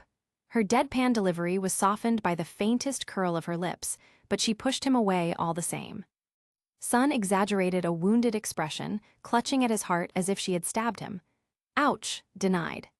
"Sorry if I was late," Blake said, folding her arms, "but I had a pep talk. Actually, make that pep talks." Her voice carried a mix of exhaustion and irony. Only one of them was even remotely fruitful. Son leaned back against the wall, smirking knowingly. "Let me guess, the futile one was with that big, scary guy with the red tips in his hair." Blake arched a brow. "You guessed it, yippee." Her sarcasm made him chuckle. "Where'd you even meet that guy?" Son asked, curiosity flashing in his golden eyes. "To think," Blake murmured, her voice quiet but edged. "Somebody asked me that exact same question not too long ago." Son tilted his head, watching her closely. She seemed tired, guarded. He scratched the back of his neck, then grinned anyway. "You know, you look like someone who needs a bit of positivity in their life." He jabbed a thumb at himself. "And I know a certain monkey boy who can bring exactly that." Despite herself, Blake let out a short laugh. "Because, no offense," Son continued, smirking, "but with Nero around, it feels like you've got two grumpy people under this roof." "My dad's the second," Blake guessed dryly. "No comment," Son replied quickly, raising his hands in mock innocence. That made Blake laugh for real this time, and the sound lightened the room. "How have you been, Blake?" Son asked softly once the laughter faded. His voice lost its playful edge, revealing genuine concern. "It took a lot of work to track you down after Beacon fell." Blake looked down at her hands. But you found me, she said quietly. Here I am. Sun stepped closer, his tone earnest now. It hasn't been easy for anyone after Beacon, but especially for my team. He trailed off, his playful demeanor finally cracking. What happened? Blake asked, curiosity and a tinge of guilt in her tone. Sun shrugged, trying to mask the ache in his chest. Let's just say we're on hiatus, or something like it. Blake gave him a sideways glance. I don't think you're using that word correctly, but I get what you mean. You should reach out to them, she added. You're a leader for a reason, don't let that fall apart. Sun chuckled bitterly. Yeah, well, maybe they need a better leader than me. Blake's gaze softened. Then you'll need to be less like me if you want to be a good huntsman or a leader. He frowned. What do you mean by that? I run away, she admitted, voice low. From people, from problems, from myself. And it doesn't make me a good leader or a good friend. Sun's eyes searched hers, and then his smirk returned, not the joking one, but a gentler, warmer version. Stop beating yourself up. You're wrong about that. Blake blinked, caught off guard. You're agile, strong, more than a little cunning, actually, scratch that, a lot cunning. You've got one of the most badass weapons I've ever seen. He tapped her nose with a grin. And you're beautiful. Honestly, one of the best people I've ever met. Blake felt the heat rise in her cheeks, and she turned her face slightly away, but not fast enough to hide her smile. And hey, Sun added, stepping back with his hands behind his head, we all need a break sometimes. To breathe, to heal. You don't have to carry everything right now. Blake looked at him, her amber eyes shimmering in the lantern light. For the first time that night, the tension in her chest loosened. You know, on a day that's been full of nothing but negatives, you might have just made my day. Sun beamed, tail swishing happily. Told you, what you need right now is a little bit of positive energy, courtesy of yours truly. Blake laughed again, softer this time, but real. And for a moment, the shadows of Adam, Nero, and everything else pressing in on her life seemed just a little further away. Living room, Belladonna residence. The hour was late, and the lanterns in the Belladonna living room burned low, casting the space in a warm but heavy amber glow. The day's earlier commotion still lingered in the air like an invisible weight. Gira sat on the large couch, his massive frame sinking into the cushions, brows furrowed as though the entire island's burdens rested solely on his shoulders. Kali, ever graceful, stood nearby with her arms crossed, her sharp golden eyes locked onto him with concern. Gira rubbed the bridge of his nose, his voice weary yet edged with authority. I just got a call, he began, his tone low. Word has spread fast. People believe there is an unwanted, dangerous human in our midst. His gaze darkened as his tail gave a small flick of irritation. Honestly, I can't blame them. Why else would a faunus attack another faunus in such a brutal way? Kali exhaled slowly, pacing in front of him. And yet, that assumption doesn't sit right with me. You saw the aftermath. That wasn't random violence, it was targeted.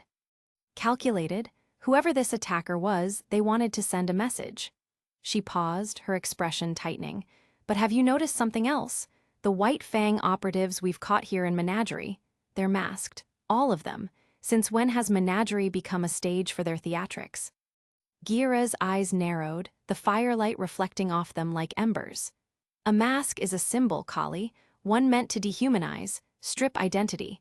They're preparing for something larger. And, Kali added grimly, don't forget what that spy said before he was taken down, that Adam is watching us, stalking our every move. She shivered, hugging her arms close. An old foe returning to haunt us. It feels like the beginning of something terrible. Gira leaned back in his chair with a groan, the weight of her words pressing on him. Adam Taurus, he muttered, the name bitter on his tongue. That boy has plagued our people long enough. If what the spy said is true, then the White Fang's shadow looms closer than we thought. Kali's ears drooped slightly as she looked at her husband. But at least the spy didn't get away. While I didn't like how it was handled, I'm relieved. Gira nodded, exhaling heavily through his nose. We'll need to increase security at once. Guards around the perimeter, checkpoints at the docks. I hate to admit it, but we may have no choice but to wait to see what unfolds next. His voice was firm, but there was an undercurrent of dread. Silence hung between them until Gira broke it with a softer, more personal thought. And as for that boy, Nero, His gaze shifted to Kali, stern but questioning. Keep an eye on him. I don't trust easily, and I've yet to see where his true loyalties lie. Kali's eyes softened, a flicker of sympathy glinting in her gaze. I admit, he unsettles me at times, but... She sat beside Gira, resting a hand lightly on his arm. I don't believe he means us harm. Blake told me herself. He saved her from Adam during the fall of Beacon. Gira's frown deepened, his tail giving another sharp flick. Is that so? He looked away, the firelight painting harsh lines across his broad features. Adam Taurus doesn't spare people out of mercy. If Nero crossed him and lived, that makes him dangerous in a different way. Or it makes him the kind of ally we can't afford to push away, Kali countered gently. Gira's large hand enclosed hers, his eyes closing briefly as he let out a long, tired sigh. I just hope we aren't proven wrong again, not like last time. The memory of past betrayals lingered between them, unspoken yet understood. Finally, Gira stood, his towering frame casting a long shadow across the room. He reached for Kali's hand and gave it a reassuring squeeze. Come, let's get some rest. We'll need our strength for whatever tomorrow brings. Kali nodded, leaning into him as they left the room hand in hand, their figures vanishing into the dimly lit hallway. But the room was not truly empty. In the silence that followed, a figure remained hidden in the shadows near the far corner, just beyond the reach of the firelight. Nero's eyes glimmered faintly, his expression unreadable as he listened to every word that had been spoken. Only when Gira and Kali's footsteps had faded did he step forward, his voice little more than a whisper, laced with venom and memory. What did you do this time, Adam? The flames in the lanterns flickered as though in answer, and the night around Menagerie seemed suddenly heavier. In a hidden White Fang camp, Vale outskirts night. The campfire burned low, its embers flickering against the cool night air. The muted glow cast long, jagged shadows across the ruined stone walls of the hideout, where Faunus warriors sharpened blades, checked ammunition, and murmured of the next strike. The atmosphere was restless, like a storm waiting to break. From the far side of the camp, two familiar figures emerged, Fennec and Corsac Albane. Their twin fox tails swayed in quiet rhythm as they walked side by side, silent and purposeful. Even here, among their own, their presence drew wary glances. They thrived in whispers and secrets, but tonight the weight of their news pressed like iron against their spines. At the cliff's edge stood Adam Taurus, unmoving, his crimson mask glinting faintly in the firelight. His posture was statuesque, shoulders squared, one hand resting lightly on the hilt of Wilt. To the untrained eye, he might have looked calm, but to the Albanes, his stillness carried danger. Adam was never more volatile than when he seemed utterly controlled. He stared into the dark horizon, as though daring the world to defy him. Fennec was the first to break the silence, his voice measured but careful. Adam, we bring troubling news from Menagerie. Adam didn't turn. His voice came low, calm, but cutting like steel dragged across stone. Go on. Corsac's ears flicked at the crackle of the fire. He stepped forward, but his words carried the unease of someone who knew the price of disappointing their leader. One of our spies has failed. Brutally, he was discovered and beaten to within an inch of his life. The Belladonna household, they now know we were watching them. The camp seemed to grow quieter with each word, as if the other Faunus nearby sensed the weight of the report. Adam's grip on Wilt tightened almost imperceptibly. The firelight reflected in the slits of his mask, making his eyes glow with an otherworldly intensity. Yet he remained still, silent. Who was it? Adam finally asked. Fennec lowered his gaze, choosing his words with care. Not Belladonna herself, a stranger, a human boy, young but skilled, efficient.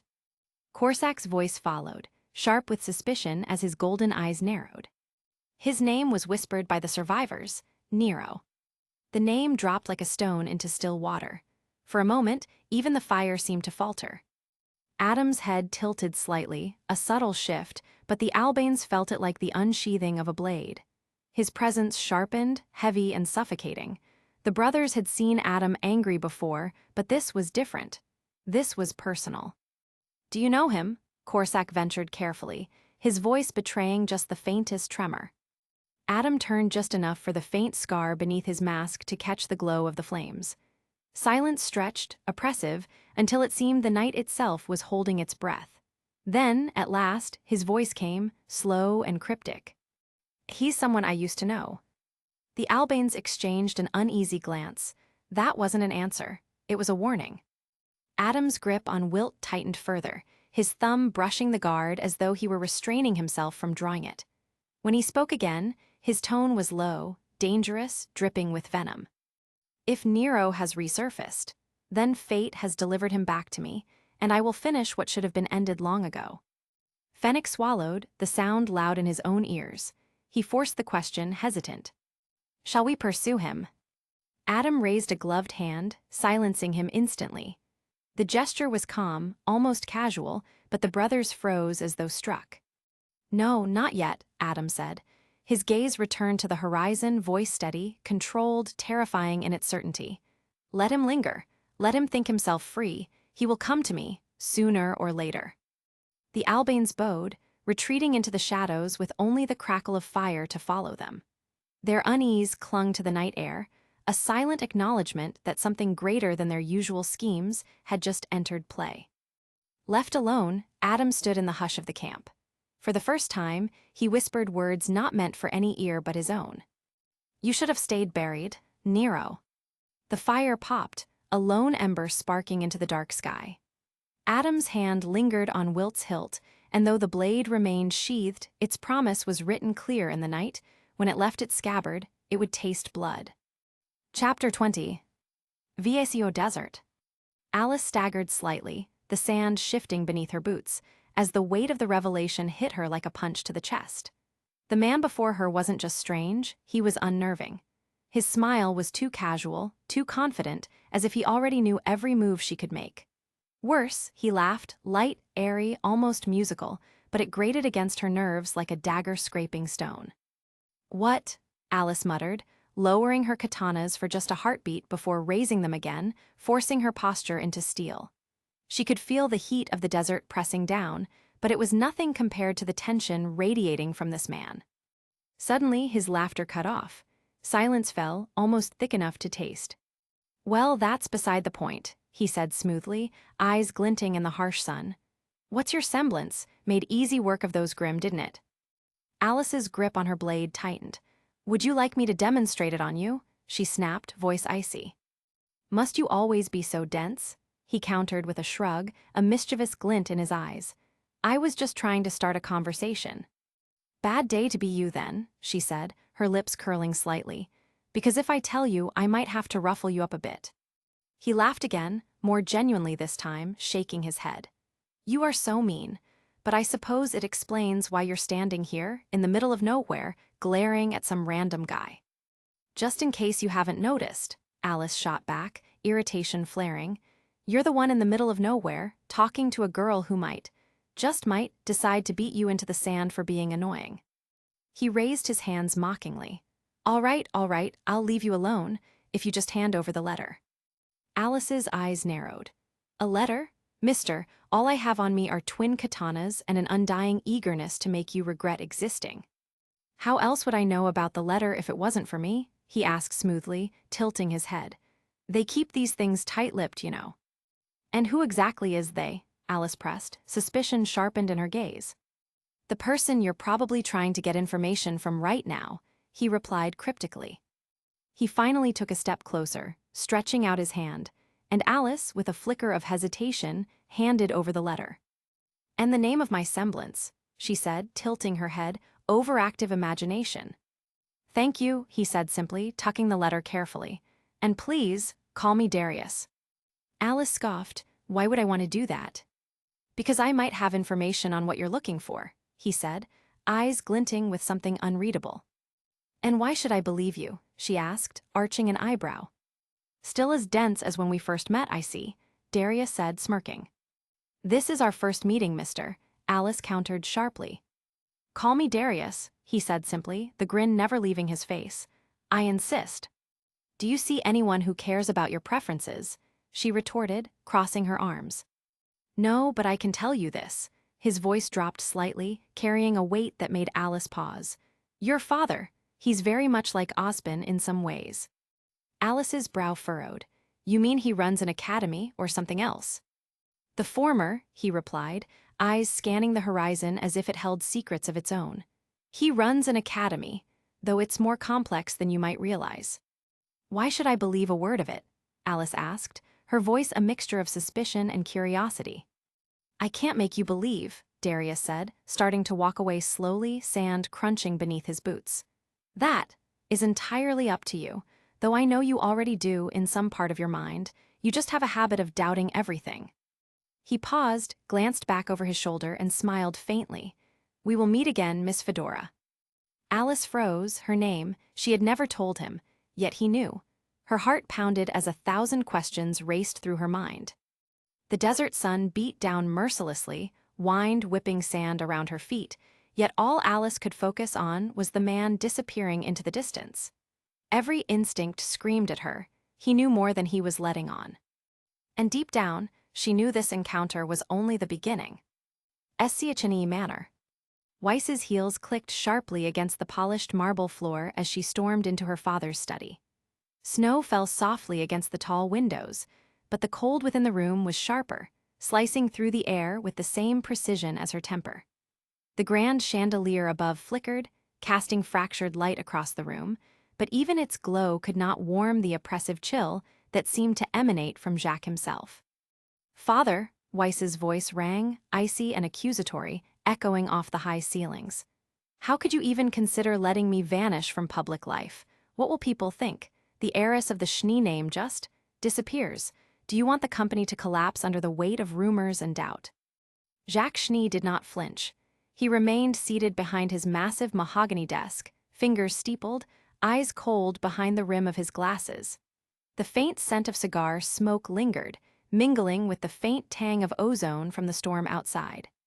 You misunderstand, Weiss, he said smoothly, every word measured, precise, controlled. You are no longer the heiress of the Schnee Dust Company. Weiss froze mid-step, the wind from the open window tugging at her skirt, sending a shiver down her spine that had nothing to do with the cold. Her voice cracked, disbelief bleeding into fury. What? What? Her hands flew to her sides, nails pressing into her palms as if to ground herself. Jacques leaned back in his chair, the candlelight casting harsh shadows across his angular face, emphasizing the sharpness of his features, the unyielding authority that had shaped her entire life. Your title has been officially stripped. It has been given to your brother. Publicly, this has been framed as a necessary measure for the stability of the company. Privately, he paused, letting the weight of his words settle like the snow piling against the windowsills. It is a reflection of your failure to meet expectations. You can't just, Weiss's hands clenched into fists, the fabric of her dress crumpling under the tension. You can't do this. I am the Schnee heiress. I am the one who. Jacques raised a hand, cutting her off with calm finality. You are a Schnee, you will always be a Schnee, but you were the Schnee heiress. And the title is irrelevant if you cannot uphold the responsibilities that come with it. The public must see strength. They must see continuity, not absence. Weiss's jaw tightened. The words burned like frostbite on her tongue, but she forced herself to inhale, keeping her composure even as her hands trembled at her sides. Her blue eyes flashed like shards of ice, brilliant and dangerous. And what am I supposed to do now? She whispered, more to herself than to him, her voice barely audible over the storm outside. You will stay here, Jacques said softly, almost cruelly, leaning forward with deliberate menace. You will remain, out of sight, until I decide otherwise. Weiss's chest rose and fell with quiet fury, each breath sharp and measured. The snow outside whispered like a reminder of the world she was being barred from, of the responsibilities she had been born to bear, yet denied the right to execute. Every shadow in the room seemed to deepen around her, pressing her toward a silent, simmering rebellion. And in the silence that followed, punctuated only by the distant rumble of thunder, she realized the fight was far from over. Her father may have stripped her of a title, but he could not strip her of determination, nor the fire that now blazed quietly behind her icy gaze. Elsewhere in SCHNE Manor. Eden woke with a start. For a moment, he thought he was somewhere in the middle of nowhere, but that couldn't be further from the truth. He was in a room with Dacre that spoke of wealth, age, and an obsession with order, heavy curtains, ornate wooden panels, and a chandelier that looked as fragile as it was expensive. The kicker? He was trapped inside a massive glass enclosure, big enough to stand comfortably but impossible to escape without. Well, breaking the glass, which would undoubtedly set off alarms. "Where am I?" Eden muttered, rubbing his temples. A dull throb pulsed behind his eyes, a reminder of the blunt force that had rendered him unconscious. And why does my head hurt so much? It was ironic, really. He'd been kidnapped, yet his first instinct was confusion rather than fear.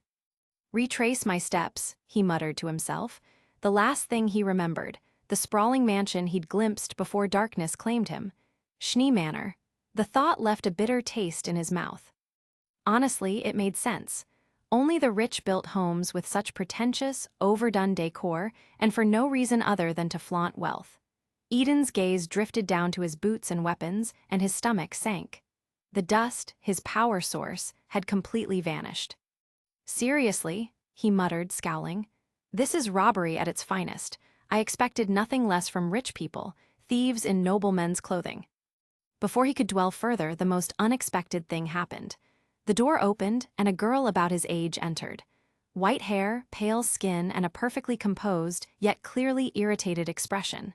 Eden froze, Weiss Schnee. Hey, aren't you that spoiled snowflake from Beacon?" Eden said, his voice half mocking, half incredulous. Weiss startled, turning sharply to face him. Her blue eyes widened, shock, disbelief, and barely contained fury flickering across her face. "And who are you supposed to be, and why? Are you here?" Weiss's voice regained its usual sharpness, though a flicker of confusion lingered. "I'm the guy you fought at Beacon during all that chaos and shit," Eden said with a grin, leaning back slightly against the glass. Weiss blinked, her expression momentarily faltering. "Swearing? I see why I couldn't remember you." "I'm not even going to ask why," Eden replied, smirking. "I'll tell you anyway," Weiss said, crossing her arms, her voice cooler now, though tinged with dry amusement. "My brain doesn't bother valuing unimportant people. It just erases them like they never existed."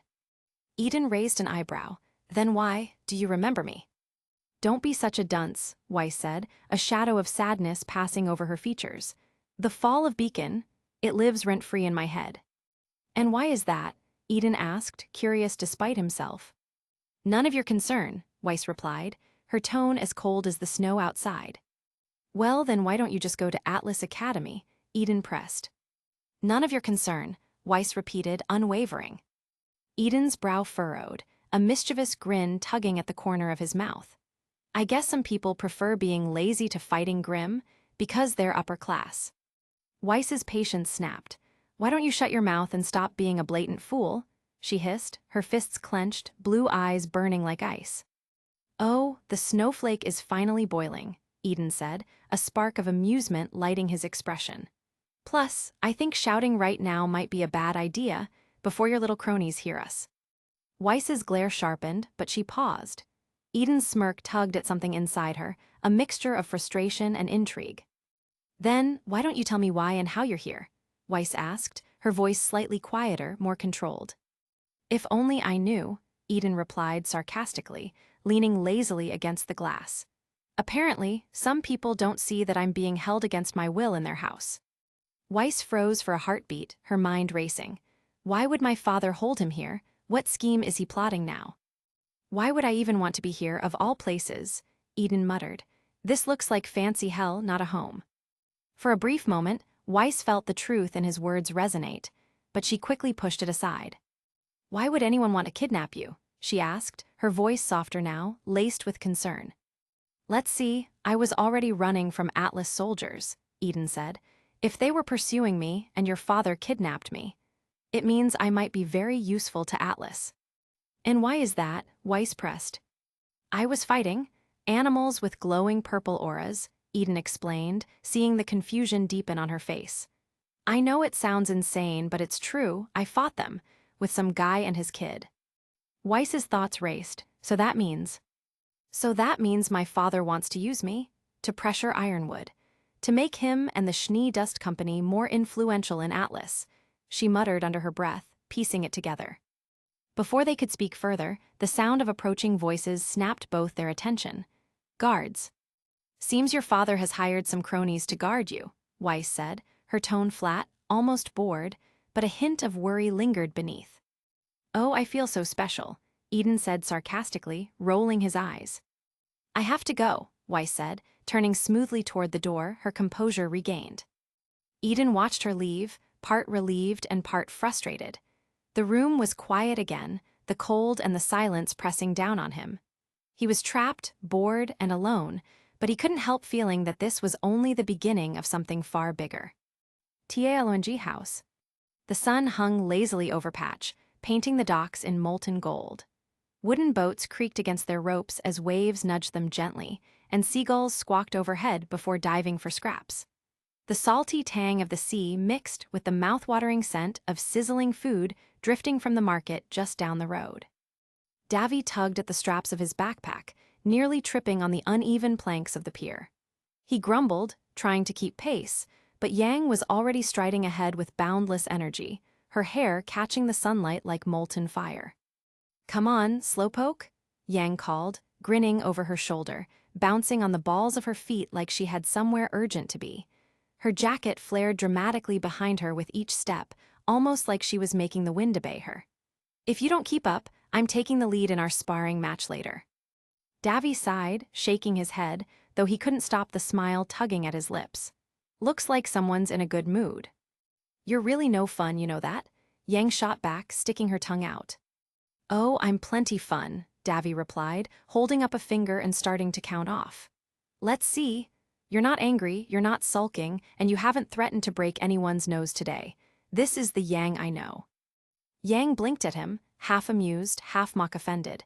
We barely even know each other. And yet, Davy said with a small shrug, I'm still right. She swatted the air dismissively. Buzzkill. Davy chuckled, adjusting the gauntlets on his wrists as they clinked softly. Lead all you want, but last time you almost broke half the training dummy before breakfast. Yang grinned and gave him a wink, her eyes dancing with mischief. It's called style, Davy. You wouldn't understand. They eventually reached a quieter stretch of the harbor. The market noise faded into the distance, leaving only the rhythmic crash of waves and the faint laughter of children fishing off the edge of the pier. The water shimmered like liquid sapphire, glimmering in patches of sunlight. Yang leaned against the railing, lacing her fingers behind her head, letting out a relaxed sigh. You know, she said after a moment, her voice softer, more vulnerable, Patch isn't a bad place to just breathe for a while. Makes Beacon feel like it's on the other side of the world. Davy rested his elbows on the rail, following her gaze toward the horizon. The sun glared on the water so bright it hurt to look at, but he didn't mind. I can see why you like it here. It feels grounded, simple, like the world's not out to kill you for once. Yang's grin widened. Exactly. No grim attacks, no crazy missions. Just a quiet day, sunshine, and maybe I can teach you how to fish without electrocuting it. Davy raised a brow, smirking. Electrocuting a fish, that sounds like a very Yang problem. Plus some fishes are actually electrocuted to be caught, Davy said. And who eats them? Yang asked before quickly answering her own questions. I bet you do. And that's why you have those little powers, Yang said, but Davy didn't reply, not wanting to discuss it, obviously. You haven't even seen my full technique yet, she teased, hopping down onto the lower part of the pier. Step aside, rookie. Watch and learn. He laughed and followed her, their boots clattering against the wood. For a rare moment, nothing existed but the sea breeze, the faint splash of waves, and the rhythm of two friends just being. Somewhere in the distance, a bell tolled, signaling the market's mid-morning rush. Yang stretched, shielding her eyes with her hand, and turned toward town. Ah, perfect. Let's grab breakfast before we start trouble elsewhere. Davy smiled faintly, a rare feeling of peace warming his chest. He didn't know it yet, but this quiet calm would be the last before Patch's shadows stirred awake. Patch Market. The market was alive with noise and color. Merchants barked prices over the chatter of customers, children darted between stalls with sticky hands, and the air was thick with a dozen competing smells. Roasted fish, sweet buns dusted with sugar, fresh bread, and the sharp tang of smoked meats. Yang navigated the chaos like she'd been born to it, weaving easily between shoppers. In one hand, she clutched 2 skewers of grilled shrimp, holding them high above the crowd as if they were prizes from a hunt. "Here," she said, tossing one across the crowd to Davy with casual precision. "Fuel for champions." He caught it midair, biting into the steaming shrimp before it had even cooled. His eyes lit up. "Not bad. Almost worth the way that old lady fleeced you for double." Yang scoffed, puffing out her chest. "Please, she was lucky I was in a good mood." They found an empty spot by the fountain at the center of the square, settling onto the stone edge. Water trickled softly, masking the bustle just enough to give them space. Davy chewed thoughtfully, his eyes wandering over the marketplace. Then something caught his attention, a different tone among the chatter. 2 older fishermen stood at a stall a few feet away, their weathered faces drawn tight, their voices low but urgent. "Another boy gone," one muttered, his hand trembling as it toyed with the strap of his satchel. "That's the 3rd this month." The other leaned in, his voice rough. "Faunus kid, barely 12. Parents found his fishing gear by the river but no sign of him, same as the others." Yang froze mid-bite, her lilac eyes narrowed, sharp as steel. Davy slowly lowered his skewer, his appetite gone. "You heard that too, right?" Yang didn't answer immediately. She stared down at the fountain's water, her reflection rippling in its surface, her fist clenched in her lap. Finally, she exhaled through her nose. "Yeah, and don't tell me it's Grimm. Grimm don't take people without leaving a trail." Davy frowned, his voice low. "Then what does?" The first fisherman noticed their gaze. He hunched his shoulders and tugged his coat tighter, lowering his voice even further. "Best not talk about it too loud. Sheriff says it's nothing, just accidents." "Accidents, my ass," the other snapped under his breath. "How many accidents does it take before we admit something's wrong?" Yang stood suddenly, the wood of her skewer cracking in her grip. The easy grin she wore all morning was gone, replaced by something harder, a storm behind her eyes. Her voice was steady, but tight with restraint. "We need to check this out." Davy rose beside her, his expression grim but resolute. "Agreed. If people are going missing, someone has to start asking questions." Yang smirked faintly, but there was no warmth in it this time. "Looks like our quiet patch vacation just got canceled." They left the fountain, pushing back into the crowd. But something about the market felt different now. The laughter seemed thinner, the bright colors faded, like a dark current ran beneath the surface of Patch's sunny peace. Belladonna household. The Belladonna kitchen glowed with warmth, both from the morning sun spilling through the half-open shutters and from the simmering pots filling the air with savory scents. Steam rose in lazy curls, carrying the fragrance of herbs and fish broth, layered with the sharper bite of ginger and lemongrass. Clay jars of spices lined the shelves like colorful little guardians of flavor, their labels painted in Kali's elegant hand. The rhythmic chop of her knife against the wooden board set a comforting beat, one that matched the calm, homely aura she carried. Sun leaned casually against the counter, golden tail swishing as he tossed a tomato up and caught it with a grin. "You know, Blake, you never told me your mom could cook like this. This smells amazing." Blake, sitting at the corner table with a book in her lap, flicked her eyes up just long enough to roll them before turning back to the page. "That's because you never stop talking long enough to ask." Sun put a hand to his chest, feigning offense. "Ouch, cold, just like." "Blah, blah, blah," Blake cut in, her tone mocking. She mimed his voice without looking up, then smirked. "So, your mom can cook, right?" Sun's mouth fell open. "Hey." Across the table, Nero let out the faintest exhale, half sigh, half laugh, that betrayed the tiniest crack in his usual icy composure. Blake noticed, and it only made her smirk widen. "Hey, I can multitask." Sun grinned, tossing the tomato higher this time and catching it in his mouth. Blake quirked a brow. "Wow, incredible. You're definitely ready for the circus." "Better than being a statue," Sun fired back, pointing toward Nero with his thumb. "Seriously, you're starting to act like Red Bodyguard over there." The jab made Blake pause. Her mother even stopped chopping for a moment, curiosity flickering in her eyes. She said nothing, though, waiting to see if Nero would ignore it like he usually did. But Nero didn't. "Now I'm offended," he said quietly, eyes still fixed on the book in his hand, voice flat as stone. Sun blinked, That wasn't the reaction he expected, but a smug grin spread across his face anyway. Well, at least you can talk. Guess the mute theory's officially debunked. Nero finally lifted his gaze, expression unreadable, though his crimson eyes locked on Sun with unnerving steadiness. "Did you actually think I was a mute?" he asked, voice sharper now, not with curiosity, but with warning. Sun's tail gave an awkward flick. Nope, just doing a sound check. Make sure all systems are online." Nero tilted his head, slow and deliberate like a predator sizing up prey. "Really?" The word was flat, but carried weight like a subtle, quiet threat. Sun laughed nervously, scratching the back of his head. "Right, totally." Kali stepped in then, voice warm but firm enough to cut the rising tension. "Boys, if you're going to hover in my kitchen like hungry cats, you're going to work for your meal. Sun, Nero, chop these for me." Sun sprang forward, giving her a playful salute. "Yes, ma'am, born ready." He grabbed a knife and winked at Blake, who groaned and sank deeper into her book, though the faint flush in her ears betrayed her annoyance. But unknowingly to everyone, Nero was silently glaring at Sun for what he just did. Nero joined silently, sliding into position at the counter. His movements were graceful, mechanical almost. Each cut was measured, vegetables sliced into perfect, uniform pieces with unsettling precision. Beside him, Sun's chopping was enthusiastic but sloppy, chunks uneven, slices far too thick or too thin. "Wow," Sun muttered, side-eyeing Nero's pile. "Someone's compensating for something." Nero didn't look up. His knife kept its steady rhythm.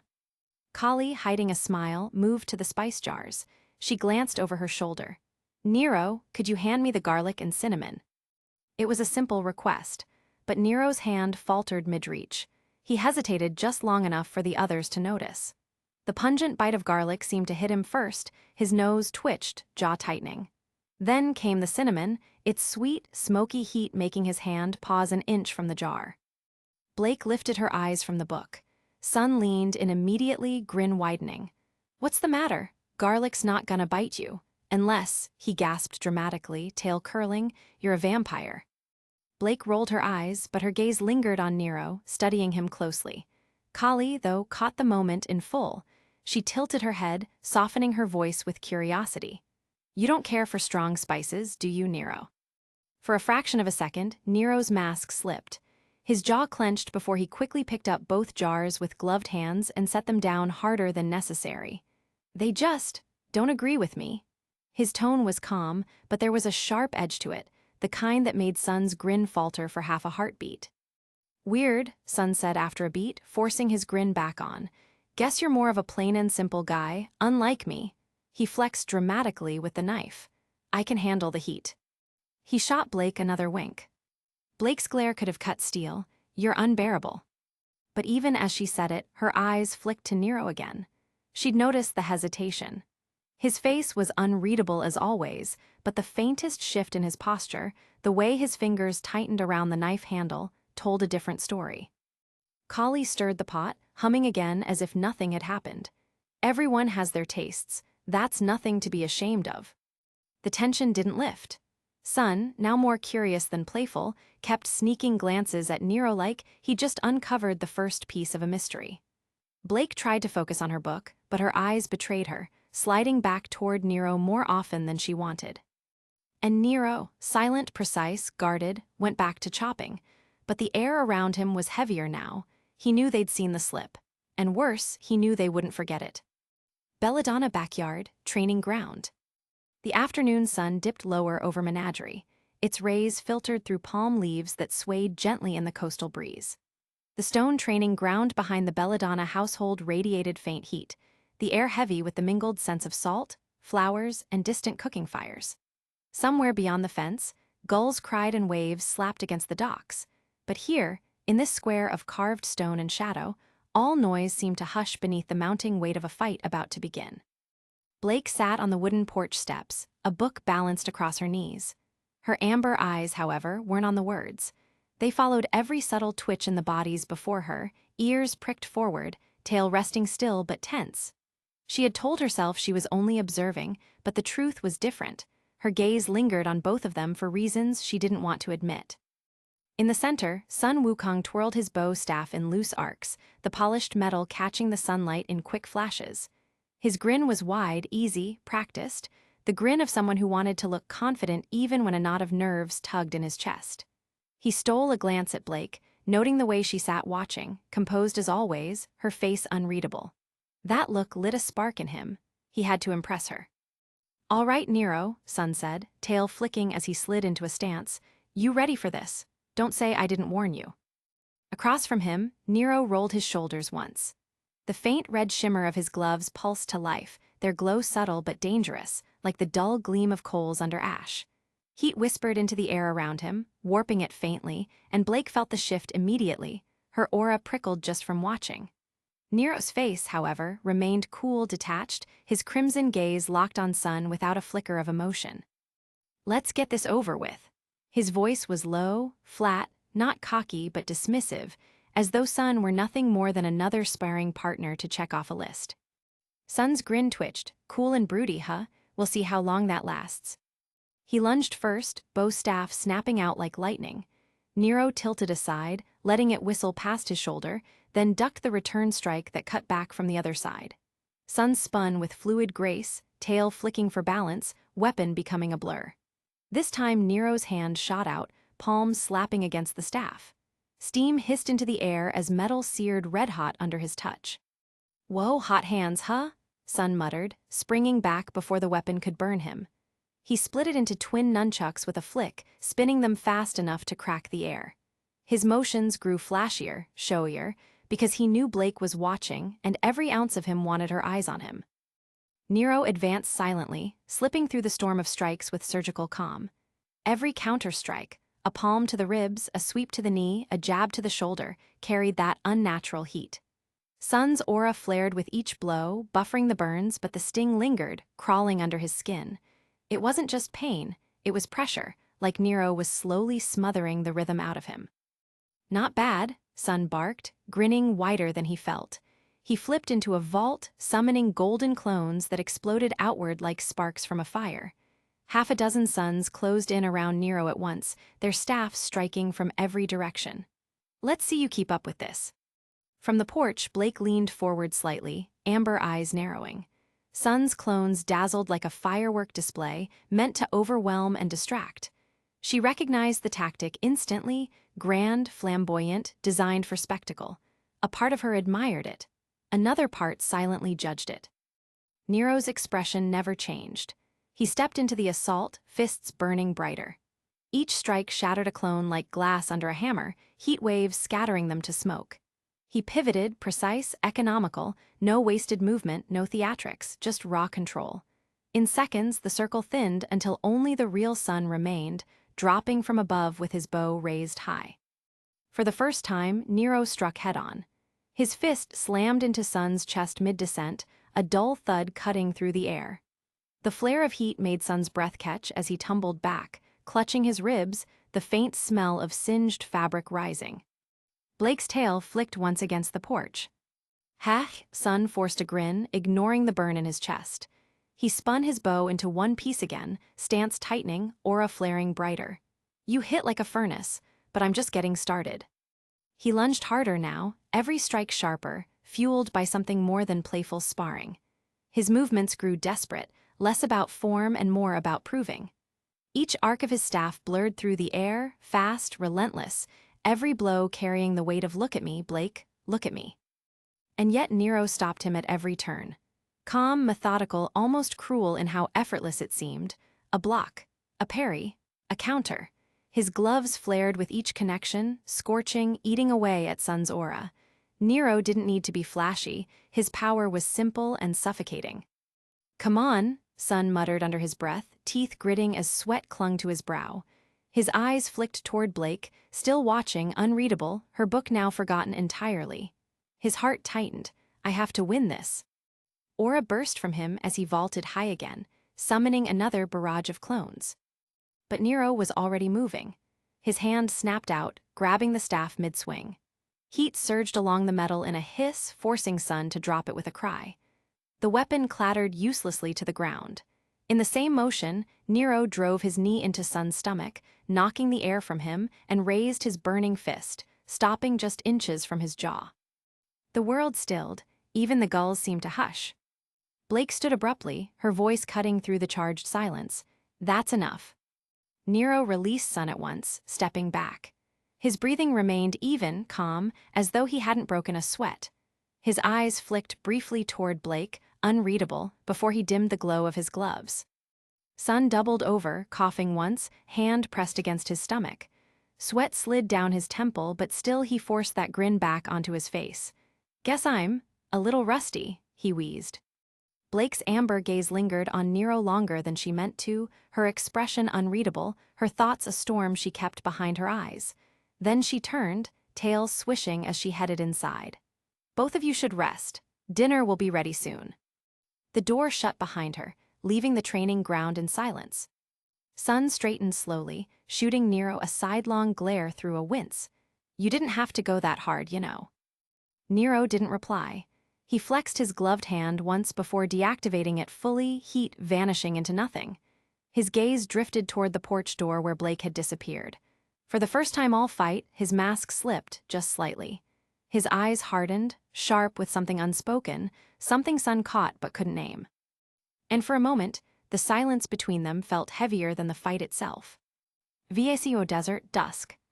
The sun bled into the horizon, setting the desert aflame in hues of copper and crimson. Heat shimmered off the endless dunes, the air heavy with the metallic tang of sand whipped into motion by the evening wind. Alice dragged one boot forward, then the other, each step leaving shallow prints that the desert was quick to erase. Her breath came ragged, her throat raw, her body begging her to stop. Even her twin katanas, loyal steel companions, seemed to drag at her hips as though urging her to give in. But then she saw it, thin ribbons of smoke curling upward against the dying sky. Her heart jolted. Civilization. The hope pushed her forward, stumbling at first, then quickening into a desperate march. She crested a dune and at last it appeared, a village, modest and sun-worn, huddled against the desert's endless expanse. The homes were squat mud brick structures, their surfaces cracked from years of scorching summers and cool desert nights. Wooden beams, washed pale and brittle from time, reinforced the walls. Roughly patched fences, made from scavenged wood and scrap metal, marked out small yards where goats and chickens picked lazily at the dust. A handful of palm trees, bent by wind, rose like weary guardians. It wasn't much, but to Alice it was salvation. She staggered past the first row of houses. Conversation stilled. A group of children dropped the sticks they'd been playing with and stared at her with wide, unblinking eyes. Women clutching baskets paused mid-step, whispers trailing after them like the breeze. From shaded doorways, older villagers peered out, their suspicion sharp as the desert sun. Alice knew how she must look. Hair disheveled, her jacket coated in a thin layer of sand, golden eyes glowing faintly in the dim light. To them, she must have seemed like some ghost from the desert, or worse, a wanderer cursed to bring trouble with her. A man finally broke the silence. Tall, lean, and wrapped in a sun-bleached scarf that shielded most of his face, he stepped into her path. His posture was guarded but not hostile, the look of someone who had spent a lifetime keeping strangers at arm's length. "You're far from the roads, stranger," he said, voice rough and deep. Alice steadied herself, ignoring the way her knees trembled beneath her. She straightened her spine, forced her breathing calm, and met his eyes with the sharp, unyielding look of someone who refused to be pitied. "I just need a place to rest," she said hoarsely. "One night, I'll leave at dawn." The man studied her for what felt like an eternity, his gaze flicking from the weapons at her sides to the determination in her expression. Finally, his shoulders eased just a fraction, and he gave the smallest of nods. From behind him, a woman emerged. She was older, hair streaked with silver and tied back in a simple braid, her sun-darkened skin lined with age. She carried a clay jug, the cool condensation glistening on its sides. Without a word, she extended it toward Alice. Alice's fingers hesitated, her instinctive caution battling the desperate thirst clawing at her throat. But she took it at last, lifting it to her lips. The water was faintly mineral, slightly gritty, but it was heaven compared to the parched ache of her mouth. She drank greedily, drops running down her chin until she forced herself to stop. Her voice rasped, but it carried a measure of strength again. "Thank you." The woman smiled faintly, but her gaze lingered too long, soft and searching, as if there was something in Alice's face that stirred an old memory. "You look like you've walked through half the desert," she said gently. "Come, you can eat with us." Alice blinked, thrown off balance. Kindness in vacuo was rare, usually paid in favors or barter, never given freely. She glanced around at the villagers, their curious eyes fixed on her, then back at the woman. A strange unease stirred in her chest. Those eyes, lined but sharp, seemed almost familiar. She shook it off, chalking it up to exhaustion. Still, she followed them deeper into the village. The paths between homes were narrow, the walls sun-bleached and etched with years of sandstorms. The smell of roasting flatbread drifted from one home, mixing with the faint tang of smoke and dust. Voices rose and fell in a rhythm of daily life, cautious but not unwelcoming. Alice's steps slowed. Her gaze caught on small details. A faded cloth banner strung between homes, its pattern oddly familiar. The carved wooden frame of a doorway that stirred something in her memory. The way the villagers spoke in accents she thought she had forgotten. She frowned. She had never been here before, had she? Yet with each step, the unease grew stronger, pressing against the back of her mind. The place felt like an echo of something she had long buried, a half-remembered dream clawing its way into reality. And Alice, though she tried to steel herself against it, could not shake the feeling that this village was more than it appeared. Inside the old woman's home. The house was modest yet sturdy, built from the same sun-baked bricks as the rest of the village, their surfaces rough and weather-worn. Inside, the air was mercifully cooler than the blistering desert beyond, heavy with the scents of spices, old firewood, and something faintly sweet that sizzled on a clay pan. It was the smell of a lived-in home, comforting but strange in Alice's nose, like she'd walked into a memory she didn't quite recognize. Faded rugs covered the floor, their woven patterns softened by decades of dust and footsteps.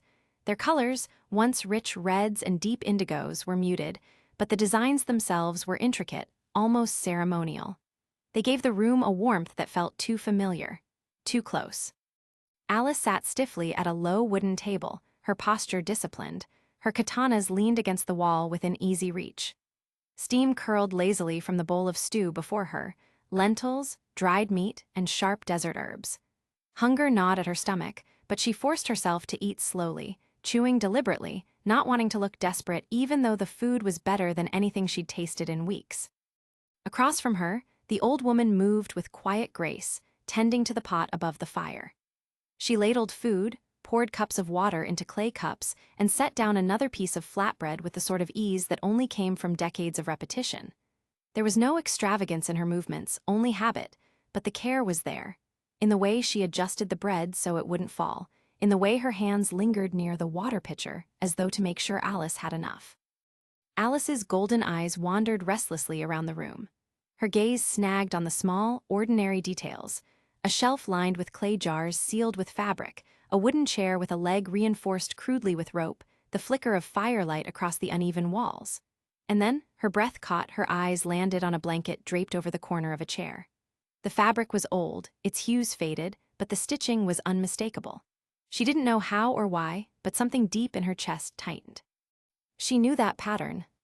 The woman hummed faintly as she stirred the pot, a soft habit born of routine. Alice barely noticed it at first, her mind still on the blanket. But then, the tune sharpened in her ears. Her spoon froze halfway to her mouth. The melody was faint, carried between the notes of crackling firewood, but it pierced through her like lightning. A lullaby. Not just any lullaby, that lullaby. Her vision blurred for a moment as her mind was pulled backward. Flashback in a mansion. A young Alice, no more than a child, padded barefoot across the polished floor of a vast but empty house. She clutched a toy in one hand as she followed a sound echoing down the hallways, soft, low, and steady. A man's voice, humming the same tune. She rounded the corner too quickly and bumped straight into a figure. A well-dressed man with golden hair, handsome and dignified, holding a book in one hand. For a heartbeat, his sharp eyes softened when they met hers. "Well now," his voice was smooth, warm in a way she couldn't forget. He crouched slightly, brushing a hand over her hair with surprising gentleness. What a cute little thing." He smiled, an expression Alice had always struggled to remember until this moment. "I hope you'll be strong." The humming continued as if it belonged to him, wrapping around her like the arms she wished had caught her. End flashback. Alice blinked back into the present, her breath caught in her throat. The stew sat forgotten. The song filled the air around her, wrapping her in invisible chains, pulling at memories she thought had been buried forever. Her chest tightened. She lowered the spoon with care, her trembling fingers brushing against the rim of the bowl as though anchoring herself. Her golden eyes fixed on the woman at the fire, her voice barely a whisper. "That song." The old woman turned slightly, her brow arched, the faintest smile lingering on her lips. "What about it, dear?" Alice swallowed hard, her throat dry, her pulse thundering in her ears. Where did you learn it?" For the briefest of moments, the woman's hand stilled above the pot.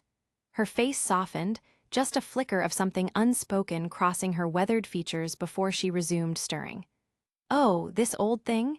It's been in our family for generations. My daughter used to hum it all the time." Alice's heart lurched violently against her ribs. Her fingers curled into her lap, gripping tightly, as though she could hold herself together with sheer force of will. "Your daughter." The woman's voice trailed off into the hum again, low and steady, as if nothing had changed. But to Alice, everything had. The air grew heavy, dense with unspoken truths. She couldn't tear her gaze from the blanket, the stitched patterns that she knew, the song that tied past and present together. No, this wasn't chance. This wasn't coincidence. Her jaw clenched, her breath uneven. She hadn't just stumbled into a village. Patch Village, early afternoon. The sun had climbed into its peak, pouring down a golden haze that made the cobblestones shimmer with heat. The air smelled of baked bread, salt from the distant sea, and the tang of freshly cut wood from the nearby docks. Children darted between stalls with sticks pretending to be swords, their laughter oddly hollow against the hushed tones of the adults. Davy noticed it first. Conversations died when they passed. Heads turned, then quickly bent down as if studying apples, fish, or bolts of fabric. It wasn't hostility, it was fear, raw and palpable, bleeding into the rhythm of the village. Yang slowed, her golden hair catching the light like a flame. She crossed her arms, scanning the marketplace with sharp eyes. "So, where do we start? Can't just walk around yelling, 'Hey, who's missing kids around here?'" Davy adjusted the strap of his gauntlet, his tone dry. "With you, I wouldn't put it past you to try." Yang smirked faintly, though her voice softened. "I'll keep the fireworks for later." They chose their first approach carefully, an older woman arranging peaches at her stall. Her hands moved briskly, almost too briskly, the fruit wobbling in their baskets as if even they felt her nerves. "Afternoon," Yang greeted warmly, leaning just enough to seem casual. "Heard some kids have gone missing lately. You know anything about that?" The woman's hands stilled. Her polite smile didn't reach her eyes, which flicked nervously between Yang's ember celica and Davy's armored gauntlet. "Accidents," she muttered, stacking fruit as though order could shield her. "Children stray too far near the forest. You know how it is." Davy frowned, his voice low and steady. 3 in 1 month? That doesn't sound like wandering." The woman's jaw tightened. Her knuckles whitened as she gripped a peach. She lowered her voice until it was barely audible over the market noise. "Best not to stir it up, huntsman. The sheriff says, Grimm, that's enough for us. People who ask too many questions don't get answers. They just disappear too." Yang leaned forward, her shadow stretching over the stall. "Yeah, well, I don't care what your sheriff says. Grimm don't cut fishing nets. Grimm don't leave empty boats drifting back with no blood, no struggle. Kids don't vanish into thin air." Before the woman could respond, a man appeared, her husband, judging by the protective way he positioned himself. He set down a crate of produce with a thump and scowled at Yang and Davy. "We don't want trouble here. Leave, please." The woman gave them a fleeting, regretful look before ducking her head. Yang and Davy stepped away, the tension following them like smoke. "Subtle," Yang muttered under her breath. Davy gave her a side-eye. "You're about as subtle as a firecracker in a library." They moved on from the fruit stall, Yang's jaw tight with frustration. Davy's silence said enough. He'd read the same fear in that woman's eyes. The next stall belonged to a young man lounging against the counter, cigarette dangling loosely between his fingers. His smirk vanished the instant Yang mentioned the disappearances. The smoke curled around his face as his eyes flicked, not at them, but down the street toward the sheriff's office. "You're not the first to ask," he murmured. "But don't expect answers. Sheriff keeps saying Grimm. Grimm don't cut nets clean. My cousin went missing last week. His boat came back with the net sliced like a blade, wanted him gone. You tell me, Huntsman, you think Grimm carry knives now?" Smoke curled around his trembling fingers. Yang's fists tightened at her sides, her voice sharp as glass. "No, someone's taking them." The man ground his cigarette into the wood of his stall, leaving a black scar. "Be careful asking questions. People are scared because they have a reason to be." The words hung heavy, sticking with them long after they left the marketplace. "But don't expect answers. Sheriff keeps saying Grimm. Grimm don't cut nets clean." He leaned closer, lowering his tone until even the marketplace noise couldn't hide it. "My cousin went missing last week. His boat came back with the net sliced like someone was marking him. That ain't Grimm, that's a message." Davy's brows drew together. A message from who? The man swallowed, cigarette trembling between his fingers. He exhaled smoke and muttered, almost to himself, "They don't come from the forest. They come from the docks. Nights when the fog rolls in. Figures with." "Enough." The sharp word cut like a blade. The peach seller from before had appeared beside him, her face pale but firm, hands gripping her apron as though to steady herself. She gave the man a hard look, and he froze mid-sentence. Her eyes darted to Yang, then to Davy, pleading silently. "Don't," she whispered, voice shaking. "You'll only make it worse." Yang stepped forward, fire flashing in her eyes. Worse than children being stolen. But the woman tugged the man back by the arm, forcing him to turn his back on them. He ground out his cigarette on the wood of the stall, jaw clenched, saying nothing more. Yang's fists tightened, but Davy touched her shoulder lightly, enough to remind her they wouldn't get more here. Not now. As they walked away, the words lingered heavier than the smoke in the air. "Figures with Talong house, sunset." By the time they returned to Ty's house, the sky burned orange and red, like the horizon itself was on fire. Yang's boots hit the porch steps harder than necessary, her shoulders stiff with anger. She shoved the door open with more force than intended. Taeyong was at the kitchen counter, chopping vegetables. The smell of onions and herbs filled the room, comforting and familiar, but his easy domestic rhythm faltered when he saw their faces. He set down the knife, raising an eyebrow. "Well, you two look like you've picked a fight with the entire village." Yang leaned against the doorframe, arms crossed tight across her chest. "Not the whole village, just their silence." Davy exhaled slowly, rubbing the back of his neck. "They're scared, Ty, too scared to even say the truth out loud. Sheriff's blaming Grimm, but it doesn't add up. Empty boats, cut nets, 3 kids gone in 1 month." The knife clattered softly against the cutting board as Ty laid it down. His face hardened, lines deepening around his eyes. He was quiet for a long beat, the kind of quiet that said he already knew, or at least suspected. Finally, he spoke, his voice heavy. "That's not the kind of thing you ignore." Yang stepped forward, fists clenched at her sides. "Exactly, and nobody's doing anything. They're too scared, too blind. But if kids are being taken, we're not just gonna sit here, right?" Ty's gaze lingered on her, and for a moment the golden hair, the fire in her eyes, was too much like Raven's. He pinched the bridge of his nose with a sigh. "Yang, if you go looking, you might not like what you find." Her jaw set, "Then I'll hit harder when I do." Davy added firmly, "We can handle it, just tell us what you know." Ty looked between them, Yang's reckless fire, Davy's steady resolve. Finally, his shoulders slumped. "Whispers, that's all, old docks, warehouses past the village. Strange figures at night, I don't have proof, but something's out there." Yang smirked grimly, cracking her knuckles. "Then we'll get the proof." Ty's sigh was almost a growl. "You two are as stubborn as stone, just don't underestimate this. Grimm are predictable. People can be worse." Yang's smirk grew sharper. "Good, so are we." Marketplace, Kura District, Menagerie. The market was alive in that late afternoon way that always felt both restless and comfortable at once. Lanterns swayed above the crowded street, colors of gold, red, and green painted across the warm air as hawkers called out their deals. The smell of grilled fish mingled with cinnamon smoke, tangy fruit rinds, and the earthy sharpness of dried herbs. Kali moved with practiced ease through the bustle, exchanging quick greetings with stall owners, bargaining smoothly. She carried herself with that quiet elegance of someone deeply rooted in this community. Trailing behind her were the three shadows of contrast. Sun, bouncing on his heels and asking questions faster than the vendors could answer. Blake, quiet but attentive, her ears twitching at every raised voice. And Nero, his presence calm, heavy, like a stone in a stream. "Mrs. Belladonna," Sun said, as he held up a leafy green stalk with too much enthusiasm.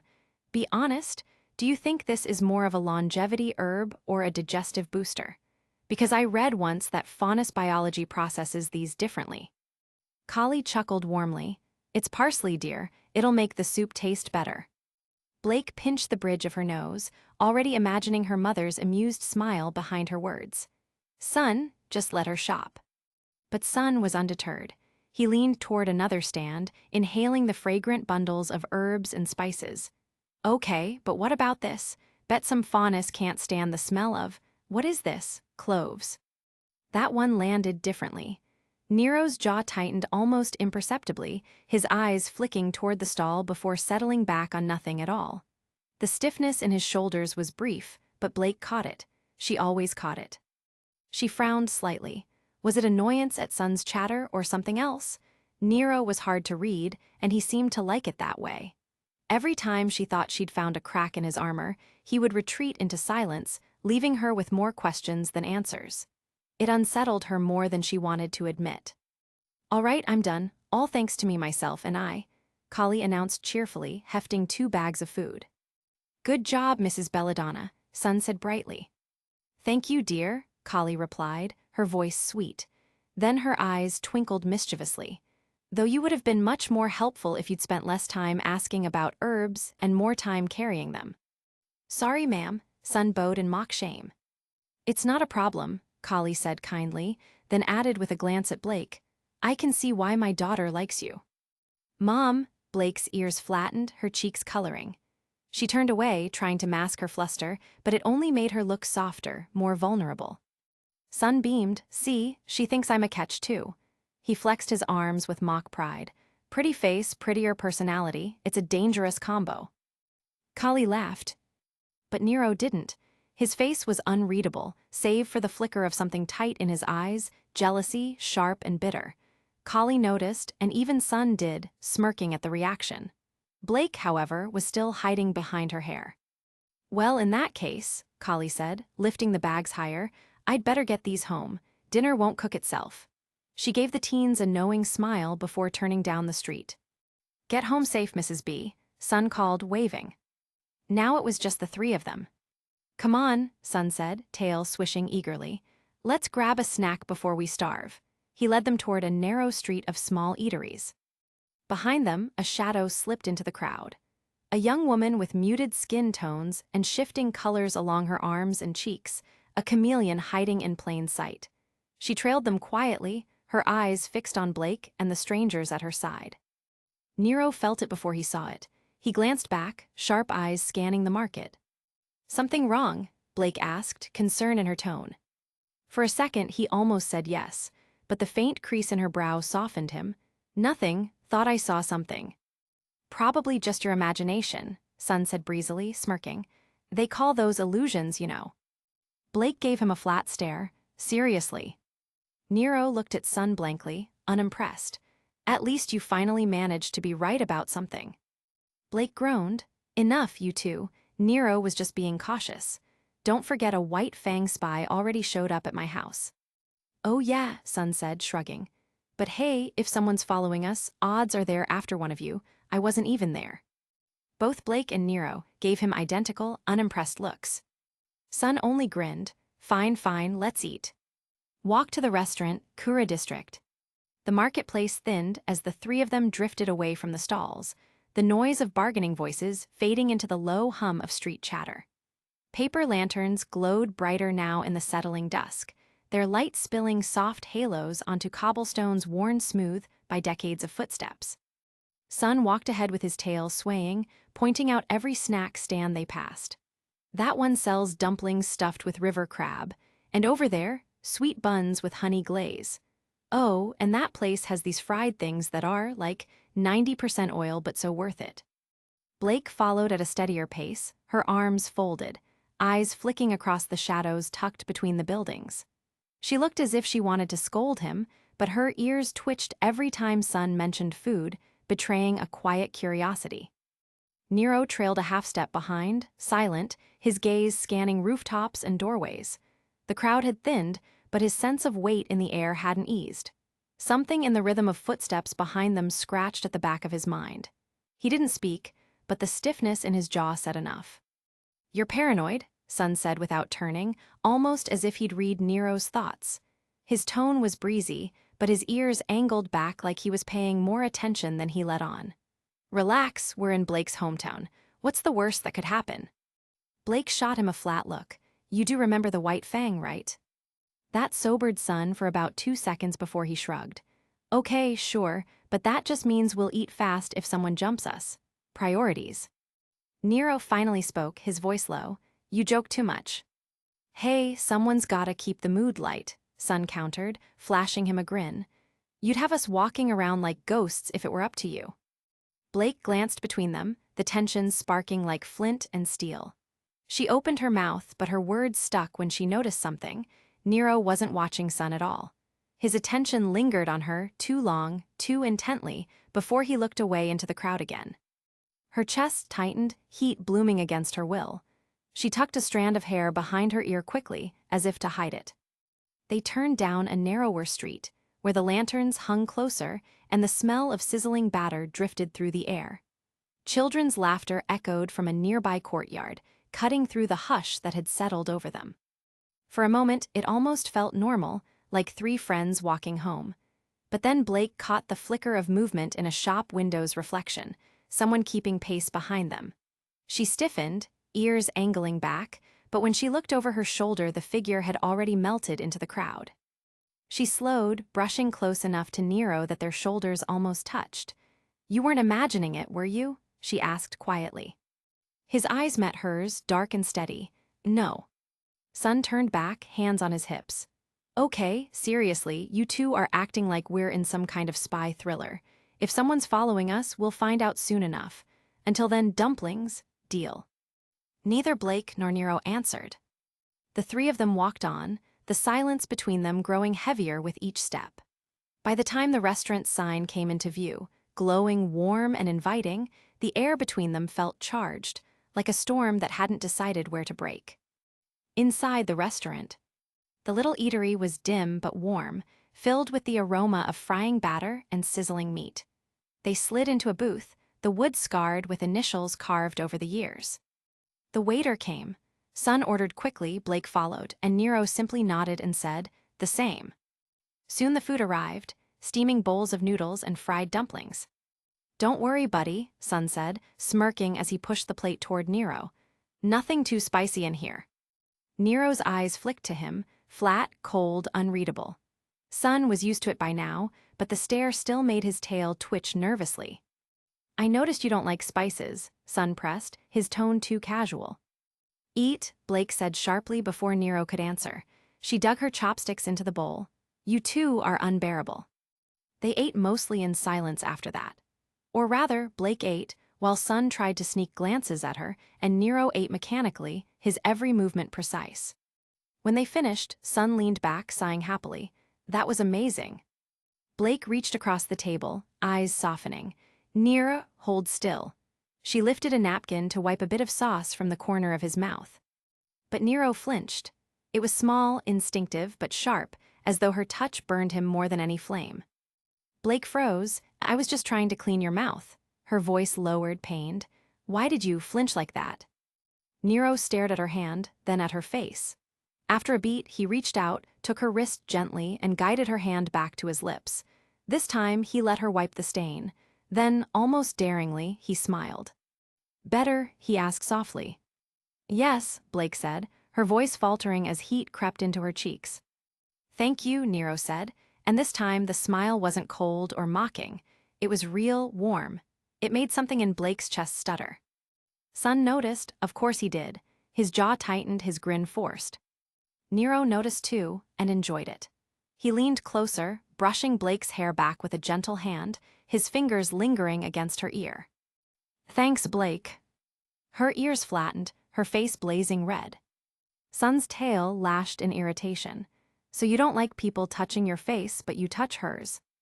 Nero tilted his head. "I don't mind if it's Blake." The words landed heavy, shocking the air out of the room. Blake's heart skipped, her amber eyes wide. Sun's hands curled into fists beneath the table. And in that fragile, dangerous silence, Blake realized it. The lines between the three of them weren't just blurring. They were beginning to fracture. The dining hall. The dining hall thrummed with life, a symphony of low voices and clinking silverware beneath the amber lanterns swaying gently overhead. Platters of spiced fish, roasted vegetables, and fresh bread had come and gone, leaving only the ghost of their aromas lingering like a haze in the air. Blake sat near the head of the table, her book closed at last, resting by her side.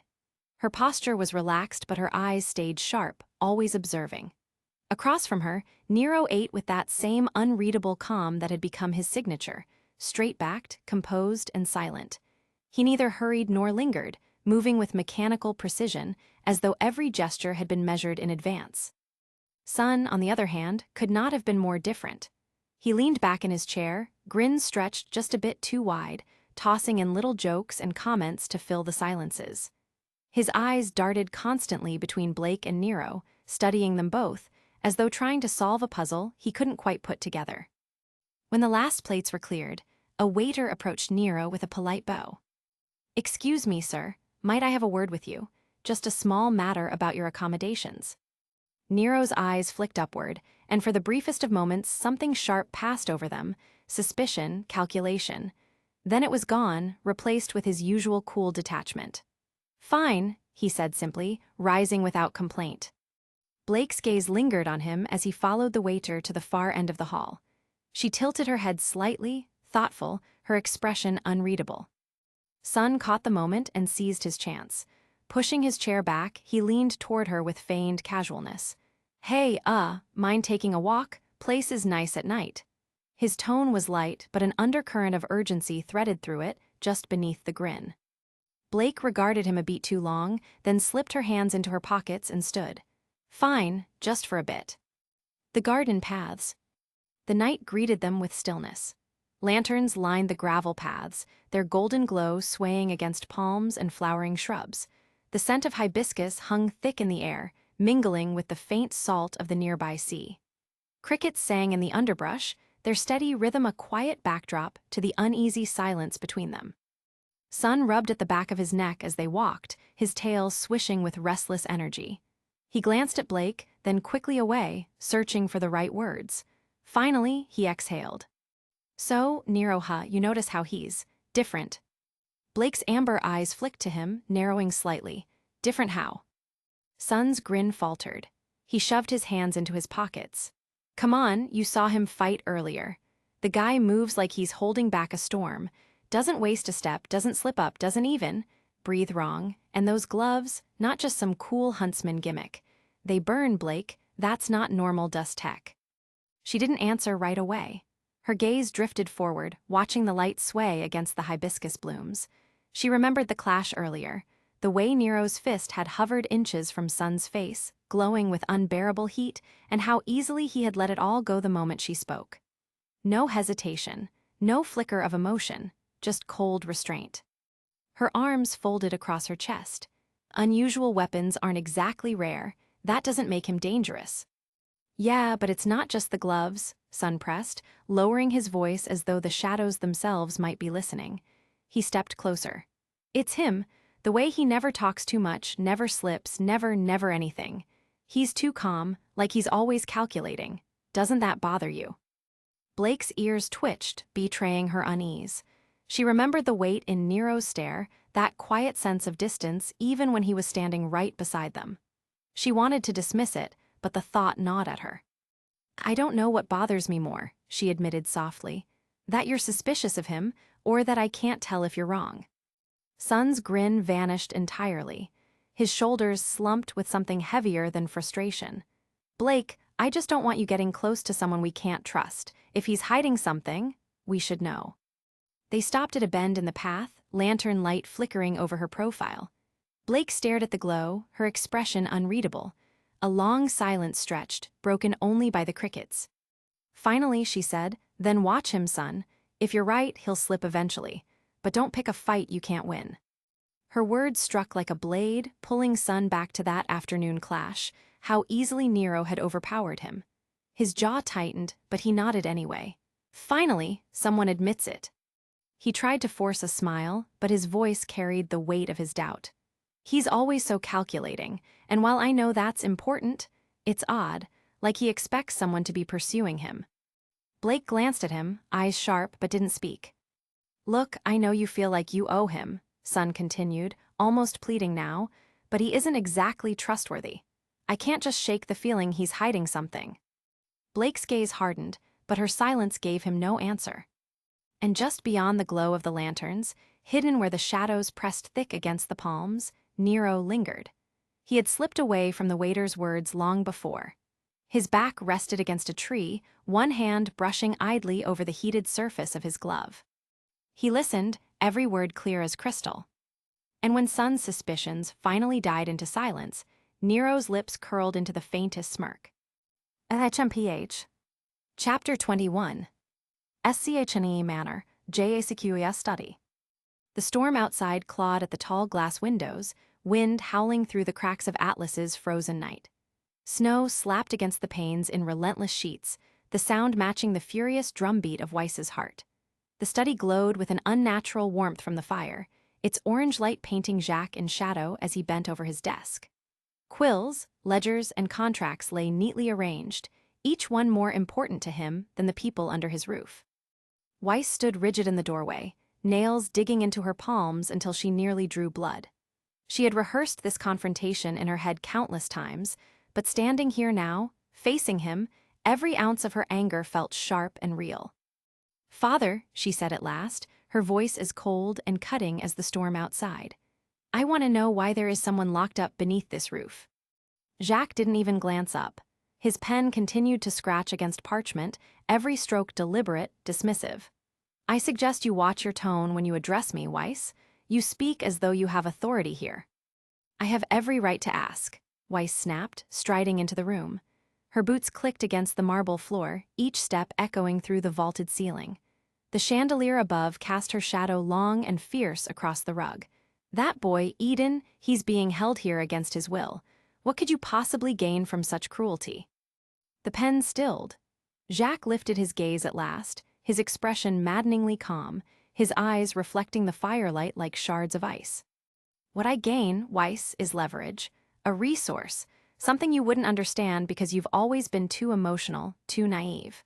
He stood slowly, folding his hands behind his back as if delivering a lecture. "Atlas, Ironwood, the world itself, they only respect power. Eden represents an opportunity for the Schnee Dust Company to secure its place at the very top, an asset in a world full of chaos." Weiss's chest constricted, but her fury burned hotter. "He's not an asset," she spat, her voice trembling with contained rage. "He's a person, not some bargaining chip for you to gamble with." Jacques' lips curled in a bitter smile. He began pacing, each step measured, predatory. "A person?" He let out a humorless chuckle. "You're blinded by sentiment. That boy is dangerous, unstable, and already hunted. His existence alone invites ruin. Better he serve a purpose here under my control than be destroyed out there. This way, he at least benefits someone." Weiss shook her head fiercely, strands of white hair whipping loose. She felt the heat of the fire at her back, but her anger was hotter still. "You can't keep doing this. Using people, silencing them, crushing them under your thumb as if they're just pieces on your chessboard. You've already ruined Mother. You've tried to smother me. And now this." Jacques' smile faltered. His pacing stopped. His eyes sharpened, the temperature in the room dropping with his stare alone. "Careful, Weiss," he warned softly, his tone the rumble before an avalanche. "You're treading on thin ice." "For once," Weiss answered, her voice cracking but resolute, "you're the one standing on it. Eden deserves freedom, and I." Slap. The crack of flesh meeting flesh split through the study, louder than the storm outside. Weiss's head whipped violently to the side, her cheek blazing with pain, her ears ringing. For a heartbeat, the fire seemed to roar louder, the shadows dancing more violently on the walls. Jacques loomed over her, his frame rigid with restrained fury, his face contorted into a snarl that stripped away the polished veneer he wore before the world. "It seems you've forgotten your place," he growled, his voice a low, venomous hiss. "You are not the heiress. You are not in control. You are nothing more than a girl living under my roof at my mercy. And if you dare to challenge me again, Weiss, you will find that mercy stripped away as easily as I stripped you of your title." Weiss's breath caught, her cheek throbbed. Tears burned at the corners of her eyes, but she refused to let them fall. Slowly, deliberately, she turned her head back toward him, meeting his cold stare with a fire of her own. The pain meant nothing compared to the resolve now crystallizing in her chest. "You may have taken my title," she whispered, her voice trembling but sharp as broken glass, "but you will never take my will. Not anymore." Jacques sneered, the faintest hint of unease flickering across his face before he masked it. He turned away, straightening his jacket as he returned to his desk. "Leave, before you embarrass yourself further." For a moment, Weiss didn't move. The silence stretched, filled only by the storm's howl and the fire's crackle. She stood trembling, not with fear, but with unshakable resolve. Then, with a sharp turn of her heel, she stormed out, the heavy double doors slamming behind her. In the hallway, she pressed a hand to her burning cheek, her heart pounding like a war drum. Her father's shadow lingered heavy over her, but it no longer had the power to keep her chained. That slap had severed the last thread of his control. That was it. The last time she would let Jacques dictate her life. Eden wasn't the only prisoner in this house. Patch Diosikeas night. The sea at night was a living thing, restless, black, and cold. Waves slapped against the dock's warped planks, their hollow thuds echoing into the silence. The wooden beams groaned with every shift of tide, as though the old docks were protesting the secrets being piled on them.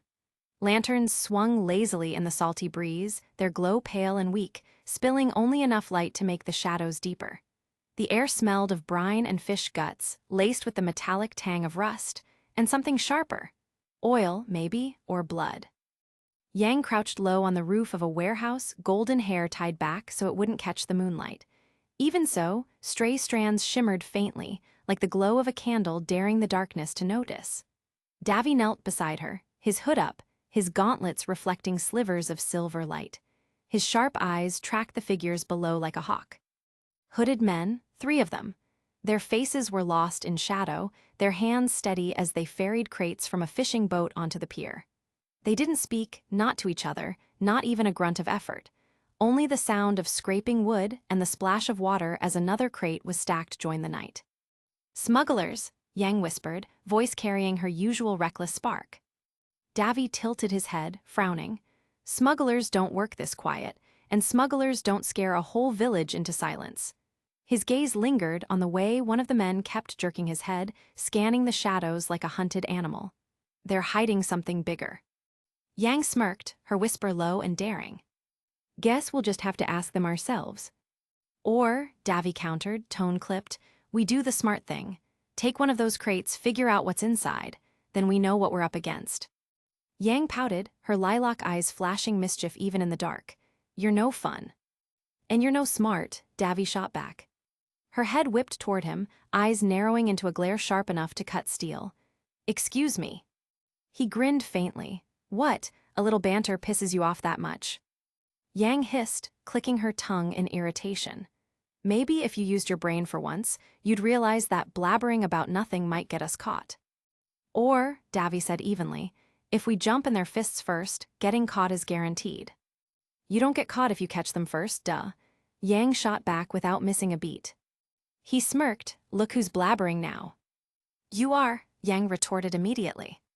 "No, you are," Davy said, refusing to give ground. The whispered argument devolved into a childish back and forth, their words sharp, but hushed as though the night itself might laugh at them. "I wish Eden were here," Davy muttered. "I wish Ruby were here," Yang said at the exact same time. They both froze, blinking at each other. "Who the fuck is Ruby?" Davy asked, brows furrowed. Yang's eyes widened. First of all, language, she whispered harshly, jabbing a finger into his chest. Second of all, who's Eden? And third of all, she narrowed her gaze, Runny is my sister. You talk about RWBY like you've never even met her, Davy said, smirking like he was holding back a laugh. Yang squinted. What's that supposed to mean? First of all, Davy mocked her tone, you got it wrong. You're supposed to say, second of all, RWBY is my sister, not who's Eden. Yang blinked, then let out a slow clap, her face the picture of sarcastic approval. Wow, congratulations. It seems someone does have a brain after all. I know someone who doesn't, Davy fired back. Her glare could have set the dock on fire. Let's just stick to the plan, he muttered irritably. Yang clicked her tongue but finally shifted her focus back to the men below.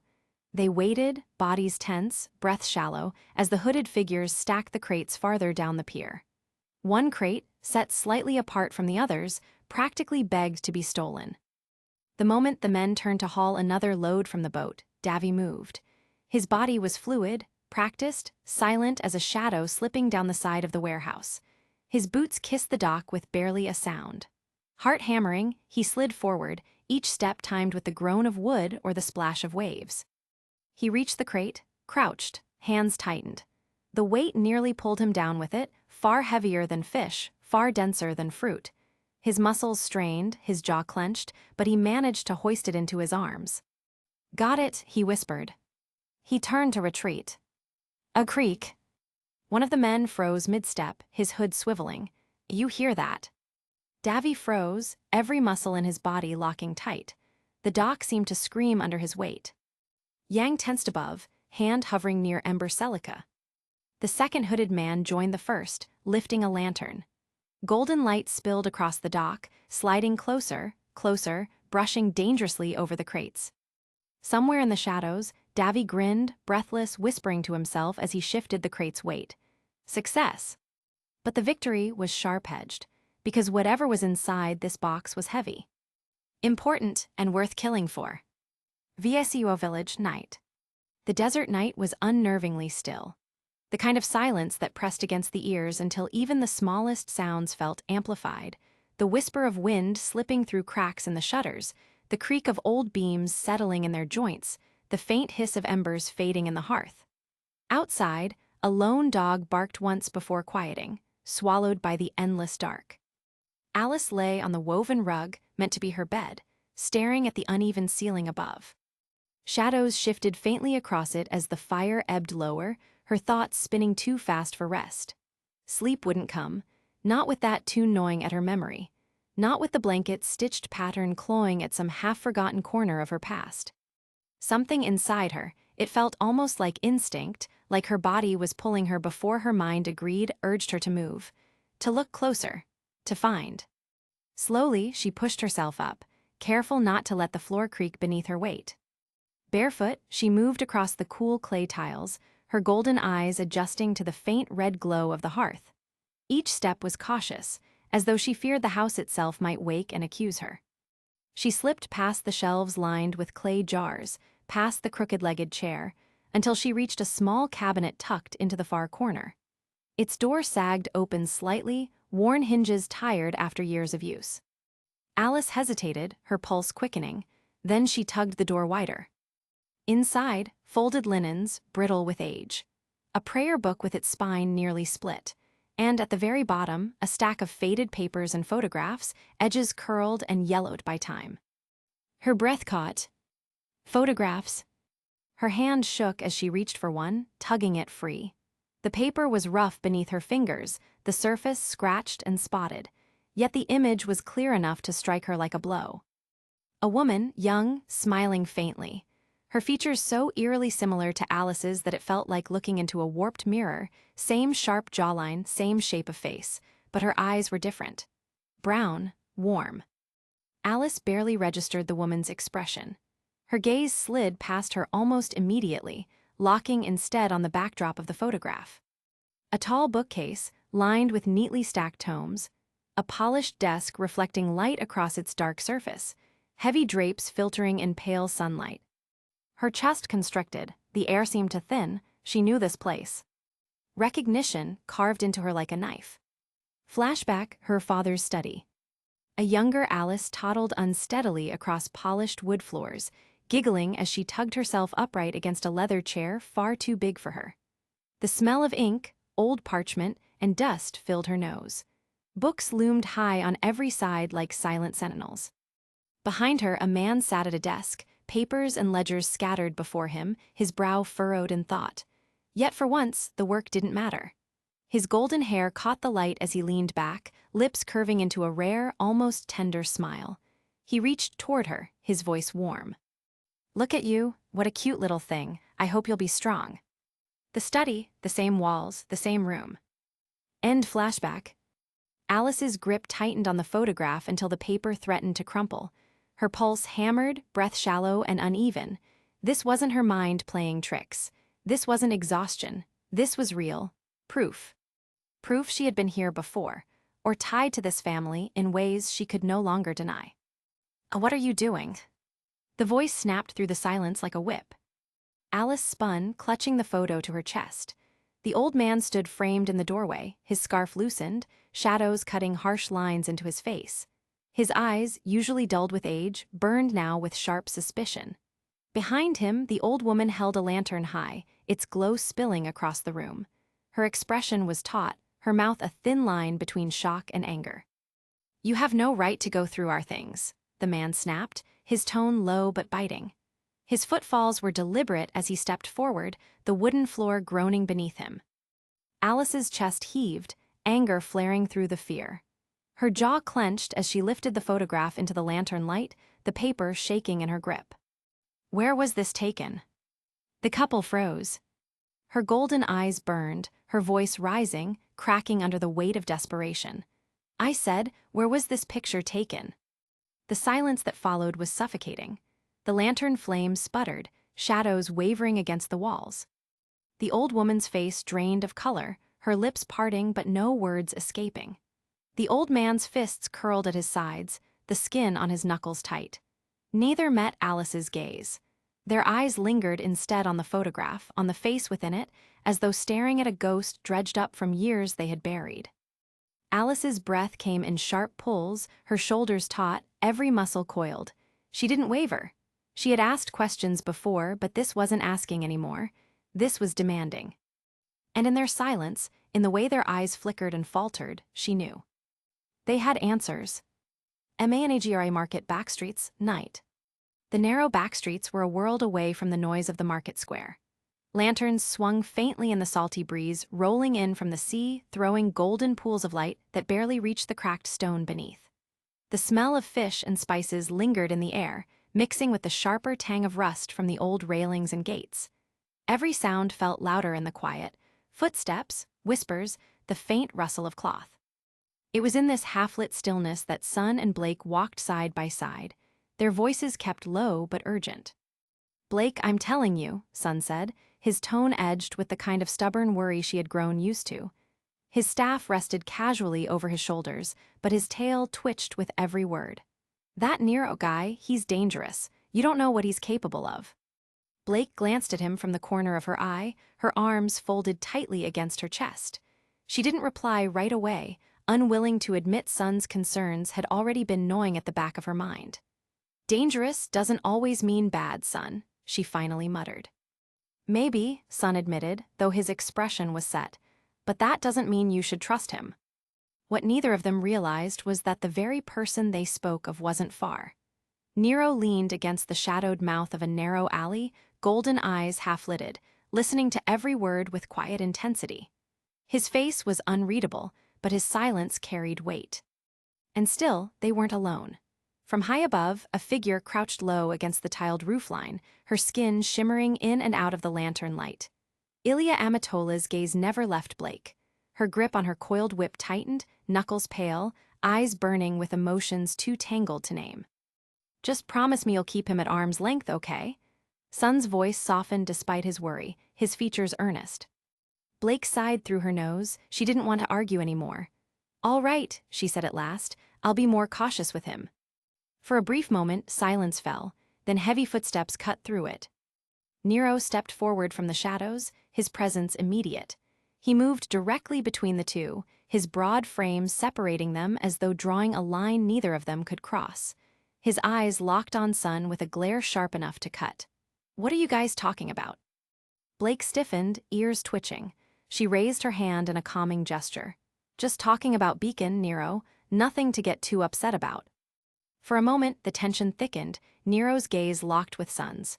Then, suddenly, Nero's eyes snapped upward toward the rooftops. "Anything wrong, Nero?" Blake asked carefully, noting the sudden shift in his attention. He didn't answer, because the answer came crashing down on them. A blur dropped from above, whip cracking through the air with a thunderous snap as it lashed toward Nero. He twisted out of the way with swift precision, sparks flying as the whip split stone where he'd stood an instant before. The attacker landed with feline grace, striking again and again with vicious speed. Nero's gloves lit faintly, heat pulsing through his hands as he blocked 2 more strikes and countered with a sharp kick. His boot connected solidly with his attacker's torso, the force sending her flying back against the wall.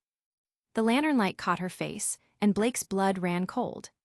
Her breath hitched. "Is that you, Ilya?" The whip wielder straightened slowly, her eyes locking on Blake with a mix of anger and something far more painful. "Do you know her, Blake?" Sun asked, tightening his grip on his staff without taking his eyes off their foe. Blake's chest tightened, words thick in her throat. "An old friend." Sun's brows shot up. "Man, you gotta make better friends." His attempt at humor cracked through the tension like brittle glass.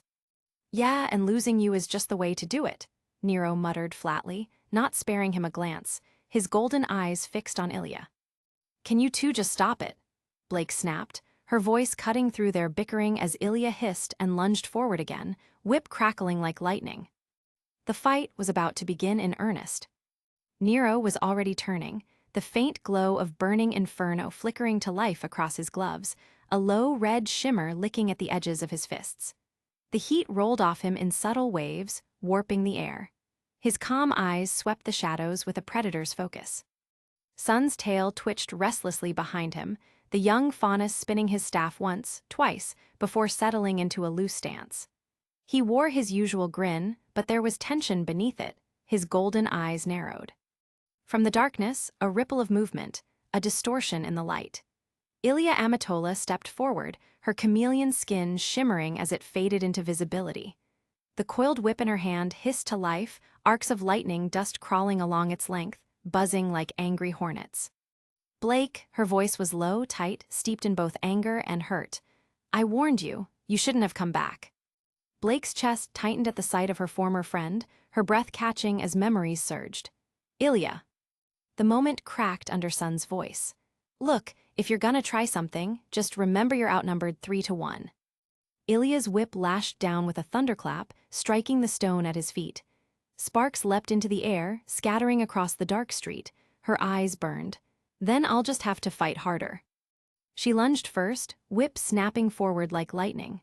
It arced straight for Blake's chest, but Gamble's shroud was already up, steel clashing against electrified leather, sparks hissing at the impact. Sun vaulted forward in the same breath, staff spinning like a golden blur. Ilya ducked, rolling low with unnatural grace, and the whip lashed around his leg midair. A crackling surge of electricity shot through his aura. "Gah!" Sun hit the ground with a grunt, rolling awkwardly, his tail spasming from the shock. Nero stepped in before Ilya could follow through. His fist shot out, glowing faintly red as he caught the whip mid-snap. The leather sizzled against his gloves, smoke curling where heat kissed dust. Ilya yanked back hard, eyes narrowing. "What are you?" Nero's lips curved in the ghost of a smirk, but he didn't answer. He advanced, each step measured, every jab precise and hot enough to make the air shimmer. Each strike forced Ilya back, her whip snapping desperately to keep him away. Her semblance flickered under the pressure, her body blending with the shifting lantern light, her outline shimmering, harder to track. "Stay sharp," Blake called, lunging in beside Nero. Gamble's shroud sliced upward, locking against Ilya's whip while Nero's burning fists pressed her from the opposite side. Sparks and heat lit the narrow street in bursts of orange and blue. Sun pushed back to his feet, shaking off the sting. "All right, round 2. He thrust his staff into the ground, clones bursting outward in a sudden flare of golden light. "Surprise." They swarmed Ilya, leaping from walls, circling her in a dizzying storm. She snarled, whip whirling in a vicious arc, each crack bursting with lightning dust. One by one, the clones shattered into smoke, dissipating with Sun's laugh echoing from somewhere above. But the distraction was enough. Nero dashed through the haze, heat pulsing brighter now. He struck her ribs with a heavy, burning jab, her aura flared, flickering as it absorbed the blow. Blake followed immediately with a slash, her blade forcing Ilya to stumble backward down the narrow street. Ilya staggered, growling, her breath ragged. Her skin flickered violently before blending again into the wall, her silhouette vanishing into the shadows. Damn it, Sun spun in place, staff raised. She's pulling the invisibility trick again. Blake's ears twitched. She shut her eyes, listening past her own breath. The faint hum of electricity, the subtle tension of leather winding back. She pivoted just in time, gamble shroud meeting the whip inches from her throat. Sparks exploded. Her voice cracked with hurt as she shouted, "Ilya, why? Why are you still with the white fang? Why fight for something that's hurting more Faunus than it helps?" Ilya's camouflage failed as she pulled back, her eyes blazing with grief and fury. "Because you gave me no choice," she screamed, lashing out with renewed ferocity. Every strike came faster, harder, her whip singing as lightning arcs painted the dark in violent blue. Sun gritted his teeth, spinning his staff to intercept the wild strikes. Each impact rattled his arms. "Some friend you've got there, Blake." "Shut up, Sun," Blake snapped, her own blade flashing. She forced herself forward, meeting Ilya blow for blow. Sparks sprayed as steel grated against dust-charged leather, their faces inches apart, teeth bared. "You left," Ilya spat, her voice breaking even as her strikes grew sharper. "You turned your back on me, what else was I supposed to do?" The words cut Blake deeper than any blade.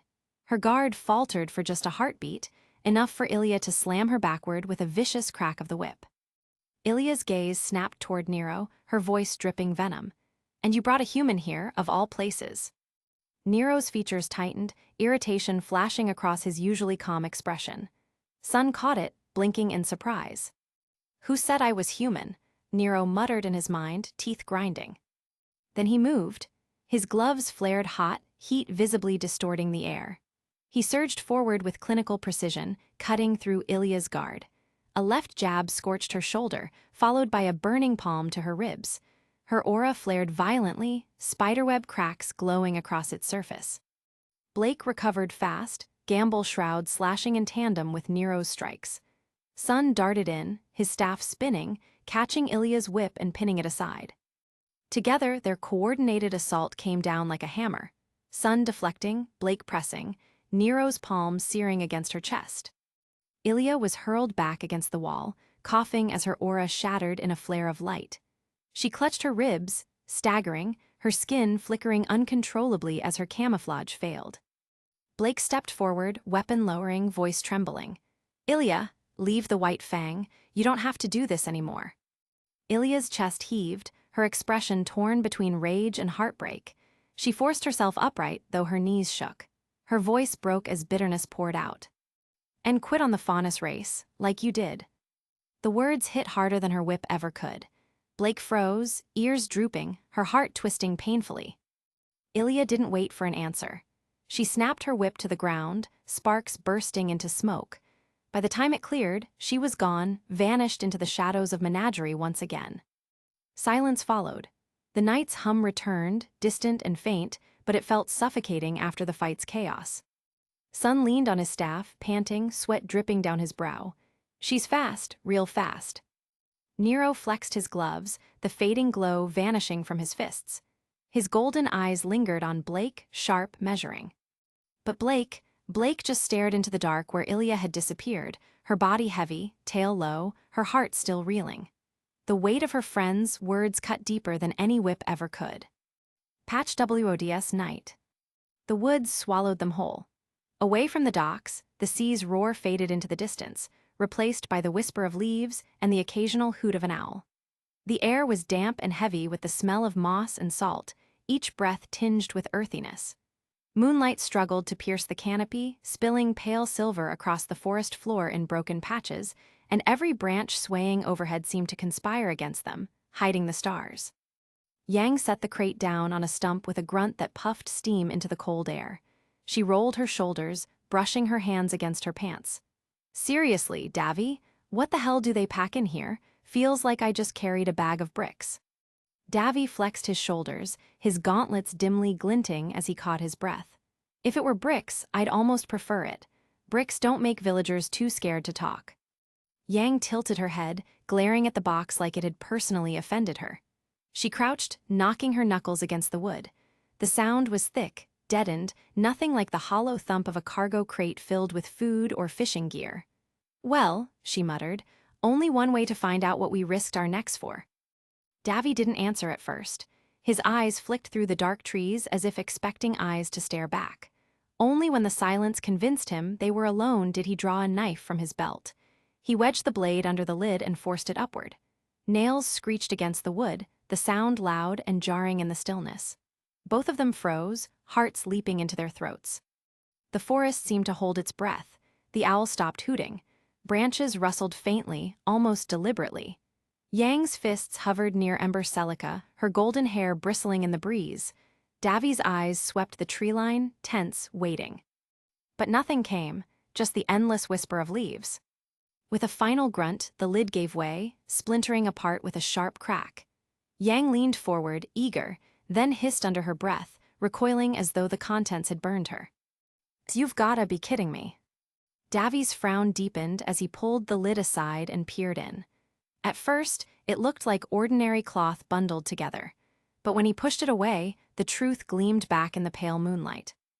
Inside lay manacles, ropes, and restraints, arranged with unsettling care. Iron shackles sat stacked in neat pairs, each one cruelly forged with tiny barbed hooks designed to dig into flesh. Folded gags and blindfolds filled one corner, stiff from sweat and grime. At the bottom, glass bottles clinked together, filled with some cloudy liquid that sloshed thickly as Davy shifted them. Chloroform, sedative, something meant to break people quickly and quietly. The weight in his stomach sank. This isn't smuggling. Yang's fists clenched until her gauntlets groaned. Her eyes burned in the dark, faint red flickering at the edges. It's slavery. The word dropped like a blade, sharp and venomous, her voice shaking with fury. They exchanged a look. Davy's face was grim, grounded. Yang's was fire and storm, 1 second from exploding. "This is what they've been doing?" she snarled. "Taking kids, families, packing them up like their cargo." Her voice broke, the image too raw, and instead she drove her fist into the side of the crate. The wood splintered under the blow, the restraints rattling inside with a harsh metallic clang that echoed far too loudly in the forest. No way in hell I'm letting this stand. Davy caught her shoulder before she could smash the rest of it apart, steady but not forceful. "Yang, stop." Her head snapped toward him, fury blazing, but his calm met it without fear. "We need to be smart. If they're trafficking people, there'll be more than just 3 men at the docks. This isn't a small operation. We don't know how far it goes." Yang's jaw worked, her breath coming hot and heavy in the cool air. Her eyes glowed faintly dangerous. "I don't care how big it is. I'll tear the whole damn thing down." Davy didn't flinch. His voice was steady, quiet steel. "And I'll help you, but if we storm in half-cocked, we risk everyone they already have. We have to find where they're keeping the people first. This," he gestured at the restraints, "this is proof. Enough to show tie, enough to get help. But it's only the beginning." For a long moment, Yang stood there, trembling with pent-up rage. Her fingers twitched like they wanted to fight someone, anyone. Finally, she dragged in a breath, exhaled through her nose, and forced her shoulders to lower. "Fine," she muttered, "proof first, then fists." Davy cracked the faintest smile, dry and knowing. "Now that sounds like a plan we can both live with." He eased the broken lid back into place, wood scraping against wood until the crate was closed once more. The air around them seemed heavier, charged, as though the trees themselves leaned closer to listen. Shadows stretched longer, darker, the forest no longer just a backdrop but a silent witness. The line had been crossed. This wasn't rumor anymore. Yang glanced back toward the faint glow of the village beyond the trees. Her golden hair caught the moonlight as she turned to Davy, her voice low and fierce. "Tomorrow, we hunt them." Davy adjusted his gauntlets, the metal catching silver light. His answer was simple, certain. "Tomorrow, we end them." The wind sighed through the branches, sharp and cold, carrying the sound of the sea far behind them. But beneath it, for the first time, both of them swore they could hear something else, the faintest echo of chains. Back at the warehouse, night. The last crate thudded into place at the back of the truck, the old suspension groaning under the weight. The dockside warehouse was nearly empty now, save for rows of stacked boxes and the oil lamps that burned with weak, flickering light. The smell of salt, sweat, and rust clung thick in the air. One of the hooded men stretched his back with a grunt. "That's the last of 'em," he muttered, wiping his brow. He glanced at the neat lines of crates, something about the order gnawing at him. His eyes narrowed. "Wait, hold up." The second man looked up from the clipboard in his hand, irritated. "What now? We've got a schedule. Truck's late already." The first man pointed at the cleared patch of floor. His voice was cautious, but sharp. "Wasn't there another crate here, right in this spot?" The second man scoffed, exasperated. "There are 100 crates in this shipment. You expect me to keep count of every single one." The third man, who had been silent until now, turned his head slowly. Unlike the others, his hood was pulled tighter, shadowing his face almost entirely. His gaze lingered on the empty space. He crouched low, tracing the scuff marks on the dusty floorboards with gloved fingers. "He's not wrong." His voice was calm, deliberate. "There was a crate here." The first man crossed his arms. "I'd know. I was sitting on it during the load, kept my back steady." The second man waved them off, annoyed. "You two are just tired. Nobody's stupid enough to steal from us." That was when the third man raised his torch and swept the beam across the warehouse walls. The light caught on something high above, a loose pane in one of the windows, left ajar, the faint outline of boot scuffs on the sill. He froze, then pointed. Look." The second man's face twisted, his frustration curdling into anger. The open window glared down at them like an accusation. Even in the dim light, the trail was clear. Someone had been here. Someone had watched. "What the hell?" he roared, the sound echoing through the warehouse rafters. He kicked over an empty crate in fury, splinters scattering across the floor. "How the hell did this happen right under our noses?" The first man's hand tightened on the crowbar at his side. "Whoever it was, they're not far. That box was heavy, no way they got it too far into the woods yet." The calm third man stood, his expression unreadable in the shadows of his hood. But his voice was low, almost thoughtful. "Doesn't matter how far, they've seen enough. We can't let them leave Patch alive." The second man's rage cooled into cold, simmering fury. He jabbed a finger toward the tree line beyond the docks. "Find them. Now, they'll leave tracks in the dirt, maybe even drag marks from the weight. If you find them..." His lips curled into a cruel grin. "Make sure they regret ever laying hands on our shipment." The first man cracked his knuckles, grinning hungrily. "With pleasure." Without another word, the three split off, two vanishing into the trees with weapons drawn, the third lingering a moment longer at the window. He tilted his head, almost as if studying the faint scuffs with something like admiration. Then he chuckled softly to himself, a sound far too calm for the situation. "Clever little rats," he murmured. "Let's see how long you last." And with that, he followed into the woods, the hunt beginning in earnest. In the WODS, night. The shadows of the trees stretched long under the pale moonlight as Davy and Yang weaved through the brush, the stolen crate thumping between them. Every snapped twig sounded like thunder in their ears. "We have to take these things back to your dad's house," Davy hissed, his voice low but urgent. "Yeah, and fast," Yang agreed, readjusting her grip on the crate. Her golden hair bounced with each step. "Those three goons could have noticed by now and be hot on our tails." The words had barely left her lips when the faint glow of torchlight cut through the darkness behind them, two distinct beams slicing between the trees. Yang grimaced, "Oh." Davy didn't need to be told twice. Yang bolted, the crate bouncing against her hip, and Davy sprinted after her. "Keep up, slowpoke," she teased breathlessly, even with danger at their heels. "If they catch us because of your mouth, I swear I won't forgive you," Davy shot back. The forest gave way to the outskirts of Patch, where the lively hum of nightlife beckoned them. Lanterns and neon signs painted the night with color, and the streets bustled with late-night vendors and townsfolk. But so did the traffickers. The torchlight wasn't far behind, weaving dangerously close.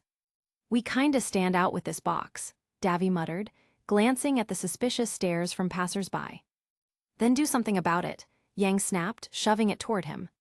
Fine, give it to me. Without hesitation, she handed it over.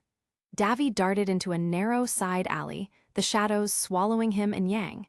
He dropped the crate into a rusted garbage can and tugged the lid closed. Dust puffed into the air as he pressed Yang against the brick wall at the alley's dead end, shielding her from view. Yang's heart raced, but she wasn't sure if it was from the run or the proximity. Davy's chest rose and fell hard against hers, his heartbeat a drum she couldn't ignore. The crunch of boots on gravel grew louder. The traffickers were right there. Their torchlight wavered, creeping along the alley walls like searching fingers. The crunch of boots on gravel grew louder. Torchlight licked across the alley walls, inching closer. "SHHH," Davy mouthed. And then, without warning, his hand slid up to Yang's cheek. Before she could react, his lips pressed firmly against hers. Yang's golden eyes went wide, her whole body stiffening as shock froze her in place. Heat flared in her chest, her breath caught, and for a heartbeat she almost forgot the danger. Almost. Because the traffickers entered the alley. The first one's torch beam swept over them, pausing, his sneer curled sharp and predatory. Well, what do we have here?" His voice dripped with malice like a knife's edge. The second one tilted his head, eyes gleaming as the torchlight caught them. His smirk was cruel, too knowing. "Cute, real cute. Shame if your little date night got cut short." His hand hovered near the blade at his hip, fingers itching. The first leaned forward, studying them with unsettling patience. "You know, boss doesn't like loose ends. Kids poking their noses where they don't belong." He let the words hang, heavy with threat. Yang's fists clenched, her aura sparking under her skin, but Davy deepened the kiss just enough to keep her from snapping. She felt his steady grip, the unspoken plea in it. Not yet. For a long, suffocating moment, the traffickers just stared, predators deciding whether to pounce. Finally, the second man let out a low chuckle. "Not worth it, just a pair of dumb kids sneaking off. We've got bigger prey to worry about."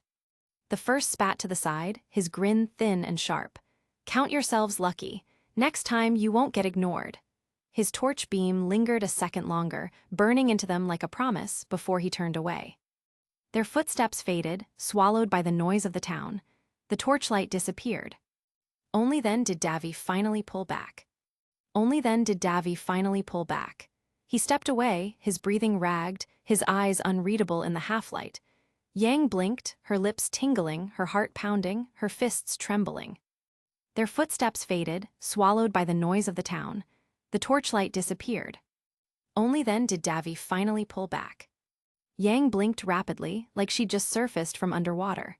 Her lips tingled, her chest burned, and her heart pounded so loud she swore the whole alley could hear it. Her fists shook at her sides, trembling with something she couldn't name. Heat climbed up her neck, flooding her cheeks until her face felt hotter than fire dust. She opened her mouth, closed it, then opened it again, words refusing to form. For a few raw seconds, she could only stare at him, eyes wide, breath shallow, brain scrambling to catch up with what had just happened. Then it hit. What was that about? Her voice exploded like a cannon, cracking through the narrow alley. She shoved Davy hard, sending him stumbling back 3 steps. You kissed me." Her hands gestured wildly, her golden hair practically sparking in the dark. "In the middle of a chase, while we're being hunted, you thought that was a good idea." Davy raised his hands defensively, but there was the faintest smirk tugging at his lips. "Relax, Blondie, I was improvising." Yang's face went crimson, not just with fury, but with embarrassment that she couldn't smother. Her fists clenched, nails digging into her palms, and she shook her head like she could rattle the memory out. "Improvising? That wasn't improvising, that was..." She stopped, words tangling in her throat. She turned away sharply, arms crossed tight over her chest, refusing to look at him. Her foot tapped against the ground, restless, betrayed by her own fluster. Her voice came out lower this time, muttered, uneven. "Next time, just think of literally anything else before pulling a stunt like that again." Davy chuckled under his breath, a soft, irritatingly smug sound. "Noted." Yang squeezed her arms tighter, cheeks still burning, lips still tingling. She told herself it was anger, but she couldn't shake the nagging confusion twisting in her chest. The night wasn't over, and neither was this. Back at the Belladonna household night. The walk back felt longer than it truly was. The air in Menagerie was heavy with the tang of salt and sea, but it did little to wash away the tension clinging to the three of them. Their steps echoed on the wooden planks of the bridge, lanterns swaying in the breeze, casting golden halos over their weary faces. Blake walked ahead, her shoulders hunched, her mind drowning in Ilya's words. Every step replayed the accusations. "You gave me no choice. Quit on the Faunus race like you." They struck deeper than Ilya's whip ever had. Behind her, Sun tried to fill the silence. "You know, honestly, I don't even see why anyone would join the White Fang voluntarily." His tone was forced light, the kind of humor he hoped would break the cloud hanging over Blake. But the words bounced off her like pebbles against stone, and to Nero, they were little more than noise. His jaw tightened, voice sharp when he snapped, "Could you keep your mouth shut for 1 second?" Sun bristled, his tail flicking. "Forgive me for trying to lighten the mood. Some people actually appreciate it." "Some other people would actually feel better if you tried stopping," Nero shot back, his eyes fixed on the path, not bothering to give Sun the satisfaction of his glare. Blake's patience cracked. She turned halfway, her voice sharp. "Whatever's going on between you two, put it on pause." The silence that followed was cold. Sun exhaled, scratching the back of his neck. "Sorry, Blake, you've just been off. I was only trying to help." His words softened for her, but his eyes slid to Nero with a bite of venom. Though, apparently, some people find even that annoying. Nero said nothing, but in his mind the thought burned. Who wouldn't find you annoying? He bit it back for Blake's sake, not Sun's. By the time they reached the Belladonna household, the exhaustion in their steps had settled into something heavier. Dread. The tall wooden doors creaked open before they could knock, and warm lamplight spilled over them. Kali rushed forward immediately, her kimono brushing the floor as she pulled Blake into her arms. "Blake, thank goodness you're safe." Blake froze at first, then slowly returned the hug, burying her face into the familiar scent of her mother's robes. For a moment, the world and its problems seemed to still.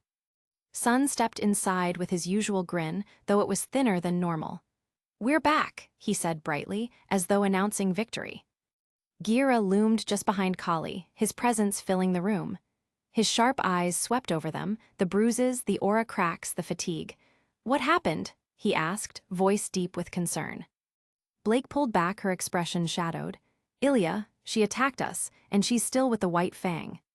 Kali's hands tightened on her daughter's arms. "Ilya, that poor girl," her voice trembled with sorrow. "We managed to beat her, though," Sun added quickly, puffing out his chest. He threw Nero a glance, smug and self-satisfied. Gira arched a brow, folding his massive arms. "I like him more already," he said dryly. "Seriously," Blake muttered, shooting her father a look. Nero finally spoke, his voice flat, cutting through the moment like steel. "It doesn't matter that we beat her. It's obvious she'll run straight back to Adam. He sent spies before, he'll keep sending them until he gets what he wants." Gira's expression darkened, the weight of truth settling over him.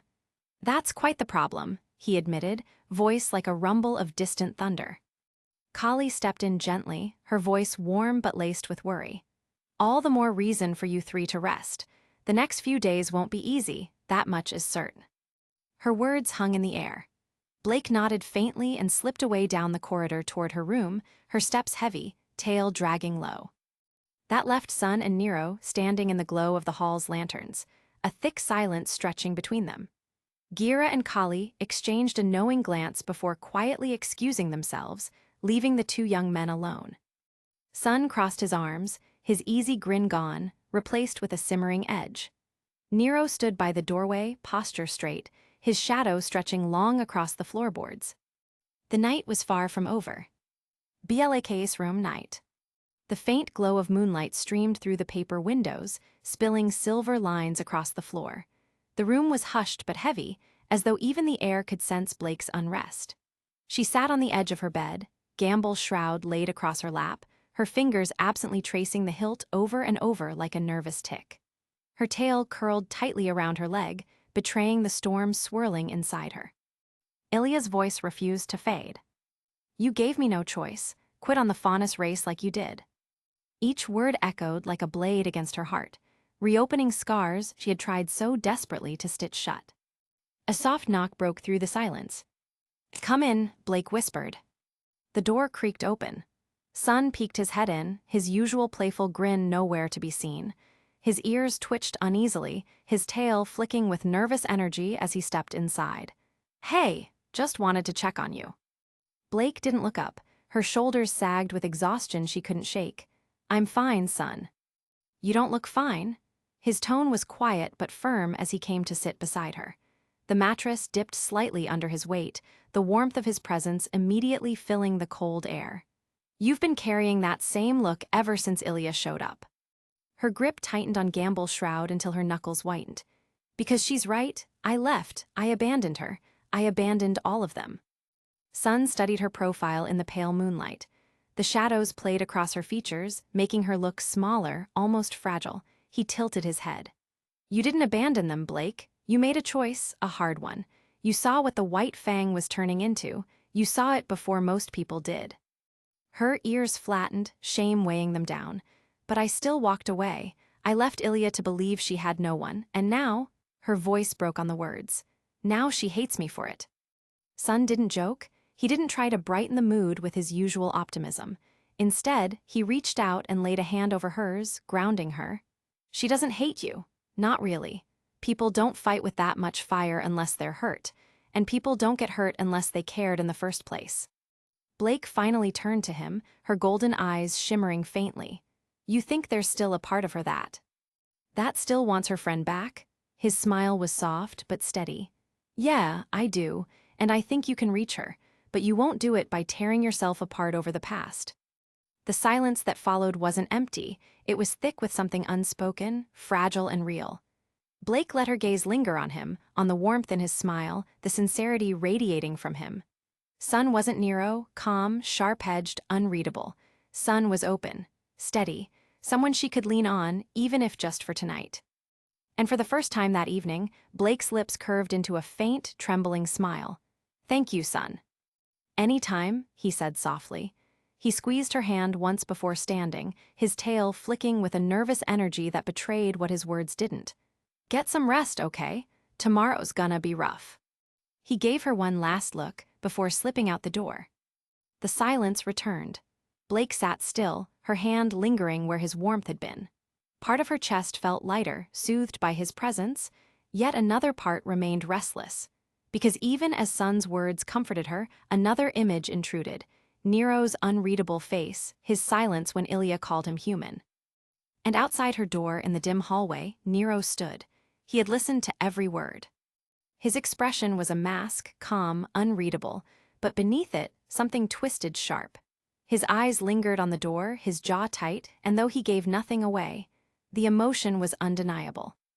Jealousy. Belladonna House, dining room night. The clatter of plates and lingering aroma of spiced food still hung in the air. Most of the household had dispersed, Blake upstairs, Sun lounging in the lounge with his scroll, Gira lost in his study. Only Nero remained behind, sleeves rolled up, methodically stacking dishes at the counter. His movements were precise, almost ritualistic, each plate placed with deliberate care, as though the act itself demanded complete focus. Kali hummed softly as she wiped down the table, tail swaying lazily behind her. She watched him from across the counter, curiosity mingled with motherly concern. There was a quiet intensity about him tonight, something she couldn't quite place. "You don't have to do this, you know," she said lightly, drying her hands on a cloth. "You're a guest." Nero shook his head without looking up. "Guests shouldn't make more work for their hosts. Besides, it keeps my mind busy." There was a controlled edge in his voice, steady yet tense, a quiet storm beneath the calm exterior. Kali tilted her head, observing him carefully as he rinsed another plate, water swirling down the drain in hypnotic spirals. "You've been awfully quiet tonight," she said, her tone gentle but probing. "Quieter than usual, I mean, and that's saying something." Nero froze for a moment, plate halfway to the rack, as though the words caught him off guard. He set it down deliberately, then let out a slow breath. "Just thinking." "About Blake?" Kali asked softly but directly. He stiffened, His hands lingered over the wet dishes, the silence stretching until it almost felt tangible. Finally, he spoke, his voice low and measured. She's strong, stronger than she knows, but she carries too much on her shoulders that she doesn't have to.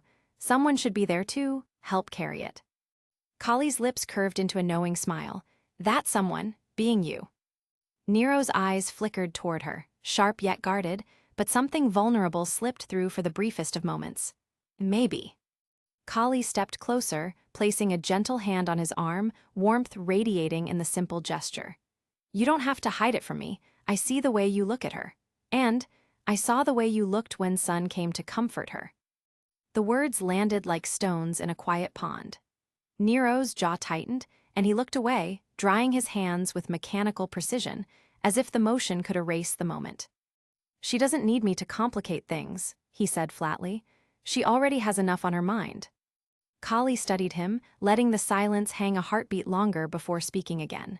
Nero, the heart doesn't wait for the perfect time, it just chooses, and if you don't let her see yours, someone else will. His hands gripped the counter. He didn't respond at first.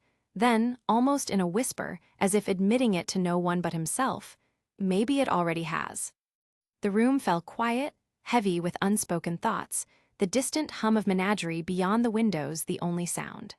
Kali returned to her work, leaving Nero alone with his swirling thoughts, the faint glow of the moonlight catching the hard angles of his face. Unbeknownst to them, Sun had accidentally lingered just outside the kitchen doorway, drawn by the soft voices. His ears twitched, tail flicking as he processed what he'd overheard. A smirk spread across his face, sharp and mischievous, but there was heat beneath it, a spark of jealousy igniting. So, you like her, huh? Sun muttered under his breath, his voice low and edged with challenge. You think I'm just gonna sit back and let you? TALONG house, night. The house was quiet, almost unnaturally so. The faint tick of the clock and the soft hum of the ceiling fan were the only sounds as Yang and Davy crept toward the back door. Crate in tow, their movements were cautious, every footstep calculated, but even the best stealth couldn't mask the weight of the suspiciously heavy box. The wood of the porch groaned faintly under their combined weight, making Davy flinch with each step. Careful, Yang muttered under her breath, glancing at him. If that crate tips over, we're toast. I know, Davy replied, his eyes scanning the surrounding darkness for any signs of trouble. Just as he set the crate down, the kitchen light flicked on abruptly, cutting a swath of warmth through the porch's shadows. What are you two doing? Taeyong's deep voice boomed, cutting through the night. He stood in the doorway, arms crossed, one eyebrow raised, his presence both commanding and paternal. The warm kitchen light framed him like a warning beacon. Yang jumped back, raising her hands in mock surrender, her golden hair tumbling forward across her shoulders. We were, helping with the trash. Davy froze mid-step, one hand still on the crate. We, needed to move something, he muttered, the lie tasting sour even as it left his mouth. Taeyong stepped closer, his gaze narrowing with suspicion. Something that heavy at this hour? His eyes flicked from their guilty expressions to the crate. You two look like you've been wrestling with a Grimm, not just hauling a box. Yang exchanged a glance with Davy. His usual calm met her fiery stare, silently urging her. She sighed and dropped her hands, straightening. Fine, you caught us. Davy pushed the crate forward, a subtle weight in his hands emphasizing the gravity of their find. It's, not what it looks like. Taeyong tilted his head, concern flickering across his face, his voice softer now. Then, what does it look like? Yang straightened, fists clenching at her sides. Her lilac eyes shone with a mixture of anger and resolve. It's what the traffickers left behind at the docks, the ones who have been taking kids from Patch. Taeyong's expression shifted instantly, shock, disbelief, and a tinge of fear crossing his features. Kids? His voice was barely a whisper. Davy nodded, finally speaking with his calm authority. We followed them. We took one of the crates before they could get it onto their truck. We were bringing it here as proof, so you could see for yourself. Taeyong's gaze fell on the crate. Its unassuming exterior belied the darkness it contained, and his stomach twisted at the thought. He stepped closer, hands slightly trembling as he lifted the lid.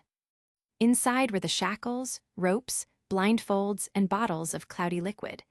Taeyang's hands hovered over them for a long, heavy moment before he let out a low whistle.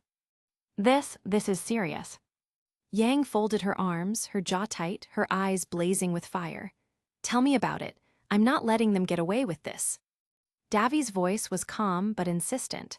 We can't storm in blindly, but we can make sure there's evidence, something the authorities can't ignore. Taeyang exhaled slowly, pinching the bridge of his nose. He shook his head, then softened, placing a hand on each of their shoulders. You've got guts, I'll give you that, but you also could have gotten yourselves killed. This isn't a sparring match. Yang blinked, slightly chastened, though her fire didn't dim. We know the risk, but people's lives are at stake. Taeyang nodded, scanning the crate once more. He looked at Davi, his eyes steady. You're right, this needs to be handled properly. Come morning, I'll take this to the authorities as evidence. They need to see it for themselves, and I'll make sure the sheriff knows someone's watching the docks tonight. Yang let out a small, relieved exhale, though the tension in her shoulders remained. Finally, some backup. Davi gave a wry grin. See, told you it was smart to get proof first. Taeyang shook his head with a faint smile, concern still lingering in his eyes. Just be ready. Whoever's behind this won't take kindly to someone interfering with their business. Yang smirked faintly, fists tapping together lightly, her excitement and fury mixing into a potent determination. Good, neither will we.